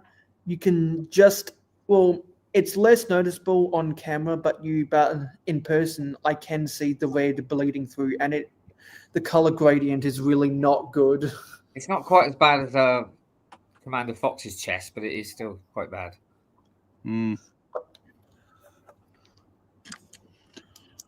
So Whittaky, you need to start doing some work now, mate. You need to start creating something. So we've got an intro and outro, thanks to Slurpee. I've done the music, and now what are you creating, mate? You have to start baking a cake every episode or something. Well, I do my Boxer Boys. Yeah, you'll have to start doing a weekly one. I've got, thanks to Maria, I've got my Whittaky Watts. Whittaky's Watts? Yeah. But then, that was. I hope you didn't mind me doing that, by the way, the other day. It was something I just thought of. I think. And you always say ask questions for the guests anyway. So I think Brick by Brick Together wants to come in. Put me in. I've already sent him the link. He doesn't even need a link. He just come in the stream. Yeah. He's part owner of the stream, yeah. Or maybe he's backstage. No, he's not there. No, I haven't seen him, and it would come up. as well. Garrett, you just need to log in to the StreamYard, and you can come on as you like. In fact, you could probably end the stream and delete us all off. You've got the power. I was thinking about bouncing though, guys. I appreciate you letting me hear. No, thanks for popping in. It's really nice to meet you, Chris. Yeah, I'll keep an eye out on YouTube and chill and chat. I'm usually not one who wants to be on camera, but I'll at least get on once so you know that. I'm an actual Lego collector. So yeah, man. We're on every Sunday with the actual the Core Hand Luke show. So from 7 onwards. that's our regular show. But send me that music via like Instagram or something, and I'll check it out. All right, yeah, I appreciate that. I'll try to get in touch with you and start adding you on Instagram and YouTube. So if you want to throw me in there too, it'll help me a lot better, so I can get right to the point. So, yeah. All right, take care. Cheers, See ya. man. Hell yeah, man. And See we're you later. back to the Hollywood squares. I know. Dr. Pepper there is throwing her out a little bit. Yeah. So you're Best soft drink in America. Yeah. So you're a Dr. Pepper guy, and I'm Root a beer. Mountain Dew guy. Well, Root beer actually, for one. like, it's Dr. Pepper and Doritos. That's where we Did stand. you say on that. Mountain There's Dew? Yeah. I bought a bottle of I'm a that the other Mountain Dew day. guy. I'm not being funny. It was disgusting. I was like, oh. It's not for everyone. Some of them No. are pretty nice. Unless it's just Yeah. the English version, I don't know. But had a funny Me twang to it. personally, it's my favorite way to consume caffeine. Ah, right. Hey, Garrett, even if you can't get in, Garrett, via the way we said, I already sent you the link. So on Instagram, I believe. Yeah. So cool, Han. I have the new intro made with the Death, the outro made with the Death Star. Now, what It's you like, need is a 6-digit code that sent your email. Oh, It's a bit like okay. So Garrett's saying that he needs the 6-digit code that was sent to your email. It's a bit like me and you, Slurpee, the other day. It wouldn't let me, and and they sent it. Yeah. You got into it. I couldn't get into the email. I don't know why I couldn't get into it. But now that I'm in there, it just automatically brings me into it now, so that's cool. Is it called Han Luke? No, me and Slurpee's got a different email address. So When did you do that? When did you do that, Garrett? Because I haven't had no. no, he's here now. He's here. He worked it out. Here he is. Hey. Hello, Garrett. Lovely to see you, mate. I know why, because I'm on the wrong email address. It's the new email now, isn't it? Oops. Dickhead. It's always good to see him because he doesn't answer his phone. Wow. Says the guy who doesn't read his WhatsApp messages. I read them every day. I might be a couple of hours late, but I read them. It took me like 4 days to read my message, mate. I'm like Because that when people message me. I asked if you could set some stuff up for the stream, and like 2 days after the stream, you read it. Mate, So you don't something normally I really- normally post it to Saturday, and I normally see it on a Saturday. Yeah, so something I really like in this build is this steering wheel. When you twist it, it shifts what will be the wheels back and forth. I like it when Icons builds or Technic builds include working steering. Yeah, no, that's a good show. Yeah, I'm not sure. Is there any Star Wars craft that has some kind of working steering? No clue, man. I mean, the X-wing starfighter's wings separate, but that's about it. Yeah, I would know because of the thing that that moves the rubber bands for the X-foils. And you guys clocked a long one today. Yeah, it was supposed to be long. Fusion one, so it's a bit different. Yeah, it's a bit different. So try and last all day, so it gives people a chance to pop in and pop out. Yeah. Time zones and all that. No, Cool Han was like, "Oh, I'm starting at like 6 a.m. your time." I was like, "Well, I'm gonna be at work all day." He's like, "Oh no, we're streaming all day." I was like, "Okay, we'll see about that." And here we are. Okay, It's not so really- Smokey says the Onyx Cinder has moving thrusters via the Technic pieces. Yeah.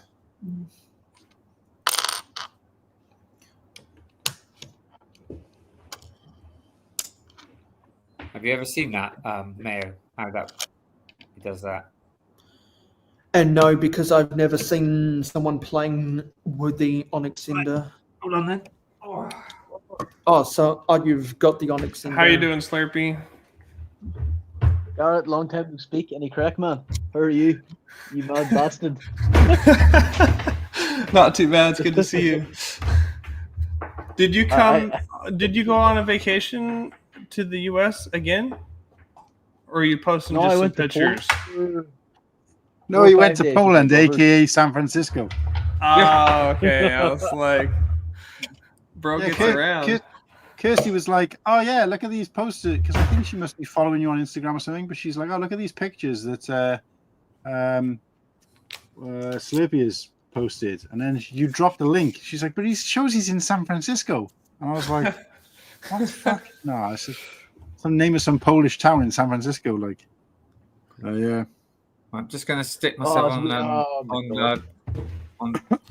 on big screen a moment. What's crazy is my mom was telling me that. Oh, sorry. Yeah. Sorry, Let's see what the stealing's like. So there's a little thing here, and basically, Oh yeah, that's nice.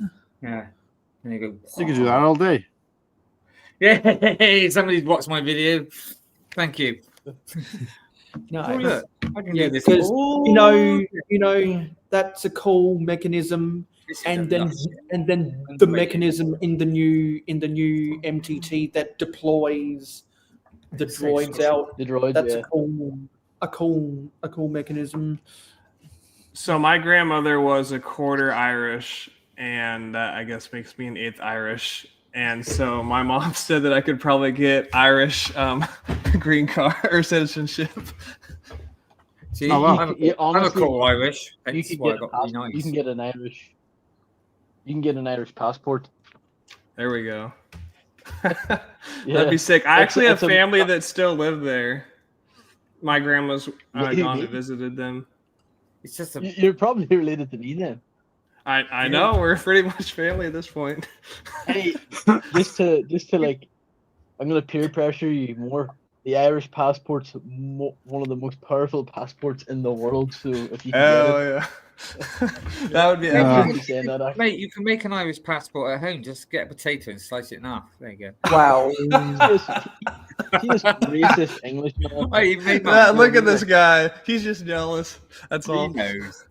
Mate, all my mum's side was Irish, so yeah, I used to love going over there. And I kept saying I would take my kids there, and they're now 28 and 25, and I've never taken them. Shame, really, but there you go. How much work would it take for me to get a passport? I think most of my relations would be probably not here anymore anyway. So, how much work would it be for me to get a passport, Slurpee? A lot of work. Oh yeah, you need to prove that your family were like probably born here. You need their birth certificates and stuff like that. Even for myself, I was obviously born here. I still had to get like evidence that my parents were born here. Yeah. I took had to send off birth certificates and all that.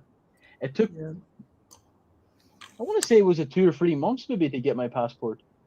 It's because after a certain political event here 9 years ago in the UK, a lot of people with connections to Ireland, after Britain left the EU, a lot of people wanted EU passports. So a lot of people that weren't from here or maybe didn't have a passport from here, like flooded the Irish passport office.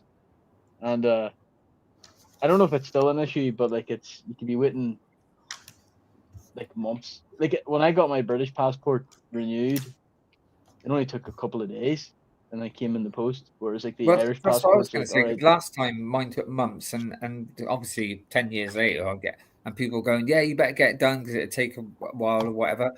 I think it came back within 6 days. I was shocked. I was like, wow, I think that was quick. I think I went up on Monday and back on the Wednesday or Thursday. It was Mate, something you got insanely that quick. picture of you on? Is that a picture of you on Call Answer? Yeah, something just happened. Hey, Smokey. That's that picture where you look like somebody stuck something up your bum. Yeah. So, is anyone else building anything right now, or is it just me? I think it's just you at the moment. Yeah, that's wild. Yeah, hold on. I'm not building it. What did he say about people? Should we kick him? Because he said if you're like that. The camera's not working. Kick him. Do you know what? Bless. He must have said that so many times to a certain person the other day, and he still kept going. I think he got the idea in the end, and he kept getting booted. Yeah, that's funny. How's your esophagus doing, Woodkey? As what? Sorry. Oh, I don't know. Am I allowed to mention it, Slurpee? You're allowed one pass. Well, I haven't seen you for ages, so I did have a second camera down my throat. The ulcers have gone. That's good. But the esophagus, they said, is still not healing as good as they wanted. And they advised me to give up smoking, so I have. But even now, even after this time, when I eat, if I eat too quick or whatever, I can feed. I can actually still feel, and sometimes I feel like I'm going to bring up some but which I haven't. But I still, So it's still not. It's still healing. It's still going on, and this could go on for ages and ages and ages. But at least I'm now eating what I want. I've managed to put on. Because obviously I lost 1.5 stone, didn't I? I'm looking at some of those pictures, mate, from Brickworld. I look terrible. You look a lot better. Thank you. I really do. I do look. How much weight did you put on? Well, I've now I've put on. So I went down to 8.5. So I'm coming back up to 10 again. So nice. And I just because I'm still on the build-up drinks and stuff, but still, like I said, I'm eating but I still haven't got the appetite quite there yet. But it is, it's definitely getting better, and that's why I want to go back next year, and it'll be a different me anyway. So yeah, because I don't know if you know, but the last time at Brickworld, I wasn't very well. Asshole. Mate, if you can't beat them, join them. I might as well just joke about it myself as well. But no, thank you for asking, Garrett. How are you? Are you okay? Yeah, I'm doing all right. Just dealing with life, but I'm doing all right. How's your cock?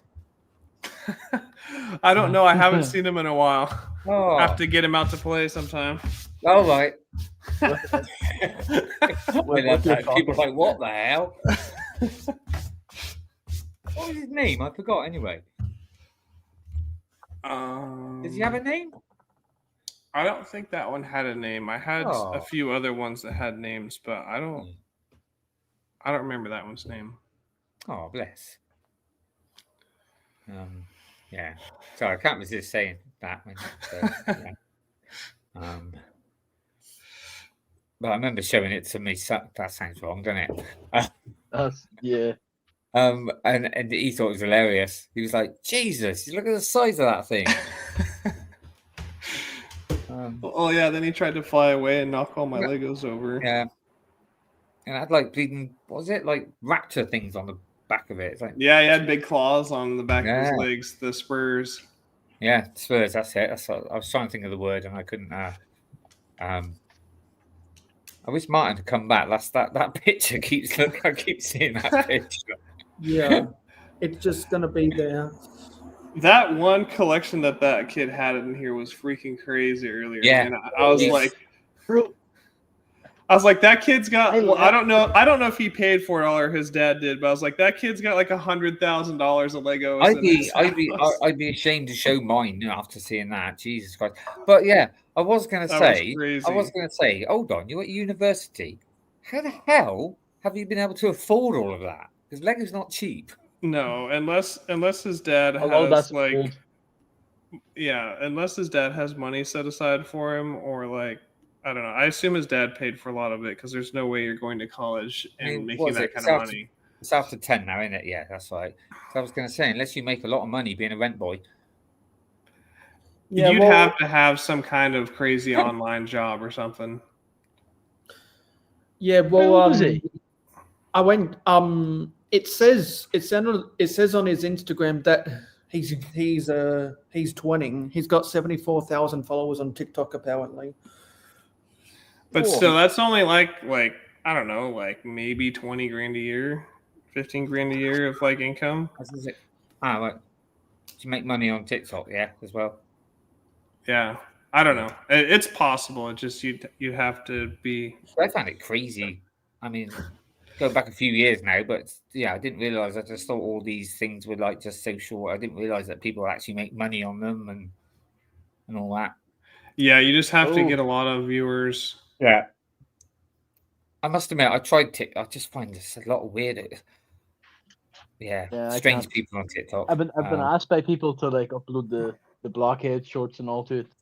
He says if you do it like, because TikTok's like algorithm, it's like kind of like a crack or something like that. Like you upload a few videos and they kind of go like artificially viral. Oh yeah, you'll get 200,000 views, and I'm like, none of those people are real. Yeah, none of them are. There's not a single person that watched blockhead commenting with like porn accounts, and that none of them are going to be real. Yeah. It's all. I think one of the biggest views that I've had on, I didn't do it on YouTube. I put it on, and it was, I think Facebook. No, it was on Instagram, I think, and it was it was on Facebook, but I think it was Instagram that I had the biggest, where I had the Star Destroyer box. I was building it, so I still had bags in the box. And I remember just panning my camera over and going, "What's in the box?" And there was my cat sat in it. And the views I had on that was just like ridiculous. Yeah, that's awesome. Video. People love cats.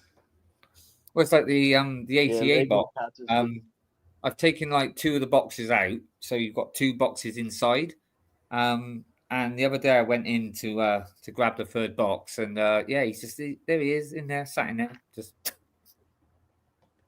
That's funny. Bless him. Cats and boxes, eh? I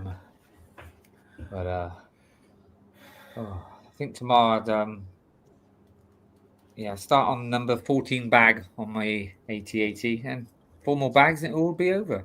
So, yeah. I'm on to bag 4 of the Ayrton Senna car now. Nice. As in, once I've built my baby, I don't know what else to get? Someone very close to me says that they're messaging me talking about the profile photo on a cool hand using, and they're saying it looks like you're accepting the Roman Polanski Lifetime Achievement Award. And I'm like, for the love of God, Roman Polanski. Yeah. Oh, dodgy.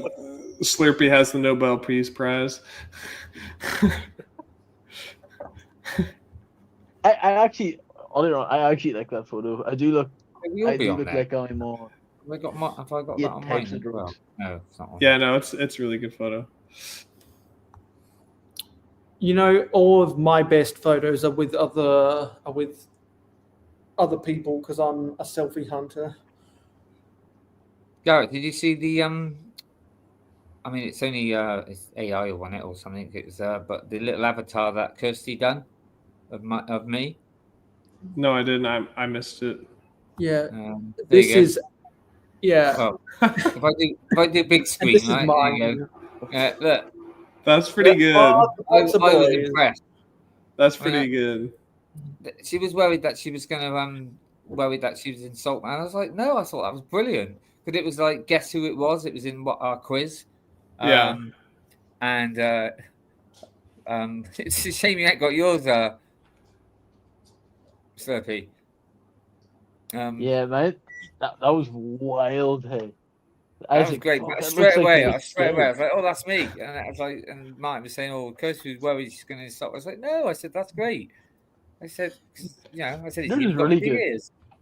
Yeah, because there's a command on ChatGPT where you can upload a selfie of yourself, and the AI turns it into a Lego minifigure head. Oh right, cool. What's that? What site's that, Mayor? Well, it's a chat to GPT command. Oh right. Yeah, and so there was a bunch of us who did it, and I guess it was a similar prompt to what you used. Right. Cool.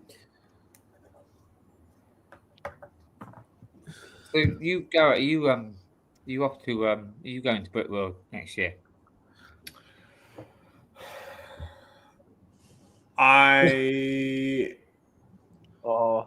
really want to, but I don't know. I have a lot going on, but I think I'm definitely going to make it a priority. And so, like, there would have to be something pretty substantial going on to keep me from going. But even if there is something going on, I might even just book plane flights for like Friday night, red eye, and then be there Saturday and then fly out Sunday afternoon or something like that. That way I could be there for like a day and a half, but we'll see. So Slurpee, when it comes to us then, and obviously to book especially the hotel room, because like I said, if you don't, in the end, if you don't make it or whatever, we can always cancel it because you don't have to pay for it anyway until you leave. Yeah. I don't know whether you want to do it or I want to do it, but if it makes it easier and you still wanted to do the Monday to Monday, I will do it, mate. I know it cost me a bit more, but if it means being able to go with someone. Can we even book the hotel for that length of time? I thought it was just Tuesday to Sunday. You might be right. Well,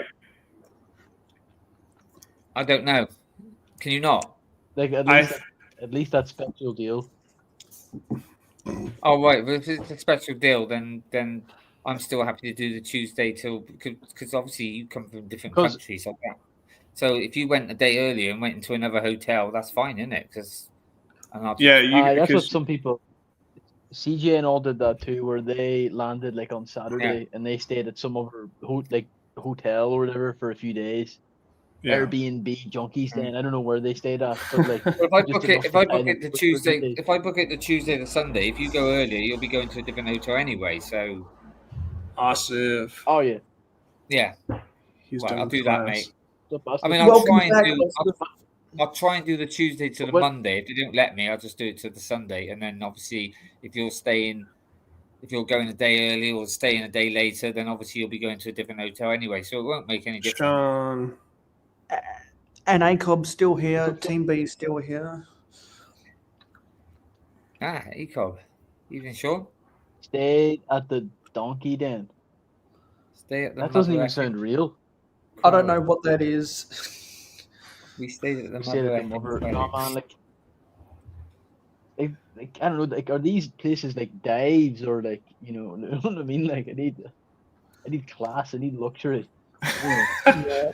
And so Slurpee needs a 5-star Hilton hotel. Yeah. I want a castle. The deal? Yeah, a castle. So what's the deal with Kulhan using Slurpee's face? Don't know. He's just to be funny, I'm he sure. thinks I'm embarrassed, but I love it. God, it's mental.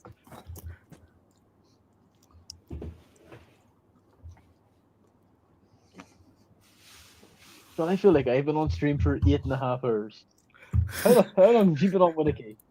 From the beginning? Well, I've been on since the start, but I did go and have half an hour off just to cook my tea. Or like eat my tea. And I did the exact same thing. Yeah. Sean, it was no longer quality and after the boys.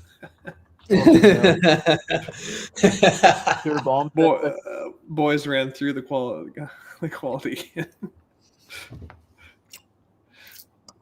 You wrecked it.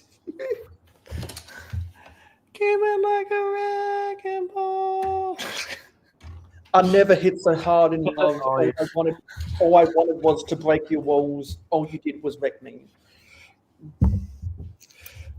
I don't know, Sean. I think Kulhan Luke just hadn't streamed in a while, and he wanted to see how long he could go today because he had the day off, and so he's trying to get as many people on as he could by streaming for as long as he could. But there's not like a. He said it was like a charity event, but without the charity. So he just wanted to hang out with the boys. The specific sentiment was that he said he would go until it's midnight for him because there would be more chance of some of our American friends being here around at this time of day. Yeah, basically, it's one the of real those reason we're trying to increase watch time, and we need to get monetized. Yeah. No, but, that is true.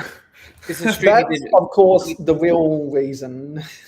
It's a stream that we did before. Really, it's just like to get people to pop in, say hello. You know, we've had a few people that's not shown their face before, and they've come on here, shown it, and yeah, it's just a way of getting to meet people. And like I said, we do it throughout all the day, so it gives a chance of different people in different time zones to come in and say hello. It was nice to have the some of the Aussies in as well today. That's nice. Plus, I got to talk to Slurpee about my citizenship in Ireland. Yeah, there you go. Yeah, I'm going to sponsor. Can I be a foreign exchange student, please? Yeah, and I've now pulled my 4th consecutive all-nighter. That's crazy. It is crazy. I'm crazy. What time is it now for you? Austin wasn't here. Yeah, right now it's 7:42 a.m. Wow. The next day. Don't you have class in like 4 hours? I've got class in wait, was it? In 5 9 minutes. No, sorry, in 8.5 hours. Okay, we're getting there. Oh, man. There's this really, really dumb comedian called Brendan Schwab, and he believed that Australia was 1 week ahead. That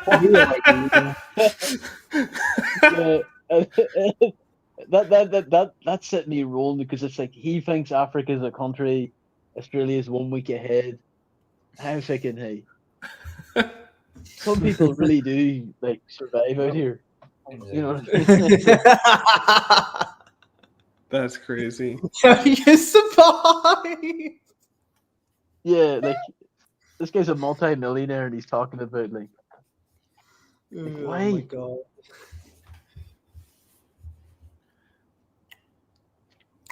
Yeah, there's been a bunch of people who have rolled on through in the past 8.5 hours. Yeah, I've had a few. I think the last one we had quite a lot more, but like I said, I think Martin personally invited quite a few over, and is that? Oh, yeah, Austin, he popped in earlier. Well, you're more than welcome to pop back in, mate. He says he's got work in 20 minutes. Yeah. Oh, right.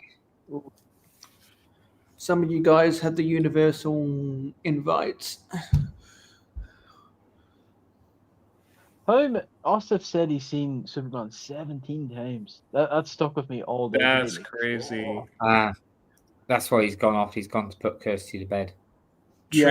Transformers 4 was my favorite movie that's ever hit the theaters, and I watched that like 4 or 5 times in theaters. I never watched a movie 17 times in theaters. I don't care how good it is. That's crazy. The only reason I remember Transformers 4 is because of the promotional material that had it as Transformers. I thought the only decent one was the first one. I really liked all the Transformer movies, but for whatever reason, the fourth one, is that the one with the dinosaurs in it? With Mark Wahlberg in for the first one. Right. The dinosaurs. I must admit, I've quite enjoyed the side one. Is it the B? Is it the B movie? Bumblebee. No, yeah, Bumblebee movie. Yeah, the B movie. What? Yeah, not the B movie. No, not that one. I thought that when I said it there. I thought, yeah, people are going to. Yeah, That's funny. That's funny, Wedekey, because that's the first movie I ever saw in theaters. Oh, right. It's actually a good film. Like I know it's Yeah, like it's like been memed to death, Jazz. but it's I'm sorry. The best You film like I've ever Jazz? seen in the theatre was in 1980. Was it Empire The Strikes Shining? No, Empire Strikes Back. Ah. Obviously. That's worth going to I the don't think I go- theater. I think if Yeah. I see Empire Strikes Back, or I've already seen one of my favorite films in cinema, A Clockwork Orange. But if I see Empire Strikes Back in cinema, I'm done going to the cinema. Like you can't beat it. recreate, you know, I remember, was it 19, Yeah. 1998, something like that? We were because obviously they brought out Star Wars and then they brought out Empire again, with with the extra bits in it and stuff. But I remember going, and I think which was awesome.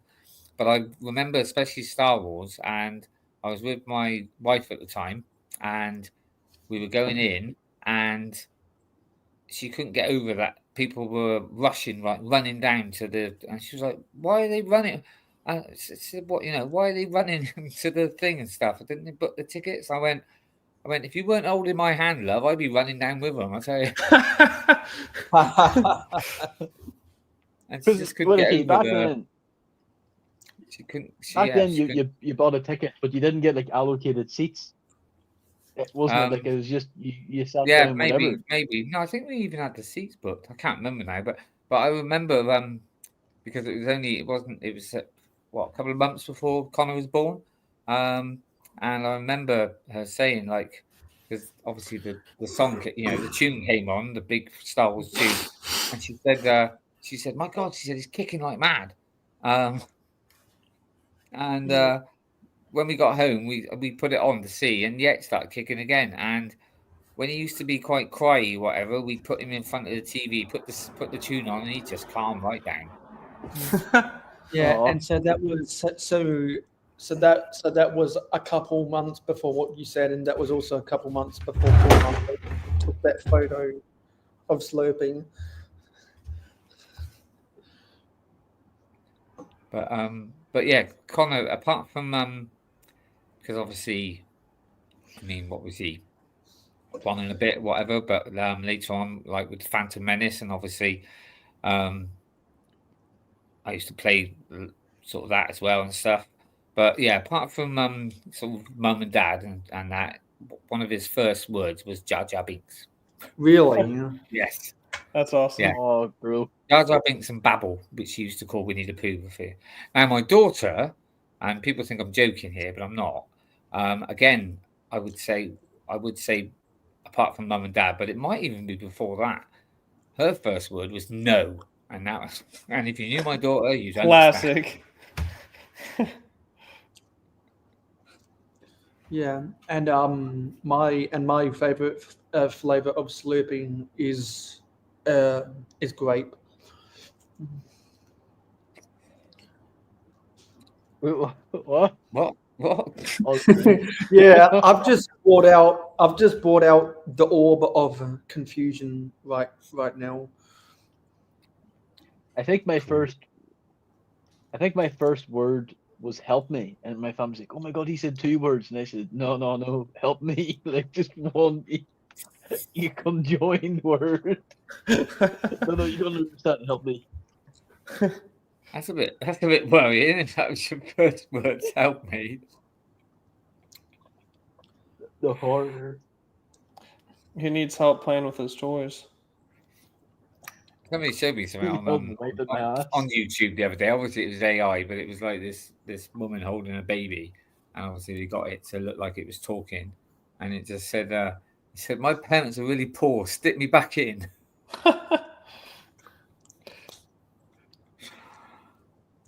Things they do. Well, yeah. I saw. Oh, he's back! He's back. Mate, we were admiring your avatar picture. Yeah, it was the first one on my camera roll, so I just threw it in. Yeah. So so I am on to bag 4 of the Ayrton Senna set. Nice. Yeah, so we got Ostov back. We got Sean back. Get me a So dang. apparently Ostov Ostov had a word. full fucking sentence. Hey guys, get me a dang zing already. That's hilarious. Slurpee's entered the stage. Been here for ages. Do not add. You know, I think my first words were a man has fallen into a river in Lego City. Classic. Yeah. Yeah, so I was just looking at the chat now, and so it's saying that you can do the Rennie from the week before or the weekend before. I didn't realize that. I mean, it's probably more expensive. We but, go then, yeah. yeah. We'll have a look. We'll have a look. I could have sworn the Padawan said that he had to stay in some hell yeah, some also dive, somewhere else, some dive in the first couple of days. Yeah, So I think you can book it, but it's, you don't get the sort of rebate, do you? It's a bit more, costs more. Disky. Yeah, to be honest with you, if anything, I'd rather just stay in that shitty the cheaper hotel that Ken stayed in for a couple of days, maybe, and then if you know. Yeah, because it's only like I think $100 a night. Well, he said earlier it was 75, but I think when he went, it was only $50 a I'm night. quite happy to go there just Wow. for those days and stay. It just seems more hassle for me to go from one hotel to another. And Yeah, like I said, I don't really. I'll end up like being bored anyway Oh. because I'm not going around looking around Chicago, and I'm just there for the convention. right. Oh, okay. So it's Rennie Rennie rates the rated. same for all days from the Friday, Saturday before. There are just not as many rooms reserved. Ah, right. We'll, Thank you. We'll figure it. Because there's probably like another convention on as well at that stage. Guys, before I need to head to bed here because Okay. I've got big money business to do tomorrow. I'm gonna play the outro here, the new outro. I updated it full hand.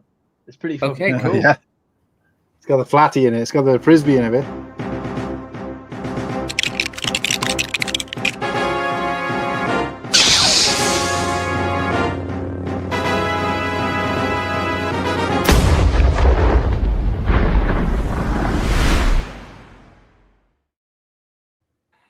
Cool. That's You know what would have been? Bye. Do you know what? Even though that Bye, was awesome, slurping. do you know what? That That's was the awesome. best thing that can happen to that. Yeah, but imagine, because you use that, imagine if that stormtrooper was the hot tub one. Yeah. Yeah. Now he's got to go back and redo it. No, it was still awesome. The thing is, right? This is like I'm doing too much for. A Nimble's not fucking going to be outro. happy about that. I would. A love lot to of do, people, like, Papa. A lot of people wish that the Marlboro stickers were there, but Lego wasn't going to do that for obvious reasons. Yeah. See, little stuff. No, I'm gonna head out here. I might Yeah, it is eventually like animate Blockhead as a stormtrooper flying away. Maybe do something like that or whatever. But Yeah, did you I don't know, take I Blockhead need out to of the clean up intro? the studio. No, Blockhead's in the intro. It must have. You Must wanna have see cut. the intro? Yeah, do it again because it must have. I think it cut a couple of seconds off because when you played it, it was literally that picture with just me, you, Dre, and Full of Brick guys.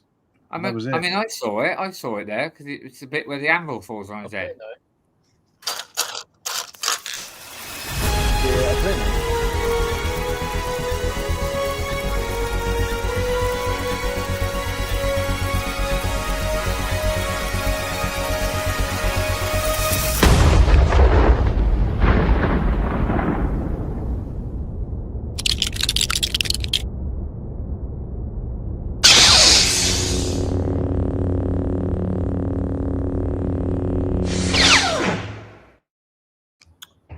It's cool. Absolute Nice. banger. That is just awesome. Slurpee, so well done, mate. No Oh, wonder cheers, why you you guys. won No wonder why you won awards. See, that's why you win awards, mate. The new intro, I could win more, but I could win more Roman Polanski awards. I need to upload the other ones because I've gotten them. Didn't we work out though that if we'd had like I think one more vote for you, then you could have won more awards. We just needed one more person who could have voted. But we didn't have that one person because they were too busy out having a smoke, so they couldn't vote. So.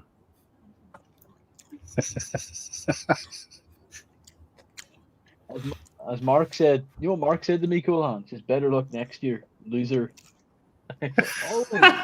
Wow. I told him, I said it was Whitkey's fault. If he turned up on time and could have voted, we would have won. I am learning not to bite. But did they seriously not let you vote? Because I didn't actually know that. Yeah, no, because I hadn't seen all of them. You had to see all of them. How annoying would it be if they released the results and you lost everything by 1 point? Oh, mate. Oh, my God. We thought you weren't going to turn up, see? We were sat there like, fucking hell, Whittaky. He's not even fucking showing up for this. Too busy going for a meal with someone else, like. But, and then you rocked up then. So you're like, oh, there you go. Let's hide from him. Don't let him see where we are so he doesn't know. I'm surprised you got a seat though, Whittaky, because there was a lot of people. Well, yeah, but there was one, and I didn't realise because of the angle, but there was a spare one. It had a bag on it for 8, and I didn't. And suddenly I realised, I thought, do you know what? So I'm going to ask. And they were like, I said, is that a spare seat there? And they went, yeah. I said, cool. Yeah, they put a bag in, especially so the chair wouldn't catch any of the germs, like. In case you piss the bed, like. It's that bad gas they want to keep off. Yeah. Who the fuck would reserve a seat there?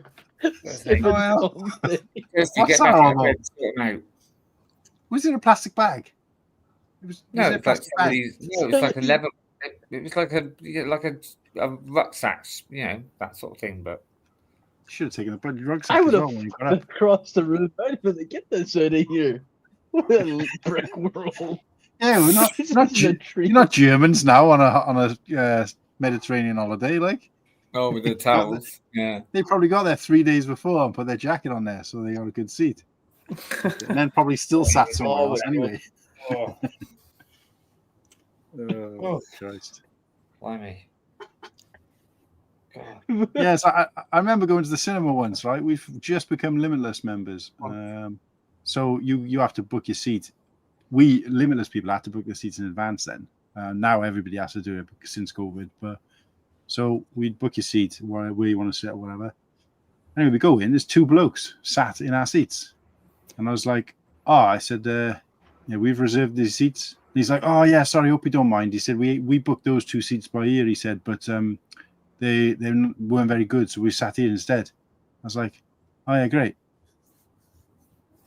Yeah, move. Now get out of my seats. But like I said, don't change the fact that I've booked the seats. And he's like, oh, do you mind swapping though? I said, no, because I booked these 2 because I wanted to sit in these 2. I said, if you wanted to sit here, you should have booked here. And he's like, oh yeah, but my mate's got a bad leg and he can't go up the stairs. And I was like, so same answer. I said, but you've got to go and tell someone. I said, because people can't just you keep turning up and you're just in your whatever seats you feel like. Yes, they weren't getting it. But then Kirsty came in. She was like, "Oh, we'll just sit somewhere else. It's fine. I'll just sit somewhere else." And I'm like, "She don't like standing up to people, see?" Whereas I'll just be like, "No, get your fucking shit." So the passage of time is so crazy that it's now sun out. And also, someone was talking about AI earlier. I remembered I replied to this. Wait, what the fuck? Wait a sec. Wait a sec. Let me full screen you at least first. It's AI slop. Yeah, I've seen one of those. I've seen one of those the other day where there's a guy on a roller coaster and he turns around and steals the trainer off the guy behind him. But then he puts the trainer in his mouth, and then he starts vomiting all over the place, and then he peels open his head and takes the trainer out and puts it back. And I'm like, what did I just watch? Yeah, so if anyone wants to see more of that, you can go follow me on Twitter X. Jesus wept. Jesus. Hey, right. before I head, my phone's at 8%. In terms of like seat reservations, I remember this is like 8 years ago. Me and my friends were traveling around Europe, and we were getting a flight from Dublin over to Europe. But we boarded the plane like literally like as the gate was about to close, and there was like a little bit of not a confront. I remember there was like a little bit of like hesitation from the staff, because whenever they close it, it's like you're not allowed on. As soon as they close it. But we got on, flight full packed, but we had our seats, and I was the aisle seat, and then one of my friends was the window seat. But there's a guy in his seat, and he was just he's like, oh no, my ticket's over there, but I just want to sit here now. I'm a bit busy. He's on his laptop, and we're like, the flight's about to basically we're told like, hurry, sit down. And I was like, what a fucking wanker, hey. Just picking up a seat, like, I'll go and sit on someone's seat, on a fucking plane that you have to reserve, by the way.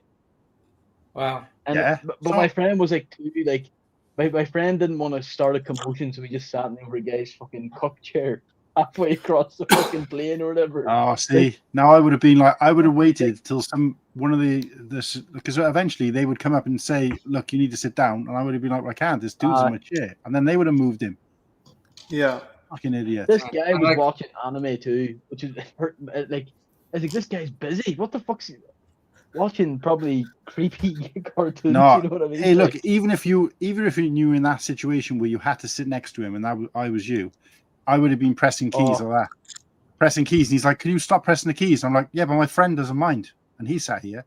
My friend doesn't mind me doing this, so fuck off back to your own seat. Well, there was no another problems. friend beside us as well. It was like it was like the free seats. But I just felt like the audacity of some people here, because sometimes like you'll get on a flight and someone will be like, was he white? Like, oh,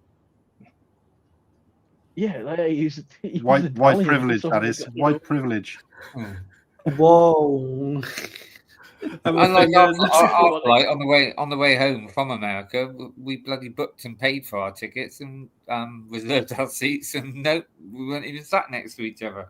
And when we went out, he was like, "Oh, we ain't got any seats now." I was like, "Well, that's not the point." No, yeah, I keep forgetting about that. We need to sort that out. I mentioned it the other day to I think Kirsty or my mum or someone, and they were like, "Wait, did you not?" And I said, "No, I keep forgetting. Every time I remember about it, which is generally on the stream, I say I'm going to go and do it, and I completely forget." So we booked. Right, tell me real quick. We booked to come back. We booked specific seats to come back, right, on the plane, like you did on the way out. And when we turned up at the gate, we were given our seats, and they were the same. They were just hurrying everybody on because it was already delayed. And when we looked at our boarding passes, they had completely different seats and rows on. So I was like to the woman, I was like, "Oh, we've got the right tickets." And she was like, "Oh, I don't know." I said, "Well, we booked to sit together because we're together, like." And she was like, "Oh, you just have to sit in those seats for now, and then just take it up with the airline later." And I'm like, "What?" Well, asked the bloke, and I asked him, and he went, "Oh, there's no other spare seats." I was like, "That's not what I asked for. We booked bloody these tickets." So, yeah. The thing is, even if I get that money back, it doesn't. Like, I need the money back and compensation for you fucking it up.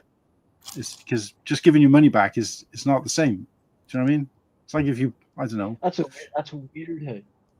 If you plan a family, if let's say, for example, they planned a family trip to Disneyland and everybody traveled across the country to go to Disneyland, and they go, "Oh, sorry, we're closed today, but we'll give you your money back." It's like, yeah, but that don't cover it really, because yeah, I've got my money back, so I've not lost anything. But what about everything? Do you know what I mean? It's like, yeah, I know this was no extra cost to us, but what I'm saying is that paying us back what we didn't get doesn't really, doesn't solve the problem. Yeah, well, it's like that in that situation. Would you get like? Would you get? You know how there's different fare types, and like there's like a low fare, and then there's a fare above it that's like a little bit more, and you get to choose your seat. would you get the difference with that fare, or would you expect to get like the whole fucking flight round there? Like, well, we probably won't. But at the very least, I want like the money we pay. We paid an extra supplement to for seat selection. Pick your seats. Yeah, for seat selection. Yeah, I think it's like $60 or something like that to choose your seat. Well, it wasn't that expensive. It was cheap. That's why I never bothered in the end with it. I think because going there I would have, because it was 40 odd quid, but coming back it was only £9.10 or something. So that's why I wasn't really worried. I know, but it's the principle. Point. Even if it was fucking 10p, you don't take money off people to do something you're not going to do. Like if I'm in my shop and I say to my customers, hey, look, you don't have to queue. If you pay me an extra £1, you can go straight to the front of the queue. And they're like, okay, give me the £1, and I'm like, yeah, join the queue. Well, that's like from an old Seinfeld episode. You know how to take the reservation, but you don't know how to hold the reservation. Yeah, take the fucking money off you, and then, oh, well, we made a mistake, we'll give it back. I think that's what they do. They take the money off everybody, and then they're just like, well, let's just hope none of them complain, and then we only have to give half back. They made a bunch of money. Yeah. So that's why I won't leave it go on principle. But, if I can get something else out of it, I will, because I'm like, well, we were traveling together. My friend wasn't particularly well. It wouldn't even be so bad if one of us was in the seat that we booked and the other one wasn't, but neither of us were. So it was like, I know someone in the US who went on one of the mid-level planes to a non-major airport, and the flight was overbooked. So they put them on the next available flight a couple hours later, and didn't charge them for the flight home. That should be, by the way, like I've heard of it's not super common here, but you hear about that in the summertime, like flights from the UK to Spain overbooked. That should be fucking legal. Like you rock up to the airport and you're told your seat's not available. Yeah, that's fucked you up. Paid for your ticket, but they do it. They do it so they don't risk losing money. But it's fucked up. Look, as any no, like fuck all them cunts. And also, there's this YouTuber called Wendover Productions does a lot of videos about airlines, and I found it fascinating. On one of the specific Boeing planes, if you shrink the legroom by just 1 inch over the whole plane for every seat passenger, you get like a dozen more seats per plane. And hearing that was wild. So no wonder people complain that they don't have a lot of legroom on their flights. Mayo, before I head up, you should look up. I don't think they fly them out there because it's probably a European airline. But we have an airline called Ryanair. Yeah, I've heard a lot about Ryanair. A decade ago, now it might have been a meme, but the owner Ryan O'Leary talked about having standing tickets on domestic flights, and he was like what? Tell me, yeah. If you get standing tickets, you can fit so many more people on. And he's just classic business wanker. Like, yeah, we'll be able to get €1 tickets. And like €1 tickets, you can't even get a €1 ticket for a bus. What are you on about? Yeah, it was crazy because like standing room only. What? On a plane? Are you serious? I don't want to try and eat your fucking meal on a stood up. They execute you on the spot if you don't have your belt on. How the fuck are you going to manage to like stand? Like, you're going to be taken off. Can you imagine if that was Can you imagine if that was Whittaker on the flight to Chicago and he was unwell and trying to eat his meal, stand up for 5 hours or 6 hours or whatever? That'd be crazy. 7.5 hours or 8.5 hours unwell, stood up, trying to eat a 3-course meal, trying to butter your little roll like. He'd be puking all over everybody. Like when you're trying to go to work in the morning on the train, and all the seats are taken, so it's standing room only. Every time you leave a station, you have to put your weight on your front legs so that you don't get the jolt and fall backwards. Yeah. Imagine that, but a plane is taking off. Yeah. And then, oh, look, we're crashing, guys. Put your head between your legs. Oh, wait. For those of you standing, you're done. Here's some turbulence. Why do you have to do that? Is it just to kiss your ass goodbye or what? I don't understand why you have to put your head between your legs when you're crashing. It's so that you die on impact and they don't have to record your death. Whoa!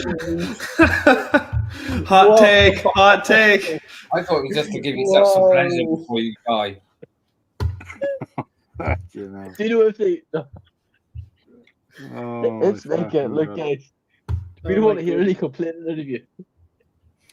You know? But no, jokes aside, I think something happened similar to what one of you guys just said. I think it was, I'm not sure if it was a wedding in my family or a friend. I remember hearing a story secondhand, like what other people were talking about, and I was like kind of listening, where I think like the brother of a girl getting married was getting married abroad, and they were flying out like the day before because they were going on with them to like a honeymoon destination afterwards or something. I can't remember what happened, but and they'd done the same thing like you mentioned earlier, where they cancelled the flights, but they were like, oh, it's fine, we'll put you on the next flight tomorrow. And they're like, well, that's no good, we got a wedding tomorrow. And they were like, oh, well, that's the only thing we can do. And they're like, well, we'll have our tickets refunded, we'll try and get a ticket elsewhere. And they were like, oh no, we can't do that because our policy is because we're able to book you on the next available flight, we don't have to give you a refund. And they're like, what the fuck? So they ended up paying. It's a ticket. So they ended up paying for tickets to go out, to fly out the next day. To fly out later in the day so they wouldn't miss the wedding. And they were just like, oh, well, I think there was friends of the family who were coming over for the wedding. We didn't need to be there like the day before or whatever. They were like, oh, well, we know our tickets are available. And when they tried to book on, they were like, no, it's fully booked. There's no seats. I'm like, well, what about their seats? I'm like, oh yeah, no, we'd overbooked the new flight as well. So it's like, what the fuck? So anyway, long story short, it was like they wouldn't give them the money back for it. They complained and they put because their policy is because they had other flights available, but they weren't available to that couple, so that's wrong. Yes, and that's the way it works. It's so fucked up. But the problem is that like when you book a flight and it says you agree with all our terms and conditions, most people just click the yes button. Nobody reads through. Who reads through? So it might be that in the terms and conditions of us booking our seat back, it said we'll take the money off you and we'll try to get you on, but in certain circumstances you might not be able to get it. And that certain circumstance is so ambiguous, you don't actually know what it is until you complain and say, look, I paid $9, or me and my mate paid $9 to be sat next to each other. Yeah, but the circumstances were we couldn't do it on that flight. And as the terms and conditions state, you don't get your money back. So that's it. You got nothing. Like, you know what's another fuck is my phone is literally about to fucking die, like, right? And this is pure scummy, but like you've got like different classes when it comes to like booking a flight. And Aer Lingus, which do the flights from like Dublin to America, I think it's business class that you can literally book. If you like, I want to fly right tomorrow to like California. You can ring up the airline if you're like business class, like the top tier, and they will book you on a flight even if it's fully booked. And what I reckon, and a lot of people reckon, is they just tell the person your flight's been like, your ticket's removed or whatever. We've got someone else who's coming in to sit down. Because I'm like, how does that work? These people like get a priority. Oh yeah. Well, like to be fair, like I looked up how can I get that tier, and you have to like fly like over 4 flights to the United States and back, like transatlantic flights a year trips, and I'm like thinking, nah man, 1's too much. Like 4. Did you tell him you got an Irish passport? And this like godlike status. It's like, guys, I got this Irish passport. If you fly from Dublin, you gotta go. You sail through. You got no security. You got nothing. Meanwhile, me and Whittaky skipped out through security, and we were waiting for you. Oh, I'm stuck in security. Again. Like, Well, I was so you know, bloody go in there. Jesus, shit myself.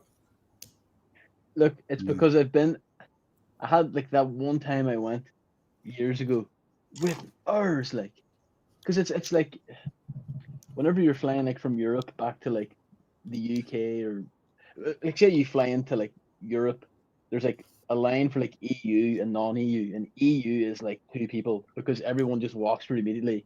Non-EU is all the Brits. You know?